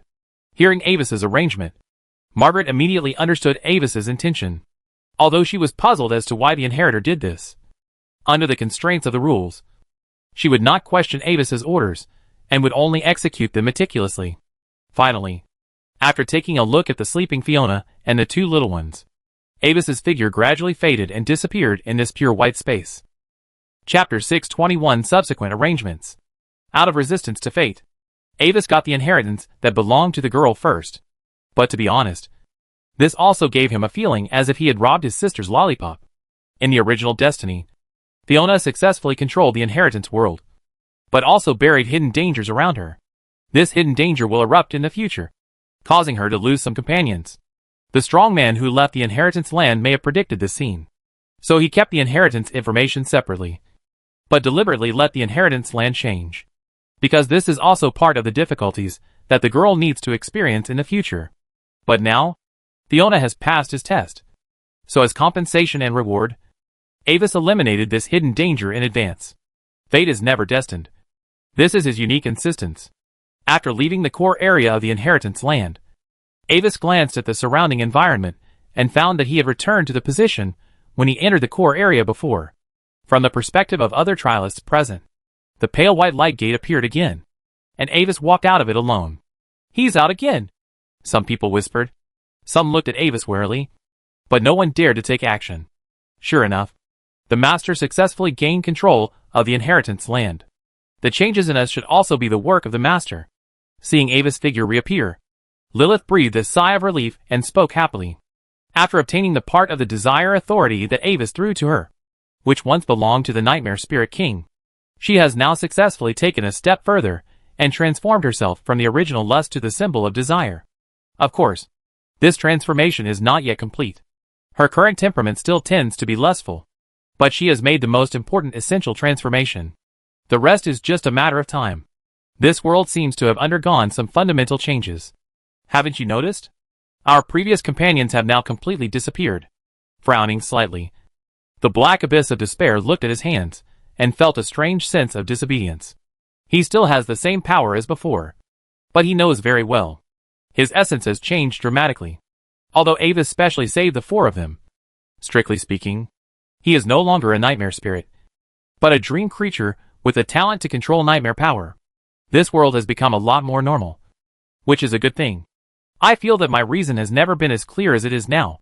Madness Dezius swung the dark green tree canopy, making a rustling sound, and the face of the elf half showed a weird expression that seemed to be crying and laughing. I feel that you have become even crazier. Darkness Tighties spoke coldly. Also, I have some news to inform you, which is not sure whether it is good or bad. The dark side of this world has just disappeared, and all the nightmare spirits have disappeared with it, except for us. Very good. Then I think we don't have to guess anything anymore. It must be something the boss did after obtaining the inheritance that caused all this to happen. The black abyss of despair shrugged and looked at the black-robed figure in the distant sky. The latter was gradually approaching them, but the aura on his body made them feel a little strange. What happened here when I left? After a while, Avis came close to the four nightmares, and the familiar feeling from the twisted seeds made them sure that the figure in front of them was the king of nightmare spirits before. That's right. Sir, after you entered the door with white light before. The four nightmares looked at each other. And then Lilith of Desire took the initiative to speak and explain to Avis. After Avis entered the light gate before, the domain force field covering the surroundings dissipated by itself, and the frozen trialists regained their freedom. Afterwards, because of the fear that Avis would come back to deal with them again, many of the trialists who had originally gathered here had fled, leaving only some trialists of average strength, still watching the situation from afar. After listening to Lilith's description, Avis nodded. In fact, this kind of escape behavior has no meaning. After he gained control of the inheritance land, the current positions of all trialists were under his control, just like the light spots displayed on the radar screen. Several of the trialists had fled the farthest, but if he wanted to catch them back, it would only take a thought. But it was not necessary now. So, with Avis's operation, a message from the inheritance land suddenly appeared in the minds of all the inheritors. The message roughly meant, the final controller has appeared in the inheritance land, and all the trialists' original strength and dream authority are still retained. But the previous trial rules are invalidated and replaced by a new task system. After completing the tasks issued by the inheritance land, the trialists can obtain a certain number of reward points and task badges.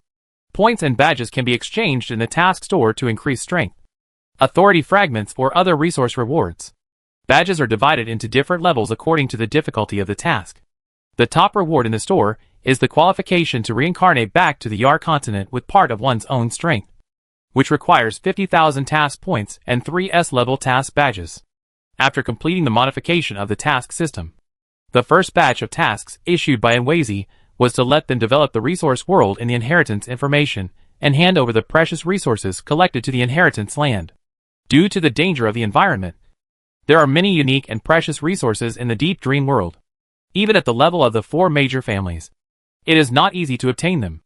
In contrast, the trialists who have experienced many trial tasks and successfully survived naturally have a huge advantage in exploring the unknown dream world, which is enough to complete the mining task. Acquiring so many precious resource points and high-quality subordinates at one time is of great help to Enwazi, which is equivalent to directly obtaining the foundation of a major force. Afterwards, Avis instructed Margaret to put 50% of the total resources in the open warehouse for Fiona to check and use. The other 50% was sealed in another secret warehouse in the name of Loss. He would take it out regularly to develop the power on the Yar continent. But at this time, through the early warning mechanism of the inheritance land, Avis suddenly realized that it seemed that a 9th-level person was approaching here, and the breath of the visitor was also very familiar. That kind of iconic cold rule fluctuation seemed to be Duke Carrot. From the traces of rules lingering on his body, it seemed that he had experienced a fierce battle before, just like the police in the gun battle movie. He came late after the incident was over, although he knew that this was probably the arrangement of fate. Avis couldn't help but complain in his heart. After thinking about it, Avis notified Margaret to release Fiona and the 2 little ones from the core area of the inheritance land. The 4 nightmares left temporarily at his command and went to mine with the trial participants. The girl was still in a coma at this moment, according to Margaret, after she woke up Fiona and let her accept the inheritance. The girl fell asleep again, but her mental state was very normal and there was no problem. So, Avis simply let the girl lean on him temporarily, sat down in this small world, and waited for the Duke to come. After a while, the slightly embarrassed figure of Duke Carrot finally penetrated the edge of the world and appeared in front of Avis.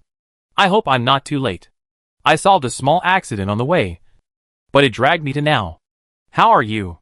Are you injured? Seeing the traces of the rule battle left in this world, Carrot looked serious, and his blue eyes looked at the 2 of them with some worry. As you can see, we are very safe here. Looking around, and then looking at Fiona, who was breathing evenly, Avis stood up gently, showing a perfect smile, and bowed slightly to the Duke. You came at the right time. Father. Chapter 622 Return to the Yar continent. Is there anything wrong with Fiona? And, Avis, how did you get here? After glancing at the sleeping Fiona and finding that she seemed to be uninjured, Duke Carrot looked at Avis with some doubt. When he mentioned this, Avis immediately changed his expression to a serious one, and began to talk about his encounter in a slightly hurried pace. Father, an unexpected situation occurred in the glorious secret realm. An unidentified alien cult member disguised as an explorer mixed in, causing heavy casualties to our companions. At that time, due to fear of danger, I always used my clone to walk in the open instead of my real body.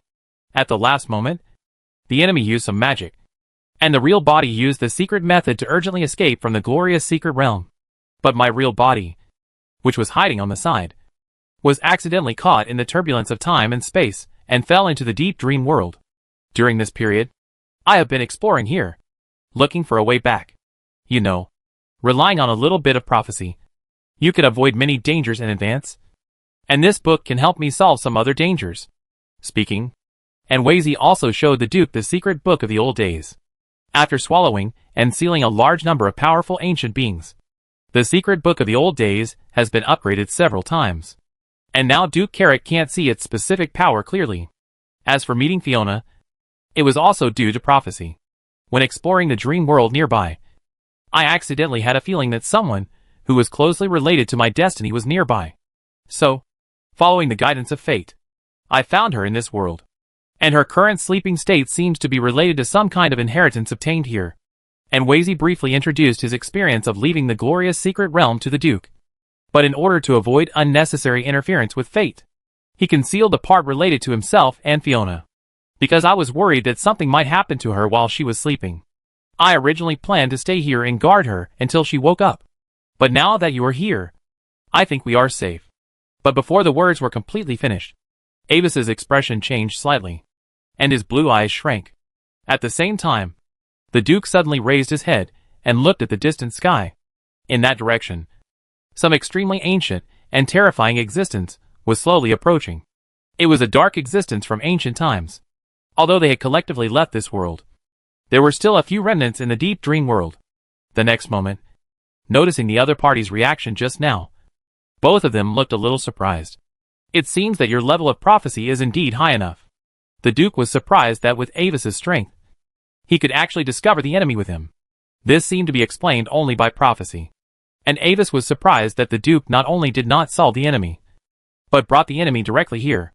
This was a bit. Don't worry about anything. Although that thing is difficult to deal with, it is not a problem for me. Unable to bear the strange look from Avis, the Duke put his hands behind his back, looking as if he didn't take the enemy seriously. It's not fast. We just need to run away before it arrives. Okay. Everything is up to you. Avis nodded without saying anything, and told Margaret to keep herself hidden and not to eat some messy worlds recently. So, before the darkness in the sky arrived, the Duke opened the door to the main material plane and took Avis and Fiona back to the Yar continent. After returning, Avis was warmly welcomed by his parents and brothers and sisters, especially Duchess Elena and the third sister Alanis. During this period, Alanis handed over to Avis the items left behind by his previous clone, as well as a large number of gifts from other people. At the same time, she also asked Avis about the identity of the mysterious man in black robe who fought with the priest at the last moment of the glorious secret realm.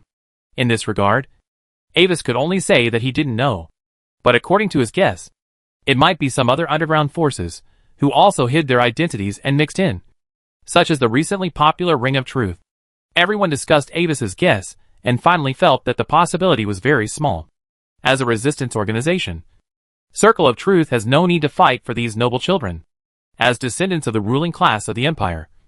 Even if their individual strength is slightly weak, they must carry a large number of powerful trump cards and props, putting oneself in the shoes of others. Even if the priest has something that the other party needs, the best way is to wait until the priest and everyone are both injured before jumping out to pick peaches. In the end, everyone still failed to get any valuable information from Avis. The sealed box containing the hostages appeared in the pile of ashes left by Avis's clone, which seemed to be an accident. At the same time, as time went by, Fiona woke up. When she opened her eyes, she saw the familiar small bed in her room. The girl rubbed her eyes dimly, thinking that she had a long dream.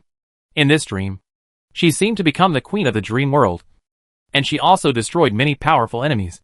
But she lost Avis, who accompanied her. But the next moment, the clear inheritance information in her spirit and the vague sense of connection in the dream world told her that it was not just a dream. Everything she experienced was a real fact. After learning the news that Fiona had awakened, everyone came to visit her.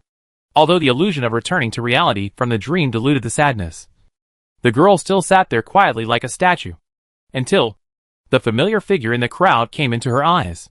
Ava stood there unharmed among several brothers and sisters, smiling as always, looking at her softly. Seeing Avis's appearance, the girl opened her lake blue eyes in surprise, a little confused and at a loss. Could it be that it was just a dream? But the next moment, like a flower blooming, a bright smile suddenly climbed onto the girl's cheek. No matter what, Avis is fine. This is the best result for her. Thank you for your concern. I'm fine now. Resisting the urge to touch Avis immediately to confirm the truth, the girl got up from the bed and politely saluted everyone. After the 9th level of the family conducted a comprehensive examination of Fiona, it was determined that the girl was in very good health. With the return of Avis and Fiona, the life of the Duke's family returned to normal again. But with Fiona's disappearance in the family's secret realm again this time, and Duke Carrot's injury when he went out, there was a hint of discord within the Olivendi family. If Fiona can disappear once or twice now, she will definitely disappear for the 3rd time. If she can't be found after a certain disappearance, then their previous investment will be completely wasted. Therefore, the discussion about whether this free-range behavior is appropriate was secretly placed on the table of all the 9th levels of the family. When Fiona was accidentally created, there were differences in the family on how to deal with her. In the end, Duke Carrot overcame all objections and persuaded the head of the Alfred family, which allowed Fiona to obtain a normal identity. Chapter 623: The upcoming heads of state meeting. Where there are people, there are fights. And the Olivendi family is no exception. With the injury of Duke Carlotte, the voices of other branches within the family have become stronger again, especially Pomona, who is also at the 9th level. He is Carlotte's uncle in terms of seniority, and is also the previous head of the Olivendi family and Duke Carlos. Carlotte grew up under his gaze, and their relationship is pretty good. But the two have always had differences on how to deal with Fiona. Pomona believes that if the girl is allowed to continue to grow, the probability of accidents is too high, and it is not worth taking the risk. So it is better to harvest now. At the same time, due to the previous prophecy of the shining star rises on the crown of the crystal bird, there is a hidden view in the Olivendi family. The so-called star is likely to be related to the taboo experiment jointly hosted by the two 9th level families, which eventually led to the birth of Fiona. Then, with Fiona as a medium, perhaps the true legendary road can be opened. You don't really regard her as your offspring, do you? Carrot? Why not? Pomona? During the meeting, Pomona questioned Duke Carrot with a serious look on her face. Carrot's response was tit for tat, with no intention of giving in at all, and the two parted unhappily for a while. However, in the end, the result of this meeting ended with temporarily maintaining the status quo and continuing to observe the situation. Pomona was very dissatisfied with this result, but he could do nothing about the established facts, and just left the meeting room angrily. In the following days, Fiona did not show any abnormality, and Ambus returned to the academy and received enthusiastic consolations from many classmates. Several princes and princesses also extended olive branches to him through the premier students in school, hoping that he could join their camp. But Ambus did not respond. For the people of the two families, this matter can only be regarded as a sudden episode. Now that the matter has been dealt with, their attention has been drawn to another matter. The meeting of the heads of the three major empires on the continent is about to be held. The meeting time has been set on the 17th of the first sprout month, and the specific meeting place is top secret. The participants include the leaders and senior officials of the three empires, and the 4 dukes of the Gloria Empire must be present. Father, are you going to take me to participate in the meeting of the heads of the 3 countries?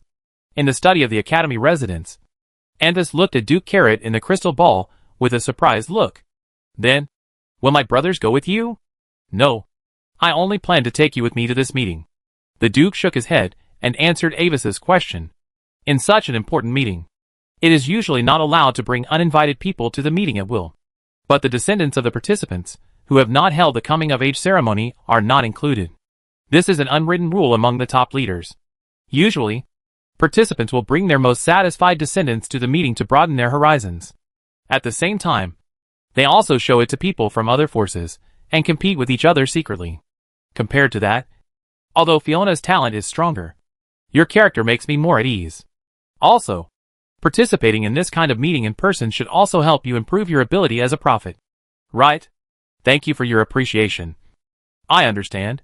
Father. Ambus saluted the Duke seriously to show his gratitude. Sure enough, Showing off your baby is very popular in any world. For him, this is indeed a good thing. As the first meeting of the heads of state since the founding of the three major forces, this meeting will surely go down in history. As a participant, even if he is only taken by the Duke to watch, he can get a lot of benefits, such as more fate feedback and a deeper understanding of the web of fate. After ending the communication with the Duke, Ambus calmed down and began to gradually fall into a state of meditation. In his spiritual sea, a translucent sea with extremely bright colors, but a strange sense of chaos quietly floated on the side of his spiritual power core, together with other silver obelisks. The initial, the beginning of the spell model, and other things are listed side by side. During the dream world, Avis gained many things, and this seed of desire is the most precious one. In the dream world, with the help of Fiona, he completely broke the Nightmare King's clone, and then eliminated all the rules related to the dream world, and finally obtained this little seed of desire rules that can be used in the main material world. Due to the particularity of its existence, it cannot allow Avis to truly use the power of rules in the main material world, but it can deepen Avis's understanding of the rules of desire, as well as perceive and influence the desires in other people's hearts. But its most important role is to provide Avis with some understanding and reference of the rules in advance, so that he can find his own way more easily in the future. In these days, Avis has been trying to control and use this seed of desire. Unlike the instinctive control of the Nightmare Spirit King's clone, Avis's manipulation of it can only be described as extremely unfamiliar. When Avis just returned and was practicing the manipulation of the seed of desire, the playboy Harvey happened to visit him once. Then, he was accidentally affected by Avis and suddenly lost interest in women. This scared his girlfriend and others half to death, thinking that he had a terminal illness or was hit by a fatal curse. Until a while ago, Avis finally mastered the seed of desire more skillfully and reactivated his desire, and Harvey returned to his original appearance. So far, Avis's training has been somewhat effective. He can now control the seed of desire to take effect actively, magnifying the desires in other people's hearts dozens or hundreds of times. At the same time, in addition to the seed of desire, Avis also harvested that strange color. Unlike other things sealed by the old secret book, it seems that because there is a part of the power of the Nightmare Spirit King's clone in it, Avis can still use the unique ability of the Nightmare Spirit clone through this strange color. He waved his hand, and a magic mirror appeared in front of him. After a moment of eye contact, the reflection in the mirror suddenly smiled strangely at Avis, and then suddenly approached, and finally got out of the mirror. This is the result of the mirror shadow control ability of the Nightmare Spirit clone and the mirror world travel of the old secret book. The mirror shadow is condensed by the power of dreams. Avis can control it like controlling the clone. And even if the mirror shadow is broken by an attack, it will not cause any impact on the main body. In addition, there are a large number of special dream spells from the inheritance, which Avis has not had time to study carefully after he got familiar with his new power.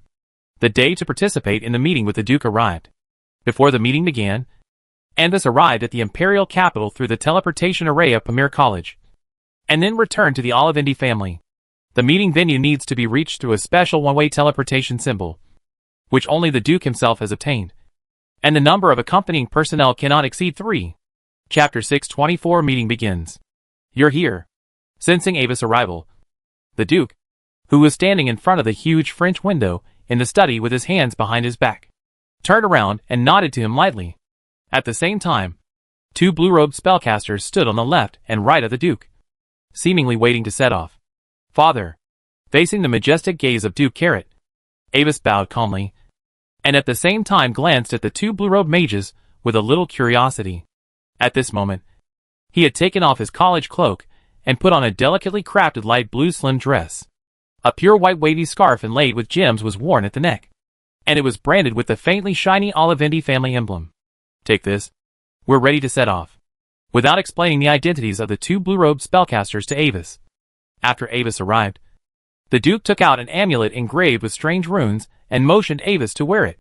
Avis put it on his chest, and he could feel a unique wave coming from the amulet, echoing something on the Duke. The next moment, the Duke waved his hand, and a strong spatial wave suddenly enveloped the entire study. Avis only felt a flash before his eyes, and the world around him was distorted like a bubble, turning into swaying colorful waves. The light from the outside world gradually became dim, and the sound was distorted and stretched, turning into an extremely heavy low-frequency hum. But the next moment, everything began to reorganize. After completely leaving the teleportation state, Avis looked around. The location of the crowd is now in a valley, with ancient ferns everywhere around, and the sound of birds and insects is endless. But it is worth mentioning that the sky here is not blue, but a strange fruit green. This clearly shows that this is not the main material plane. In the distance of the crowd, a huge circular building built entirely of gray-white boulders stands between the forests. It looks similar to the Great Arena in the Imperial capital, but it is even bigger. The induction from the amulet shows that the destination of the trip is the huge building. Ambus's eyes stayed on a nearby rock, a scar on a tree trunk, and a gray skylark on the treetop for a moment, and then gradually moved away. From these three directions, he could vaguely feel some unknown gazes, as if someone was watching them. Ambus knew that they should be the secret guards responsible for protecting the safety of the venue, as the venue for the meeting of the top leaders of the three empires. Although it seems quiet here, the security level behind the scenes must be full. Duke Carrot did not pay too much attention to the situation nearby. After casually glancing around, he took Ambus and the other two family mages and flew there quickly. Huh? However, when Avis's eyes swept across the three surveillance points one by one, a figure in the building suddenly exclaimed in surprise. Did you find anything, Dort? Seeing this, another spellcaster wearing a dark blue hooded robe beside him spoke with some curiosity. White Crow, my surveillance seems to have been discovered by a 5th level professional? With a tone of disbelief, he projected an image in the air. The figure in the center of the picture was Avis, who was following Duke Carrot and heading towards the venue. That's a 5th level. Right. Lord Dort, you said your surveillance spell was discovered by a 5th level professional? Looking at Avis in the image, the caster felt it was ridiculous. You are an 8th level. Could it be just a coincidence? He just casually observed the surroundings? But in the next moment, as if sensing the gaze again, Avis in the image suddenly turned his head and looked at the two casters responsible for monitoring the area across the screen. Now I believe it. Looking at Avis in the image, the caster was speechless. That is the Duke of Carlos of the Gloria Empire. Right? If no one else reminded him just now, then his descendant is probably extraordinary. Shifting his gaze to the nearby Duke Carrot, Dort sighed softly. This is not the first time their surveillance spell has been detected, but it has refreshed the lower limit of the ability of those who can detect it. It's a pity that such a talent would be great if it belonged to the Idle Federation. Shaking his head, Dort no longer paid attention to the episode of Avis, but continued his security work. The other spellcaster also did not show anything on the surface, and seemed to continue working. But he had already started shouting in his heart. Lord Dark Crow. That is Avis. Right? He is only level 5 now, and he can actually discover Lord Dalton's spell. Dark Crow sighed at the startled Landon, and then roared back with a louder roar. I have taught you a long time ago. Don't be proud and complacent just because you can master my power of apoptosis. There is no limit to genius. Only when you have really met enough people will you know that your current achievements are nothing in front of those true geniuses. Have you seen him? Only when you reach his level can you be called the world's top genius. He is the real opponent you will face in the future. No matter talent, education and growth resources, what they control is tens of millions of times stronger than what you have now. If you don't work hard enough, you are destined to be trampled under the feet of others in the future. Do you understand? Okay. Lord Dark Crow, habitually shrinking his neck, relying on the help of Dark Crow, Landon, who is currently disguised as a 7th level spellcaster White Crow, nodded obediently. So, what should we do next? Didn't the princess ask you to meet here? Didn't she tell you what to do next? Paula hasn't sent me any news yet. On the other side, Carrot and others have arrived at the venue. After showing their black gold invitations, the public, under the respectful guidance of the waiter, the Duke took Ambus into the waiting area that belonged exclusively to the Gloria Empire. Although it was only a temporary meeting place, the waiting area was still fully equipped, including a full set of living and entertainment areas. A huge magic hourglass was embedded in the wall on one side of the lounge area. When the hourglass at the top leaked light, it was the time for the meeting room to open.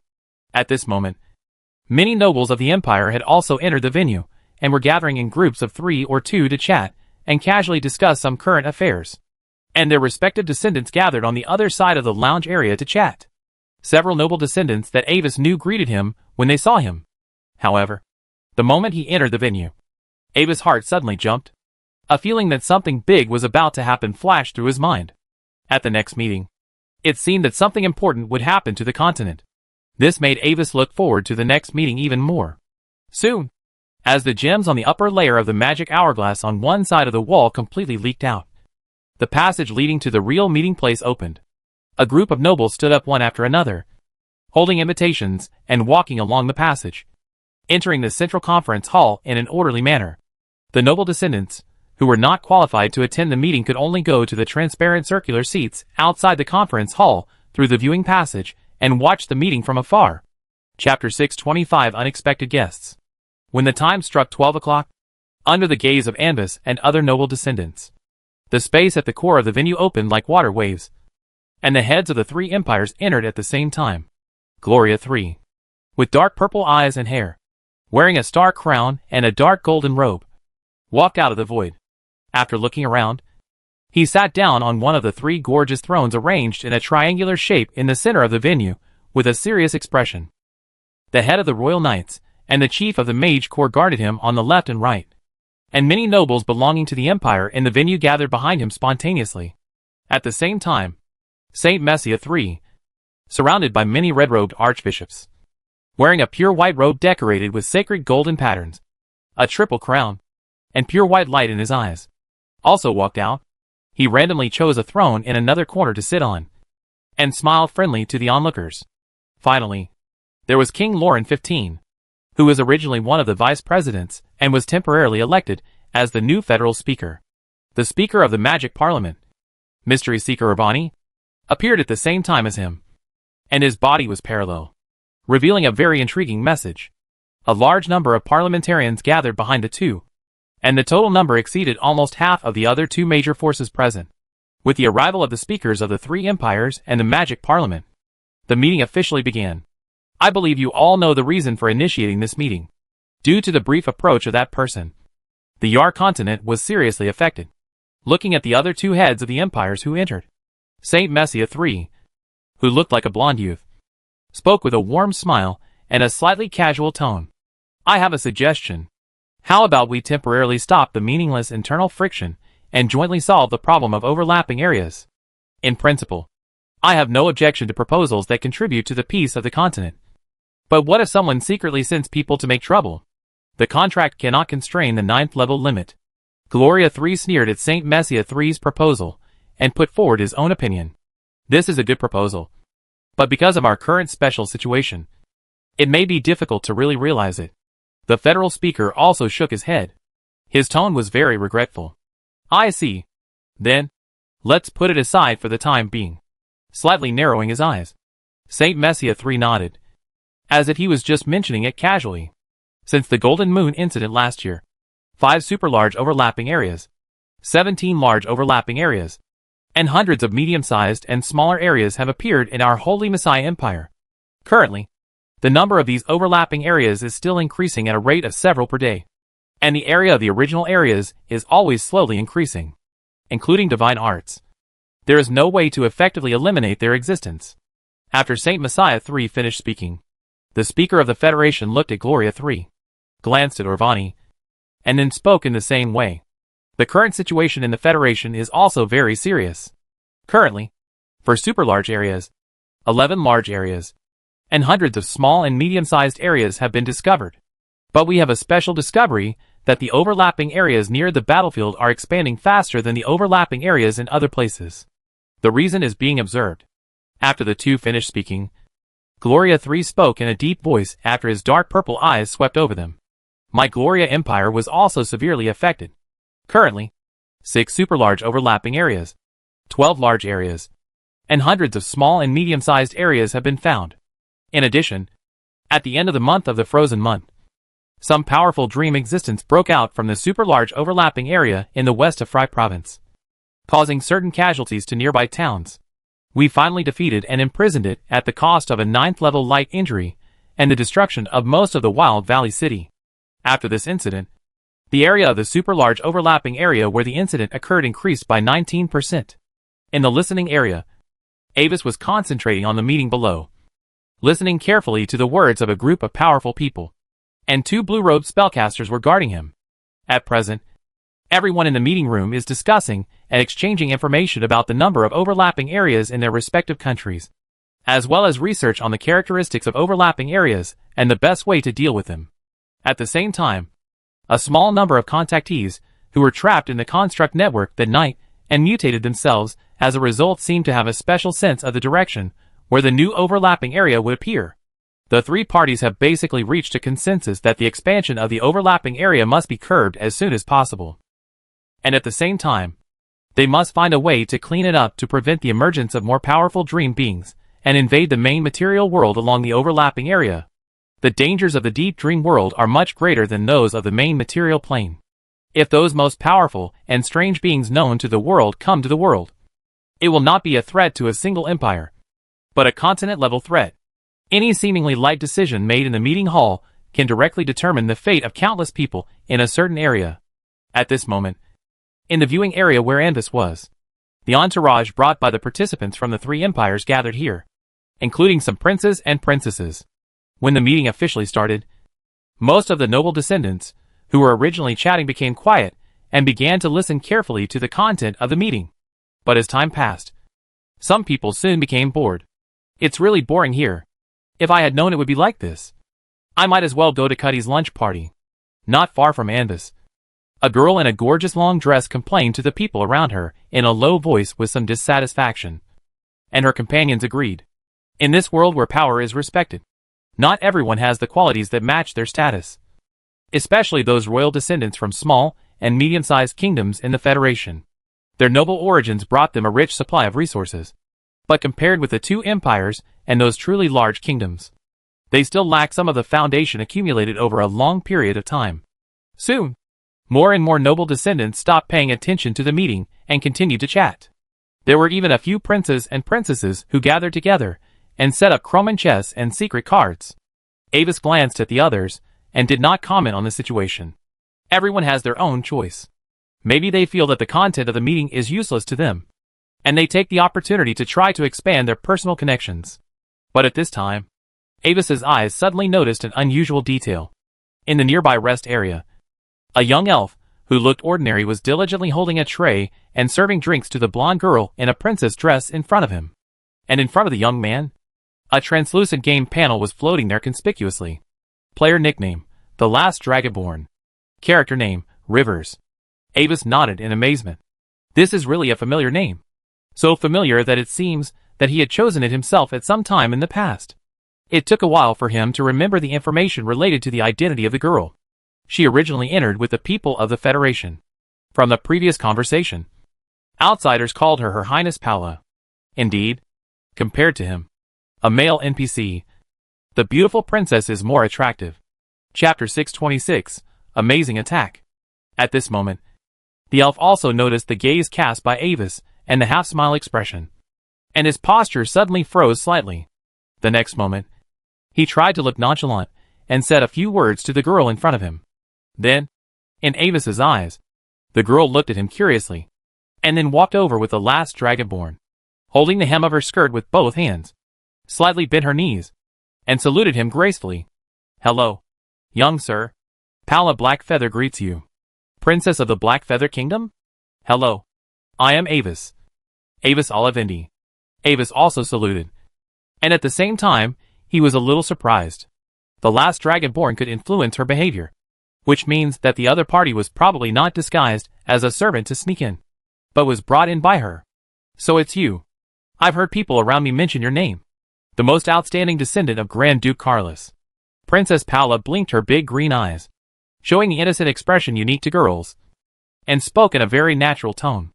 Unfortunately, my father's most outstanding descendant is not me, but my sister.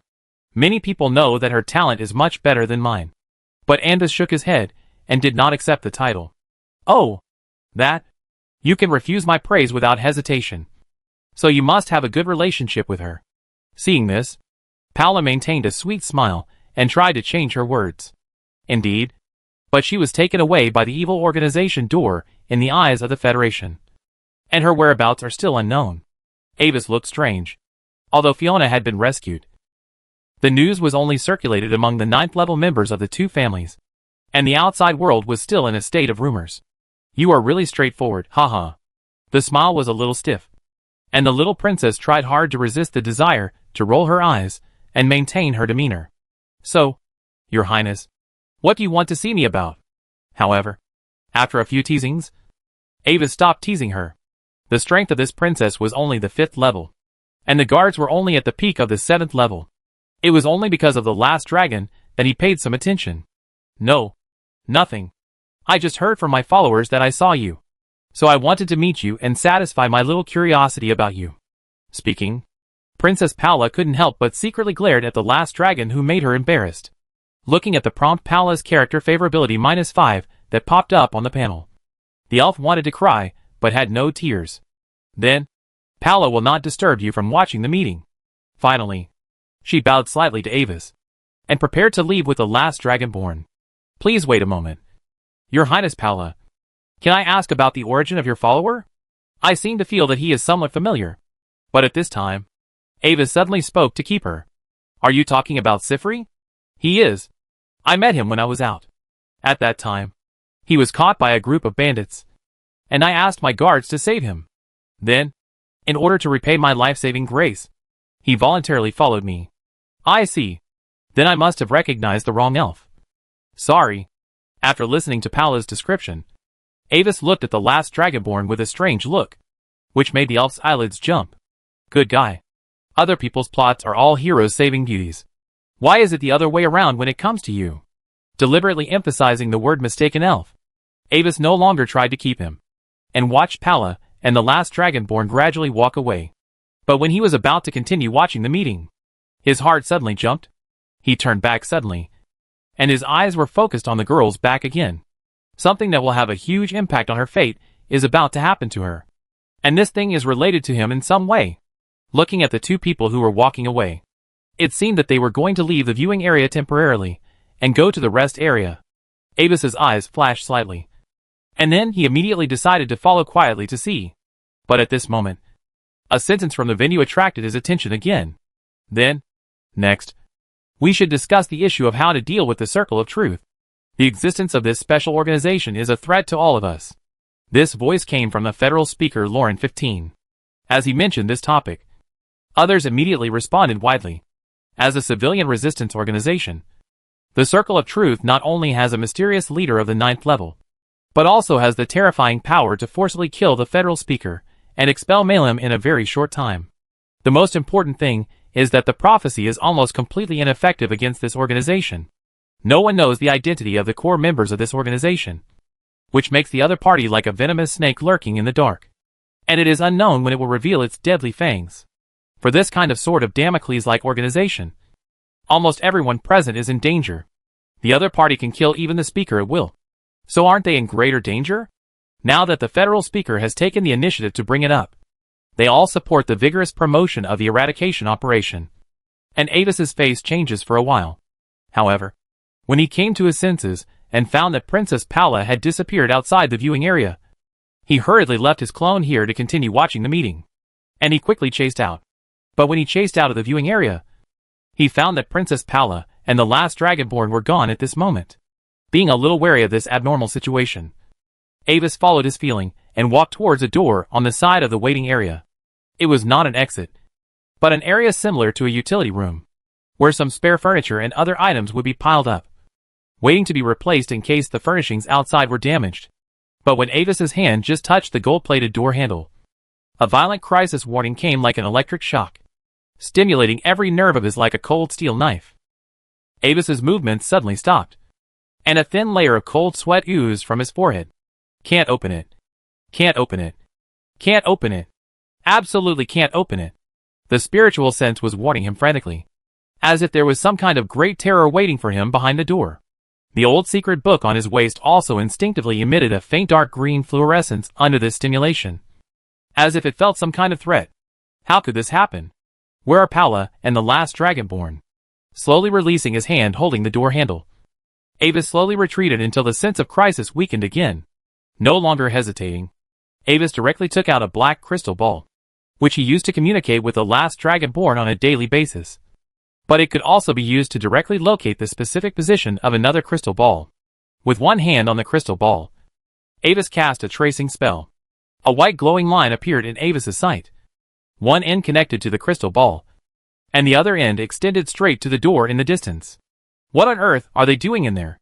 Seeing this result, Avis was puzzled, and couldn't help but split another clone again, intending to take the risk to go in and take a look. Before the clone went in to explore, Avis himself quickly returned to the viewing area and stayed with the leaders of the three empires. This is now the place with the highest security level in the entire continent. If there is still a problem here, then he can't do anything. But before Avis had time to let the clone go in to explore, a sudden change occurred. A huge explosion of magic power broke out behind the door, directly annihilating the waiting area and Avis's clone completely. And the terrifying fluctuation of the rule power alarmed everyone in the venue. The next moment, the magic image in the waiting area that had turned into ruins was quickly projected into the venue by the caster responsible for security. In the midst of a pile of charred rubble, a huge figure in tattered yellow robe was floating in the air. The incomparably powerful and strange force was even able to directly affect everyone present through the video image. Chapter 627 Exploration. Many 9th level people in the venue were fine, because they were strong enough. They just felt a little depressed. But the descendants of many participants in the viewing area were in trouble, because they looked directly at the unknown yellow robe in the projection without any preparation. Everyone's mental space was suddenly shaken. Undistinguishable strange whispers came from the bottom of their hearts. At the same time, the bodies of many people with lower strength instantly underwent different degrees of alienation. Many people showed expressions of sudden enlightenment or serene smiles, as if they had just obtained the truth of the world. But the surface of their bodies began to show a material similar to yellow linen. And this was because they all carried different protective treasures on their bodies, so they did not die in the first place. But if this situation continues to develop, then it is only a matter of time before they completely collapse. Damn it. What did that princess do? Also pretending to resist the pollution of the image power, Avis quickly analyzed the possible identity of that thing in his heart. After a while, he finally found a small clue in the corner of his memory that might be related to it. The nameless king wears a yellow robe, and under the yellow robe is the common way of the world. The ragged fog hides him, and those who see his figure are blind. It is a fragment of an unknown poetry collection collected in the library of the Olivendi family. The original book is incomplete, but it records some words related to those crazy things beyond human wisdom. And the book was only written for a large part, and the last part was broken. I don't know what the author encountered in the end. While Avis and others were resisting the instantaneous mental shock, many 9th level people present also noticed the situation in the viewing area. Pope Saint Messia waved his hand directly, and a thin layer of light curtain covered the image of the magic projection. The picture blurred for a while, and then condensed again. But the terrifying mental alienation effect that the projection had brought before had disappeared. What caused the alienation of the minds of the people was not the pollution of some alien power, but because they received too much information beyond human intelligence in an instant, which led to a huge change in their cognition of the world. Simply put, the magic projection restored its external form too much, and the Pope's behavior was actually equivalent to temporarily lowering the resolution of the picture. Due to this unexpected huge change, many 9th level people who participated in the meeting did not care about anything else, and hurried back to the viewing area to start emergency treatment for their offspring. Basically, the degree of injury of the people was still affected by the strength of their personal strength. Some of the strongest people were not seriously injured, and they received treatment from the 9th level, and they soon returned to normal. But those who are weaker, especially the descendants of nobles, who are mostly only at level 4 or 5, are in more trouble. Although it was only a moment, their mental condition has become very bad. Even if they received emergency treatment, it only stopped getting worse. Moreover, they are still minor problems. The real problem now is that the main body of the terrifying existence that caused all this is currently in the residential area, only a few kilometers away from the venue. Many level 9s present can feel the source of the horror nearby without even using image magic. No, there is something wrong with the space here. We can't leave. Many 9th level people planned to leave with their descendants, but soon found that the space rules here were very different from the main world, and they could not open the space channel at all. Quickly open the teleportation permission. Everyone stay calm and try not to disperse. Otherwise you will be defeated one by the other side. What are you afraid of? We have so many 9th level people here. No matter how strong it is, can it withstand several 9th level extremes working together? Do you think it may appear here for no reason? I suspect that someone deliberately summoned it when we gathered together. What if we are attacked from behind when we join forces to fight it? At this moment, before the unknown existence made any move, everyone began to have conflicts. Some people wanted to escape, and some people suspected that this meeting was a complete conspiracy to reduce the number of 9th level people in other countries. However, this chaos gradually subsided as Saint Messia III and Gloria III quietly gathered their own personnel. This is a serious provocation to us. Some people always think that their plans are foolproof, but they don't understand that everything they do in secret will be exposed to the gaze of God without a single leak. Saint Messia III looked coldly at the many chaotic 9th levels, especially the Ill Federation. The current speaker has been in office for too short a time, and his prestige is not enough to convince the public. The other two vice speakers are completely at odds with him. I know that some of you may have guessed its identity, so you dare not even face it.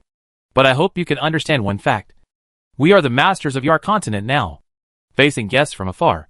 What we should do is not to run away like wild dogs, but to let the guests feel our enthusiasm.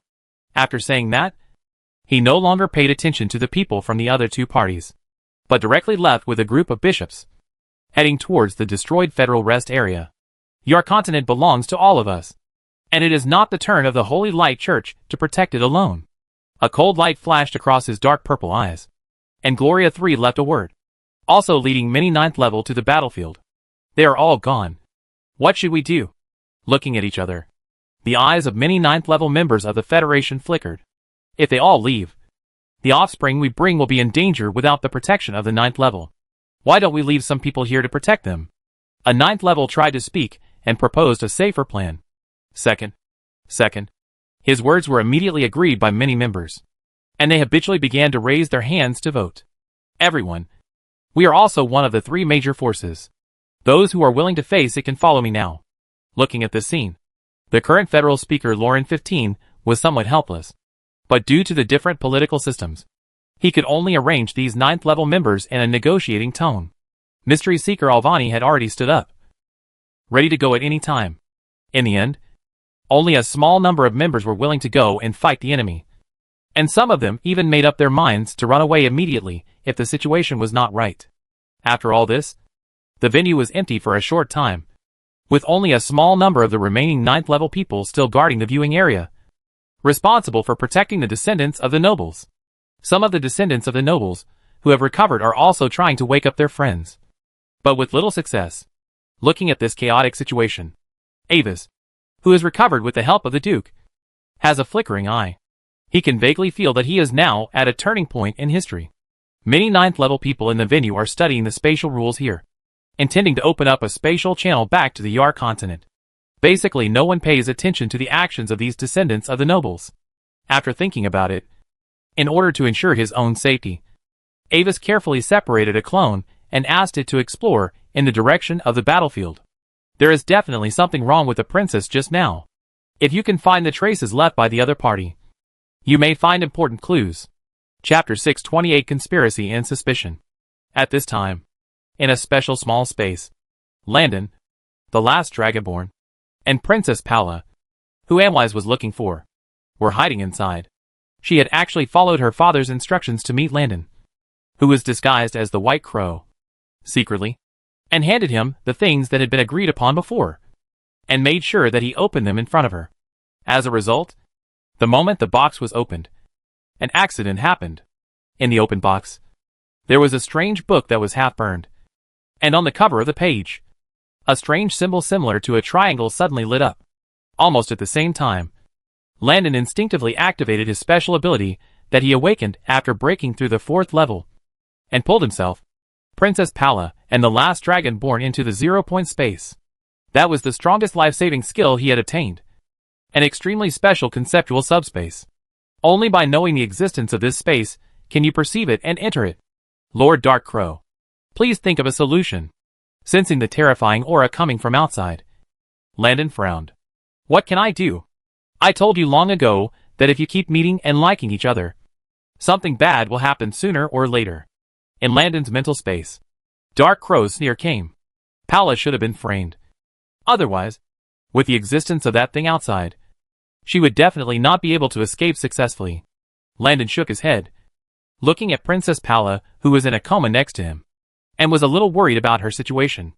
I can feel that she has no ill will towards me, and I can't just watch her die in front of me. Yes, she has no ill will towards you, and I hope that thing outside has no ill will either.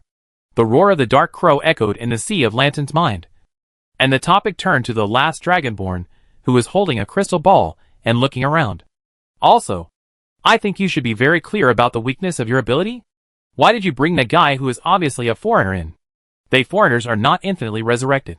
After dying a certain number of times, they will also lose all their power. With a light sigh, Lanton apologized sincerely. I'm sorry, Lord Dark Crow. I know that my behavior is a little inconsiderate now, but when I was saving people, I didn't think so much. While speaking, there seemed to be some kind of light flashing in the boy's dark eyes. You idiot. Dark Crow had nothing to say to Lanton's answer. Indeed, he had no choice but to possess him when he just woke up and adventure with him. Until he slowly recovered his strength, he never chose to leave, but continued to help him. Wasn't it because he was attracted by this trait in him? Although he was a little stupid sometimes, it did not affect his personal charm. Forget it. Whatever you want. Let's find a way to escape from here first. So you are hiding here? It's really not easy to find you. However, when Dark Crow was talking, a strange voice suddenly interrupted. Landon was frightened and suddenly turned his eyes to the source of the voice, but found that the person was very familiar. Sir Anvis? How did you find this place? You mean this subspace? It's really hidden here, but it's not too hard to find. I felt its presence, so I came in to take a look. Avis shrugged, his tone unfathomable. Beside him, the last dragonborn took back the crystal ball in his hand and tried to reduce his presence. This space is indeed magical. Many 9th level and the strange existence were not able to find it, but it still couldn't stop the positioning from the inside out. So, the existence outside was summoned by you? Hearing Avis ask this, Landon hurriedly explained. No. Paula opened a box before. Then I suddenly felt that there was danger, so I took them to hide here. Now the situation outside. I don't know much. What happened? Am I still alive? While Landon explained, the blonde girl beside him also woke up. Why? The next moment, it seemed that she finally remembered what she had done, and 2 lines of tears flowed from the corners of her eyes. She knelt on the ground, crying silently. Her emotions almost collapsed. Tell me the details. Where is the box now? Ignoring Princess Paula's sudden collapse, Anvis keenly grasped the key information in Landon's words. Inside the box was something that looked like a book. A symbol on the page suddenly began to glow when I saw it. The next moment, I felt the danger and activated my ability to hide here. As for the box, it is now with me, but the book inside no longer glows. Landon explained quickly. He knew very well that there was no need to conceal this information. At the same time, he took out a black wooden box and handed it to Anvis. In the box, a strange, incomplete book with traces of burning lay there quietly. I'm sorry. I'm very sorry. I didn't know it would be like this. My father asked me to bring the things to Mr. White Crow, and the box was handed over to me by my uncle. I really don't know what's inside. At the same time, Princess Paula, who finally suppressed her crying, began to explain. She knew very well that she had to bear the responsibility for the situation, even if she didn't know it in advance. I understand. After listening to the two, Anvis finally had a certain understanding of the matter. Paula was used by someone to bring something in here, and then opened it in front of Landon and summoned the yellow thing outside. Of course, to be honest, with Landon, the child of destiny, here, it is quite normal to have some problems. And usually according to the development of destiny, Landon should be able to solve the problem at a critical moment and make a big splash in front of the heads of the 3 major forces. It's very chaotic outside now. You have created a supersized terrifying existence. The 9-level people of the 3 empires are currently fighting it. Now you'd better hide here for a while. It would be even better if you can escape back to the main world. After briefly explaining the situation outside, Avis took the box and the book and left here again. Duke Carrot is still facing that indescribable existence. Avis is a little worried about the Duke's safety. The problem is obvious. Someone deliberately planned all this. The real purpose is not yet clear. But it is definitely not a good thing. According to the arrangement of fate, Avis guessed that the book might be a breakthrough point. At this moment, in the viewing area, a 9th level person was sensing the scene of everyone fighting with that thing from afar. But he felt extremely happy in his heart. As Avis thought, this was indeed a conspiracy. Among the 9th level people, there are also pro-war and pro-peace factions. The stabilization of the situation on the continent is not a good thing for everyone. So, taking advantage of the once-in-a-lifetime opportunity of the heads of state conference, they successfully arranged this scene, using the incomplete book as a medium, guide the projection of the nameless king to descend at a critical moment. Yes, everyone knows that there is a conspiracy behind this. But so what? Now, Paula and the White Crow, the only ones who know about it, must be dead, and all the fate lines that may involve him have been cut off, and he can perfectly remove himself. Next, it is time to suspect each other. Chapter 629: The Angle of Fate. After leaving Landon's space, Avis's clone reappeared on the battlefield. The battle between the 9-level and the yellow-robed figure was the most bizarre battle she had ever seen. There was no earth-shattering magic bombardment, nor was there any aftermath of the battle. There was only a strange silence on the battlefield. After sensing the danger, Landon immediately hid in the space, which led to the temporary entrance of the special space, which opened directly in the center of the battlefield. However, even standing here, Avis could not observe the specific situation of the battle. Everything around was in a hazy state, like oil paint that was blurred after being splashed with water. The shining irregular color blocks were rhythmic like breathing. The twisted black and white lines were stretched and cruised. The magic power was rising and falling like steam, and a strong metallic brilliance appeared, making everything distorted and yellowed. When staring at the battlefield for a little longer, blurred spots and white noise began to emerge quickly in the field of vision, as if the whole world had turned into a severely distorted old photo. This effect of affecting vision will not disappear immediately as the gaze moves away. Avis is not sure whether this state is permanent, but at least it will not cause immediate death. This enabled Avis's clone to successfully reach the center of the battlefield, instead of dispersing immediately after observing that figure. Of course, Avis's previous warning to Landon and others was not empty talk. After all, he has the hard power of the 8th level, and the clones sent to explore are still those that can be abandoned at any time, and their ability to withstand danger is far greater than that of Landon and the other 3. How should this thing be used? Looking at the fragment in the box in his hand, Avis tried to flip through it, but there was no special effect. The book does have a special power, but no matter what Avis did, he couldn't activate it. Also, although he brought the box and the book to the vicinity of the battlefield, he still couldn't trigger any changes. Returning to the cover, Avis carefully observed the symbol. The whole symbol is similar to a triangle, and 3 tentacle-like marks support the circular core in the center. The black mist lingers on the pattern, which looks very evil. For this kind of thing, Avis immediately thought of the old secret scripture. It has never been picky about food, so why not try to let it eat this one too? The old secret scripture is currently in the main body, and Avis is ready to return temporarily with the book. But at this time, he suddenly had an idea. If this change was man-made, then could the other party be one or some of the 9th level people who are currently here? After closing the lid of the box, Avis swept his eyes across the battlefield, and then looked towards the viewing area, his eyes slightly hesitant. No one noticed him, for the time being, because the exit of that space was directly opened in the core area of the battlefield, and the many 9th level people in the battlefield should have entered the independent rule field at this moment, and they have no time to pay attention to his actions. But once he leaves the battlefield, his figure will probably be discovered soon. Avis knew very well that the situation where he just split his clone to explore here must have been noticed by many 9th level people. And the reason why he dared to do this under the attention of many 9th level people was because he was not the only one who did this at that time. Many descendants of nobles, who woke up early, used similar methods to try to observe this amazing battle. But there is a problem. Under the current attention of Avis's main body, all the clones and detection items that entered the battlefield have all been lost, and none of them have successfully walked out of the battlefield. If he walks out now, he will definitely become the focus of everyone's attention and the most handsome guy in the crowd. But the state of his clone is getting worse and worse, and time does not allow him to continue to hesitate. After thinking about it, Avis changed his appearance and changed to the identity of the last dragon. The elf's current identity is Princess Paula's follower and a stranger. He can use the reason of resurrection to explain how he escaped from the battlefield.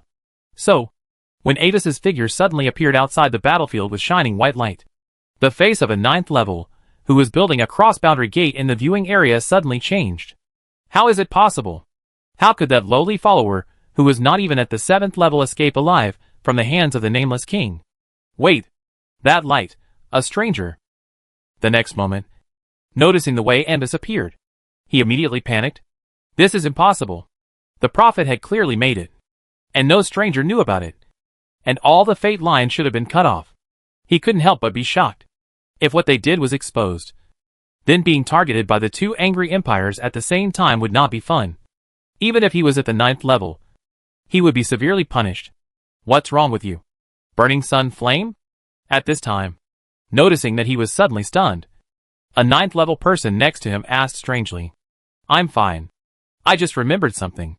Faced with his companion's questions, the 9th level known as Burning Sun Flame found a random excuse to evade them, and at the same time calmed down a little. No, that's not right. The stranger should not know about this. He just died once in a confused state. Besides, if the other party really knew all this, then even if he was killed again, it would be useless. The most beneficial thing for him now is to do nothing to avoid being touched by the fate line again. Try to resist the desire to take action immediately. He watched the last Dragonborn walk into the viewing area, and watched the other party's footsteps go straight to Avis, until he saw the other party take out a box and hand it to Avis. When he saw the box, he finally couldn't help it, because that was the box that the mysterious prophet gave him, and then he handed it to Princess Paula. When Avis took the box, he suddenly felt as if a current surged through him, and a wonderful feeling penetrated his whole body. The old secret book did not react to this book. This feeling came from the web of fate. When his body touched the book, his perspective suddenly changed to a special angle, as if fate suddenly opened up in front of him. This time, what Avis saw was not only the information of the future, but also the context of the development of fate at a deeper level.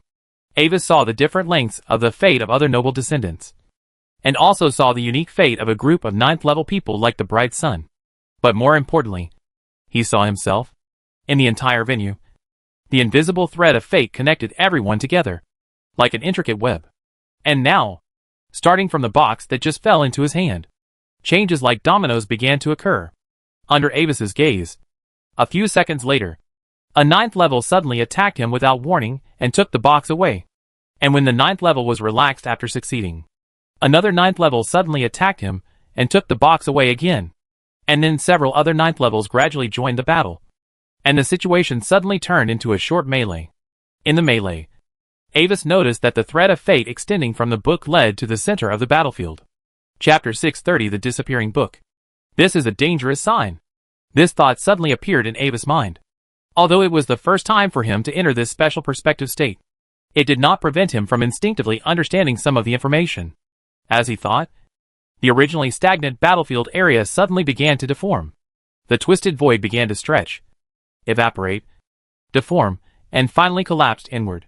The dazzling brilliance burst out from the core in an instant like a supernova explosion. The battle had a result. Except for the several 9th level who started fighting inexplicably. Everyone's eyes were attracted. No, it is not appropriate to say inexplicably. Avis glanced at the box, and some illusory and slender lines of fate had been connected to the several 9th levels. It has special value. Although it is not time to show it now. It will soon be time. At this moment, the other young descendants of the nobles present were already a little confused. In less than a few minutes, the many 9th levels who stayed behind suddenly started to fight among themselves. And then the situation on the battlefield changed dramatically, thanks to the fact that several 9th rank warriors used their domains to separate the battlefield during the battle and deliberately avoided the many noble descendants. Otherwise it would be unknown how many people would survive now. And Wazy's eyes swept over these young noble men and women, and then paused slightly on a blonde boy. The other party's current actions were nothing special, just a somewhat cautious state of alert, observing the situation on the battlefield. But unlike the others, the fate line extending from the other party now directly pointed to the direction of the core of the battlefield, which was almost exactly the same as the direction of the fate line extending from the box. In this state of pure fate, Avis immediately judged that the opponent was related to something that was about to appear on the battlefield. The next moment, The answer was revealed. When the violet light dissipated, the 9-level warriors who participated in the battle and the huge figure in the yellow robe reappeared in front of everyone.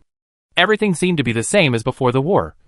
But if you perceive it carefully, you can find that the aura of many 9-level warriors has become very unstable, fluctuating. The strange figure is still floating in the same place, but the surface of its body seems a little illusory, and the original light luster of the yellow robe on its body has faded, appearing a little dull and gray. Most importantly, its strange influence that could cause the viewer to collapse mentally has now disappeared. When a group of onlookers were curious about the result of the previous battle, the huge figure in the yellow robe suddenly made its first move so far. It did not care about the many 9-level warriors nearby, but turned its dark hood and looked at the nearby viewing area. In that direction, something attracted it. Seeing its movements, several 9th rank warriors who participated in the battle were ready to move. The sudden stop of the battle just now was not because either side won, but because the yellow robe being suddenly stopped in the dangerous rule confrontation, even though he suffered a great loss for it. Now, seeing that the other parties seemed to be going to the viewing area, some 9th rank warriors, who were worried about their descendants, immediately wanted to continue to attack. However, the leaders of the 3 major forces suddenly tacitly stopped these 9th rank warriors, who wanted to attack. Don't worry, everyone. It's just a projection of power. We have weakened it by more than 70%. And I believe that the 9th rank warriors, who stayed behind, can deal with it. Saint Messiah III narrowed his holy white eyes, and spoke calmly. Humph. Isn't there anyone curious about what happened over there to attract the attention of this thing? You know, it didn't run out for no reason. Gloria 3 also sneered. He didn't intend to give those who were behind the scenes a free ride. Let's observe the situation first. Looking at the other two, the Speaker of the Federal Parliament sighed. Those 9-level people who did not participate in the war were basically all from the Federation, due to the special system of the parliaments of many small kingdoms. He did not have a hard constraint on the parliamentarians, and many parliamentarians had conflicts due to their different interests and positions. However, plotting at the first 3-nation summit in history has touched the red line. Watching the yellow-robed figure heading towards the viewing area, all the 9-level people did not make a move. Although some of the 9-level people were a little worried about their descendants, they did not move under the control of their respective heads of state. No, it's not it. Looking at the approaching huge yellow-robed figure, Ava's eyes were emotionless. The extended illusory thread of fate could not really touch its body, and would be bounced away by some special alien force. Many noble descendants were already trembling with fear, and several 9th-level warriors, who were fighting before, had also stopped. The 9th-level warrior who first took the box found himself in a dilemma. It was obvious that the yellow-robed figure's purpose was probably the box, and he had spent a lot of effort to snatch it. If he just handed it over, it would be a joke. But if he didn't hand it over, the result would probably be facing that terrifying figure. In 3 seconds, he will throw the box out. And Wazy instinctively sensed it, and then looked at the 9th level with some surprise. Sure enough, when the time was up, the 9th level gritted his teeth, suddenly waved his hand vigorously, and threw the box and the fragment in his hand directly to the direction of the battlefield. But in the eyes of everyone, the huge yellow-robed figure suddenly flashed, and when it appeared again, it had blocked the flight path of the box. It was suddenly stopped in the middle of the flight, and the fragment flew out of the box and touched the surface of the yellow robe on the figure. In Amwazy's eyes, the web of fate in the venue suddenly trembled at this moment. The symbols on the surface of the fragment suddenly emitted a yellow light, and in this light, the huge yellow-robed phantom gradually faded and dissipated. In contrast, the fragment was rapidly completed, and some pages that seemed to have been burned on the surface began to grow again. Soon, a completely new and strange book quietly floated in the air. Everyone could see that this was a good thing. But the question was, under the watchful eyes of the heads of the 3 empires, who would be the first to take action? But they soon did not have to hesitate, because the book suddenly flashed and disappeared, and no one knew where it went. At the moment the book disappeared, several 9th level people wanted to stop it, but none of them succeeded. Like the yellow-robed phantom before, the book seemed to have a control-free effect. So, that's what happened. However, from Anvis's perspective, the whereabouts of the book were not without trace. He sensed the breath of Landon from the other end of the line of fate. Chapter 631 Direction of the Road. Looking at the thread of destiny that was about to disappear, Ava suddenly had a vague impulse. So, He tried to reach out and gently flick the line. When his fingertips touched the illusory line, Avis's face suddenly turned pale, and a strong sense of vibration instantly penetrated his whole body, making his breath a little unstable. This feeling was very uncomfortable, just like an ordinary person suddenly touching a leaking wire.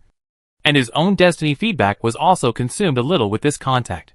But correspondingly, in Avis's eyes, the illusory line also underwent some special changes. The originally straight line suddenly began to fork, and the thickest trunk still led to Landon. But the other thinner line began to flutter and extend in the direction of Avis, because he was worried that it would have an adverse effect on himself. Avis carefully separated it with the power of destiny feedback to prevent it from touching him. So, after failing to successfully touch the target for a long time, the thin line finally turned around and went in another direction. This time, the line landed on the blonde boy that Avis had paid special attention to before. As a true 5th-level professional, the boy was unaware of what was happening, and after the thin line successfully connected to him, it also became quiet, and it seemed that nothing special had happened. But Avis could feel that at this moment, the boy's own fate had changed. It was like he had suddenly been promoted from an ordinary supporting role to an important supporting role. What happened today, in Ambus's opinion, is the main story of the Son of Destiny. Landon, the Three Kingdoms heads of state conference, brought together many of the strongest people on the continent. And then someone took the opportunity to plot a conspiracy to achieve some unknown dark purpose. But by accident, Landon was involved. In other words, the villain's conspiracy endangered the woman of the Son of Destiny. So it triggered the Son of Destiny's reverse scale, causing the other party to save her at the critical moment, breaking the villain's conspiracy by the way, and taking the opportunity to strengthen once more. After all, these days, there are fewer and fewer Sons of Destiny who can't protect their women, and even some of them who have appeared before are now mostly dead. So, that book should be the plug-in that Landon got this time. And it seems to be very powerful. Before that, the Yellow Robe Phantom could even fight with many 9th-level people from the 3 empires for a while without losing the wind. And the Phantom was not entered into the book until it was crippled at the end, which was the fine-tuning of fate on Landon's power. Although the cheats have to be given, Landon can't become too strong all of a sudden. Otherwise the original destiny will be difficult to develop normally. But now, with the sudden intervention of Avis, when the book has divided a new destiny line, things have become interesting. Silently watching the changes in the fate on the field, Avis suddenly moved and walked towards the blonde boy in the slight sidelong glances of the people around him. "Sir, what can I do for you?"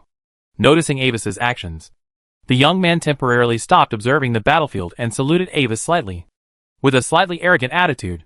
"Let me introduce myself. I'm Anvis. Anvis Olivendi." Anvis didn't tell the reason for his visit right away, but smiled and introduced himself. "Aotemo. Aotemo Blackfeather. It's an honor to meet you." After hearing Anvis's last name, the boy was slightly stunned, and his expression suddenly became gentle. The Blackfeather Kingdom is just a medium-sized kingdom in the Ill Federation. Even though he is a prince, he still can't stand up to the direct descendants of the 4 major families of the Gloria Empire. I hope to know the specific identity of Paula Blackfeather. And what is her relationship with you? Anvis nodded, trying his best to adapt to normal communication with others in this state, and asked directly, "Paula? She is the 25th daughter of my father and my sister." When mentioning this name, Aotemo obviously became a little unnatural. The fruit green eyes flickered slightly, and then his attitude became obviously a little cold. "If you are interested in her and hope to get to know her through me, you may be disappointed. My relationship with her is just that of an ordinary royal family member, and I cannot influence her decision." "Then, how much do you know about the 7th-level professional White Crow?" And Wazy nodded, and then suddenly asked another seemingly unrelated question.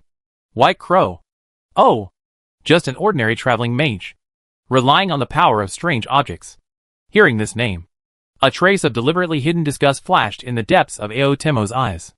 "My father once met him alone, and then showed great trust in him. I don't know what happened that time.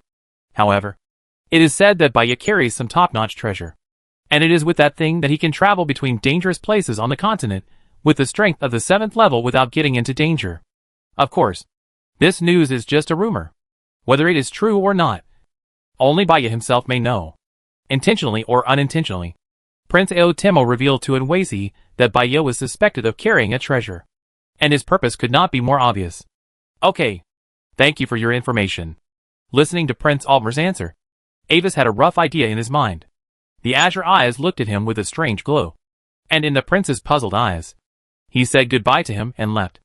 Although he said that his relationship with Paula was average, Altmer's fate was obviously entangled with Paula.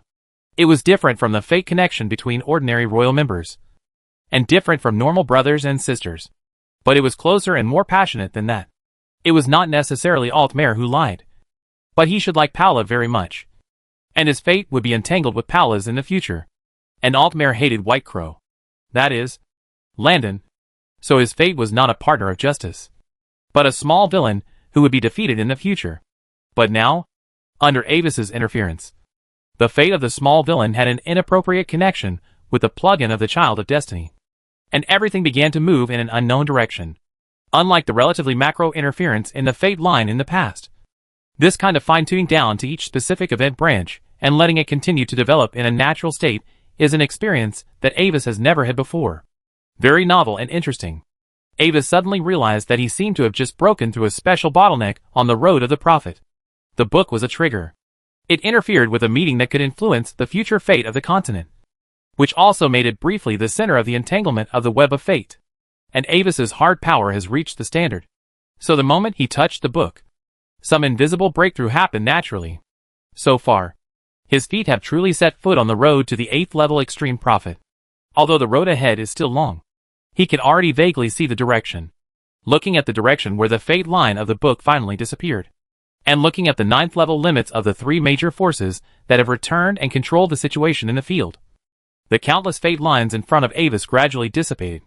After a period of time in the future, Prince Altmer, who has become an important villain, will eventually temporarily obtain the book under a certain coincidence. At that time, I will borrow it from him to study for a few days. Chapter 632, Probing, and the End of the Meeting. When most of the 9th Orders returned to the meeting place, the 9th Orders who had suddenly started fighting became the focus of everyone's attention. Some people wanted to escape, but were controlled by multiple 9th Orders at the same time. So, why are you fighting each other? Looking at the hostile 9th Orders, Saint Messia III's eyes, which were emitting white light, narrowed slightly. But his tone was still gentle, which was unique to the clergy. Humph. Just for that book? Didn't your people just intercept them? Glancing at Pope Saint Messia with a flickering look, a 9th Order of the Federation spoke in a timid manner, and at the same time tried to elevate the matter to a dispute between the 3 major forces. But to his disappointment, when his words fell, no one among the many 9th Orders of the Federation present took up his words for a while. This is just an accident, Your Majesty Saint Messiah. Their personal behavior does not represent the position of the Federation. I will work hard to ensure that this will not happen again in the future. However, in the end, seeing that they were 9th level members of his own camp, the Speaker of the Federation reluctantly stood up and rescued the few people. Then, let's just treat it as an accident for now. A trace of imperceptible disgust flashed across the depths of his eyes, and Saint Messiah III stopped forcing them, but changed his target. But for what just happened, I think someone needs to give us an explanation. We all know that the appearance of that thing is not an accident. Only those who receive an invitation can enter here. So who brought the book in the first place? Who knows? Maybe your people brought it here a long time ago. But the 9-level people didn't look happy about the Pope's question. And the one who spoke first even fought back with a sharp tone. Although they were basically sure to lose to Saint Messia III, they were all confident. Here, the Pope would never choose to tear his face and attack them directly, because his existence not only represents himself as an individual, but involves the entire Federation. Under the glory of God, no shadow can hide. Looking at the uncooperative attitude of several people, the Pope smiled coldly. Please wait a moment. We will get a result soon. What a meaningless farce. How long do we have to wait here? What if something similar appears again? Open the passage. We have to leave here. But at this time, in the camp of the Gloria Empire, the head of the Aslade family, the Grand Duke Fry with the blood of the Golden Dragon, glanced at several 9-level people, but suddenly spoke in a rough voice. As he said, many 9-level people on the Gloria Empire side looked sideways. Although everyone knows that he is a bad guy, And as Gloria sighed, it is politically correct to criticize the Holy Mercia Empire. But it is a bit too rude to speak before His Majesty the Emperor has expressed his opinion. To put it more seriously, the behavior of the head of the Aslade family is almost challenging the authority of Gloria III. I wonder what Your Majesty Gloria thinks about this matter. Looking at Grand Duke Fry with some suspicion, the Pope's eyes slowly moved to Gloria III, and his tone did not show any emotional changes. Duke Fry has expressed his views. So what about other people's opinions? You can speak freely now. I need you to provide some references. But Gloria III did not respond to the Pope's question immediately. Instead, he turned his head and looked at others expressionlessly. I think it is indeed dangerous here. Why don't we leave here first, and then slowly investigate the mastermind behind today's incident? After staring at each other for a moment, the head of the Enoch family, the current Duke Magna, spoke first. His words were more tactful, but he still chose to stand on the side of Duke Fry. I also think it is dangerous here. If possible, it is better to leave here first. I agree with the suggestion of leaving here first. And the investigation does not necessarily have to be conducted here. I agree. Then, the other two dukes also expressed their agreement one after another. Some of the other marquises agreed, while others remained silent. Although there are frictions, and even hostility between them in daily life. But that is limited to internal struggles. When facing external forces, the four major families will still maintain the same position and face the outside world in unison. As you can see, Your Holiness, this is our position. Seeing that no one continued to speak, Gloria III turned his head again and uttered a few words stiffly. Very good. Very good. Staring closely at Gloria III's dark purple eyes, the Pope's holy white eyes had narrowed into a dangerous line, and a hint of deep disappointment flashed across his young face. Then, everyone, please leave on your own. As he spoke, the Pope seemed to wave his hand with some disinterest, and a ray of light flashed in his palm. The next moment, everyone suddenly felt that their perception of space was restored.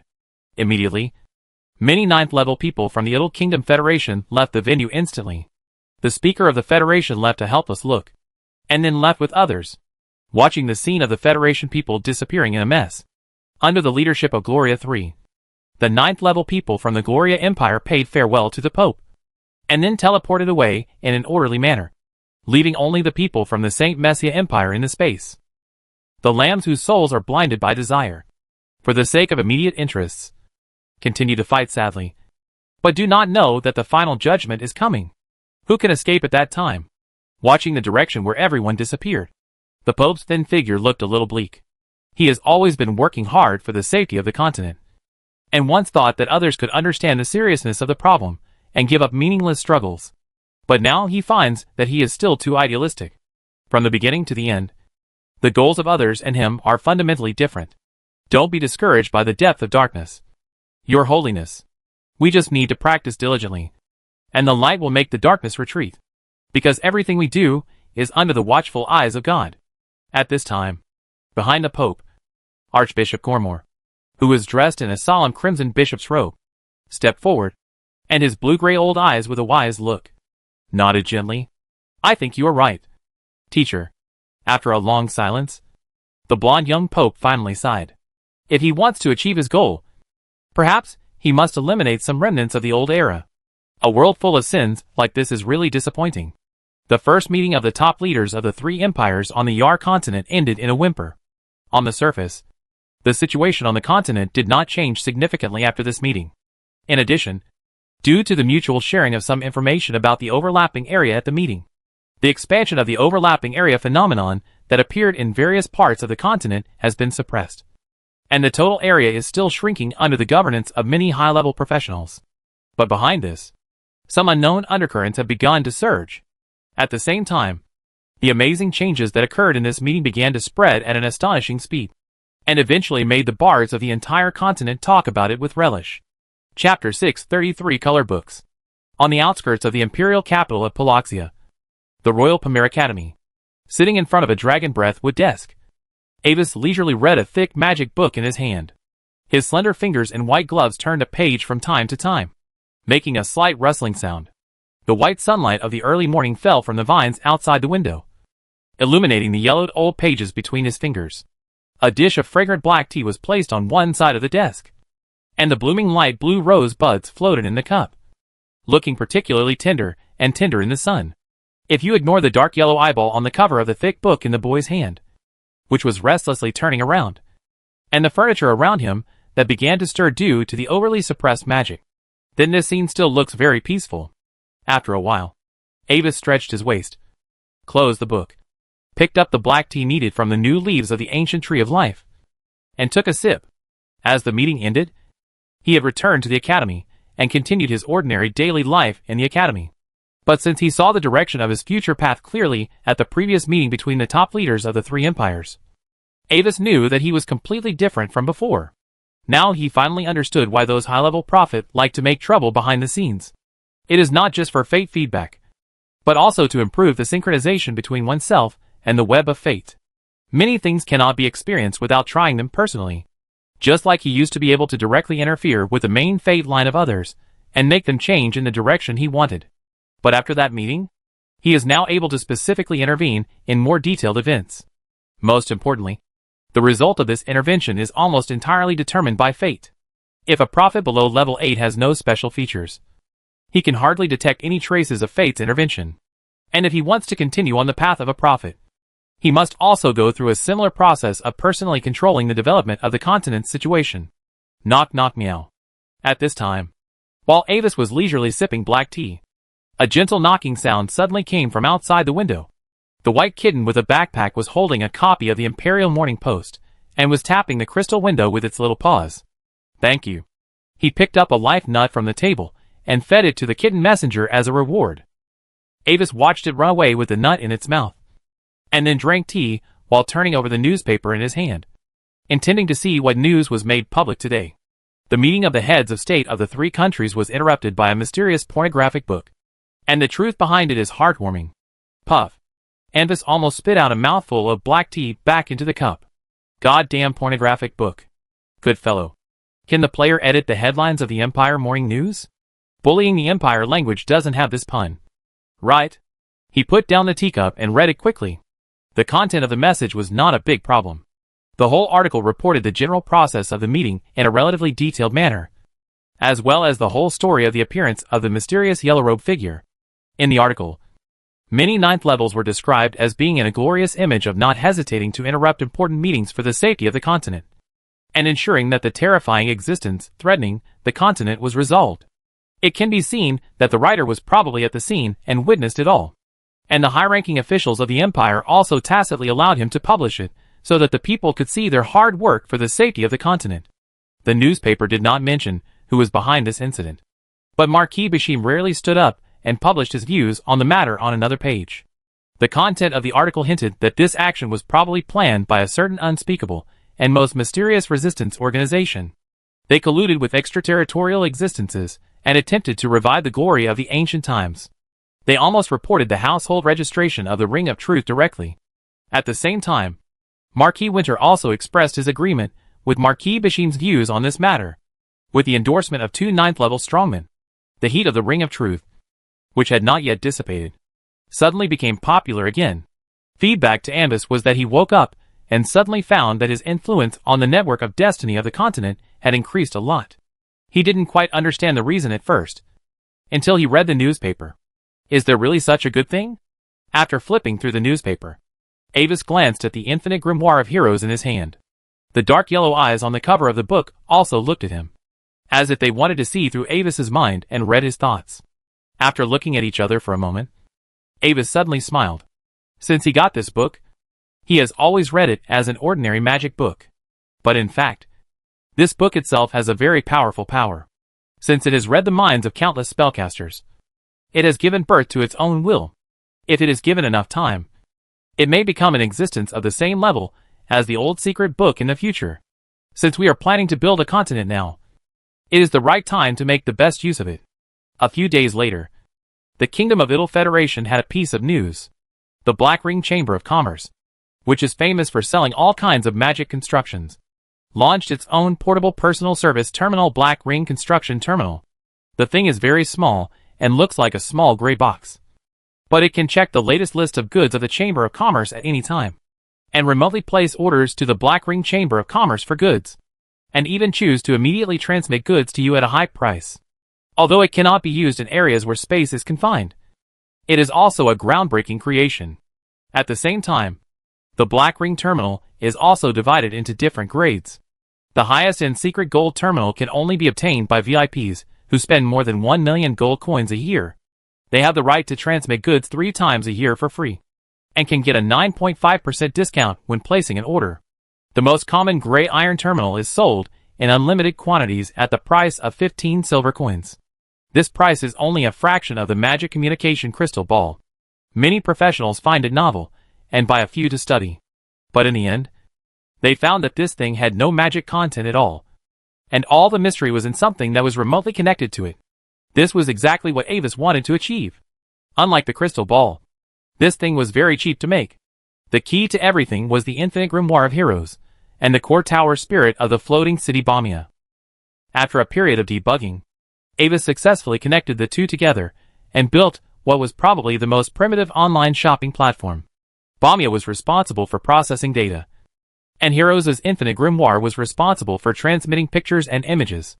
The market response to this thing was indeed good. The only problem was how to protect their safety, and prevent them from being taken away by some mysterious people one day. Chapter 634. Peering from the outside world. After considering various arrangements, Avis finally chose the traditional way, adding a special transfer mechanism to interfere with the possibility of outside profits, using the Black Ring Terminal as a medium to reversely track the infinite grimoire of heroes. The attack and defense between high-level profits is actually somewhat similar to the network hackers on Blue Star, who follow the network cable to find the real address of your home, except that the carrier is replaced by the Continental Destiny Network. After a period of hard work, through the secret method of ancient High Elves fate transfer recorded in Talling Bomia, Avis successfully connected the body of the old secret scripture with the transfer medium of the Black Ring Terminal's destiny line. Now, if you want to predict the specific location of the Black Ring Chamber of Commerce's terminal core, your goal will first be shifted to the body of the old secret scripture. In this way, when the stargazer is in seclusion, other prophets have almost no chance of successful prediction. Initially, the popularization of the Black Ring Terminal was not easy, because as a strange new thing, even if the Black Ring Chamber of Commerce vigorously promotes it, most professionals are not willing to buy it. Avis also anticipated this situation. He arranged a variety of promotional activities for customers of different classes. First, for those high-level professionals who have communication crystal balls and purchase large quantities of constructed armed forces, Avis also set up a transaction point system. According to the different levels of the total amount of historical transactions of customers, the Black Ring Chamber of Commerce will give away special terminals of different levels for free. At the same time, Avis also bundled the Black Ring Terminal with the construction by a 4th level or higher construction or 3 third-level constructions, and give away a most common Black Ring Terminal for free.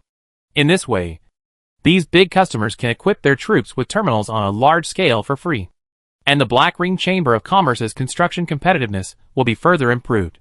Then, there are those low and middle-level professionals with weak purchasing power, but overwhelming total numbers. Avis, in his original identity, made a false impression of secretly meeting with Raphael, the head of the Black Ring Chamber of Commerce.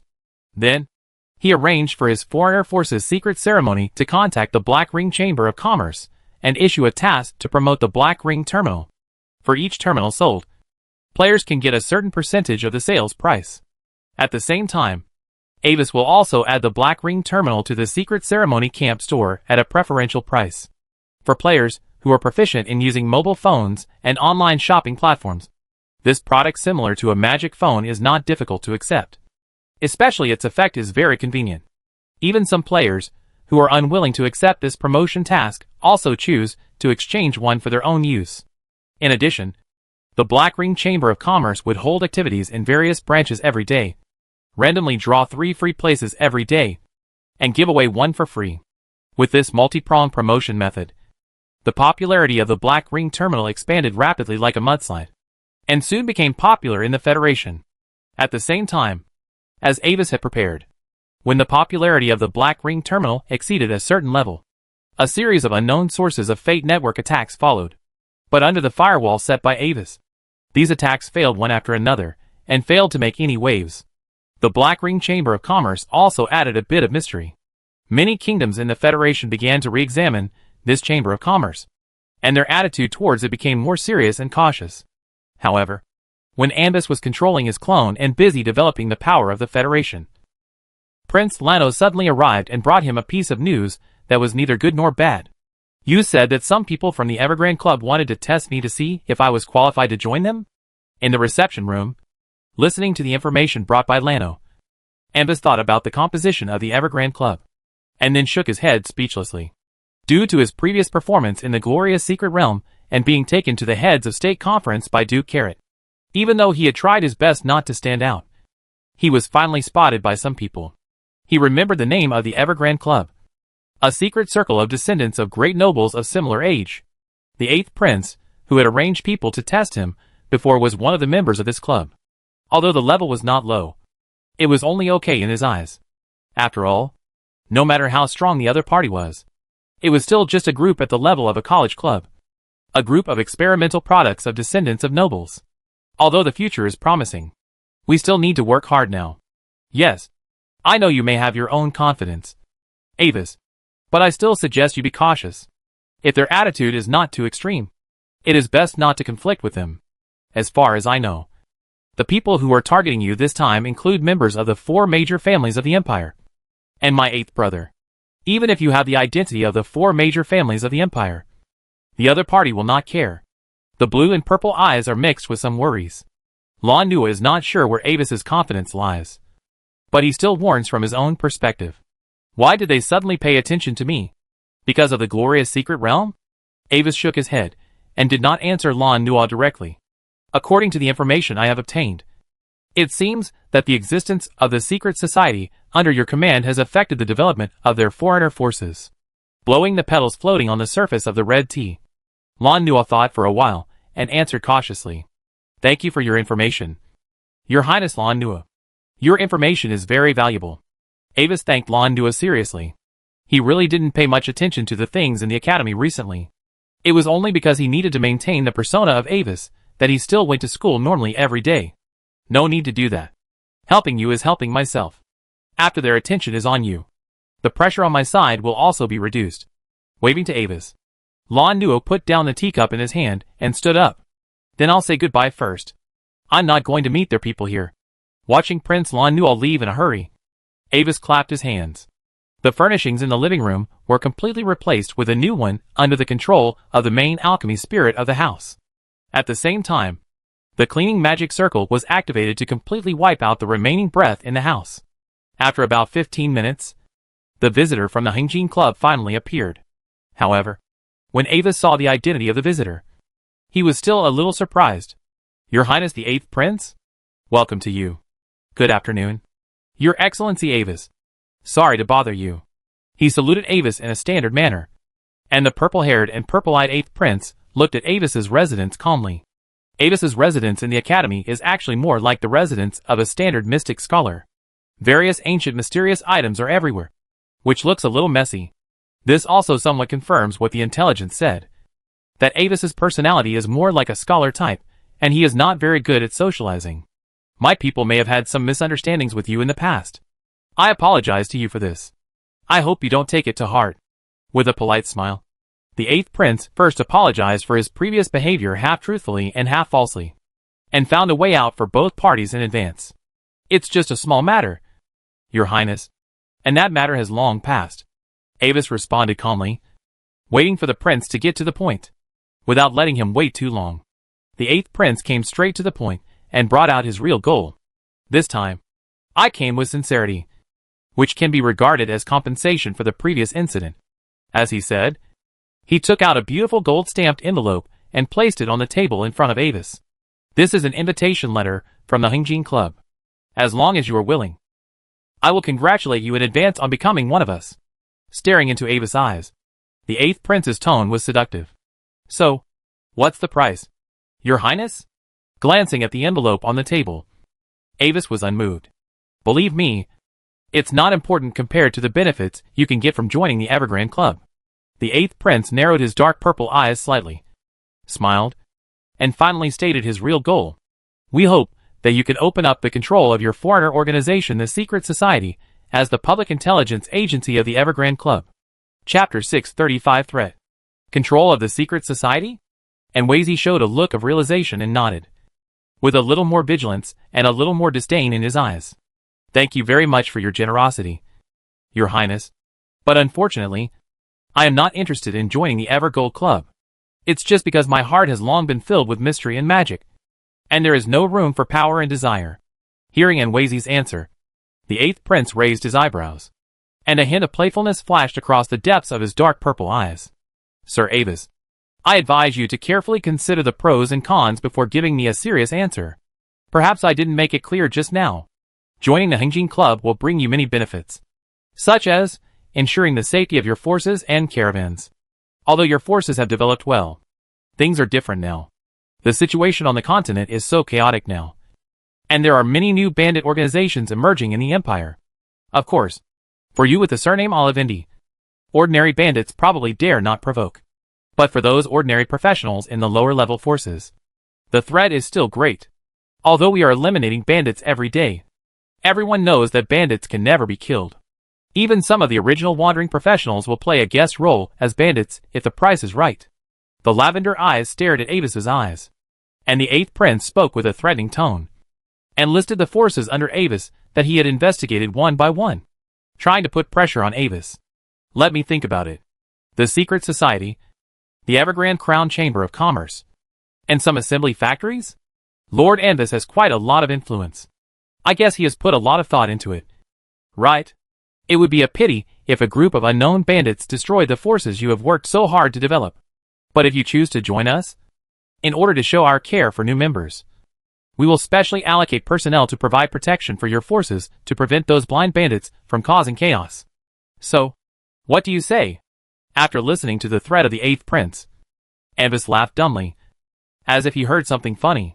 Dear Prince, although I have not personally come into contact with them, I still have some understanding of the situation of bandits in the Empire.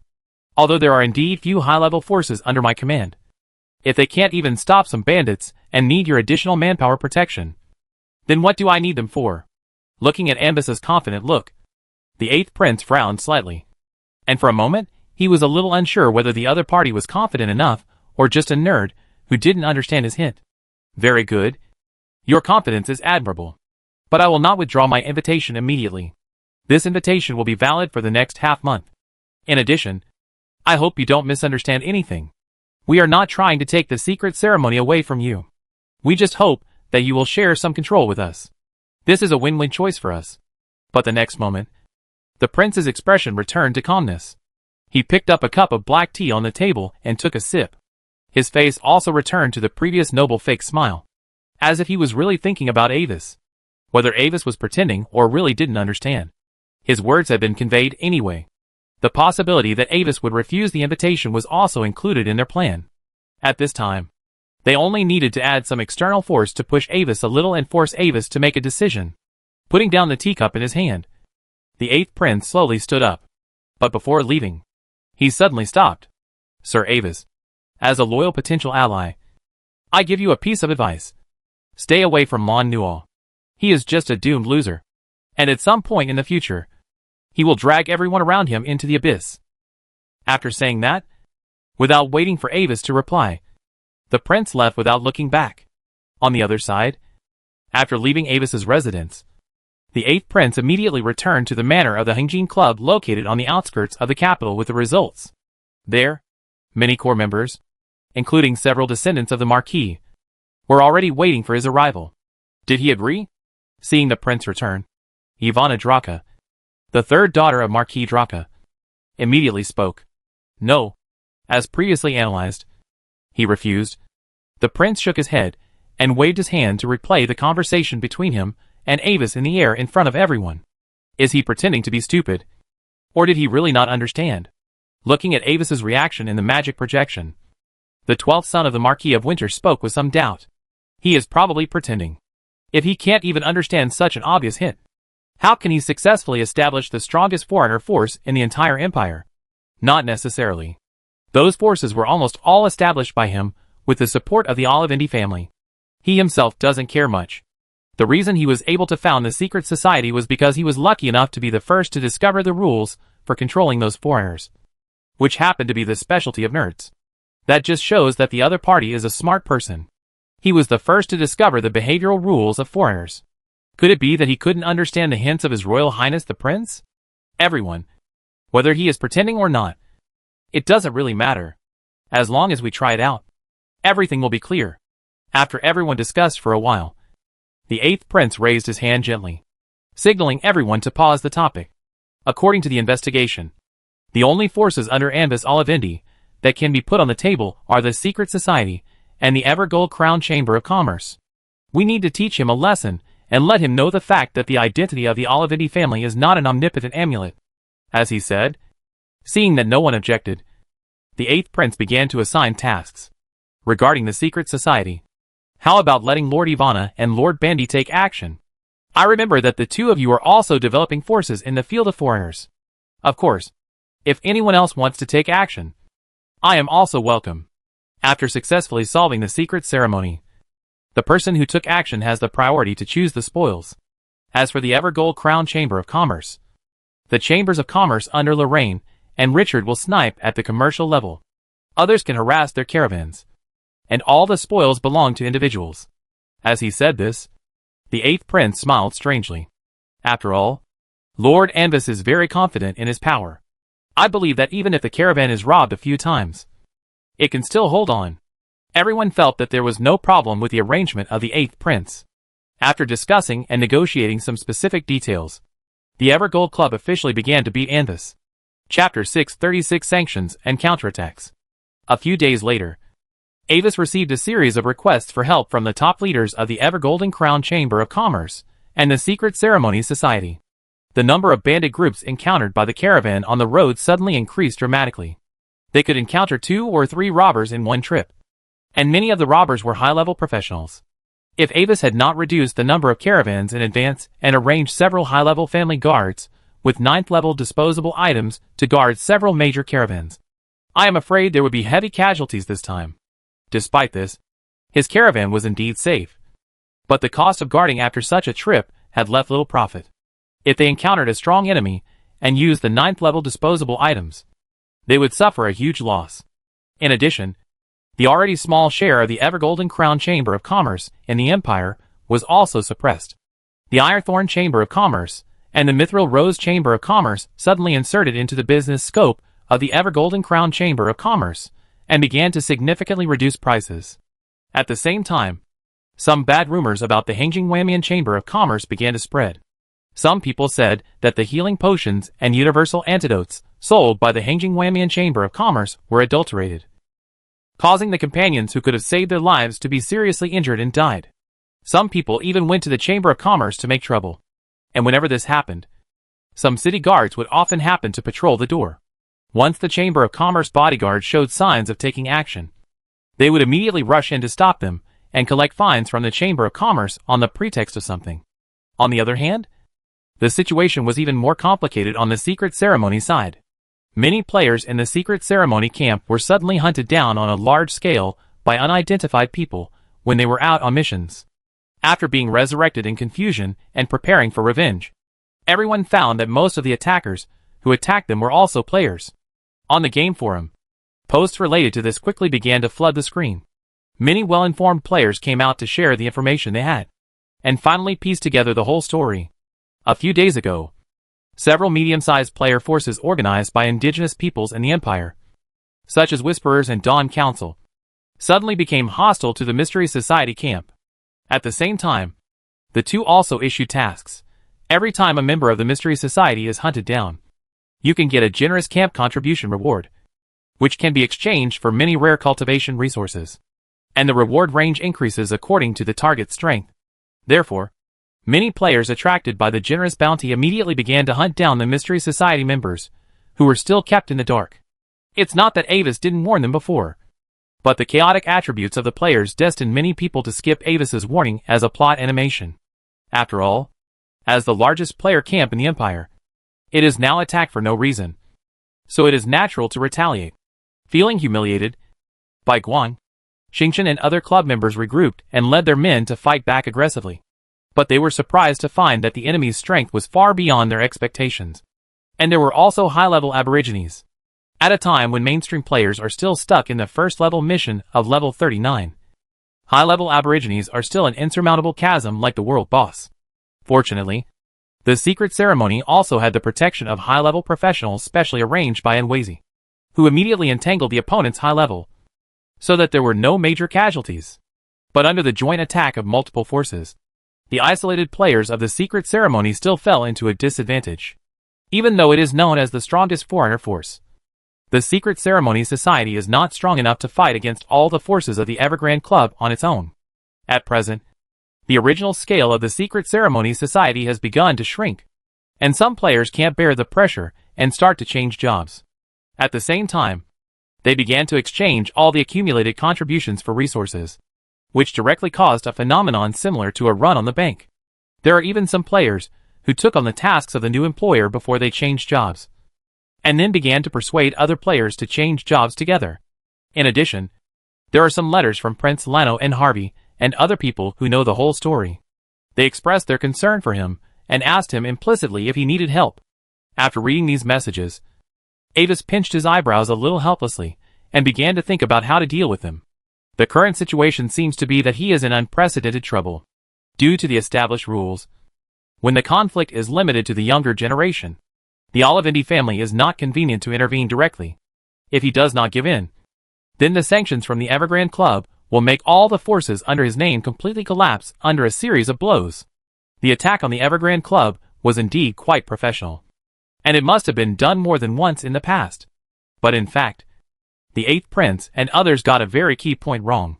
The Secret Ceremony Society and the Evergrande Crown Chamber of Commerce were not his core forces, but only experimental organizations under him, not counting the Circle of Truth, which was almost composed of him alone. The Black Ring Chamber of Commerce controlled by Raphael, the Glory Alliance where the Man in the Mirror was, the Trialist in the Dream World, and the Secret Base on the Secret Island, etc., are his real core forces at present. What Avis is thinking about now is not how to deal with the Hengjin Club, but how to deal with the attention of the Imperial high-level officials who will be attracted by him. When he saw the direction of his future path from the summit, his way of doing things has changed.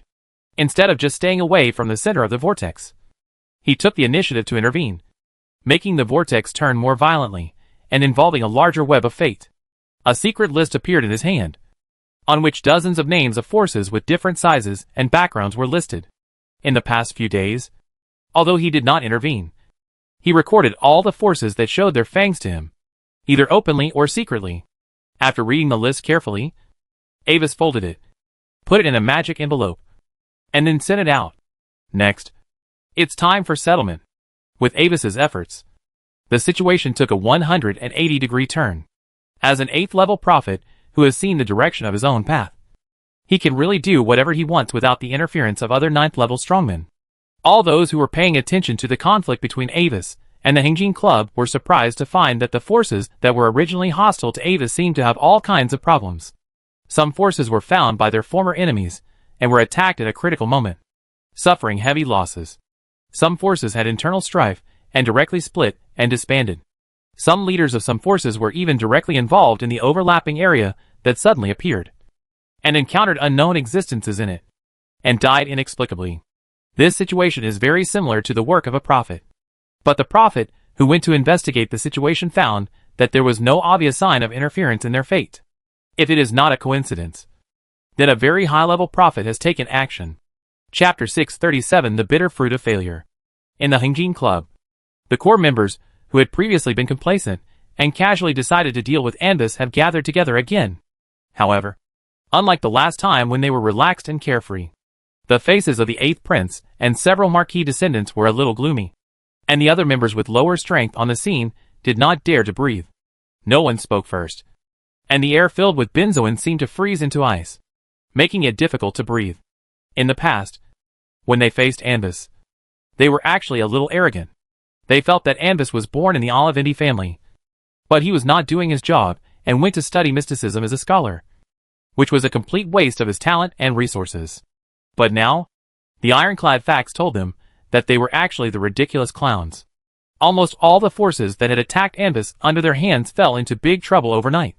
Without exception, for several days, they had been running around nervously, using various means to solve the troubles encountered by their forces, to prevent the situation from really deteriorating to the point of complete collapse. This also made everyone present in a state of exhaustion for a period of time, and they couldn't even practice with peace of mind.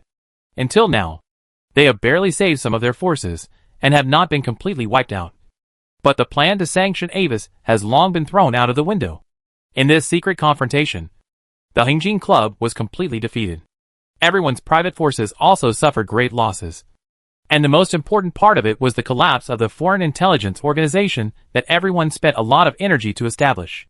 This is not that Anbis specifically targeted the player organization, but after the situation became chaotic, several large guilds in the secret ceremony took advantage of the fact that everyone in the Ever Gold Club was busy with their own affairs and suddenly worked together to steal several player forces. The major guilds did not figure out the reason behind this inexplicable war at first, but the number of players was large enough, and the fact that the Ever Gold Club sanctioned Anbis was relatively no secret. A group of top plot players quickly dug out the whole story through their own channels. Then many players saw that it was a confrontation between the high-level forces of the two sides of the empire, and with Anbis's move, the situation on the side of the Ever Gold Club took a sharp turn for the worse, and several large guilds immediately keenly sensed the opportunity. It's a very simple reason. The secret ceremony was at a disadvantage before, entirely because of the existence of those high-level NPCs. But now, the Ever Gold Club seems to have a problem in a higher-level confrontation. Then, their opportunity has come. Therefore, after analyzing the situation overnight, the plot analysis departments of the three major clubs directly decided to temporarily unite and jointly snipe the subordinate forces belonging to the Evergrande Club to seize the greatest benefits. At the same time, they also notified some other large clubs and player guilds that were not completely in the hostile force field in this incident. Perhaps some members were once in the camp of the Evergrande Club, but in the face of greater interests, it is not shameful to abandon the dark and join the light. Within a few days, several player forces established by members of the Evergrande Club were all killed and disintegrated. When there was no hope of victory, a large number of individual players directly announced their withdrawal from the camp, and the remaining few core members were powerless to save the situation. They could only rob their own warehouses before the base was completely breached to stop the loss. In the end, the bases and warehouses of those organizations were looted by the players. The high-level guards were injured and fled after a tentative fight with the people of the secret ceremony. The huge loss made everyone present very sad. Unlike the power of the family behind them, those were their real private forces. I need to admit that we may have misjudged it in the past. Anbis Olivendi is not an alien who escapes reality. He just hides too deeply, and hides it from everyone. After a while, the 8th Prince Haken finally spoke, breaking the gloomy atmosphere in the room. We need to reorganize our plans and determine how to face him in the future. Everyone, I have a different opinion. This incident is indeed related to Avis, but the other party is not necessarily the most critical role. We should grasp the real focus of the matter. However, after the prince finished speaking, the 14th son of Marquis Bashim, Laxman Bashim, who has short golden hair and dark eyes like night, shook his head and opened up another angle of the matter for everyone. According to the intelligence, Avis has not left Pamir Academy during this period, and the troubles we encountered this time are almost all caused by other forces that have no connection with Avis on the surface. I randomly arranged people to check the backgrounds of several forces, but the results showed that they really had nothing to do with Avis. I have a guess that the real core of this incident should be some special power hidden behind Anbis. Don't you feel familiar with the strange changes in the situation before? You mean, there is a high-level prophet standing behind Anbis Olivendi? But how is this possible? After understanding Laxman's hint, Ivana Draka opened her eyes wide. A little unbelievable, and the reactions of others were similar. It's not that they are making a fuss, because the special nature of the profession of prophet means that they are destined to be unable to be bound by big forces. The most powerful 8th level prophet even has the qualifications to have equal dialogue with the 4 major families of the empire. Not to mention that Anbis is only a descendant of the Olivendi family.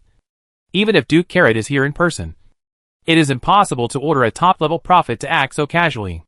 The current chief prophet of the Olivendi family is only at the 7th level limit. No, it may not be a high-level prophet. It may also be that the other party has used some special means to achieve a similar effect.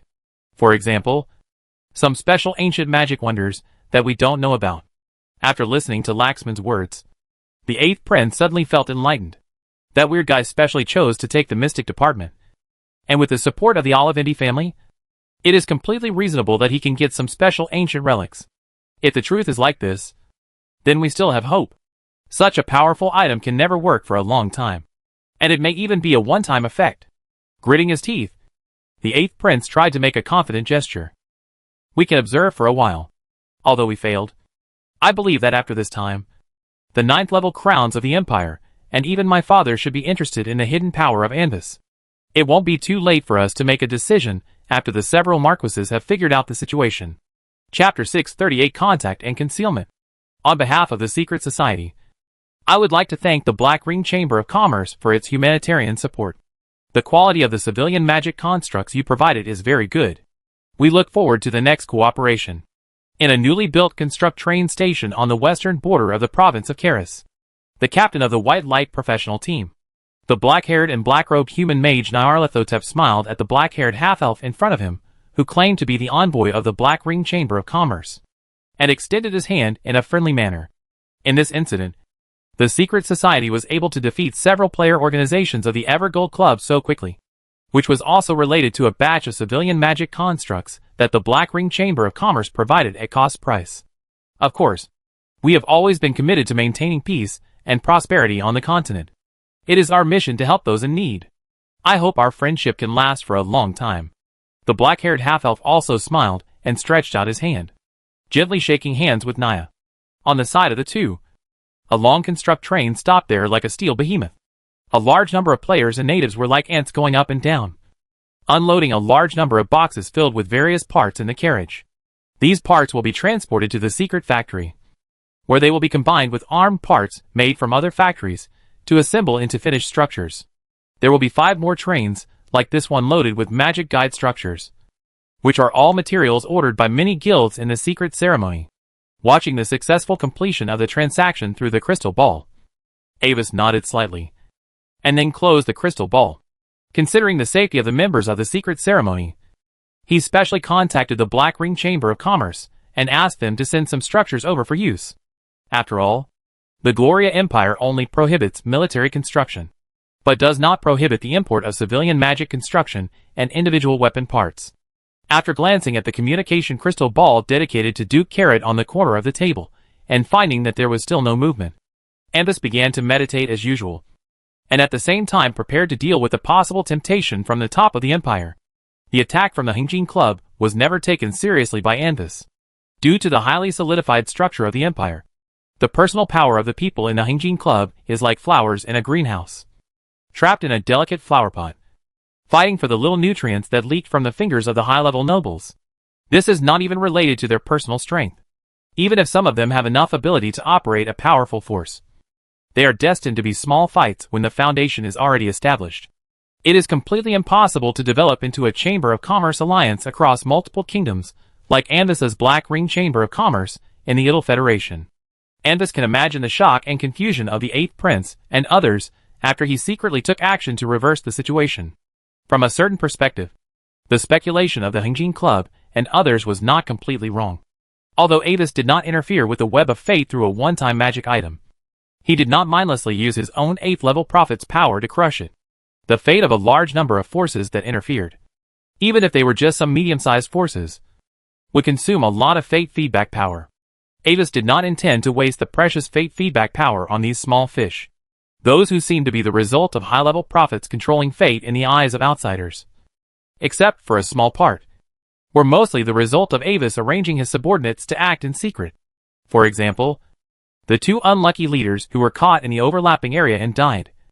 In fact, what was waiting for them in the overlapping area was not some strange existence, but the trialist that Avis had arranged long ago. Relying on the many contactors recruited by the Black Ring Chamber of Commerce, Avis locked the location where the new overlapping area would appear in advance. Then, he issued a special task in the inheritance land and designated several strongest former trialists to carry it out. The task content requires those trialists who receive the task to gather at a designated location, wait for the target to appear, and then kill it. Any trialist who eliminates the target can get 1,000 contribution points and an A-level task badge. The same is true for those forces that are found by their enemies. The Hengine Club can find bandits, and Avis can naturally find enemies of bandits, such as the envious Lord Mirrorman and his newly developed forces. At this time, Avis suddenly opened his eyes. On the table in front of him, Duke Carrot's contact crystal ball finally began to glow. As the connection was established, the majestic image of Duke Carrot appeared in the crystal ball. Judging from the monotonous black brick wall environment in the background, the Duke seemed to be in a special secret room at the moment. Father. Anvis put his right hand on his chest and saluted slightly. I have understood your current situation. Although I don't know how you did it. You did a good job. In the crystal ball, the Duke in a black and gold dress nodded to Anvis, and a trace of relief flashed in his blue eyes, and at the same time deliberately emphasized the word I don't know. According to the tacit rules of the game in the Empire, no matter what frictions occur between you and those people, as long as the other party's life is not really endangered, it will remain a matter between the younger generation, and the family forces behind it are absolutely not allowed to intervene. This is also the reason why I did not provide you with help at the first time. Don't worry about anything. Even if the other party does not abide by the rules, the Olivendi family will always be your strongest backing. I understand, Father. And Weiss's eyes flashed. Combined with his current situation, he immediately understood the Duke's hint. In fact, the real reason why I was able to control the situation this time, I think it should be related to the Black Ring Chamber of Commerce. Before, the 8th Prince invited me to join the Hengine Club, hoping to use this to control my secret ceremony. After I refused, he tried to threaten me. A few days later, a large number of unidentified professionals suddenly appeared and attacked my forces, causing my secret ceremony and the Hengine Crown Chamber of Commerce to almost paralyze. But it was precisely because of this that the trouble I encountered was known to the head of the Black Ring Chamber of Commerce of the Idle Federation, Raphael. You know, because of the Hengine Crown Chamber of Commerce, I have some friendship with him. After learning about the situation I encountered, he said that he could help me solve this trouble at the cost of me owing him a favor. Then, according to his request, I sent him a list of all the attacking forces that I had investigated before. And now you have seen the result. However, Father, will this lead to an escalation of our conflict? Making a gesture of recollection, Avis slowly recounted his experience during this period. And at the end, he did not forget to ask whether this kind of foreign aid was legal. Black Ring Chamber of Commerce? I see. Don't worry. No matter what friends you have, that's your ability. What's more, the other party is besieging you with the power of a club. Hearing this unexpected name of a force, Duke Carrot was slightly stunned. He originally thought that this time it was the result of Avis using his power as a prophet. However, the Duke quickly came to his senses and felt a little funny about his previous absurd guess. Thinking carefully, Avis has not been a formal prophet for long. How could he influence so many forces at the same time? The prophet is indeed mysterious and powerful, but there are limits. Black Ring Chamber of Commerce. At the moment when Avis contacted Duke Carrot, 2 hazy figures floated outside Avis's residence and listened to Avis's entire conversation completely. Draka? What do you think? One of the shadows turned his head and looked at the other person beside him. There is indeed some information that there is a high-level prophet behind the Black Ring Chamber of Commerce. It is even possible that the high-level prophet is the actual controller of the Chamber of Commerce, and the current person in charge is just a superficial disguise.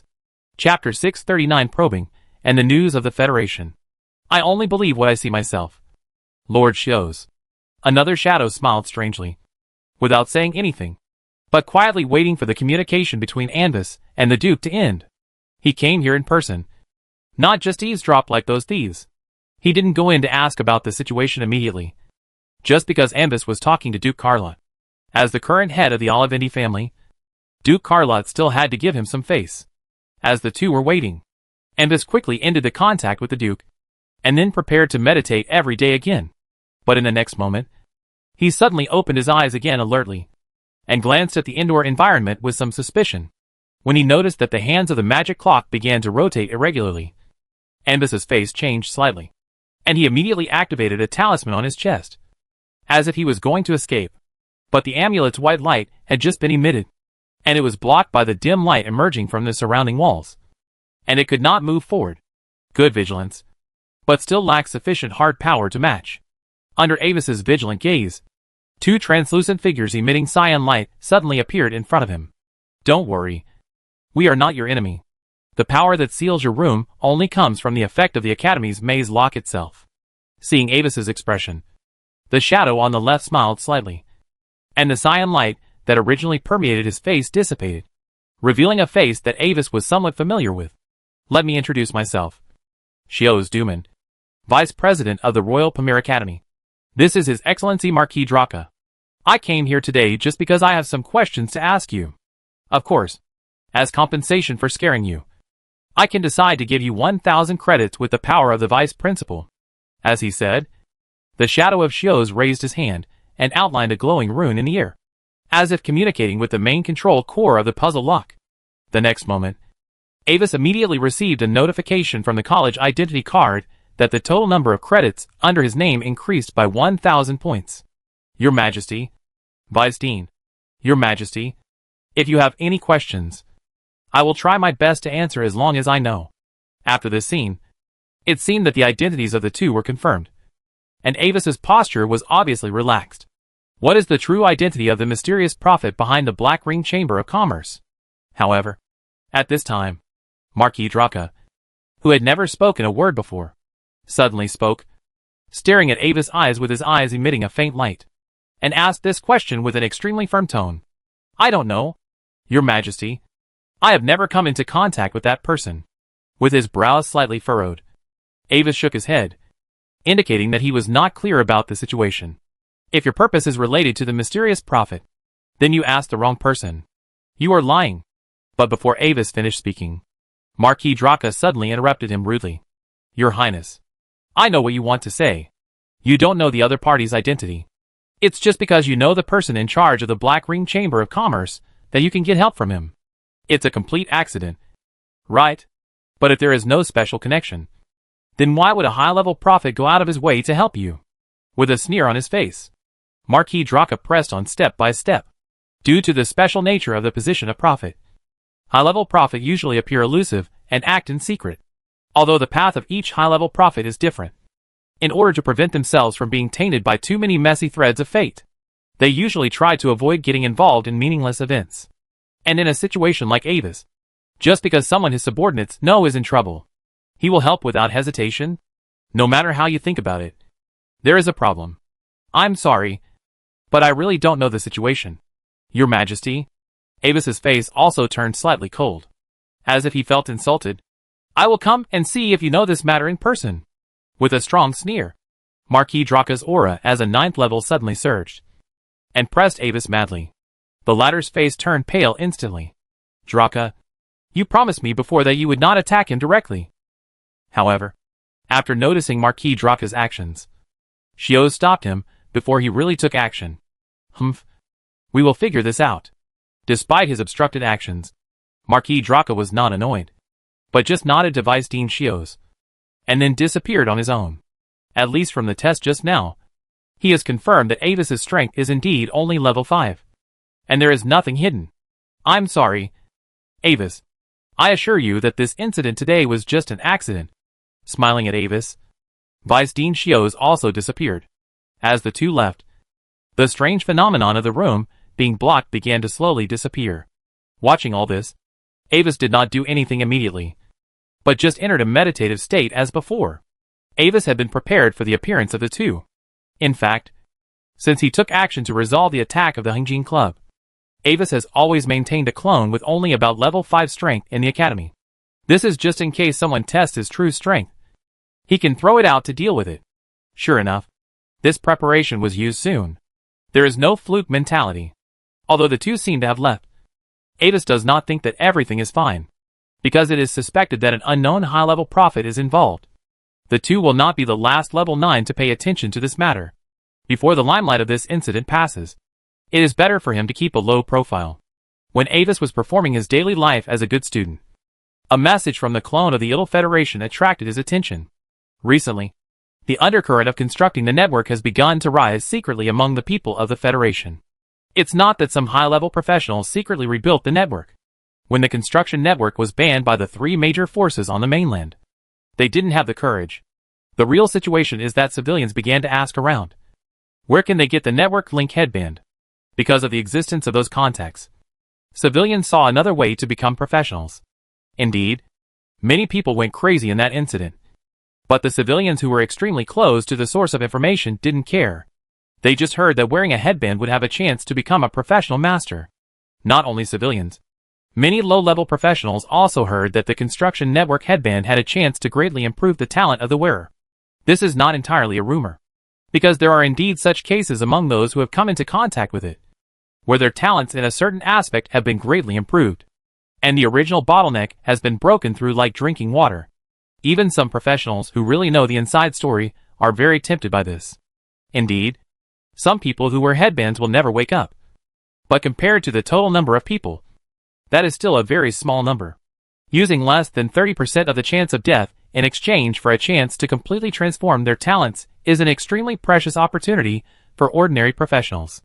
Although after that incident, most of the headbands in the private sector were forcibly recycled, and the very few network headbands in personal collections are currently unusable. What if they are effective again in the future? A large number of low-level professionals and civilians who are not clear about the situation hold fantasies and look for ways to buy constructed network headbands everywhere. This caused the original headbands to soon be in short supply. Some illegal vendors who saw business opportunities even began to make fake headbands and sell them at high prices, which then led to various subsequent bloody conflicts. Many people are happy to see this happen, especially players, since all the headbands collected at that time were piled up in the warehouse, and there was no one in charge to collect them. Major player guilds saw the business opportunity and began to lobby important NPCs such as the city lord and the sheriff.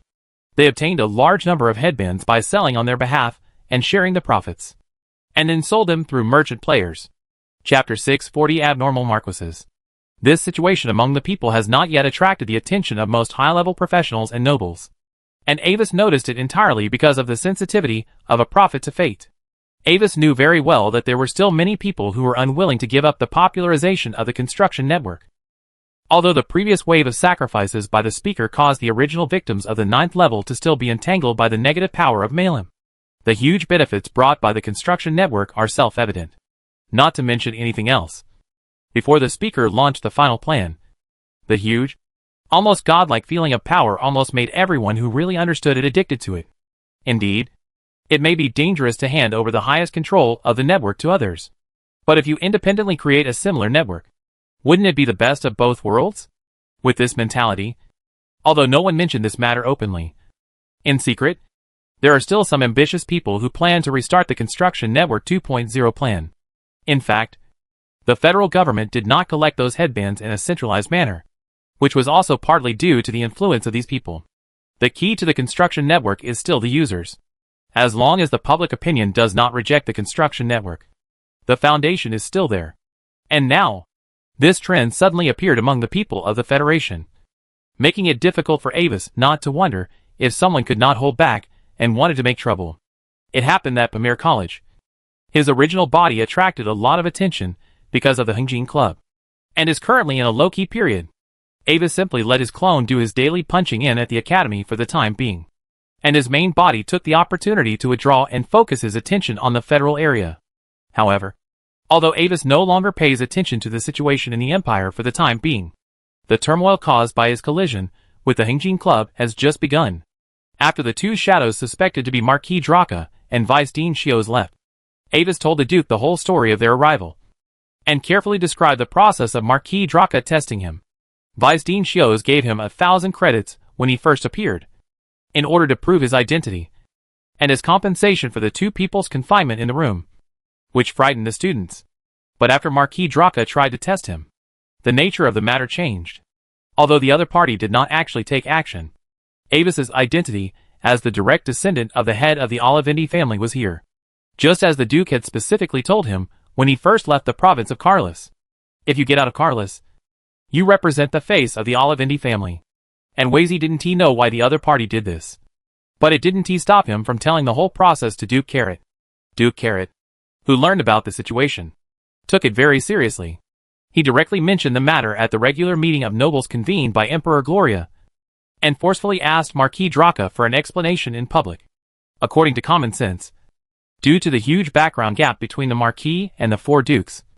This incident should be Marquis Draka who bleeds a little. And then the other Marquises and the peacemakers of the Enoch family help to say a few words. And finally deal with the matter. In this way, the Olivendi family got the benefits and maintained their dignity. Others also found out the true strength of Anvis, and then decided how to treat this descendant of the Olivendi family. But what actually happened was that Marquis Draka used the excuse that he did not take action and fought back forcefully. Don't maliciously slander the relationship between the nobles of the empire. Dear Duke Carlos, I have no malice to take action against your descendants. I was just a little surprised at his talent at the time. And in my excitement, I accidentally lost my pressure. Looking at Duke Carrot who was glaring at him, Marquis Draka narrowed his dark golden eyes. And his tone was extremely tough, with some yin and yang. It's just a little pressure from the aura. Anyway, nothing really happened. Let's just let it go. Draka must have done it unintentionally. Lord Carrot doesn't need to push too hard. Right? At the same time, the other two Marquises spoke together, rarely supporting Draka's behavior, believing that just letting go of the restraint of one's own aura could not be considered as deliberately attacking Avis. Maybe Draka just wanted to relax after holding back for too long, and happened to be in Avis' room at the time. Is this where your confidence comes from? Carrot laughed in anger, and his eyes swept over the other two Marquises who spoke. Marquis Bashim, Marquis Winter. Carrot knew these two people. They were both the more radical types among the Marquises in their daily styles, even if they came together at this time. He was not surprised. If they thought that they could shake one of the four major families of the empire with the combined efforts of three Marquises, they would be wrong. Okay. Very good. In this case, then we have nothing to say. The Olivendi family is not afraid of any challenge. However, I hope that when others are careless in the future, you can still maintain your current confident attitude.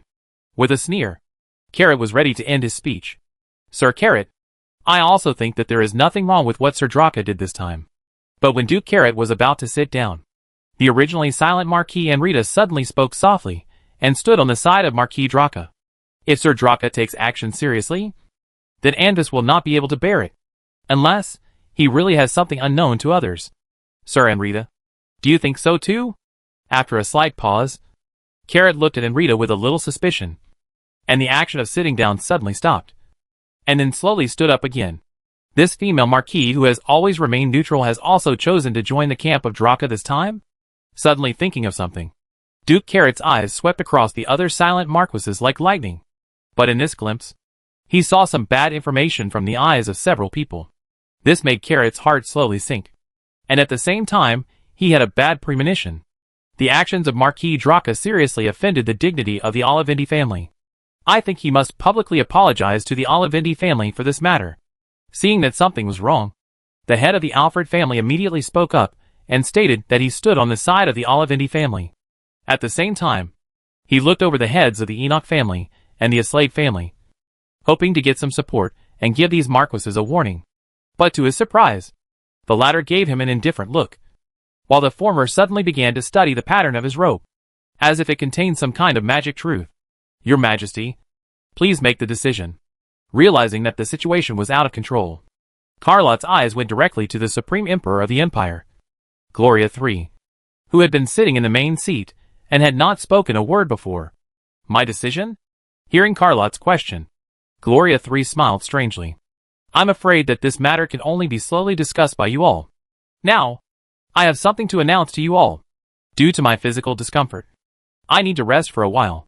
Next, the consul I selected will temporarily handle trivial matters on my behalf. And during my rest, if something big happens in the Empire, then you will vote on how to deal with it. After saying this, without waiting for Carrot, who was stunned by the news, to come back to his senses, Gloria III stood up directly, and then his figure disappeared like a phantom.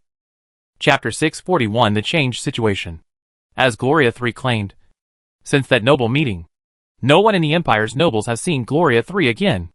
No matter what happened, the only person responsible for handling it was the consul temporarily appointed by the Emperor. Even many princes and princesses could no longer see the Emperor. As this situation continued, a large number of rumors began to circulate in private gatherings among the nobles.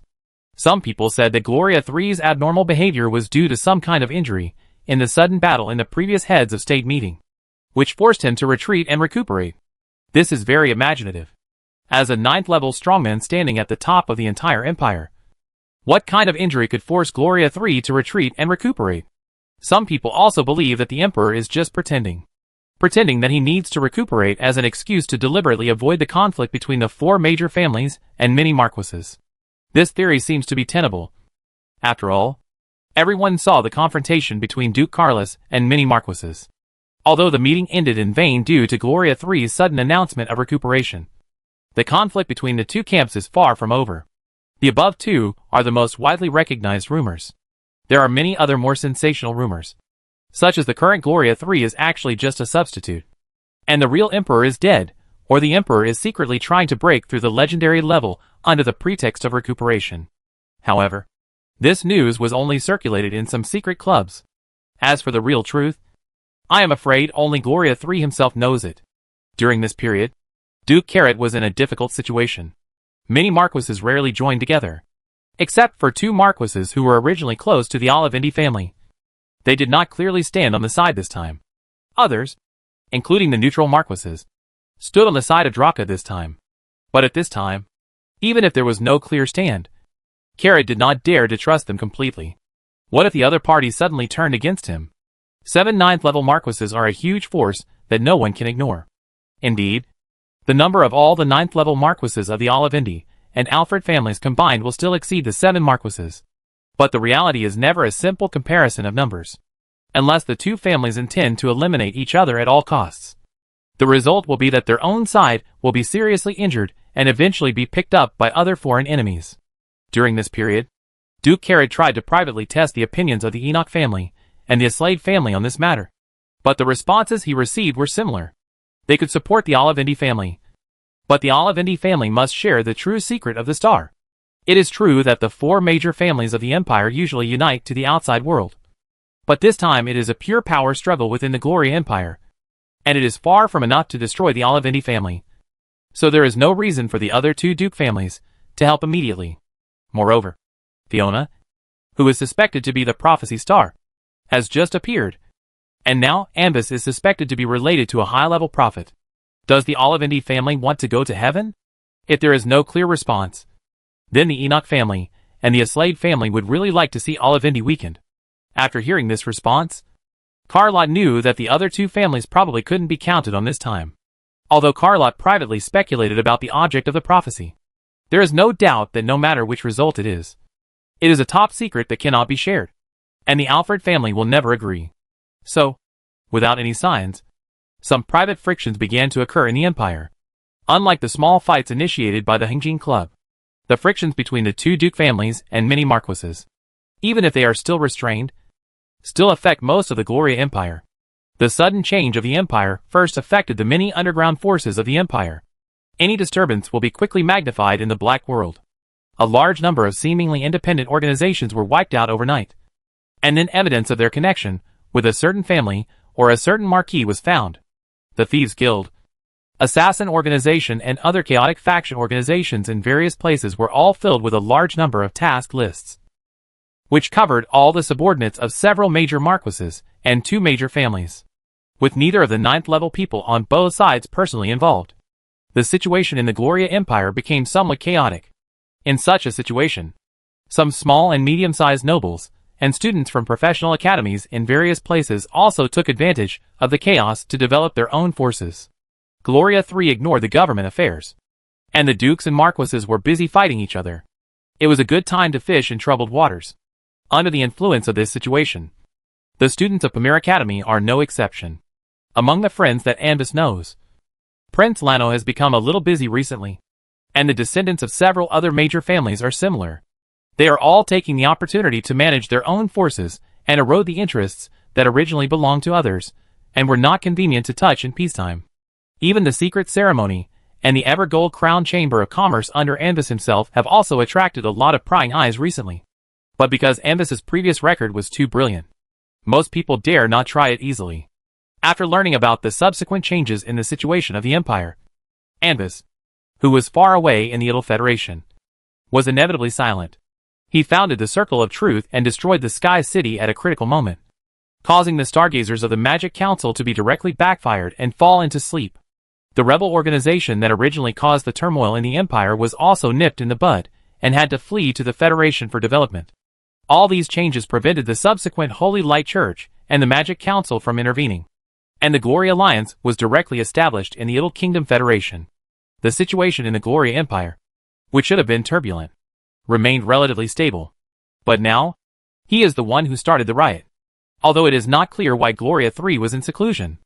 The fact is that many marquises, who do not know what they have relied on, have openly started to fight against the two major families, which is almost a falling out. Without Gloria III's intervention, neither party will take the initiative to surrender, and it is not convenient for the 9th level to take action personally, and there is a high probability that it will evolve into a long-term situation of unrest. He did change the Empire, but fate changed back from another angle. However, when Anvis was studying the situation in the Empire, an unexpected situation came to him. Albans, who was once accepted as a student by Vernica of the Ring of Time and Space, and went to the Continental Magic Council for further studies for a long time without any news, suddenly contacted Anvis rarely and asked him to meet at the Magic Light Hotel in the capital of the Empire. Chapter 642 Fate in the Eyes of Albans. Confused about Albans's purpose, Avis casually divined for himself. But the result of the prophecy showed that this meeting with the other party would bring him great help. This made Avis even more curious. But because his main body was far away in the Kingdom Federation, Avis could only arrange for his clone in the academy to attend the meeting. After more than a year, I wonder what surprise Albans brought him. Magic Light Hotel is located in the upper city of the royal capital Palaxia. Its overall appearance is like a towering magic tower, but its base is suspended in the air under the effect of the magic circle. Countless mysterious magic inscriptions flicker around the tower, shining with a dreamy and colorful brilliance, which is magnificent. They are not just decorations, but also the defense system of the Magic Light Hotel. If someone dares to make trouble, all the inscriptions on the tower will take effect at the same time, which is enough to instantly subdue a 7th level strongman and ensure the safety of other normal guests.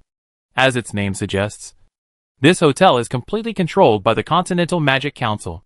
As the Gloria Clock Tower in the southwest corner of the capital struck 12 o'clock, Avis, dressed in an elegant dress, followed the bell and knocked on the door of the top floor box of the Magic Light Hotel as promised. The door opened, and a brown-haired, blue-eyed young man wearing a black strange armor full of inscriptions and a translucent helmet similar to protective glasses, sitting alone in the box, waved to Avis. Put away your bloodline special effects, Lord Avis. This time I want to contact you privately for something, which has nothing to do with my teacher and the will of the Continental Magic Council. And I haven't told my sister Hillier. However, as Avis approached, Albans glanced at the room that suddenly became brighter, and spoke in silence. That's a pity. I haven't seen Hillier for a while. I miss her very much. Please say hello to her for me when you go back. Avis nodded obediently, and naturally put away the light effect behind him. The standard aristocratic tone made Albans feel sick. You came here to see me, so you should use a clone, right? However, after taking a look at Avis, the inscription circuit on the surface of Albans' armor lit up slightly, and a stream of light passed through the lens in front of him. The next moment, he spoke without warning. It is indeed a clone. Can your armor even detect this? Avis looked at Albans' constructed armor with some suspicion. You know, he is now using the clone ability of the old secret scripture, which even ordinary 9th level people cannot see through. Even if Albans is a genius, there is a limit.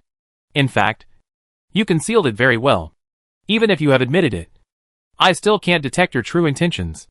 Albans shook his head at Avis's question and took off his helmet and put it on the table. However, if you want to determine whether you are a clone, there is not only one way to see through your spell, but also a lot of calculations can do this. The current situation in the Empire is chaotic.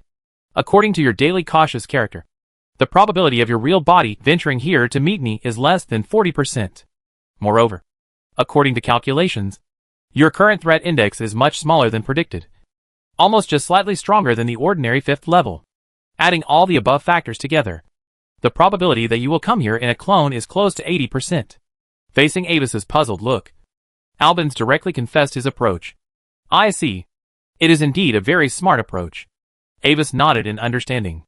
somewhat admiring Albans' genius idea. But at the same time, he also keenly discovered the key to the problem. But how can you ensure that your calculations will not go wrong? Good question. This is also the core issue of my biggest project so far. Hearing Avis's direct question, Albans' eyes lit up, and he immediately became excited to talk. My answer to this is to build a net to ensure that all variables are included in it, and then use the infinite magic of the eternal chord to perform cross-calculations. Does it feel familiar? That's right. The inspiration of this plan comes from the so-called noble professions in the magic system. The prophet. Anvis. Do you think that the prophet is really born that strong? People without the talent for prophecy really have no hope of mastering the power of prophecy? Looking at Anvis, without waiting for him to answer, Albans went on to talk. In my opinion, the so-called prophecy spells that require talent are not impossible to crack. Why can those high-level professionals forcibly use low-level prophecy spells? It is related to their powerful souls. In other words, if you want to know the future development, you only need to be able to count all the variables. And then after a lot of calculations, you can get accurate results. The biggest difficulty is how to ensure that this net really counts all the variables without missing anything. In this regard, referring to the construction network that once appeared in the Federation, I designed a special secret instrument, which can cover an area of 50 kilometers in radius, and everything below it will be monitored by multiple different frequency fluctuations. I used an uninhabited forest for the experiment, and arranged a defensive array around it to isolate external influences to the greatest extent. The animals in the forest can only move inside. Then, I let the machine monitor and record all fluctuations in the forest by itself, allowing it to learn the way of natural development by itself. Speaking, Albans picked up a cup of drink reflecting a lot of silver fragments from the table, and then took a sip. You know, Avis, it only took 3 months. After 3 months, the instrument can predict the short-term future of a rabbit born in that forest. From its birth, growth, how many grasses it eats, which part of the grass it starts to bite, where it finally eats, what animal it is eaten by. All the errors are almost negligible. If this instrument continues to learn and develop, one day, it will be able to directly predict the lifespan, place of death, and cause of death of an animal in the forest when it is just born. If I can develop to the ultimate point, it will truly cover the entire world and count and collect all variables. At that time, it will become what people call the web of destiny of the continent. It is indeed an amazing idea. But as for your plan, in the records of the Olivendi family, someone has done similar experiments before. Listening to Albans' idea, Avis was amazed and also poured cold water on him. The result of that experiment was not ideal. Maybe it seemed perfect in a small-scale experiment. But as the coverage of the net expanded, the various variables that needed to be calculated would increase exponentially, and the pressure on the computing core would increase until it finally collapsed completely. Of course, I understand the difficulties, but I still firmly believe that this path itself is feasible. Albans' blue eyes stared at Avis, and his tone was a little fanatical. Avis, actually I have a guess. Has the continent's destiny network really existed since the Hadean period? Will it be something similar to what I designed and developed to the final result? Chapter 643 Iverios' Notes. And the so-called prophet's talent. Could it be that it is just some kind of secret key-like trait passed down by the creator of the Web of Fate, which allows those prophets to gain the right to communicate with the Web of Fate? However, as he was talking, Albans suddenly realized that his tone seemed a little too intense. Sorry, I may have said a little too much. You know, once I fall into a state of thinking, my thoughts will become uncontrollably divergent. Shaking his head with a self-deprecating smile, Albans stared at Avis, and his tone became solemn. Actually, the reason I came to you this time is precisely because of the so-called prophecy. Do you remember the conversation we had when we first entered the school in the trading area of the academy? You once said that the reason you came to us was because the family prophet of Olivendi mentioned my name. I used to be a little confused. Why me? Maybe I have some talent, but compared to the power of the Olivendi family, it should not be a big deal. But now, I finally understand a little. As he said, Albans took out a book with a silver-white cover and light silver paper from his ring and threw it to Avis. Avis, I think your family's prophet predicted me because of this. Right? Looking at Albans' movements, Avis's mind moved slightly. So the speed of the book's fall gradually slowed down, and finally floated in front of him. When observing the book carefully, Avis noticed that the cover of the book was actually not made of paper, but mithril that had been specially softened, decorated with simple and smooth vine textures and constant magic patterns. A classic High Elf style. There is no title on the cover. Only a bright silver High Elf handwritten signature Ivelio's Silver Moon Ode on the lower right corner. Rather than saying this is a book, it is better to say that this is a notebook of a High Elf wizard. However, its pages are a bit uneven from the side, and the broken edges are very old, as if a large part of it has been lost for some reason a long time ago. What is this? Is it convenient to open it now? After a brief observation of the notebook, Avis looked at Orbans with curiosity and inquiry in his blue eyes, hoping to get some support. However, the latter did not reply, but just made a gesture of please, indicating Avis to open it. So Avis casually opened the page. Unlike the spell notebook of a High Elf wizard he had imagined before, this seems to be an experimental log, which records many seemingly whimsical conjectures, and some of the conjectures are followed by dates and results. E3 December 21st, 9026. The flame is burning. But why does the rule make it burn? What happens if its operating rules are changed to freeze? E3 December 21st, 9026. I lost an experimental demiplane. Everything turned into a solid with extremely high temperature, and then completely collapsed due to the distortion of the rules. Fortunately, I was well prepared in advance, and did not affect other demiplanes. Her Majesty the Queen warned me not to conduct such dangerous rule experiments in private. E3 January 1st, 9039. There is a certain force that attracts things in the sky to the earth. But if it exceeds a certain height, this force will disappear. Where is the source of this power?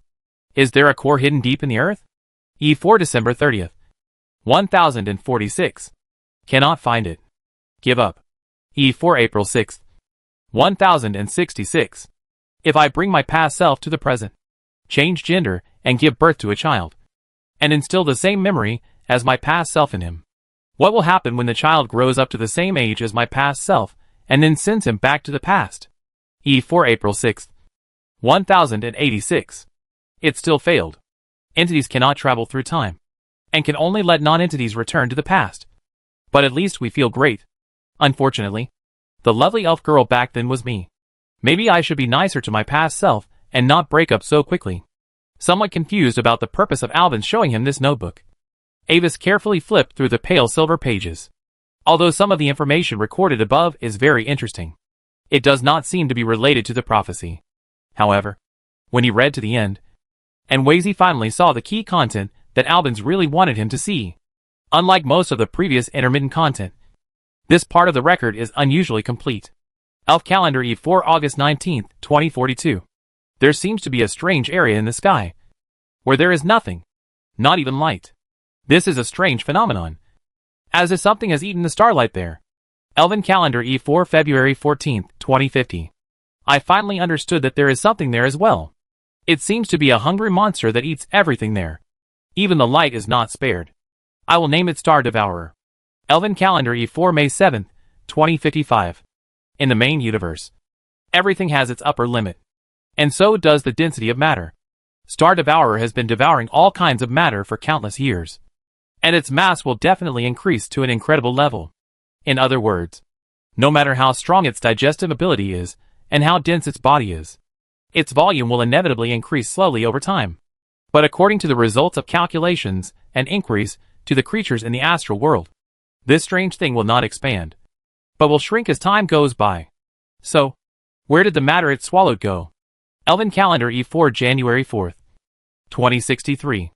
Perhaps, it is not a monster that is always hungry, but a door?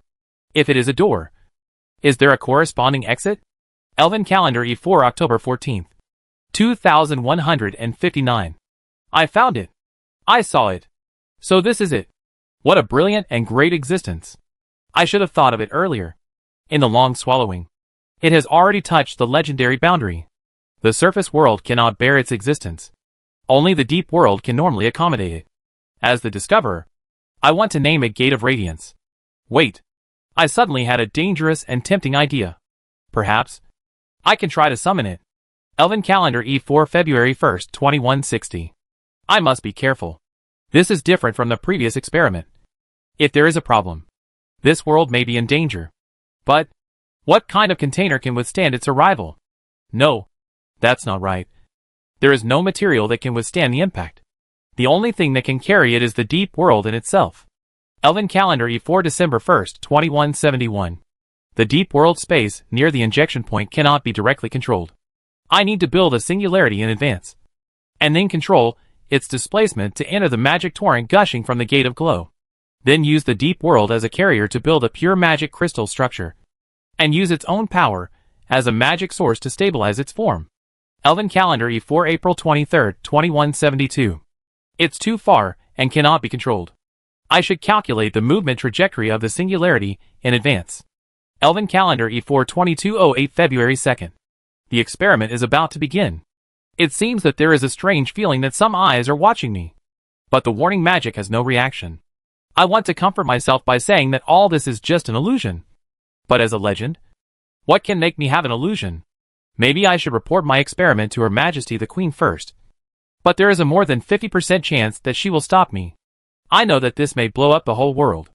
But if I succeed, the entire High Elf civilization will thank me for my actions today. Start the experiment. I can't think about it anymore. Elven Calendar E4 2208 February 3rd. 13 minutes and 26 seconds. I succeeded. A magic source with a nearly unlimited supply of magic power. I will name it the Eternal Core. Chapter 644 Compromise. This note. When the word Eternal Core came into view, Avis raised his eyebrows and looked at Albans in amazement. The latter nodded slightly to him, indicating that he should continue to read. Elven Calendar E4 February 3rd, 2208. At 14 minutes and 18 seconds, the core began to flicker unstably, and the output magic power was too complex and turbulent. The array detected a large amount of magic turbulence, which was very dangerous. In order to avoid accidents, I urgently ended the summoning ceremony and eliminated the impact of the experiment as much as possible. But the little magic aftermath that escaped at the last moment still destroyed the entire Dusk Mountains.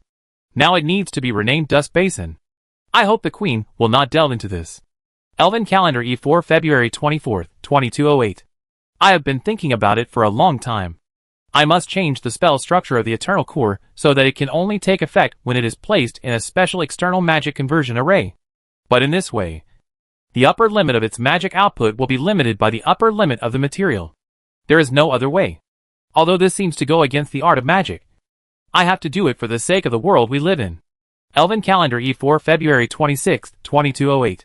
After seeing my supreme masterpiece, Her Majesty the Queen was shocked. Fortunately, I was prepared. The time-space constant instrument set up in advance recorded the whole process. Perhaps I can put it together with my other collections. Elven Calendar E4 March 4th, 2208. In the Hall of Legends, we unanimously decided to apply the Eternal Core to every part of the High Elves, but not to reveal any information related to the core's detailed structure. My rationality tells me that this is the most correct choice, because there are always some elves who are willing to ignore any possible serious consequences in pursuit of the most perfect art. But emotionally, I really want to name the core coordinates of the Eternal Core after me and then make it public to all elves. If I do nothing, then when I leave this world one day in the future, only this inferior Eternal Core will be passed down, and the truly complete core design and the great coordinates of the Gate of Radiance will be lost in history along with my name. When I think of this result, I am still a little unwilling. What if there is some existence in the future that can perfect it? Not through secondary transfer like me, but truly, directly using the endless magic in the Gate of Radiance? Elven Calendar E4 June 29th, 2208. So that's it. Leave all this in my notebook. And I will leave this notebook when I leave.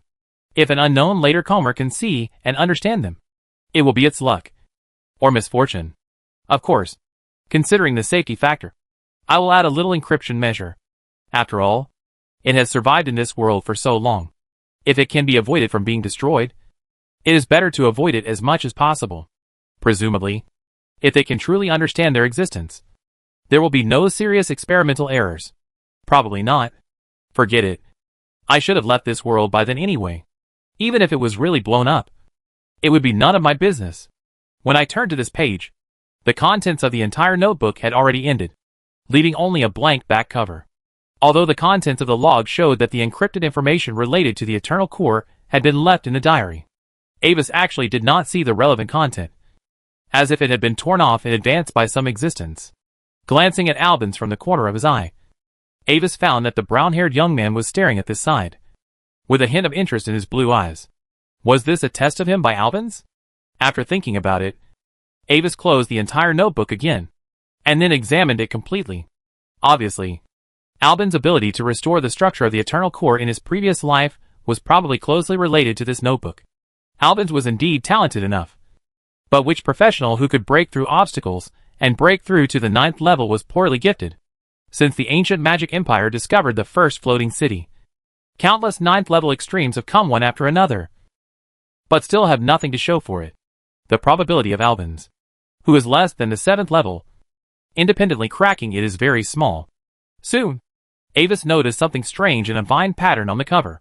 The vine extended a little outward, although it seemed to be just a decorative lace without magic power. If you look closely, you can find that if it is extended a little further, it can form a complete magic circuit with a constant magic pattern on the cover. So, Avis connected the two together with a magic light spot on his fingertips. At the moment when the circuit was fully connected, the whole notebook suddenly emitted a faint silver-white glow, and a glass-like page quietly emerged between the last page and the back cover, on which a three-dimensional array with extremely difficult and complex structure was fixed. Even with Avis's current mental power close to the 9th level, it was still very difficult to watch it. However, he had forcibly memorized the structure of the entire array, and it was only a matter of time to complete its analysis. Is this what you want me to see, Albans? We all know very well that once the content recorded here is deciphered, it may be enough to change the entire continental pattern. Taking his attention away from the three-dimensional array, Avis looked at Albans with a somewhat complicated look. Can you tell me why you want to share it with me? Reason? In response to Avis's question, Albans smiled indifferently, casually picked up the Mithril Protocol juice in his hand, and drank a big sip like drinking water. I don't need any reason. I just want to do it. It is not something I got from the Magic Council, but something I found in a secret ruin. Theoretically, I have the right to dispose of it freely, just like you unconditionally terminated the contract with me. This is also a gift I give to you as a friend. After all, it can't be more valuable than myself. Okay, then I will accept your gift. But to be honest, I am a little uneasy to accept this gift like this. Listening to the familiar confident speech of Albans, Avis also laughed, and in a good mood. He even made a joke. As a thank you, how about I marry your sister Hillier? Are you sure? If you really want to marry Hillier, then I can even promise to share all the research results with you for free in the future.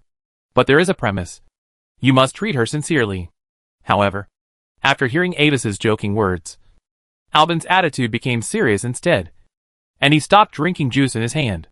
Given his sister's money-loving and face-obsessed personality, if she could really follow Avis, it would be a good result. Finding that his joke seemed to be taken seriously by Albans, Avis was also stunned for a moment, and then realized the difference in this world. If it was the little Avis in his previous life who was in his position, he would definitely agree without hesitation, because Albans was indeed valuable enough, and the marriage of nobles was originally a grand exchange of interests. But he was not a real noble after all, and his attitude towards feelings was very cautious. Even if Albans' value is indeed enough, he still won't use his marriage as a bargaining chip. Unfortunately, as a descendant of the Olivendi family, my marriage is not something I can decide at will.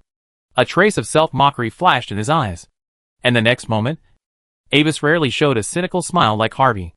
How about a compromise?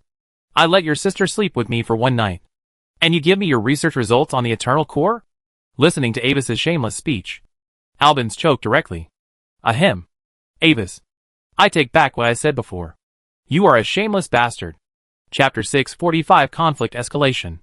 Albans finally left through the teleportation array. As the only student of Ring of Time and Space, it was not appropriate for him to meet with Avis privately during this period, because it could easily be misunderstood as the instruction of the chairman of the Magic Council, and then interpreted by those with ulterior motives as some kind of private connection between the council and the four major families of the empire. Albans specifically chose the Magic Light Hotel, which is completely controlled by the Magic Council, as the meeting place, probably also for the reason of trying to avoid attracting attention from the outside world. After obtaining the three-dimensional array recorded in the notebook, Avis temporarily stopped all the affairs at hand and began to decipher the encrypted information of the array with all his strength. The array itself adopts the classic and traditional triple encryption of the high elves. The composite nested three-dimensional array is actually composed of three different hybrid array structures. And if you want to decipher the real message, you must use the migration of magic energy particles between similar arrays, and adjust its running trajectory little by little without destroying the overall operation of the array, and finally complete the triple array. The idea of cracking the code was not too difficult, but the structure of the magic circle was extremely complicated.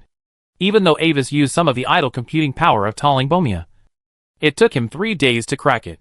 Although in the notes, the mysterious high elf named Iverio's Silver Moon song described it lightly as a little bit of simple encryption. But the simplicity in the mouth of a legend is completely different for non-legends. After the cracking was completed, Avis successfully obtained a peculiar space-time coordinate, as well as an extremely precise and beautiful diamond-shaped spell model. Most of the 9th level people who have tried to crack the Eternal Core actually started with the wrong research direction. The Eternal Core is not an alchemical product, but a miraculous magic. Unfortunately, at least in Avis's current cognition, this is a coordinate that is impossible to achieve. The spell model can be barely realized, but if there is no matching magic source, it is meaningless even if it is constructed. Avis is not surprised by this result. In the previous life, after Albans cracked the structure of the Eternal Core, the Continental Magic Council could only refer to it, and never made even a new Eternal Core. The word Deep World mentioned many times in that notebook. The mainland magic world has not yet made any research and discovery on it. Avis can only guess that the coordinates of the so-called Gate of Radiance are probably something that can only be truly understood when you reach the legendary level. Without the core coordinates, the structure of the Eternal Core alone seems to be of little significance. But the real genius of Albans is that he improved the structure of the Eternal Core, changed the core magic source to the Eternal Core owned by the Continental Magic Council, and successfully created the pseudo-Eternal Core. This is what Avis is interested in.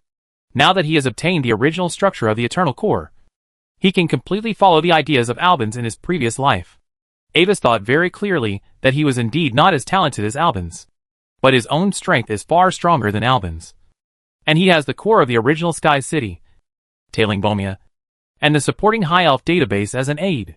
Even though there are no details of the Eternal Core, some basic magic theories are universal. What he needs to do now is to build a new singularity, and then put it into the Eternal Core of the Magic Council. Since the Eternal Core is always outputting huge magical torrents, the entire energy room is completely a sun in the perception of professionals, and all abnormalities in it will be concealed. So Avis does not need to worry about being discovered. The obstacle he faces now is how to build a singularity that can carry the impact of magic power, and put it into the energy room of the Sky City without arousing the vigilance of the Magic Council. Avis does not know much about this aspect of magic knowledge, but as the core tower spirit of the Sky City, Bomia can complete this step for him. It's just that due to energy problems, it takes about 3 months to complete all this. After setting up tasks for Bomia and adding a spare element pool, Avis turned and left. 2463rd year of the glorious calendar. Scarlet Rain Month. 4th day. The main pages of many large newspapers and periodicals such as the Imperial Morning Post, Magic Times, and the Federal newspaper all published a series of heavyweight information. Duke Carrot publicly accused Marquis Draka of bullying the weak, disregarding the rules between nobles, breaking into the Premier Academy, and personally attacking his descendants, which seriously violated the regulations of the Imperial Code personally customized by Emperor Gloria. At the same time, Samus Alfred, the current head of the Alfred family, also stood up and expressed support for the reasonable demands of the Olivendi family, and issued an ultimatum to Marquis Draka together with Duke Carrot. If Marquis Draka does not publicly apologize and compensate the Olivendi family for the mental damage, then all Olivendi and Alfred's subordinate forces will immediately classify the forces related to Marquis Draka as unfriendly from now on, cut off all related trade exchanges, and permanently prohibit entry into the two provinces. Faced with the coercion of the two families, Marquis Draka was unwilling to be outdone and also issued a targeted statement, claiming that the Olivendi family was confusing right and wrong and maliciously fabricated the attack on Anvis without Marquis Draka actually taking action. The real purpose is to suppress Marquis Draka and consolidate their own position. For such dirty behavior, all nobles with conscience should work together to fight against the Olivendi family and the Alfred family. two poisonous snakes that have been entrenched in the empire for thousands of years. In the end, a total of 6 marquises declared that they responded to Marquis Draka's call, also cut off all exchanges with the two families, and prohibited their subordinate forces from entering their own territories, with both sides refusing to give in. The conflict in the empire has basically moved from the dark world to the open, with no news from Gloria III himself. The royal family remained neutral and never intervened to mediate.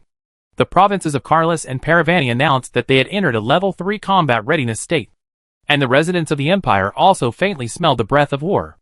For a time, chaos occurred frequently in various parts of the empire, and everyone's heartstrings began to tighten, alert to possible unrest at any time. In this regard, the players were very happy. When the situation became chaotic, various high-reward tasks became more and more, and the channels for obtaining rare resources increased greatly. At the same time, some rare camps that were not open originally also began to recruit new members. For Avis, although the current situation of the Olivendi family seems to be a little unfavorable, in the turbulent situation, the web of destiny of the continent has become clearer in his eyes, especially when the fuse of the turmoil in the empire this time is still him. Countless destiny lines from all over the continent began to connect with him. These destiny lines are different. Some are good and some are bad. But what they have in common is that they are all due to Avis's actions, which has led to the change of their original destiny. Maybe I should send a thank you letter to those people in the Hingjin Club, thanking them for their help at all costs. Feeling the subtle changes in the web of destiny, Avis thought maliciously. Chapter 646 Letter of Thanks. A letter from Ambis? Pamir Academy. Looking at a beautiful letter with Ambis's personal emblem sent by a messenger, the 8th Prince Haken suspiciously released a malicious detection on it, and after confirming that there was no trap, he opened it. The letter's letter paper is a thin sheet made of high-purity mithril, on which are imprinted several lines of beautiful ice blue cursive characters. Hello, gentlemen of the Hingjin Club. Since you have provided me with support, my power has developed very well, and the scale has increased several times compared to before, and I am fortunate to have successfully contacted a mysterious strongman. But the details are inconvenient to disclose at the request of the other party. Please forgive me. Today, I would like to express my most sincere gratitude to you for your great support regardless of the cost. I am afraid that you are too enthusiastic before, which has led to financial difficulties now. So I am sending a thank you letter. The entire thank you letter consists of 10 grams of mithril, which is currently worth about 1,000 gold coins. I believe it is enough to make up for most of your losses. If you are eager to sell, the Evergrande Chamber of Commerce is willing to buy it back at a price 20% higher than the market price. Finally, I wish you all good career and good health. Sincerely, Ambis Olivendi. Glorious Calendar Year 2463. Scarlet Rain Month. 5th day. Asshole. How dare he provoke me at this time?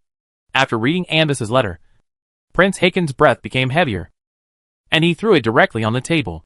But after being angry, Prince Haken's face became a little gloomy and uncertain. Although the recent civil war in the Empire was unexpected by everyone, he still got the information from the royal prophet. There was no trace of any high-level prophet with a name and surname intervening in this matter. Originally, he thought that Avis was bluffing. But now Avis's sudden provocation suddenly made him a little unsure of Avis's true and false. In any case, they were defeated before, and they were defeated inexplicably.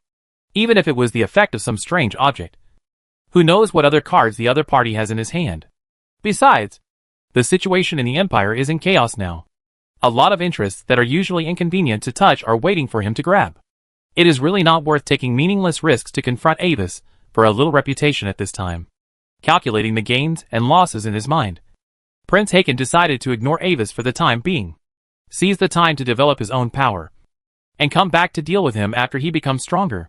Although he made a decision, Prince Haken glanced at the letter on the table, as if he saw Avis's mocking face, and his mood became bad again. He couldn't help but waved his hand and threw a fireball over, wanting to burn it directly. But the next moment, in the shining purple flame, the body of the letter suddenly lit up with the faint light of a protective magic circle. The arcane flame that was supposed to burn the letter to ashes was directly split to both sides. Not only did it not destroy the letter, but it also burned the cloud-patterned wooden desk that had accompanied him for many years to a charred black. Ambis, you're fine. The suppressed angry voice came from Prince Haken's study, scaring the gray skylarks outside the window and scattering them. Similar scenes were happening in the rooms of several other members of the Evergrande Club at this moment. Oh! Is someone praising me? At the intersection of the border between the Gloria Empire and the Ill Kingdom Federation, in a border city called Dragon Shadow City, walking on the corner of the city street, Avis suddenly felt something and couldn't help touching his nose. According to the time, they should have received my thank you letter. I really want to see their excited and happy expressions. With a smile on his lips, Avis continued to move forward. His perfect appearance made some passers-by look at him strangely.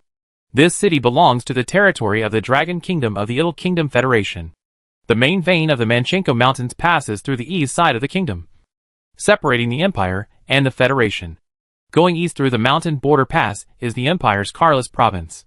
And the reason why Avis came here is because of the Fate Correction Force. The Empire is still inevitably in chaos. So the plot that originally happened in the Olivindi family will still happen. In other words, he will eventually face the Super 9th level Shining Figure. But as Avis's vision continues to improve, although the opponent is still powerful, he no longer has that invincible aura. Although the Saint plan that Bishop Yanel has already contacted is suspected to be related to the Light Man, Avis does not intend to put all his hopes on the other party. At present, he has a more specific plan.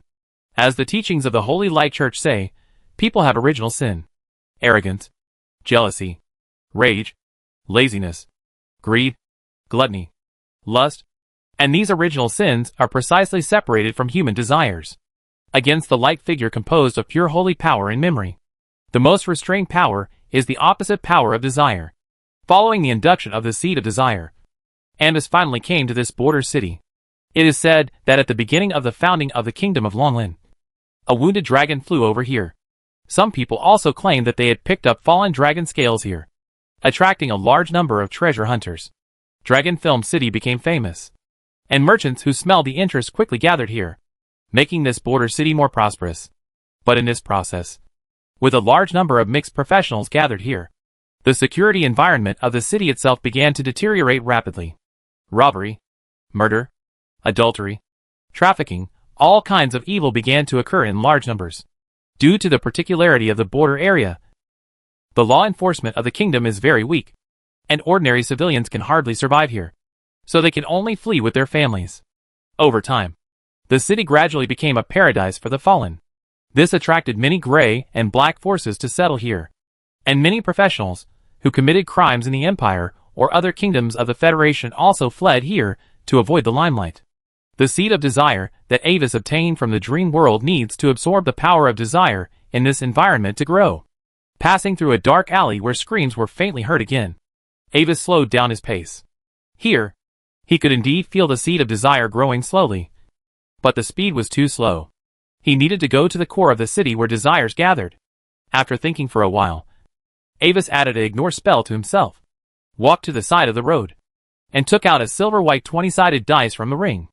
That is one of the strongest destiny artifacts recorded in the Mercury Prophecy Mercury dice. It was the first time that Avis succeeded in refining it after breaking through the 8th level. Many times, the development of destiny is like rolling dice. Under completely random development, the probability of rolling a great success or a great failure is the same. But as a prophet, through some means, you can make destiny develop in the direction you want. Just as the description of this artifact in the Mercury Prophecy. Tired of the capriciousness of the destiny dice? Now let's pour some mercury into it. But be careful. The more times you cheat, the greater the risk of being exposed. Don't be caught by fate. Holding the dice, Avis silently thought about his goal in his heart, and then threw the dice. Chapter 647 City of Sin. After leaving Avis's fingertips, the silver dice rolled to the ground, spun a few times like an ordinary dice, and then stopped with a crisp ding sound. 20 points. Snap. At the same time, a crack appeared in the corner of the dice. As a practice, Avis did not put too much effort into it, which resulted in the low quality of the dice itself. Is this the price of interfering with fate? Avis touched the crack, and he could feel that if there were 3 more cracks of the same size, the dice would be completely scrapped. So, what will happen next? Thinking about the way the Mercury dice works, Avis waited for a while. Cohen is an unemployed vagrant who is idle all day long. Of course, this is just his identity on the surface. In order to make a living, he occasionally does some part-time jobs. For example, picking up a few bulging money bags that others had lost, or helping those enthusiastic casinos that lent money to others for emergency, but could not collect the money normally when it was due to collect some debts. On this day, he had just completed a business deal and taught a guy who owed money and refused to pay it back. But when Cohen was full of pride, a pool of gifts from nature suddenly fell from the sky and smeared on his face. Asshole. A stinky bird raised by a bitch. Don't let me catch you. While wiping the bird shit on his face, Cohen cursed at the sky. But the perpetrator had already flown away, leaving only the cackle. Hiss. Damn it. Sooner or later, I will pluck all your feathers, then roast you and drink with wine. After wiping off the bird droppings, Cohen sniffed and felt that there seemed to be some smell left. He cursed again in a low voice and became very upset. While he was slashing the dead bird in his heart, Cohen walked out of the alley while cursing. He planned to find some water to wash his face. But just as he walked to the other end of the alley, he noticed the blonde handsome boy standing at the side of the alley facing him. Wow! Cohen was stunned, and his eyes instinctively scanned Avis, and then paused at the ring on Avis's hand. Oh! Delicate skin and tender flesh. Look at that ring. A rare fat sheep. Cohen's mind instinctively flashed a thought. Although Avis had taken off his noble clothes at this time, and the space ring on his hand had also hidden the magic aura. But Cohen, who had a sharp eye, only needed a glance to notice the preciousness of the ring. Cohen pretended to be indifferent and continued to walk forward, but his eyes swept left and right obscurely. Very young. Without guards. Is he a young nobleman who sneaked out from somewhere to play? So? Maybe it's a magic ring? Or even a space ring? He swallowed secretly, and a hint of greed flashed in his eyes. Unlike other ordinary hooligans with no future, Cohen had the honor of seeing a real wizard up close. That time he was blind and stole the magic master's head. But fortunately, the magician did not use magic to turn him into a toad, but only ordered Cohen to be his guide for half a day and take him to find the underground boss of this area. Cohen didn't know what happened between the magician and the boss, but because of his action of leading the way, after the master mage left, Cohen was severely beaten and had to lie in bed for half a month before he could barely get out of bed. If he hadn't given the bag of gold coins he had hidden to the innkeeper, he would have starved to death in the past half-month. But during this period, the ring on the mage's hand left a deep impression on him. A large box half a person's height. The master mage just put his hand on it. The gray-black ring on his index finger flashed slightly, and the box disappeared in a flash. The material of the ring is very unique. Cohen has never seen it before, but it does not prevent him from remembering the appearance of that material. I need to get closer to see. He looks unfamiliar. He should not be the descendant of those local nobles. Gods, if you are careful enough, maybe you can do a big job this time. Carefully approaching Avis, Cohen secretly sensed Avis's strength, and finally found that the other party was just a formal professional, with similar strength to him. This made Cohen more convinced that this was definitely just a naive noble boy who didn't know the dangers of the outside world and dared to wander around Dragon Shadow City, just because he had one or two magical equipment.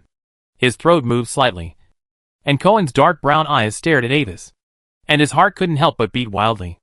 It seems that today is his Uncle Cohen's lucky day.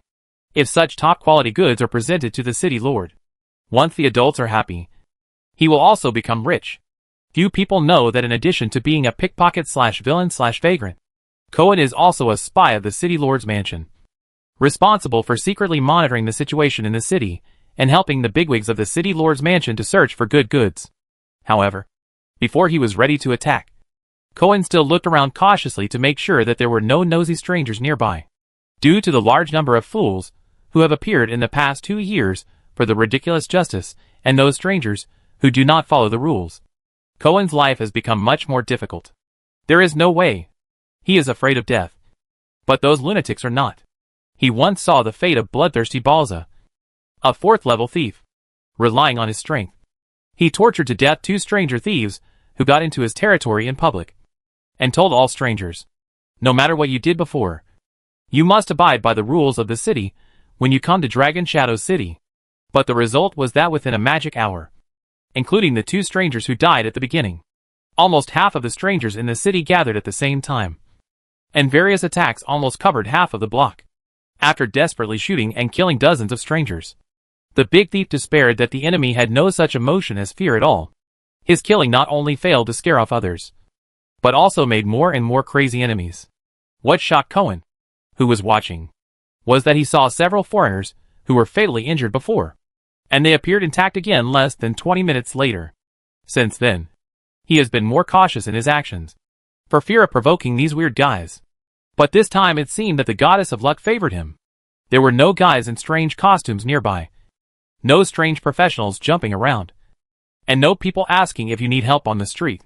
Feeling that there was no time to lose, Cohen confirmed that he was temporarily safe, and no longer concealed himself. He immediately pretended to be enthusiastic and walked towards Avis. "Greetings, young sir. Are you lost? Do you need me to show you the way?" With a flattering smile that only a lackey can show, Cohen raised his hand and greeted Avis with a harmless attitude. He had a clear plan. Although the other party was just an inexperienced young master, he would probably have no hope of winning if they fought head-on. He had to let the other party relax their vigilance first, and then take the opportunity to attack. "Lost? Maybe. I need to go to a tavern nearby, but the other party didn't tell me the specific location of the tavern, so I can only look for it slowly."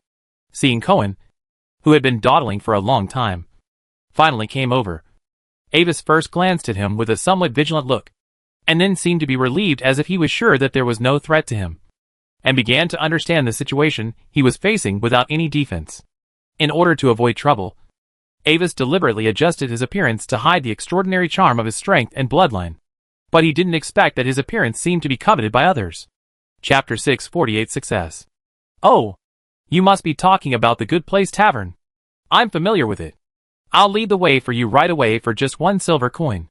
After hearing Avis's vague description, Cohen immediately understood where Avis was going, while enthusiastically recommending himself. A hint of amusement could not help but appear in the depths of his eyes. It turned out that he was a young master who had sneaked out. He hadn't even grown up yet, but he knew how to follow his friends to that kind of place to fool around. However, although he wanted to do it immediately, Cohen remained calm and specifically asked for a silver coin as a guide fee. This was to further dispel the other party's suspicion, because enthusiasm without reason would only make others wary. Only when the target thinks he knows your purpose will he really let down his guard. For this young master, a silver coin tip would not be taken seriously by the other party at all. "No problem. Take this, commoner. Lead the way for me now." Hearing Cohen's words, Avis recalled the postures of the descendants of those small nobles, and a trace of deliberately disguised contempt appeared on his face. At the same time, he took out a bulging purse from his bosom, took out a gold coin and threw it to the other party, speaking in a somewhat arrogant manner. "As you wish, young sir." After receiving the yellow gold coin, Cohen's face immediately showed excitement, and his body bowed even lower, looking extremely humble. "I know a shortcut. Please follow me." As he said, he turned around and walked into the alley, and Wazy also followed him closely with an undoubted look. But as he walked, Avis slowly realized something was wrong. As Cohen led the way, there seemed to be a colorless and odorless gas component in the environment that had a strong paralyzing effect. Because the space in the alley was relatively narrow, the concentration of this gas became higher and higher, although Avis was still immune to it due to his super strong physique. According to his judgment, 80% of the professionals below the 4th level would be hit unknowingly.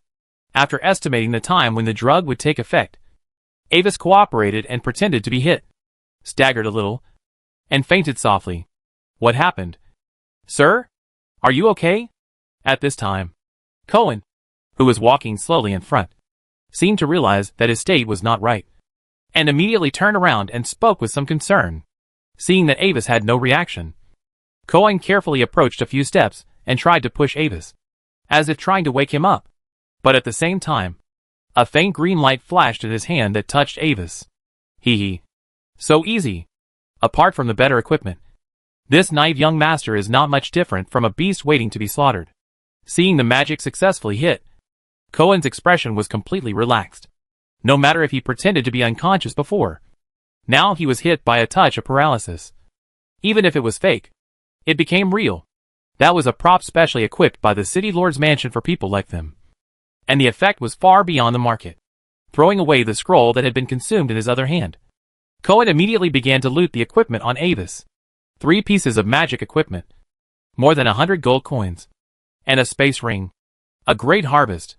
Cohen weighed the money bag he had searched from Avis and immediately determined how much money was in it. Unfortunately, he had never really come into contact with high-end equipment such as the space ring. Even if he got the ring, he didn't know how to open it, so he could only take it back and study it slowly. Carefully hiding the space ring alone nearby, Cohen found a sack from a nearby dilapidated house. Put Avis in it, and then carried it directly, carefully avoiding acquaintances along the way, and took a shortcut to the back door of the city lord's mansion. After stating his identity and the gains of this trip, Cohen was secretly taken into a basement of the city lord's mansion by the servant to wait. The quality this time is good. The adult should be satisfied. After a while, the mysterious man in a hood, who was always responsible for contacting him, walked into the room. After carefully examining Avis's appearance and the items he carried, he nodded slightly, and finally turned his eyes to Cohen, who had been waiting for a long time. Now, tell me the whole process of your encounter with him. I understand. Sir, it's like this. Hearing the hooded figure's question, Cohen immediately became alert and quickly described the whole process from meeting Avis to successfully succeeding. I remember you. Your name is Cohen, right? You did a good job to take him down with your strength. The hooded figure nodded, and while praising Cohen generously, he gave him a generous reward. From today on, you don't have to perform the previous spy missions. I will arrange for someone to promote your position to the level of deputy captain of the city guard. At the same time, you can prepare to move now. As a benefit of the vice captain level, you can get a standard house in the Iron Sword district of the central city. Thank you for the reward. Sir! Hearing this, Cohen could no longer hide the joy on his face. He quickly stood up and performed an inappropriate salute in the manner of a city guard. Then now, hand over the things he had previously carried on his body. That is not something you can touch. But after saying the reward, the next words of the figure made Cohen's face change. As you wish, sir. Thinking of the upcoming promotion, Cohen gritted his teeth and reluctantly took out the 3 pieces of equipment and the purse. Of course, since he had considered the possible situation in advance, he had already taken out some of the gold coins in the purse in advance. Otherwise, he would only be more heartbroken now. Glancing at the 3 low-level magic accessories and the purse, the hooded figure sneered, and the unique aura of a 4th-level professional spread out, while his sharp eyes stared at Cohen's eyes. I'm talking about everything. Cohen, where is the most important space ring? Space ring? Big. Sir, isn't that it? Under the pressure of the aura from the powerful professional, Cohen's eyes inevitably flashed a trace of panic. But he still pretended to be stupid and pointed to the ring among the 3 magic accessories, looking ignorant. Whether you really don't know or pretend, it doesn't matter.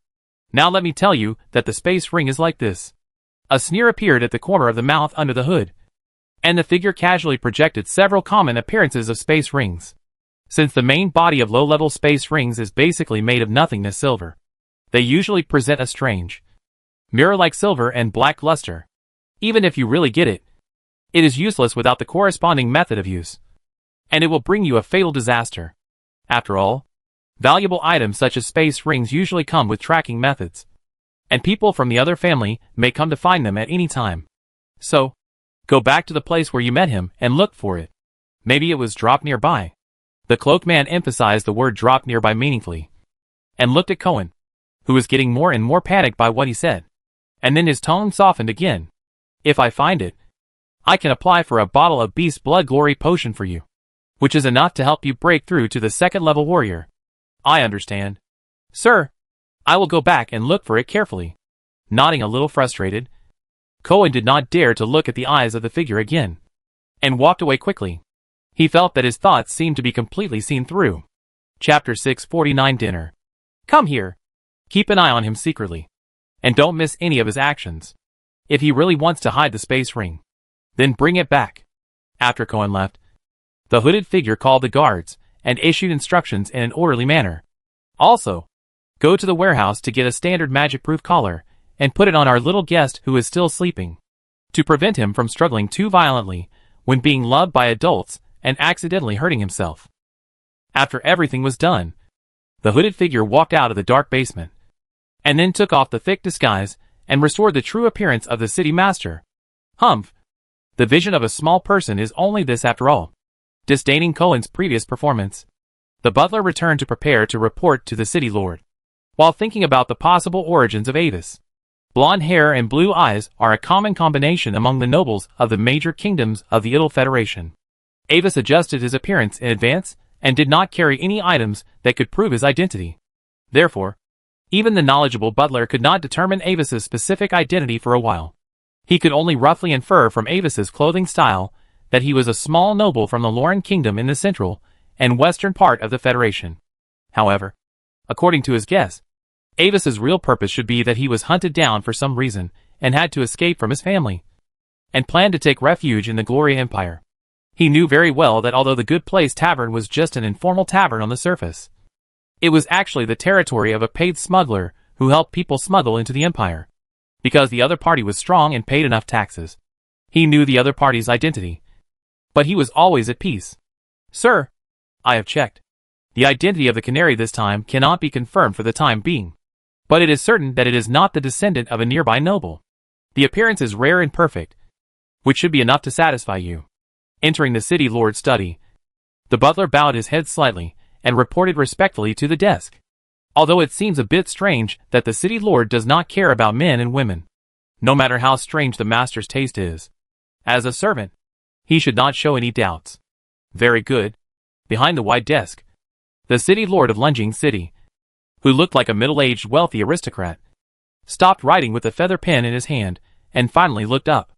"Cabras, get ready. There will be an important banquet tonight. Unlike the past, this time there will be big figures from the large kingdoms of the Federation and the Gloria Empire secretly present. Be sure to prepare all the hospitality with the highest standards and try to satisfy all the guests." "Sir, this schedule may be a bit tight." The butler frowned slightly and expressed his concerns with cautious words. "The confidentiality level of this party is very high. Cabras, I just received the news." Sighing, the city lord rubbed his eyebrows tiredly, and his reddish-brown curly hair was a little messy. "Okay, that's it. Now bring up the canary you just caught. I want to check it myself. If there is no problem, then bring him as one of the hospitality for tonight's party." "Your will, sir." Knowing that the city lord had made a decision, the butler bowed and quickly left the study, and began to urgently order the servants to prepare according to past experience, while upgrading all the arrangements to the top level. At the same time, he personally rushed to the basement and brought the reawakened Avis to the city lord's study. "Welcome to Dragon Shadow City, my dear little lord. I hope you don't mind the way my subordinates rescued you from the slave traders. After all, it's impossible for servants to do things so perfectly." After carefully looking at Avis's appearance, a trace of pleasure flashed across the city lord's face, and he seemed very satisfied with the quality this time. He saw through Avis's true strength at a glance. But it was only the second level, and his foundation was relatively solid. But it was meaningless.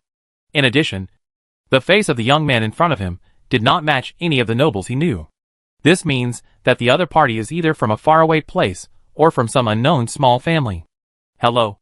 I am Rig of the Typhon family, from the Emerald City of the Kingdom of Lauren. Dear sir, I am very grateful for your help. But I wonder if you can help me untie this collar." Facing the mayor's welcome, the young man responded calmly. But there was a hint of panic in his eyes, although the panic seemed to be concealed in the next moment. In the eyes of the mayor, this was Avis's forced calmness, and his playful smile became even stronger. "Unfortunately, I can't meet your request, because I spent 3,000 gold coins to buy you from those merchants. But as a noble, I can give you a chance. Tonight, I have an important party, and you need to entertain the guests for me and meet all their requirements.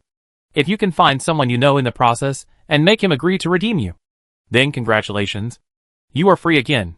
But if not, then unfortunately, you will become my personal property."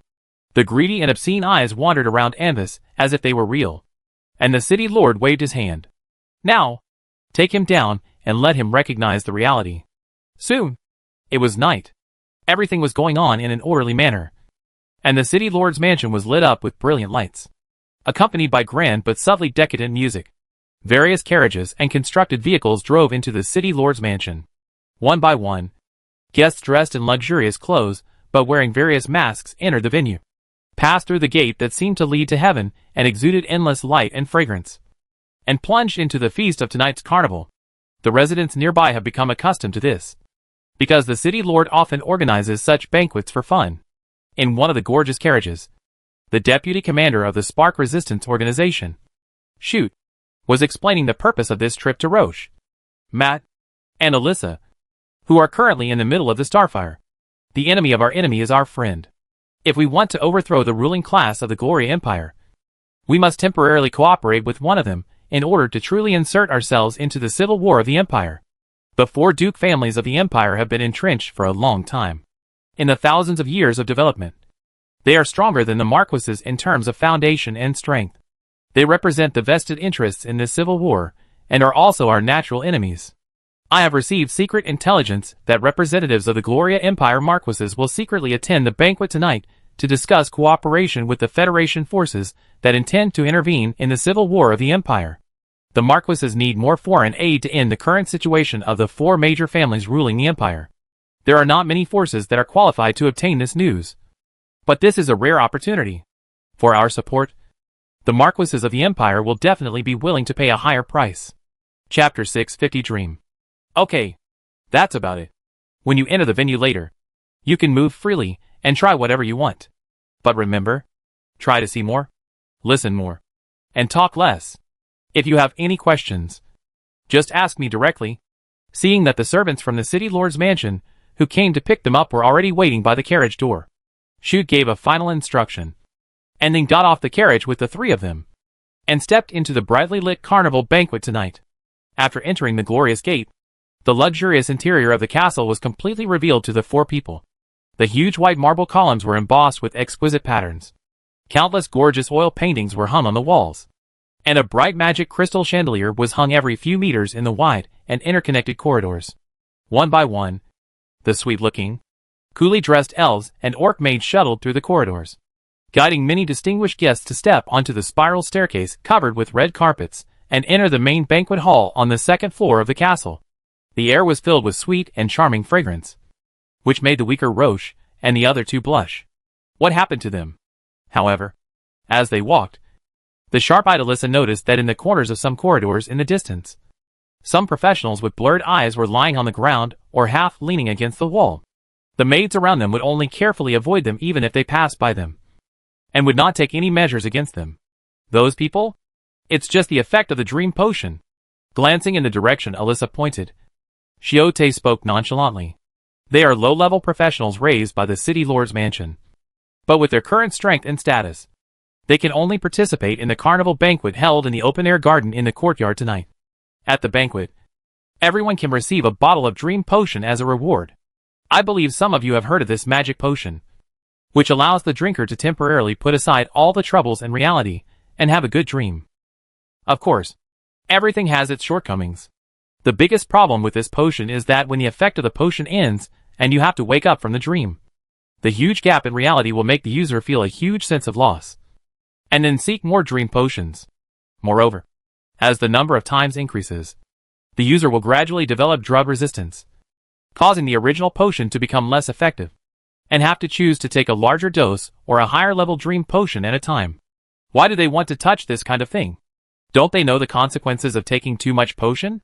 Alyssa asked incomprehensibly, whether it was her noble upbringing or the knight's commandments.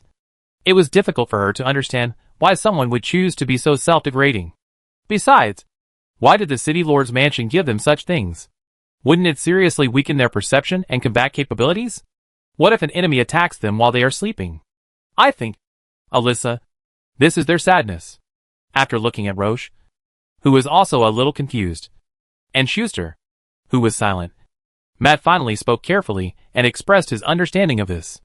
These people who use potions are usually low-level professionals who have to flee here for some reason. They usually bear huge mental pressure and live in anxiety every day. If they close their eyes today, they cannot guarantee that they can open them again tomorrow. If you want to get rid of this state, you can only find a way to break through the fourth level. But in this remote border city, cultivation resources are strictly controlled. In addition to the sky-high resources on the black market, you can only choose to perform various extremely dangerous and difficult tasks in exchange. In this state, even if you know the consequences very well. Many people will choose to find the next bottle of potion to numb themselves after waking up, because they can't see any hope in the future. Machi is right. Alyssa, Roche, maybe you may find it a little difficult to understand, but for most professionals, the fourth level is an insurmountable natural barrier. Spark Deputy Leader Shiote nodded, and then continued with Matt's words. The people you see are actually just a microcosm of more hopeless civilian professionals, due to the monopoly of the noble rulers.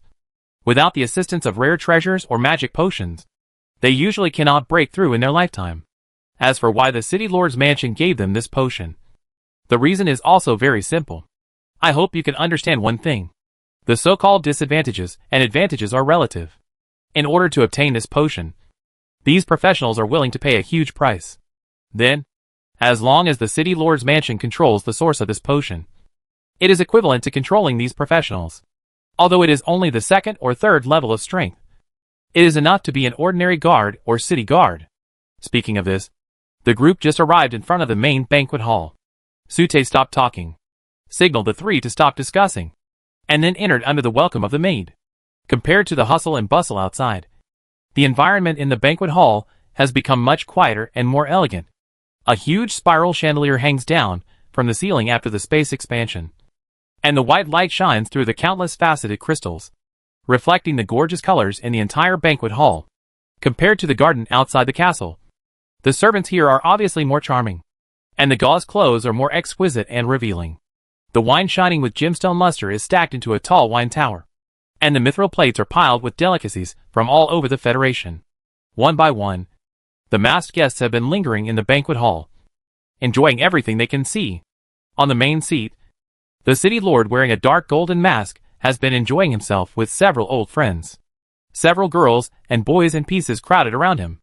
Although there was a hint of fear in their eyes, they were still trying their best to please him. After entering the hall, Sute looked around, and then walked towards a man wearing a black and white striped dress and a half black and half silver mask with a clear goal. Several people had gathered beside him at this moment, and it was unknown what they were discussing. But in the process, his steps suddenly stopped, and his eyes, under the black mask, suddenly turned to the deeper direction of the City Lord's mansion. Just now, some very hidden mental fluctuations penetrated his mental barrier and detected the breath of his body. The opponent's strength is at least the same level as him, or even higher. This made Sute's heart tighten instantly, and his heart, which had been slightly relaxed, suddenly lifted up. He immediately tried to track the opponent's position in reverse, but in the end, he got nothing. After taking a deep look at the City Lord, who was unaware of all this, Sute frowned secretly.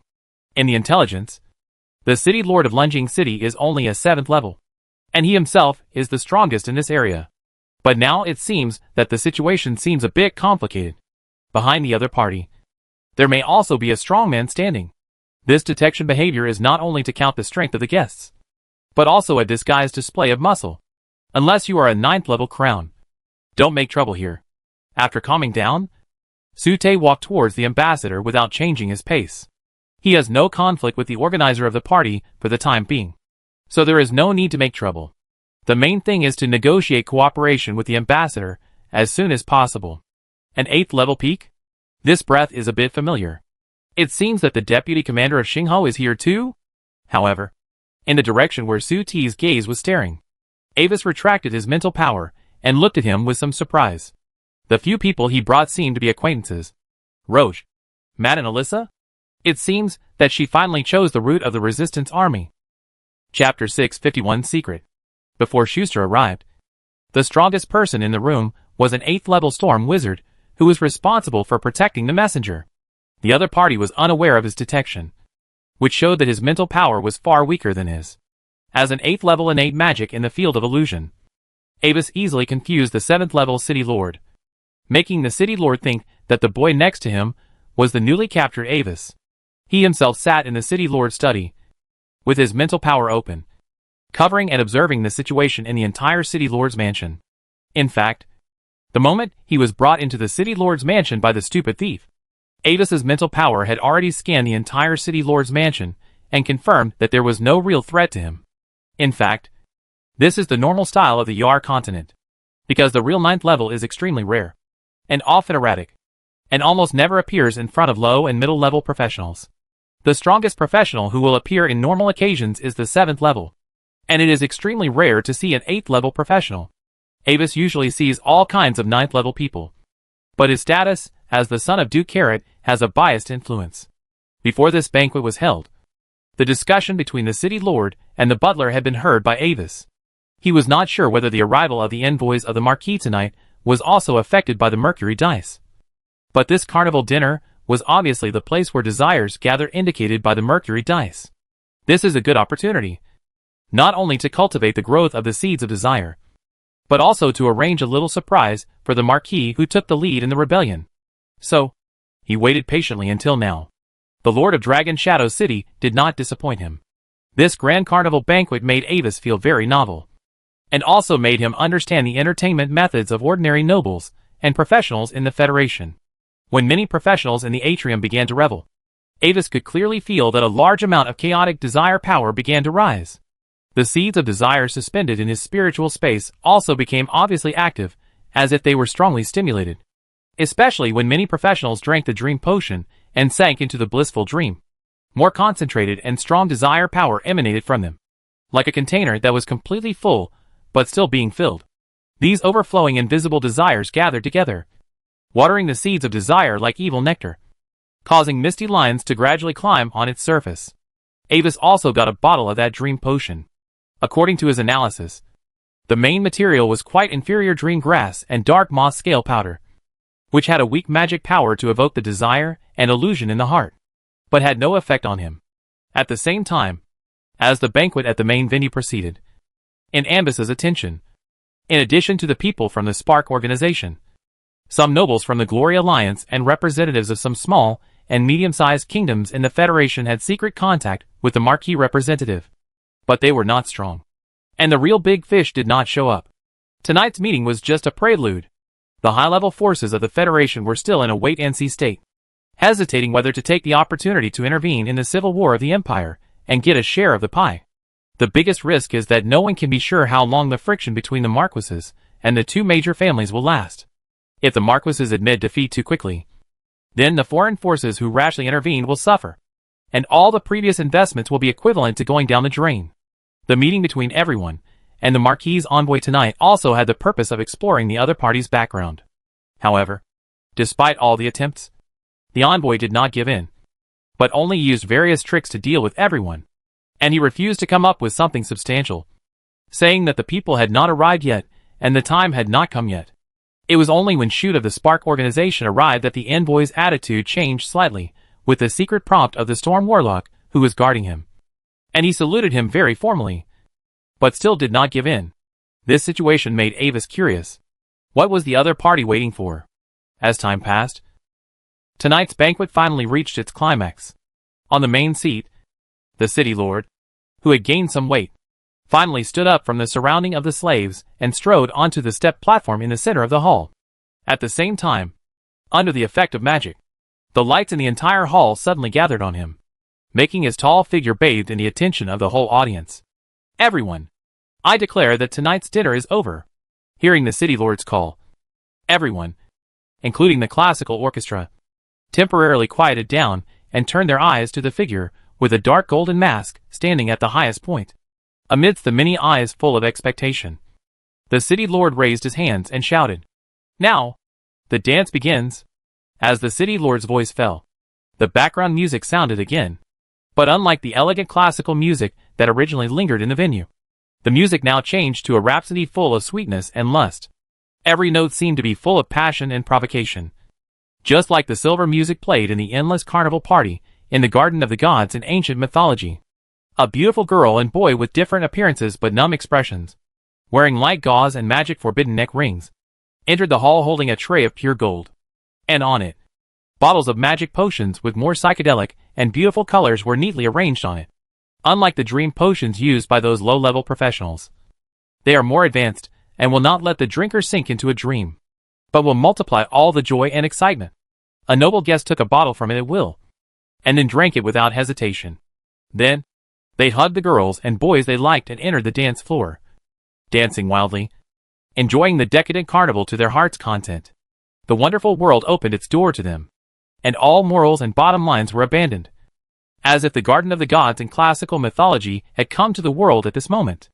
At this moment, in Avis's perception, the chaotic desire power in the environment has risen to a new level again. Now, everyone, the time has come. And in this chaotic crowd, the ambassador seemed to have finally waited for what he was waiting for. His tone changed, and he no longer shirked and procrastinated, but really began to tell the information that everyone wanted to know. I know very well what you are worried about. It's nothing more than worrying that the marquis behind me will fail too quickly, resulting in heavy losses. At this point, a trace of disdain flashed across the envoy's eyes. Everyone knows how powerful the 4 major families of the empire are. But have you ever thought about one thing? Why did His Majesty the Marquis suddenly choose to unite and attack the 2 major families directly this time?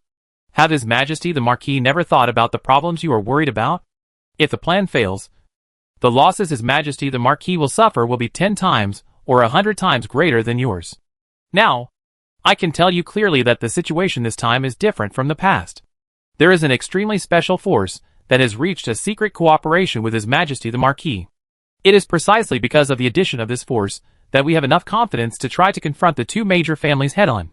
Chapter 652 Cup. Could it be the legendary Ring of Truth that can give the Marquis the confidence to compete with the Duke? Hearing this, a representative of the kingdom wearing a scarlet mask spoke with some doubt in the chaotic hall. Ring of Truth? Looking at the person who asked the question, the Marquis's envoy slowly shook his head. The specific name of the force is not convenient to disclose publicly for the time being. But I can assure you that the force we cooperate with will only be stronger than the Ring of Truth. Hearing this, almost everyone's eyes showed doubt. Only Avis nodded in agreement. Indeed, in terms of hard power, the Ring of Truth is not that strong. Don't believe it? Well, in order to dispel your doubts, we have specially prepared means to prove it. Having anticipated everyone's reaction, the envoy smiled and suddenly took off the half-black and half-silver mask on his face. With his movements, everyone could clearly see that a large number of extremely complex magic patterns were densely covered behind the mask, which seemed to be some kind of powerful sealing measures. When the mask was taken off, an extremely strange and powerful aura suddenly emanated from the body of the messenger. Under the horrified gaze of the crowd, the messenger suddenly inserted his right hand deep into his face, as if taking an item out of a locker, and slowly pulled out a slightly illusory red cup from it. When the cup appeared, a strange feeling of restlessness and boiling instantly filled the entire banquet hall. The melody of the music became crazy. The air was stained with a layer of light crimson. A faint sweet and bloody smell permeated the environment, and the whisper of temptation sounded from the bottom of everyone's heart. The faces of the people on the stage gradually became distorted. They twisted their bodies crazily and grabbed their own and others' limbs with force, leaving bloody marks. But they seemed to have no feeling about it. Under the multiple effects of the potion and the breath of the red cup, even the pain turned into extreme pleasure.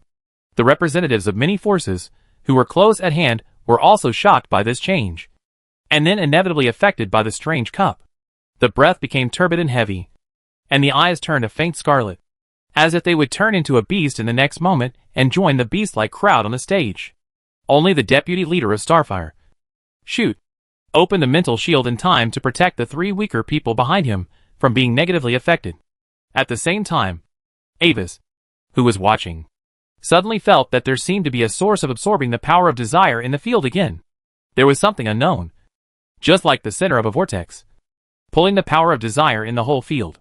Compared to his nascent seed of desire, this cup's ability to control the power of desire is much stronger. The difference in the suction between the two is almost equivalent to the difference between a bathroom floor drain and a sewer. As the power of desire continued to flow in, a ruby-like dazzling liquid suddenly began to condense from the bottom of the cup. It was the crystallization of the power of desire, with an incredibly amazing concentration. When Avis discovered all this, the messenger also turned his head instantly and looked in his direction with a wooden expression. That look was completely unlike that of a living person, as if some higher-level existence was using his body to look at Avis. At this moment, Avis suddenly felt that the desire in his heart began to grow wildly and uncontrollably. But in the next moment, the seeds of desire in his spiritual space began to rotate on their own, absorbing and eliminating all these weed-like desires. Noticing this situation, The envoy raised his hand slightly with an expressionless face, aiming at the direction of Avis, as if to make some kind of attack. However, just as Avis was about to welcome this sudden battle, the mask in the hand of the envoy suddenly floated up automatically, and then, as if it were some kind of preset program, it quickly reslammed on the face of the envoy. The next moment, the envoy's eyes regained clarity. He looked in the direction of Avis with some fear, then put down his hand and nodded in the direction of Avis, indicating that he had no hostility. At this time, the liquid in the cup was already half full, and the scarlet cup body became more vivid. If you stare at it for a little longer, it will give people a sense of evil as if it were a living thing. As the messenger took the cup back, the fanatical atmosphere that had just formed in the venue began to slowly fade away and return to its original state. Only the faint bloody smell in the air still reminded them of the strange scene that had just happened here. That cup! What an evil and terrifying power! Staring blankly at the various decadent scenes around them. Even though they were protected by Schuster, Alyssa, Roche and Matt still looked pale, and were somewhat nauseated by the rich and sweet smell of blood in the air. However, Schuster himself did not react much, but just frowned slightly because of the influence of the power of the cup. How is it, everyone? Have you felt the great power of God? As the shadow of the cup returned to his body, the messenger opened his hands and looked at the representatives of the forces who had just woken up from a dream. At this moment, his own strength level has risen significantly. Originally, he was only a 7th level, but now, his aura has risen to a level that even Sute can't see through. I have done so much. I just want to tell you that, unlike the false gods of the church, there are real gods standing behind us. Don't be afraid. Don't doubt. In this war, we will definitely win the final victory. As long as you join our camp, you will also have the hope of obtaining this great power. If any force is willing to join our camp, you can leave your mark on this alliance contract now. The Marquis will pay a price that satisfies you. In addition, the earlier you join us, the more rewards you can get. As he said, the messenger took out a strange scarlet magic contract. The surface of the paper seemed to be flowing with blood, but it turned into gas at the moment of dripping and reintegrated into the contract. Looking at the messenger with an excited tone, everyone's eyes flickered a little. They really saw the weird improvement of the messenger's strength. If the Marquis has such power, then the result of this war is really hard to say. After a moment of silence, representatives of several small and medium-sized kingdoms in the Federation, and some small nobles of the Glorious Alliance all chose to sign the magic agreement with the envoy. They were the first group of people who dared to take the plunge, and they were also the pathfinders for other top forces in the Federation. If there is really no problem, then more major Federation forces will quickly follow up, like sharks smelling blood.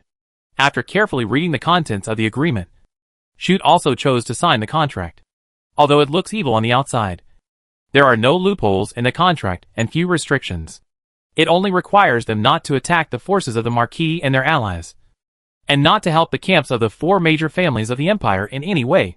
This kind of contract is a special insurance, specially used to avoid ordinary prophecy school spells. Prophecy magic is not omnipotent. If it involves those special powers of extremely high status, it is also easy to be confused. Chapter 653 Borrowing a Cup. Chapter 165. Very good. Thank you for your enthusiastic support. I can assure you that you will never regret your decision today in the future.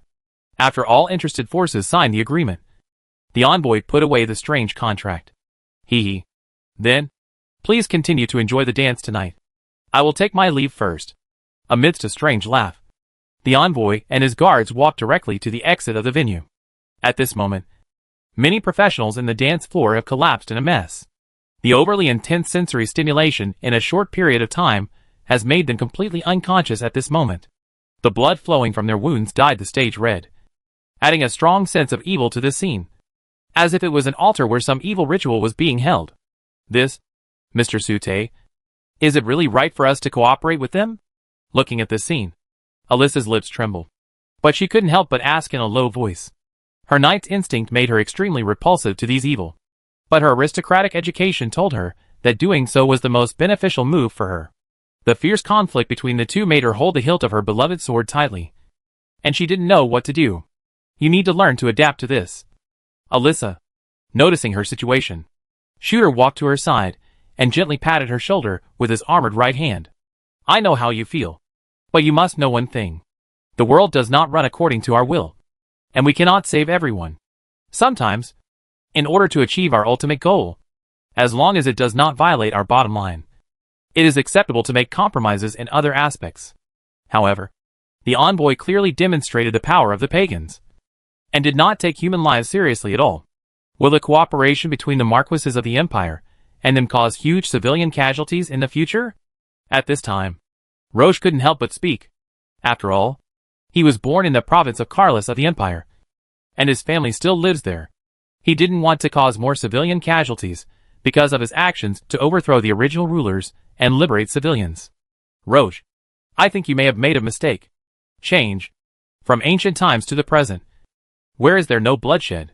Shutter looked at Roche's nervous expression, and then looked at Matt's face, which was also a little bit pulled, and couldn't help sighing. The price of the establishment of the ancient magic empire was that the capitals of many united kingdoms were completely destroyed by the floating city, and the most stubborn resistance and the millions of people living in them were turned into ashes. The price of the founding of the three empires on the continent was 2 years of bloody turmoil. During those 2 years, all regions of the continent were involved in the war, and no place was safe. Even walking on the street, you could die at any time from inexplicable super-level magic. In the course of history, all we Starfire can do is to make the blood flow less, and for a shorter time. That's all. On the other side, the envoy who left the venue also encountered a little trouble at this moment. In Dragon Shadow City, it is not safe to walk alone on the street at night. Even if you are traveling with someone, it is best not to have less than 3 people. Of course, except for middle and high-level professionals. After dealing with some thugs who were looking for trouble, the messenger suddenly stopped, and his eyes behind the silver-black mask became serious. Unlike those scumbags, he could clearly sense that there was a real threat approaching him. There is no need to hide it anymore. Sir, what is your intention? Sensing a familiar breath, the messenger spoke coldly, looking at the street corner in front without a trace of emotion. There, a figure covered in a black robe, whose specific identity could not be seen, walked out slowly. It's very simple. Under a black robe, Avis smiled slightly. I want to borrow your cup to play for a few days. I wonder if you can agree to my small request. Cup? Ignorant. Are you asking for the power of God? Hearing this, the messenger seemed to have heard something funny. I can feel the power of desire surging in your spirit. But, sir, whose identity is unknown. I have a piece of advice for you. If I were you, I would change my path immediately. Because at the end of the road ahead of you, the gods have been waiting for a long time. I don't think so. Sir. Avis shook his head, his tone flat. In fact, since the moment the cup appeared, Avis really understood that this was the gathering of desires he was really pursuing. So, he temporarily put aside the situation at the venue and chased out directly. Indeed, the cup might be the incarnation of some kind of power of the outer god. But there are already enough outer gods targeting him. So this one is not a big deal. If he can completely absorb the power of desire contained in the cup, then it may be enough to make his seed of desire truly enter the next stage. You made a wrong decision. Seeing that Avis was unmoved, the messenger returned to his expressionless look, without seeing him make any move. The next moment, the guard beside him attacked without warning, and a black lightning instantly struck Avis, trying to catch him off guard. But in the surprised eyes of the Storm Warlock, the black lightning that hit Avis's body penetrated through as if nothing, silently melting a deep hole in the road surface of the alley behind him. Illusion? Glancing at the streets around him that had been filled with a layer of mist at some point, the messenger waved his hand, and a layer of light red enveloped the Storm Warlock. So, in the eyes of the Storm Wizard, the original figure of Anvis suddenly disappeared, and a new figure appeared again on the roof nearby. The power of the gods is really convenient. Helplessly looking at the 8th level guard who had discovered his true body, Anvis adjusted the illusionary ice domain, changing from the original concealment mode to the assault mode. But I think the power you have obtained may have some limitations. Right? Just as it appeared, this battle between the 8th level lasted only a very short time, and then ended abruptly. The huge illusion field emitting white light covered an area of several miles in radius, isolating all external prying. After enduring 3 9th level one-time attack wonders sponsored by Bishop Yanel, The messenger and his guards still couldn't hold on to the fourth one. Thanks to Ambus's special control of the output, the two were not completely purified directly. Although the power of desire can pollute the holy power, it also depends on the quality and quantity difference between the two. After removing the messenger's mask, Avis placed one hand on the messenger's face, and then controlled the operation of the seed of desire, patiently using the power of desire to pull the cup out little by little. Chapter 654 Experiment.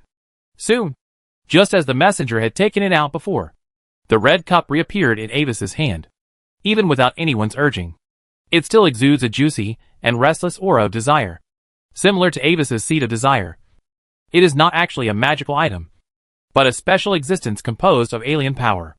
Just holding it like this, Avis can feel that the seed of desire in his spiritual space has begun to tremble slightly, with both fear of facing the superior existence and desire to go further. However, at this moment, the ruby-like crystal of desire power in the cup has only half a cup left. The rest has disappeared, suspected to be consumed in the battle with Avis. Those sacred objects. Are you from the church? No. It's impossible. Even if it's the group of mad dogs in the Inquisition. They can only embrace darkness at most. But they will never embark on the road of desire. And on the ground, the messenger, who was imprisoned by spells, lay stiffly, and could only turn his eyes to watch Avis's movements and try to speak. You must have a connection with a high-ranking official in the church. Only in this way can we explain the source of your strange items. Whatever you think. Avis smiled slightly, but did not directly answer the messenger's doubts. After getting what he wanted, Avis continued to check the messenger and the 8th level Storm Warlock's belongings beside him, intending to see if there were any unexpected surprises. Sir, there is actually no need for us to be hostile to each other. The generosity of God is unimaginable to mortals. If your goal is these powers of desire, then you can take them away. While Avis was searching their belongings, the messenger spoke again, trying to turn Avis into his own side. We hold banquets of desire, like tonight regularly in many cities in the Federation. If you agree to join us, we can provide you with more power of desire. If you are worried about the authenticity of my invitation, I can even swear to God. Oh, thank you for your kindness, Your Excellency the messenger. But I don't intend to join you. After checking the spoils, Avis shook his head and refused the invitation. Inexplicably, the messenger seemed to hear a hint of disappointment and sympathy from his tone. With only these few things, I guess it's not easy for you guys to live normally. Right? In the somewhat vigilant and unbelievable eyes of the messenger, Avis returned the things to him, and then turned and left directly. After Avis's figure disappeared for a while, the magic effect on the messenger was lifted. After running the magic power a little and eliminating the discomfort in his body, the messenger looked at the direction where Avis disappeared and felt a little absurd. Is he really that poor? That the enemy would not even bother to accept the spoils? Or maybe the enemy did not take their belongings out of some concerns. Strange guy. He seems to know my identity, and his goal is very clear. I must report to the Apostle and the Marquis immediately.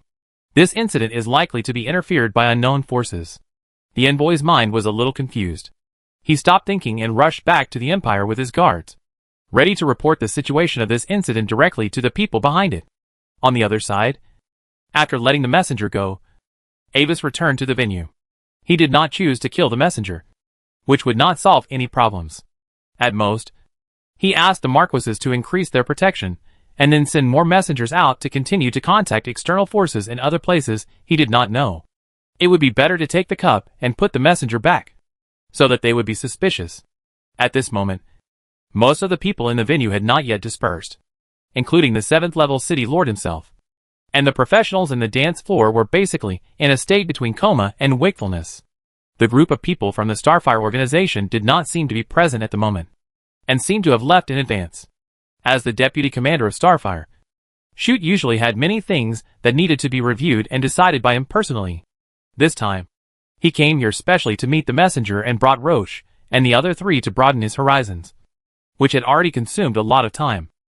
When the cup in Avis's hand reappeared in the venue, the scene just now happened again.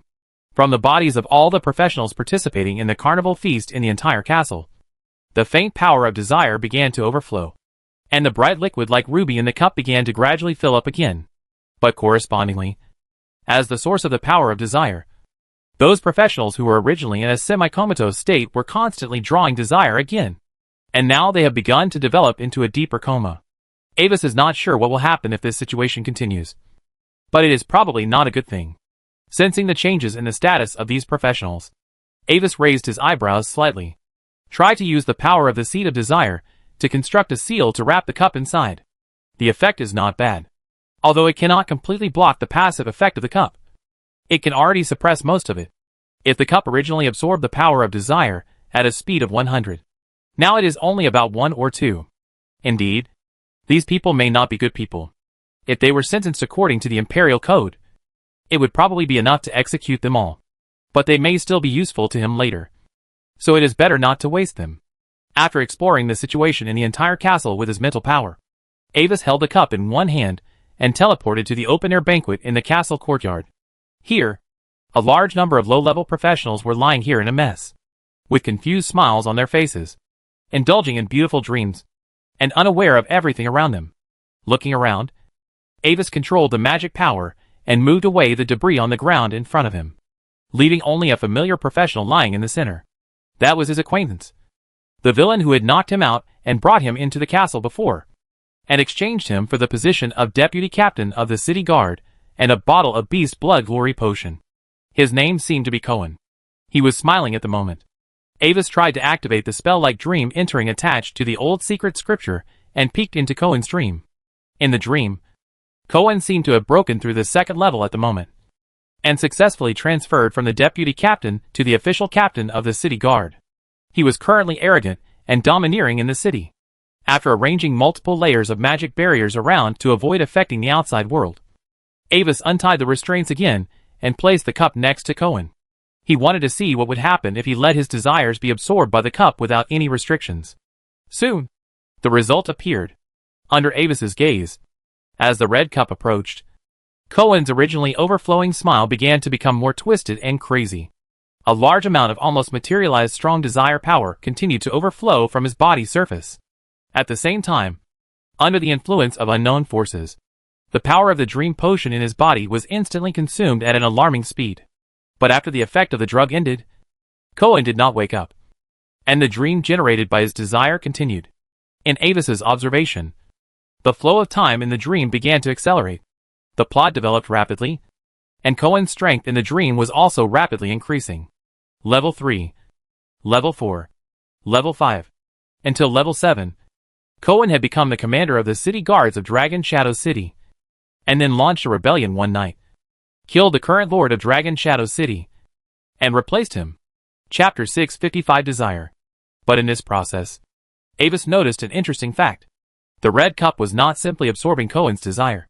It was also constantly stimulating and amplifying Cohen's desire, and at the same time emitting a light red mist, which sank into Cohen's body and maintained the operation of all this. In the real world, as the total amount of mist absorbed increased, Cohen's body began to undergo some changes.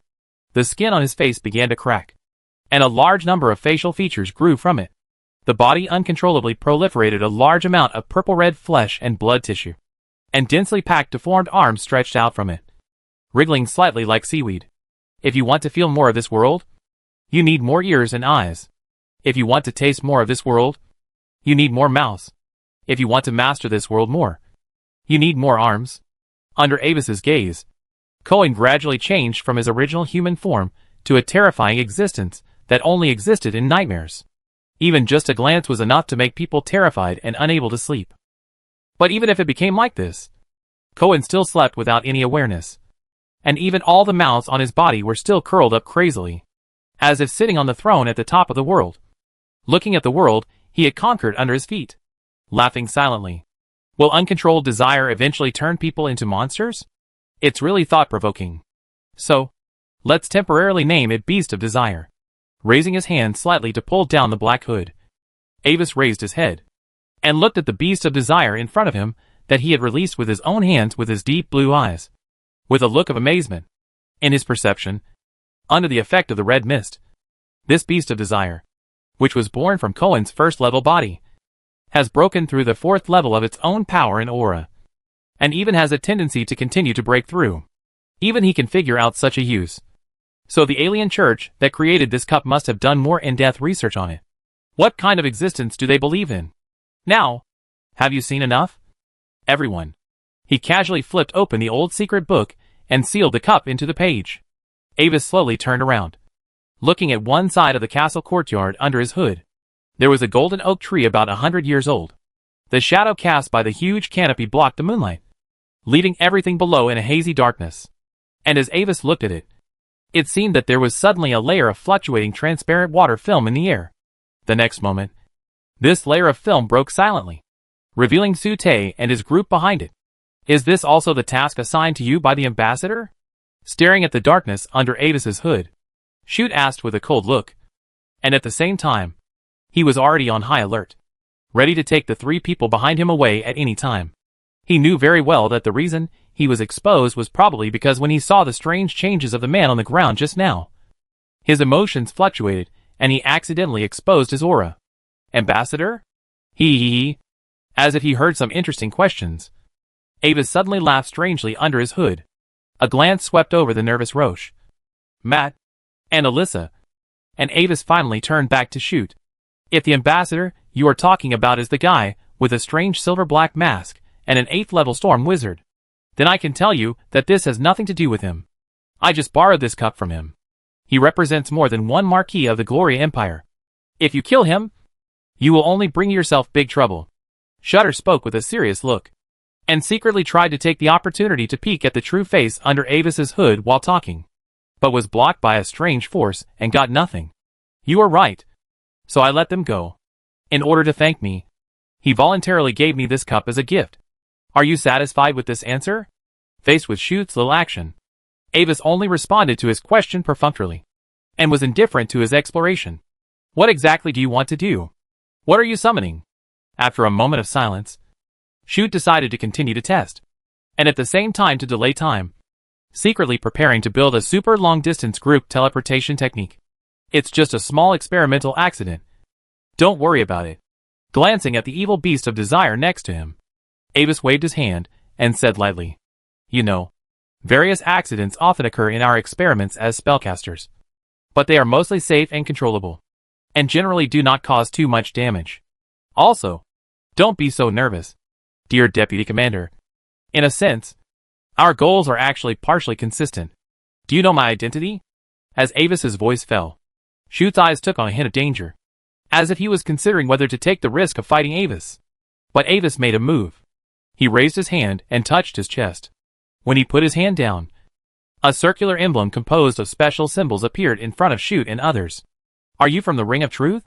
Seeing this symbol, Shoot felt relieved, but his eyes remained alert. How do you prove your identity? Prove your identity? Hee.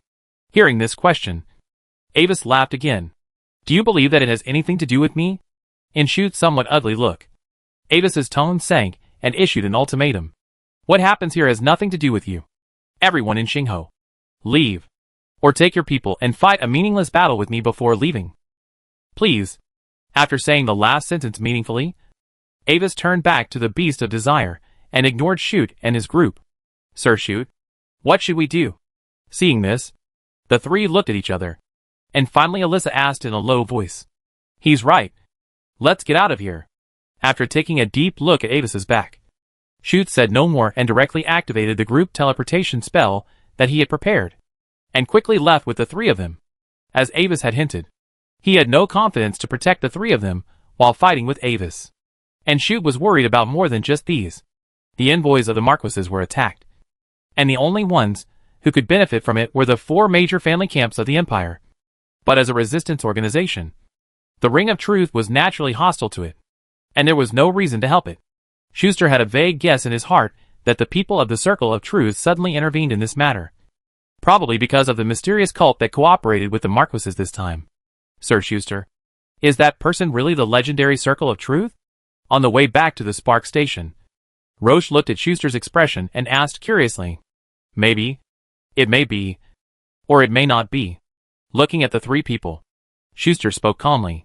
But he is right about one thing. I can't take you to fight him. And he doesn't seem to have much hostility towards us. There is no need to fight meaninglessly. The power of that cup feels very evil. I think if we cooperate with the Marquises, we should be careful of that weird cult. At this time, Matt suddenly spoke. I will explain your proposal to the leader.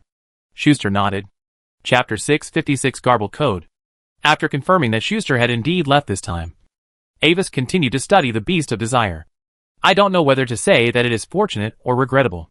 Although the light red mist in the cup is still constantly emerging, this Beast of Desire, born from Cohen's body, finally stopped at the 6th level. When the mutation of itself reaches a certain critical point, a strange collapse emerges from the depths of the body of the Beast of Desire from the inside out. In front of Avis, the huge and twisted deformed monster exploded into a ground of splattered flesh and blood like a ball of fireworks. Did it collapse because its own existence could not withstand the excessive power of desire? Was it because the original experimental subject was too weak? Removing the magic shield that blocked the splattered flesh and blood residue, Avis looked at the broken meat that was still slightly squirming in the field and fell into thought. There are also experimental subjects with stronger strength here. The Lord of Dragon Shadow City is still in a coma. With his 7th level strength, he should be able to withstand the mutation for a longer time. Initially, Avis considered controlling the Lord of Dragon Shadow City, and then using Dragon Shadow City as a base, slowly following this line to find more unrestrained areas that could provide him with the power of desire. However, after accidentally coming into contact with this mysterious cult, the Lord of the City had a more meaningful use. I believe that the Lord of Dragon Shadow City himself would not mind this too much. After all, although his body in the outside world has changed, his spiritual consciousness is always immersed in the beautiful dream of endless desire. As long as he is not dead, then in the dream, no matter how crazy and twisted the desire is, it can be realized. Although this realization depends on the recognition of the recipient himself. After continuing to observe the many low-level professionals sleeping nearby for a while, and confirming that these pieces of meat rich in desire power would not cause other pollution except for direct consumption, Avis, who was dressed in a black robe, turned and left. I don't know since when. He has become accustomed to this kind of villain-like scene. He chose to take this path himself, so he must bear the consequences of his choice. In the following days, everything seemed to have temporarily returned to calm. There were no major changes in various parts of the continent. The Lord of Dragon Shadow City still appeared normally every day to manage all the affairs of the city, and still held grand carnival banquets regularly. However, the original servants in the Lord's mansion suddenly decreased a lot. According to some gossip, the Lord's taste has become heavier recently, and humanoid creatures can no longer satisfy him. He needs fluffy. When the daily affairs are over, the Lord always goes into the basement of the castle alone for a while and prohibits anyone else from approaching. In the basement, a huge monster with a posture that could cause mental pollution, with a crazy smile on its face, was sleeping in the center of a multi-layered protective array. A large number of twisted dark red tentacles and swollen bubbles were shrinking on its body, and a light red and juicy desire force field aura was constantly emanating from its body surface, and then blocked by the magic barrier. Facing this monster, the lunging city lord expressionlessly opened a magic crystal instrument next to him, and recorded the monstrous body operation today according to the various analysis and detection charts displayed on it. According to some earlier records, it can be seen that this research seems to have lasted for some time. Soon, today's record was completed. After reopening the defense array in the basement, the Lord of Dragon Shadow City left the basement again, leaving the monster here. Yes, the current Lord of Dragon Shadow City is played by Avis and his clone. In such a remote border city, no one can see through his identity. As for the plaything slaves who were forcibly captured in the city lord's mansion, they were summoned by Avis and released secretly after asking about their intentions. For those who want to leave, Avis will give them some money and then send them to the federal or imperial city they want to go to. Those who have nowhere to go and want to stay can also stay. For those who want to change a beautiful lady as their master, Avis can also help contact them. While working on behalf of the original Lord of Dragon Shadow City, Avis found a random reason to pass on the news that the Marquises were cooperating with a certain alien cult suspected to be related to desire to dupe Carrot. At the same time, the man in the mirror was also using the intelligence network of the Glory Alliance to start investigating the mysterious cult that cooperated with the Marquises. The Duke attached more importance to this information than Avis thought, and even risked contacting some dark lines in the Marquis camp. But to Avis's surprise, until half a month later, the two camps only found some relatively basic information. The mysterious cult whose object of faith is related to desire does exist. It is a secret cult called Revelation Secret Cult. It originally originated from the Idle Kingdom Federation, and is a branch of the ancient cult Song Star Secret Cult. Its object of faith is a barefoot female image, with a body covered in purple and scarlet gauze. She holds a scarlet cup filled with sweet holy liquid, and gives desire and pain to the world. There are not many true believers in this cult, and the process of holding the ceremony has always been extremely secretive, basically limited to nobles and professionals, so there is very little information about them. Moreover, due to the indulgence of desires and enjoyment in their doctrines, the nobles like their doctrines very much, and many federal bigwigs are suspected to have some kind of connection with this church. At present, this secret cult is pointed out to have activities in the Gloria Empire and the Idle Federation. Only the Holy Messiah Empire, due to the special nature of the unity of politics and religion, cannot survive in any foreign god church. In comparison, the information obtained from the Mirror Man is even more in-depth than the information from the Olivindi family. The intelligence of the Glory Alliance mentioned a key piece of information, that through the channel of a federal bigwig, one can participate in the next ceremony of this cult to be held in the near future. However, for safety reasons, Ambus does not intend to personally get involved in this matter this time. This is because of the description displayed on the page after he sealed the cup with the old secret book, the Crimson Cup, part of the ancient existence. Ambus could not understand the meaning of the garbled symbols, but when the other texts were dark green, this garbled symbol strangely showed a ruby-like bright red, which looked unsafe. When he took up the cup again, he found that the old secret book had no reaction to the cup at all. The same situation also occurred when he faced the yellow-robed figure before, and when he faced the burning green flame directly in the glorious secret realm. Ambus was a little suspicious whether this book was reminding him from another angle that some things were better not to provoke. When facing those sealed or disabled ancient foreign beings, the old secret book usually reacted with desire. But when it occasionally encountered a suspected relatively complete existence, it was as quiet as an ordinary book. Chapter 657 War breaks out. However, Avis was not too worried. Although the old secret scripture seemed to have a high opinion of this cup, Avis did not think that the part of the other party currently located in the Yar continent would be so powerful.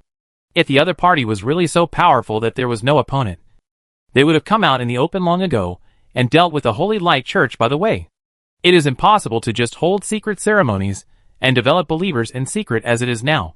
The old secret scripture itself is also growing. If it is indifferent to it now, it is very likely that its attitude will change after the next growth.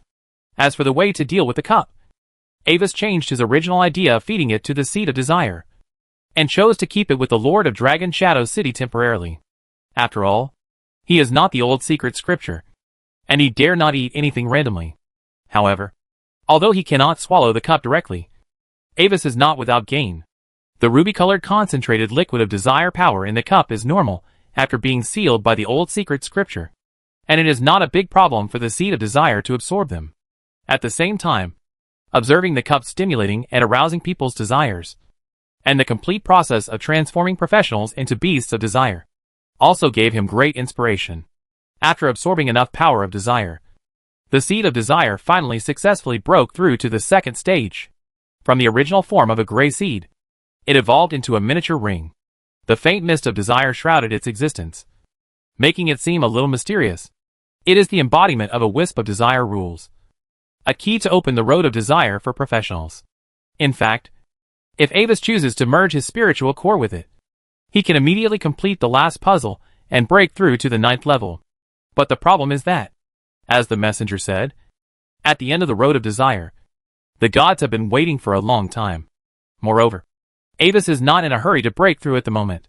He has no experience in breaking through the 9th level in his previous life or this life. Before really choosing to break through, Avis plans to ask Duke Carrot about his breakthrough process and his understanding of the power of rules. The choice of the road is irreversible. The ring of desire is in his spiritual space and will not be lost. There is no need to rush. For Avis, Dragon Shadow City, which is full of various sins, is a good place. If it is a peaceful era, places like Dragon Shadow City will be very rare, and they are always facing the threat of liquidation by the Kingdom Knights. But now is a chaotic world after all. When frictions between kingdoms frequently break out, sin and desire can always thrive under the shadow of war. and Avis can easily obtain a large amount of experimental materials and the power of desire.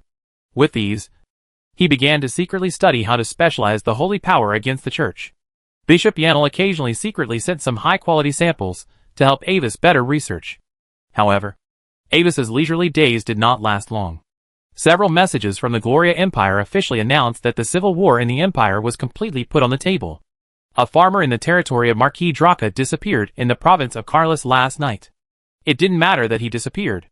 Before he disappeared, he had accidentally picked up a space ring lost by Marquis Draka, which contained 3 9th-level magic artifacts and a large number of rare magic materials. For this reason, at the Noble Council, Marquis Draka asked Duke Carrot to send someone to return the farmer and the space ring intact, and the property in the ring must not be lost. Duke Carrot sternly rejected this obviously absurd request and denounced the Marquis for his wolfish ambitions and ulterior motives. So, after the failure of the mediation of the Noble Council, Marquis Draka, on behalf of the Songlung territory, officially declared war on the province of Carlis. At the same time, the joint forces of many marquises sent troops at lightning speed and directly captured part of the territory at the junction of the province of Carlis and the Songlung territory. As soon as the news came out, the entire Yar continent was in an uproar. The Gloria Empire is not like the Little Kingdom Federation. In the history of the highly centralized empire, there is no precedent for this kind of all-out war between the Duke's family and the Marquises.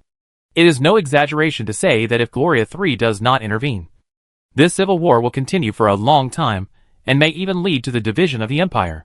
After the war broke out, Amba's 3 brothers and sisters also rushed back to their respective territories, led the garrison to deploy defenses, and were always ready to reinforce the critical places in various places. There is indeed danger, but as a member of the Olivendi family, this is their unshirkable responsibility. Fortunately, in this kind of war, the 9th-level strongmen usually do not personally take action at the beginning to target the opponent's non-9th-level professionals. If both sides' 9th ranks go down directly, then in the end of a war, only the 9th rank will die. Moreover, the 9th rank who can't sit still and takes action first will often fall into a disadvantage, because the battle between 9th ranks depends largely on whether they can take the initiative. When the 9th rank takes action personally, that's when he reveals his flaws. As a descendant who has not yet held his coming-of-age ceremony, Avis's daily life in Pamir Academy has not been affected too much. The Academy has also specially strengthened his protection to avoid any accidents. Of course, it is inevitable that the open forces under Avis will be targeted.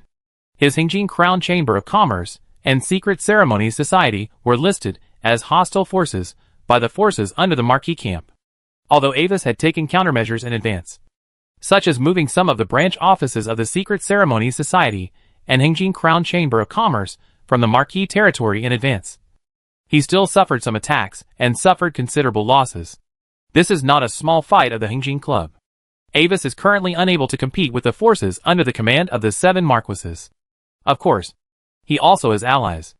The 2,000-year-old Duke families, the Olivendi family and the Alfred family, also mobilized their own forces and began to clean up the subordinate forces of the Marquises on a large scale. At the same time, the main garrison corps of the Carlis province was dispatched to block the joint army of the Marquises head-on on the Sani plain. The Legion-level superposition magic launched by the two sides during the battle collided violently, and the strong magic glow illuminated the entire sky, and even the Lela Castle thousands of miles away could be clearly seen. The players were surprised to find that the entire empire seemed to have completely changed overnight. Professionals were being recruited everywhere, and the treatment was extremely generous. Various super high-quality magic crystals, treasures and potions that assist professionals in breaking through, which are basically not seen in normal times, can be exchanged for military merits as long as they join one of the camps. Although the price of military merits required is not low, it is a stable way to obtain rare resources. Chapter 658 The Essence of Rules. Anbis, you said you want to know the whole process of my breakthrough to the 9th level? In the study of Uelen Castle, Duke Carrot sat behind the heavy black dragon bloodwood desk, frowning as he looked at Anbis, who was wearing a college cloak and white gloves and looked calm, and his pale blue eyes narrowed slightly. After the civil war in the Empire really started, it was not only the warring Carlis province and Songlong territory that were affected, but also the entire Empire's top leaders. There is no treaty between the two sides that prohibits attacking the children of the other family, except for the safe areas like Pamir Academy, which are guarded by 9th level masters and maze locks. Other places are in danger of being attacked. And Avis did not hesitate to risk the war and quietly ran back to Moon Castle from Pamir Academy just to ask him this question. Before I answer you, Avis, you must answer me truthfully. Is this question something you want to ask yourself? Or does anyone want to know? While asking this question, an invisible pressure emanated from behind Duke Carrot and filled the entire study. The air seemed to have a little stagnation, making it difficult to breathe. But what surprised the Duke was that under the pressure he suddenly applied, Avis's calm posture did not change at all, and even his body did not shake at all. This is entirely my own problem, Father. With a textbook-like standard smile, Avis gently touched his chest and saluted, as if the Duke's pressure was just a breeze. To be honest, it's too early for you to ask this question now, unless you have at least the strength of the 8th level. Even if I am willing to tell you, you will not be able to understand it at all. Hearing Avis's answer, Carrot frowned even deeper, and stroked the Evergrande cufflinks with his index finger, instinctively wanting to reject Avis's question.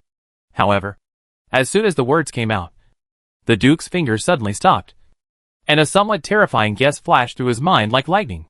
Wait, Avis, what is your real strength now? Faced with Duke Carrot's question, Avis smiled, and when he was about to answer, the Duke suddenly stopped him. No, wait. Don't answer me. Some secrets, once told, are no longer secrets. Looking deeply at Avis, Duke Carrot leaned forward slightly, as if to judge whether the Avis standing in front of him was himself. I know you very well, Avis. With your personality, you are not the kind of person who would do meaningless things. From childhood to adulthood, you have always been like this, and you have your own opinions on everything you do. Although I don't know what you are planning, I can transmit the specific process of my breakthrough to you if it can really help you. Then the Duke stood up and walked to the tall arched window, looking out the window at the majestic and steep snow-capped mountains and the lush plains in the distance. Avis, before you went to Pamir Academy, I once asked you and Fiona a question in a practical class. What is the fighting method of the nobles? Without looking back, Duke Carrot stared into the distance, as if talking to himself. Now, do you have a new answer? The fighting style of the nobles? I think it is to buy more advanced equipment and rare items with a lot of money, and then rely on stronger equipment to kill the opponent. And Wazy answered immediately. You are right. But this is only a small part of it.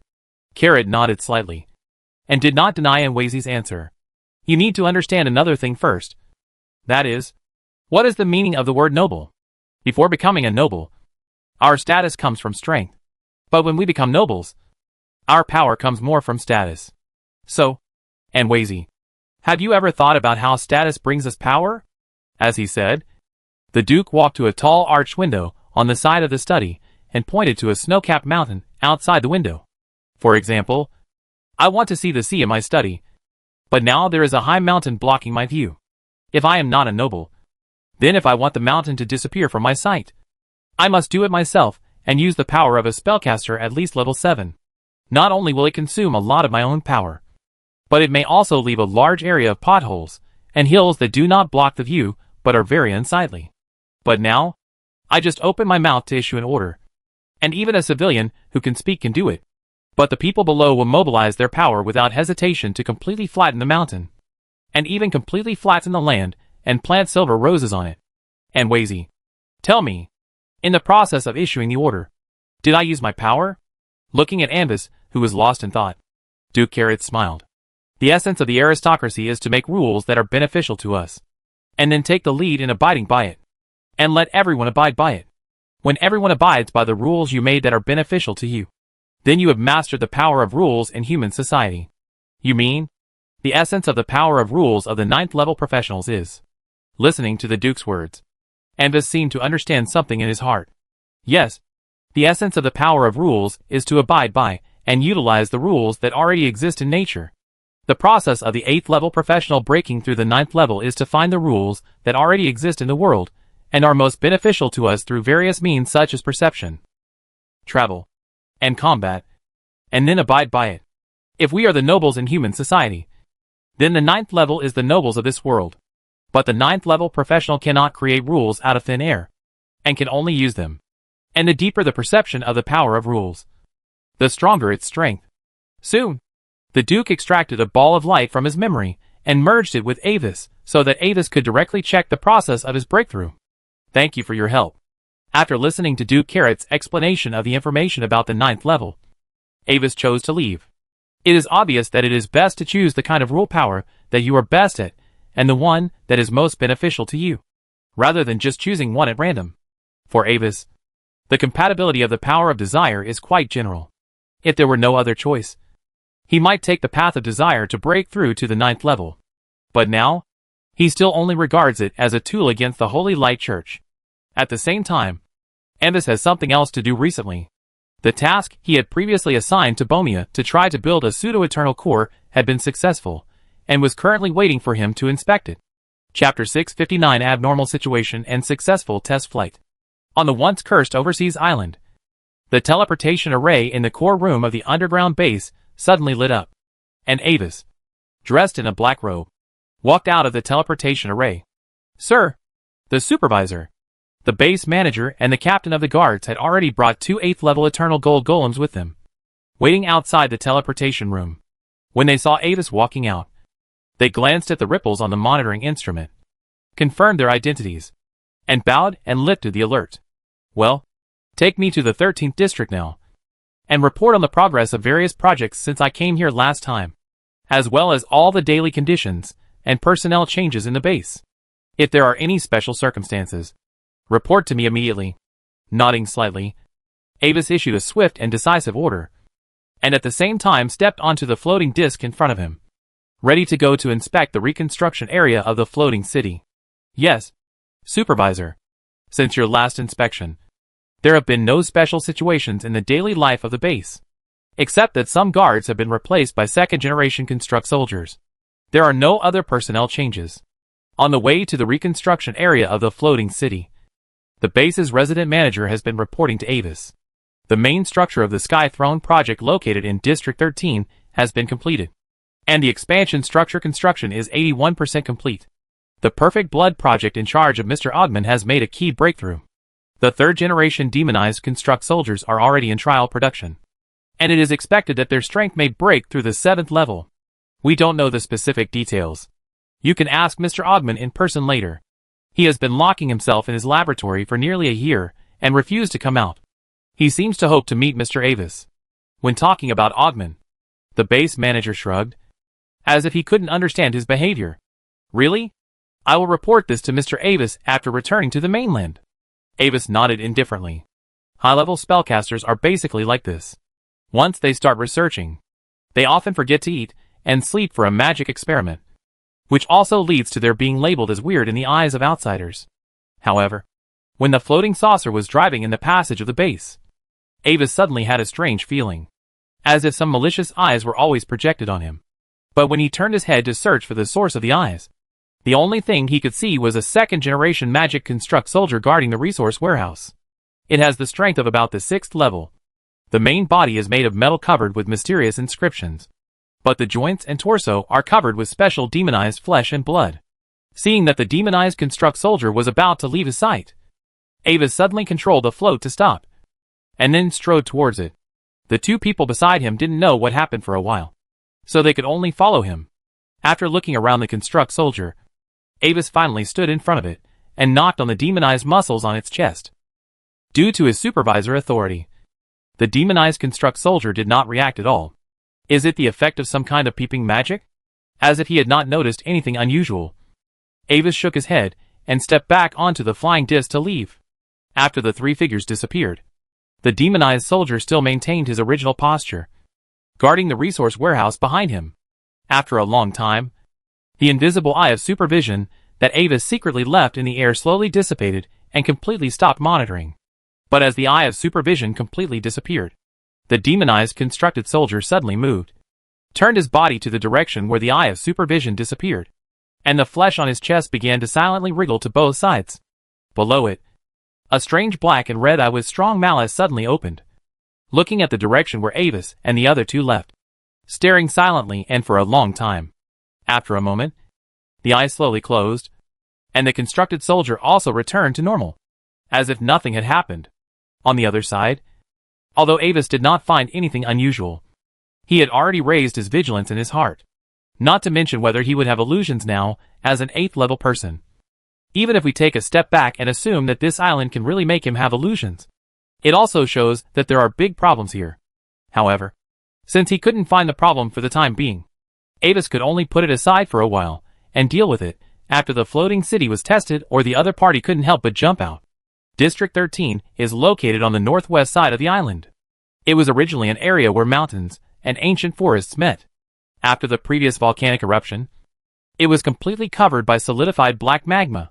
It was currently selected by Avis as the construction site of the Sky City. Although there is no eternal core, the rest of the structure of the Sky City has actually begun to be secretly constructed since Avis brought the core heritage of the Sky City. Until now, after the pseudo-eternal core was completed, it has filled in the last key puzzle piece and completely restored the ability to return to the sky. Welcome, Your Majesty the Controller. The quasi-eternal core has been rebuilt. The lightless moon system has been successfully installed. And the defense golem group is 43% complete. Themis Colossus is missing. Purification Spire is partially missing. Magic Energy Ring is partially missing. Bomia's self-inspection is completed. Please give the next instructions. When Avis entered the core control room, Bomia's inorganic voice suddenly sounded. Take off. After listening to the self-inspection results, Avis held the dark golden control scepter and gave the order directly. With Avis's thoughts, the entire floating city shook slightly. Then, in the amazed and admiring eyes of the onlookers in the distance, this magnificent behemoth suddenly floated slowly towards the blue sky in a posture that violated gravity. The main body of the floating city directly adopts part of the mountain structure of this island. The bright black volcanic obsidian and the silver-white magic metal are interwoven, making the entire floating city sparkle under the sun. Due to time and material reasons, the floating city structure imitated by Ambus is far inferior to the original one. The overall diameter of the city is less than 1/10 of the original one. And the building materials and the magic circuit materials engraved on the surface are also inferior to the original Sky City. But this is not without benefits, because the ultimate weapon lightless moon system of the original floating city and some intact defense golems of the original floating city have been re-hit. Under the premise of sufficient magic supply, the combat effectiveness of the new floating city is not much lower than that of the original one. Moreover, due to the reduction in size and the complete abandonment of the living area, the new floating city is more flexible than the original one, and the magic power of the protection system has become more concentrated, which makes the defense of the floating city shield even slightly stronger than the original one. In general, this wave of reconstruction and repair by Avis is equivalent to converting the original floating city from an aircraft carrier into a battleship. This is the best choice made by Avis after calculating all the resources he controls. For him, a floating city that is too big is meaningless. He only needs its combat capability, not its ability to carry a large population for a long time. Chapter 660 Nothing unusual. The target is at the bottom of the sea far away. Activate the moon without light. No. Activate the array of magic spires and launch the fusion spell Light of Purification. He wanted to test the power of the floating city. But before he finished speaking, Avis changed his words temporarily. The noise of the moon without light was too loud. Even if it was tested in the depths of the endless sea, it would probably attract some unnecessary attention. When a secret weapon is first unveiled, it is when it is most powerful. Your will, Your Majesty the Controller. As Avis thought, the surface of the floating city suddenly lit up slightly. The huge magic power converged along the magic circuit to the 6 platinum-colored slender spires at the terminal, forming a complete magic array with 6 base points. Amid a slight humming sound, a brilliant beam of platinum-colored light shot out from the center of the magic array, instantly penetrating the endless sea water of unknown depth, and bombarding the ancient seabed. The next moment, the blue-black seawater was instantly illuminated. An endless platinum-gold light burst out from the bottom of the sea. Just like a newborn sun rising from the bottom of the sea, the magic spire array has entered the cooling stage. Countdown, 3 minutes. The loss of the inscription circuit is 2.6%. Listening to Bomia's self-inspection report, Avis was quite satisfied with the test result. The power of the purifying light, just now, has reached the level of a full-strength attack of the 9th level. These magic spire towers are also relics that Avis rescued from the original Sky City. But unfortunately, with his current level of magic knowledge, he is not enough to crack the core array engraved on them. Although Bomia can control the repair golem to do some of the work, the core part cannot be restored due to the lack of some key high-level elf magic instruments. Previously, Anvis had given the relevant information to Duke Carrot in the name of the Sky City heritage that he had accidentally obtained, hoping that the Duke would give him some surprises and find a way to produce some of these spires. But things did not go as he wished. After searching through the family's secret collection of books, the Duke gave him bad news. To repair them with the current level of magic, a 9th level spellcaster needs to personally engrave them with special rule power materials, and the time to complete one needs to be calculated in months. In other words, unless he finds a 9th level spellcaster to work for him, Bishop Yenel can barely be counted as one. But the other party is sensitive and has many daily affairs, so he is not suitable for this. Therefore, Anvis can only use these towers temporarily, and at the same time try to search for the special ancient high-level elf instruments needed through channels such as the Olivetti family and the Glory Alliance. Since the High Elves pursue the ultimate aesthetic style, many nobles and collectors like to collect these instruments with rich magical beauty excavated from the ruins. But until now, when the Sky City has successfully risen, he has only found a few of the instruments he wants to find, and the price offered by the other party is so high that even Avis feels that he is being cheated. Now that the floating city is also available, it is inevitable to visit their homes afterwards and persuade them to borrow 1 or 2 instruments. However, looking at the restored floating city, Avis suddenly remembered the mysterious half-elf girl, Claire, who sent him a letter saying that she was going to find the ruins of the great race, and then disappeared without a trace. Strictly speaking, his floating city authority was obtained with the help of the other party. I just don't know what her current situation is. However, this thought only turned for a moment and then disappeared again.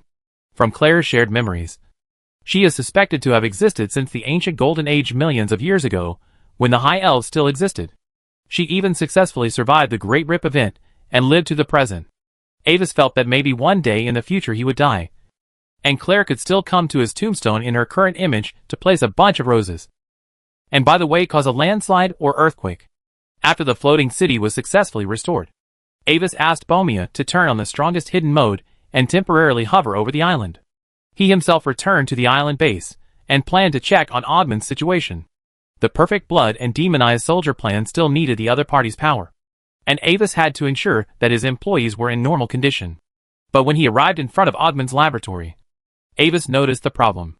In Ogman's laboratory, all the protective arrays were turned on at maximum power. At the same time, Ogman's mental state from the Twisted Seed was also a little strange, as if he was constantly switching between fear and calmness. I am the supervisor. I heard that something seems to have gone wrong here.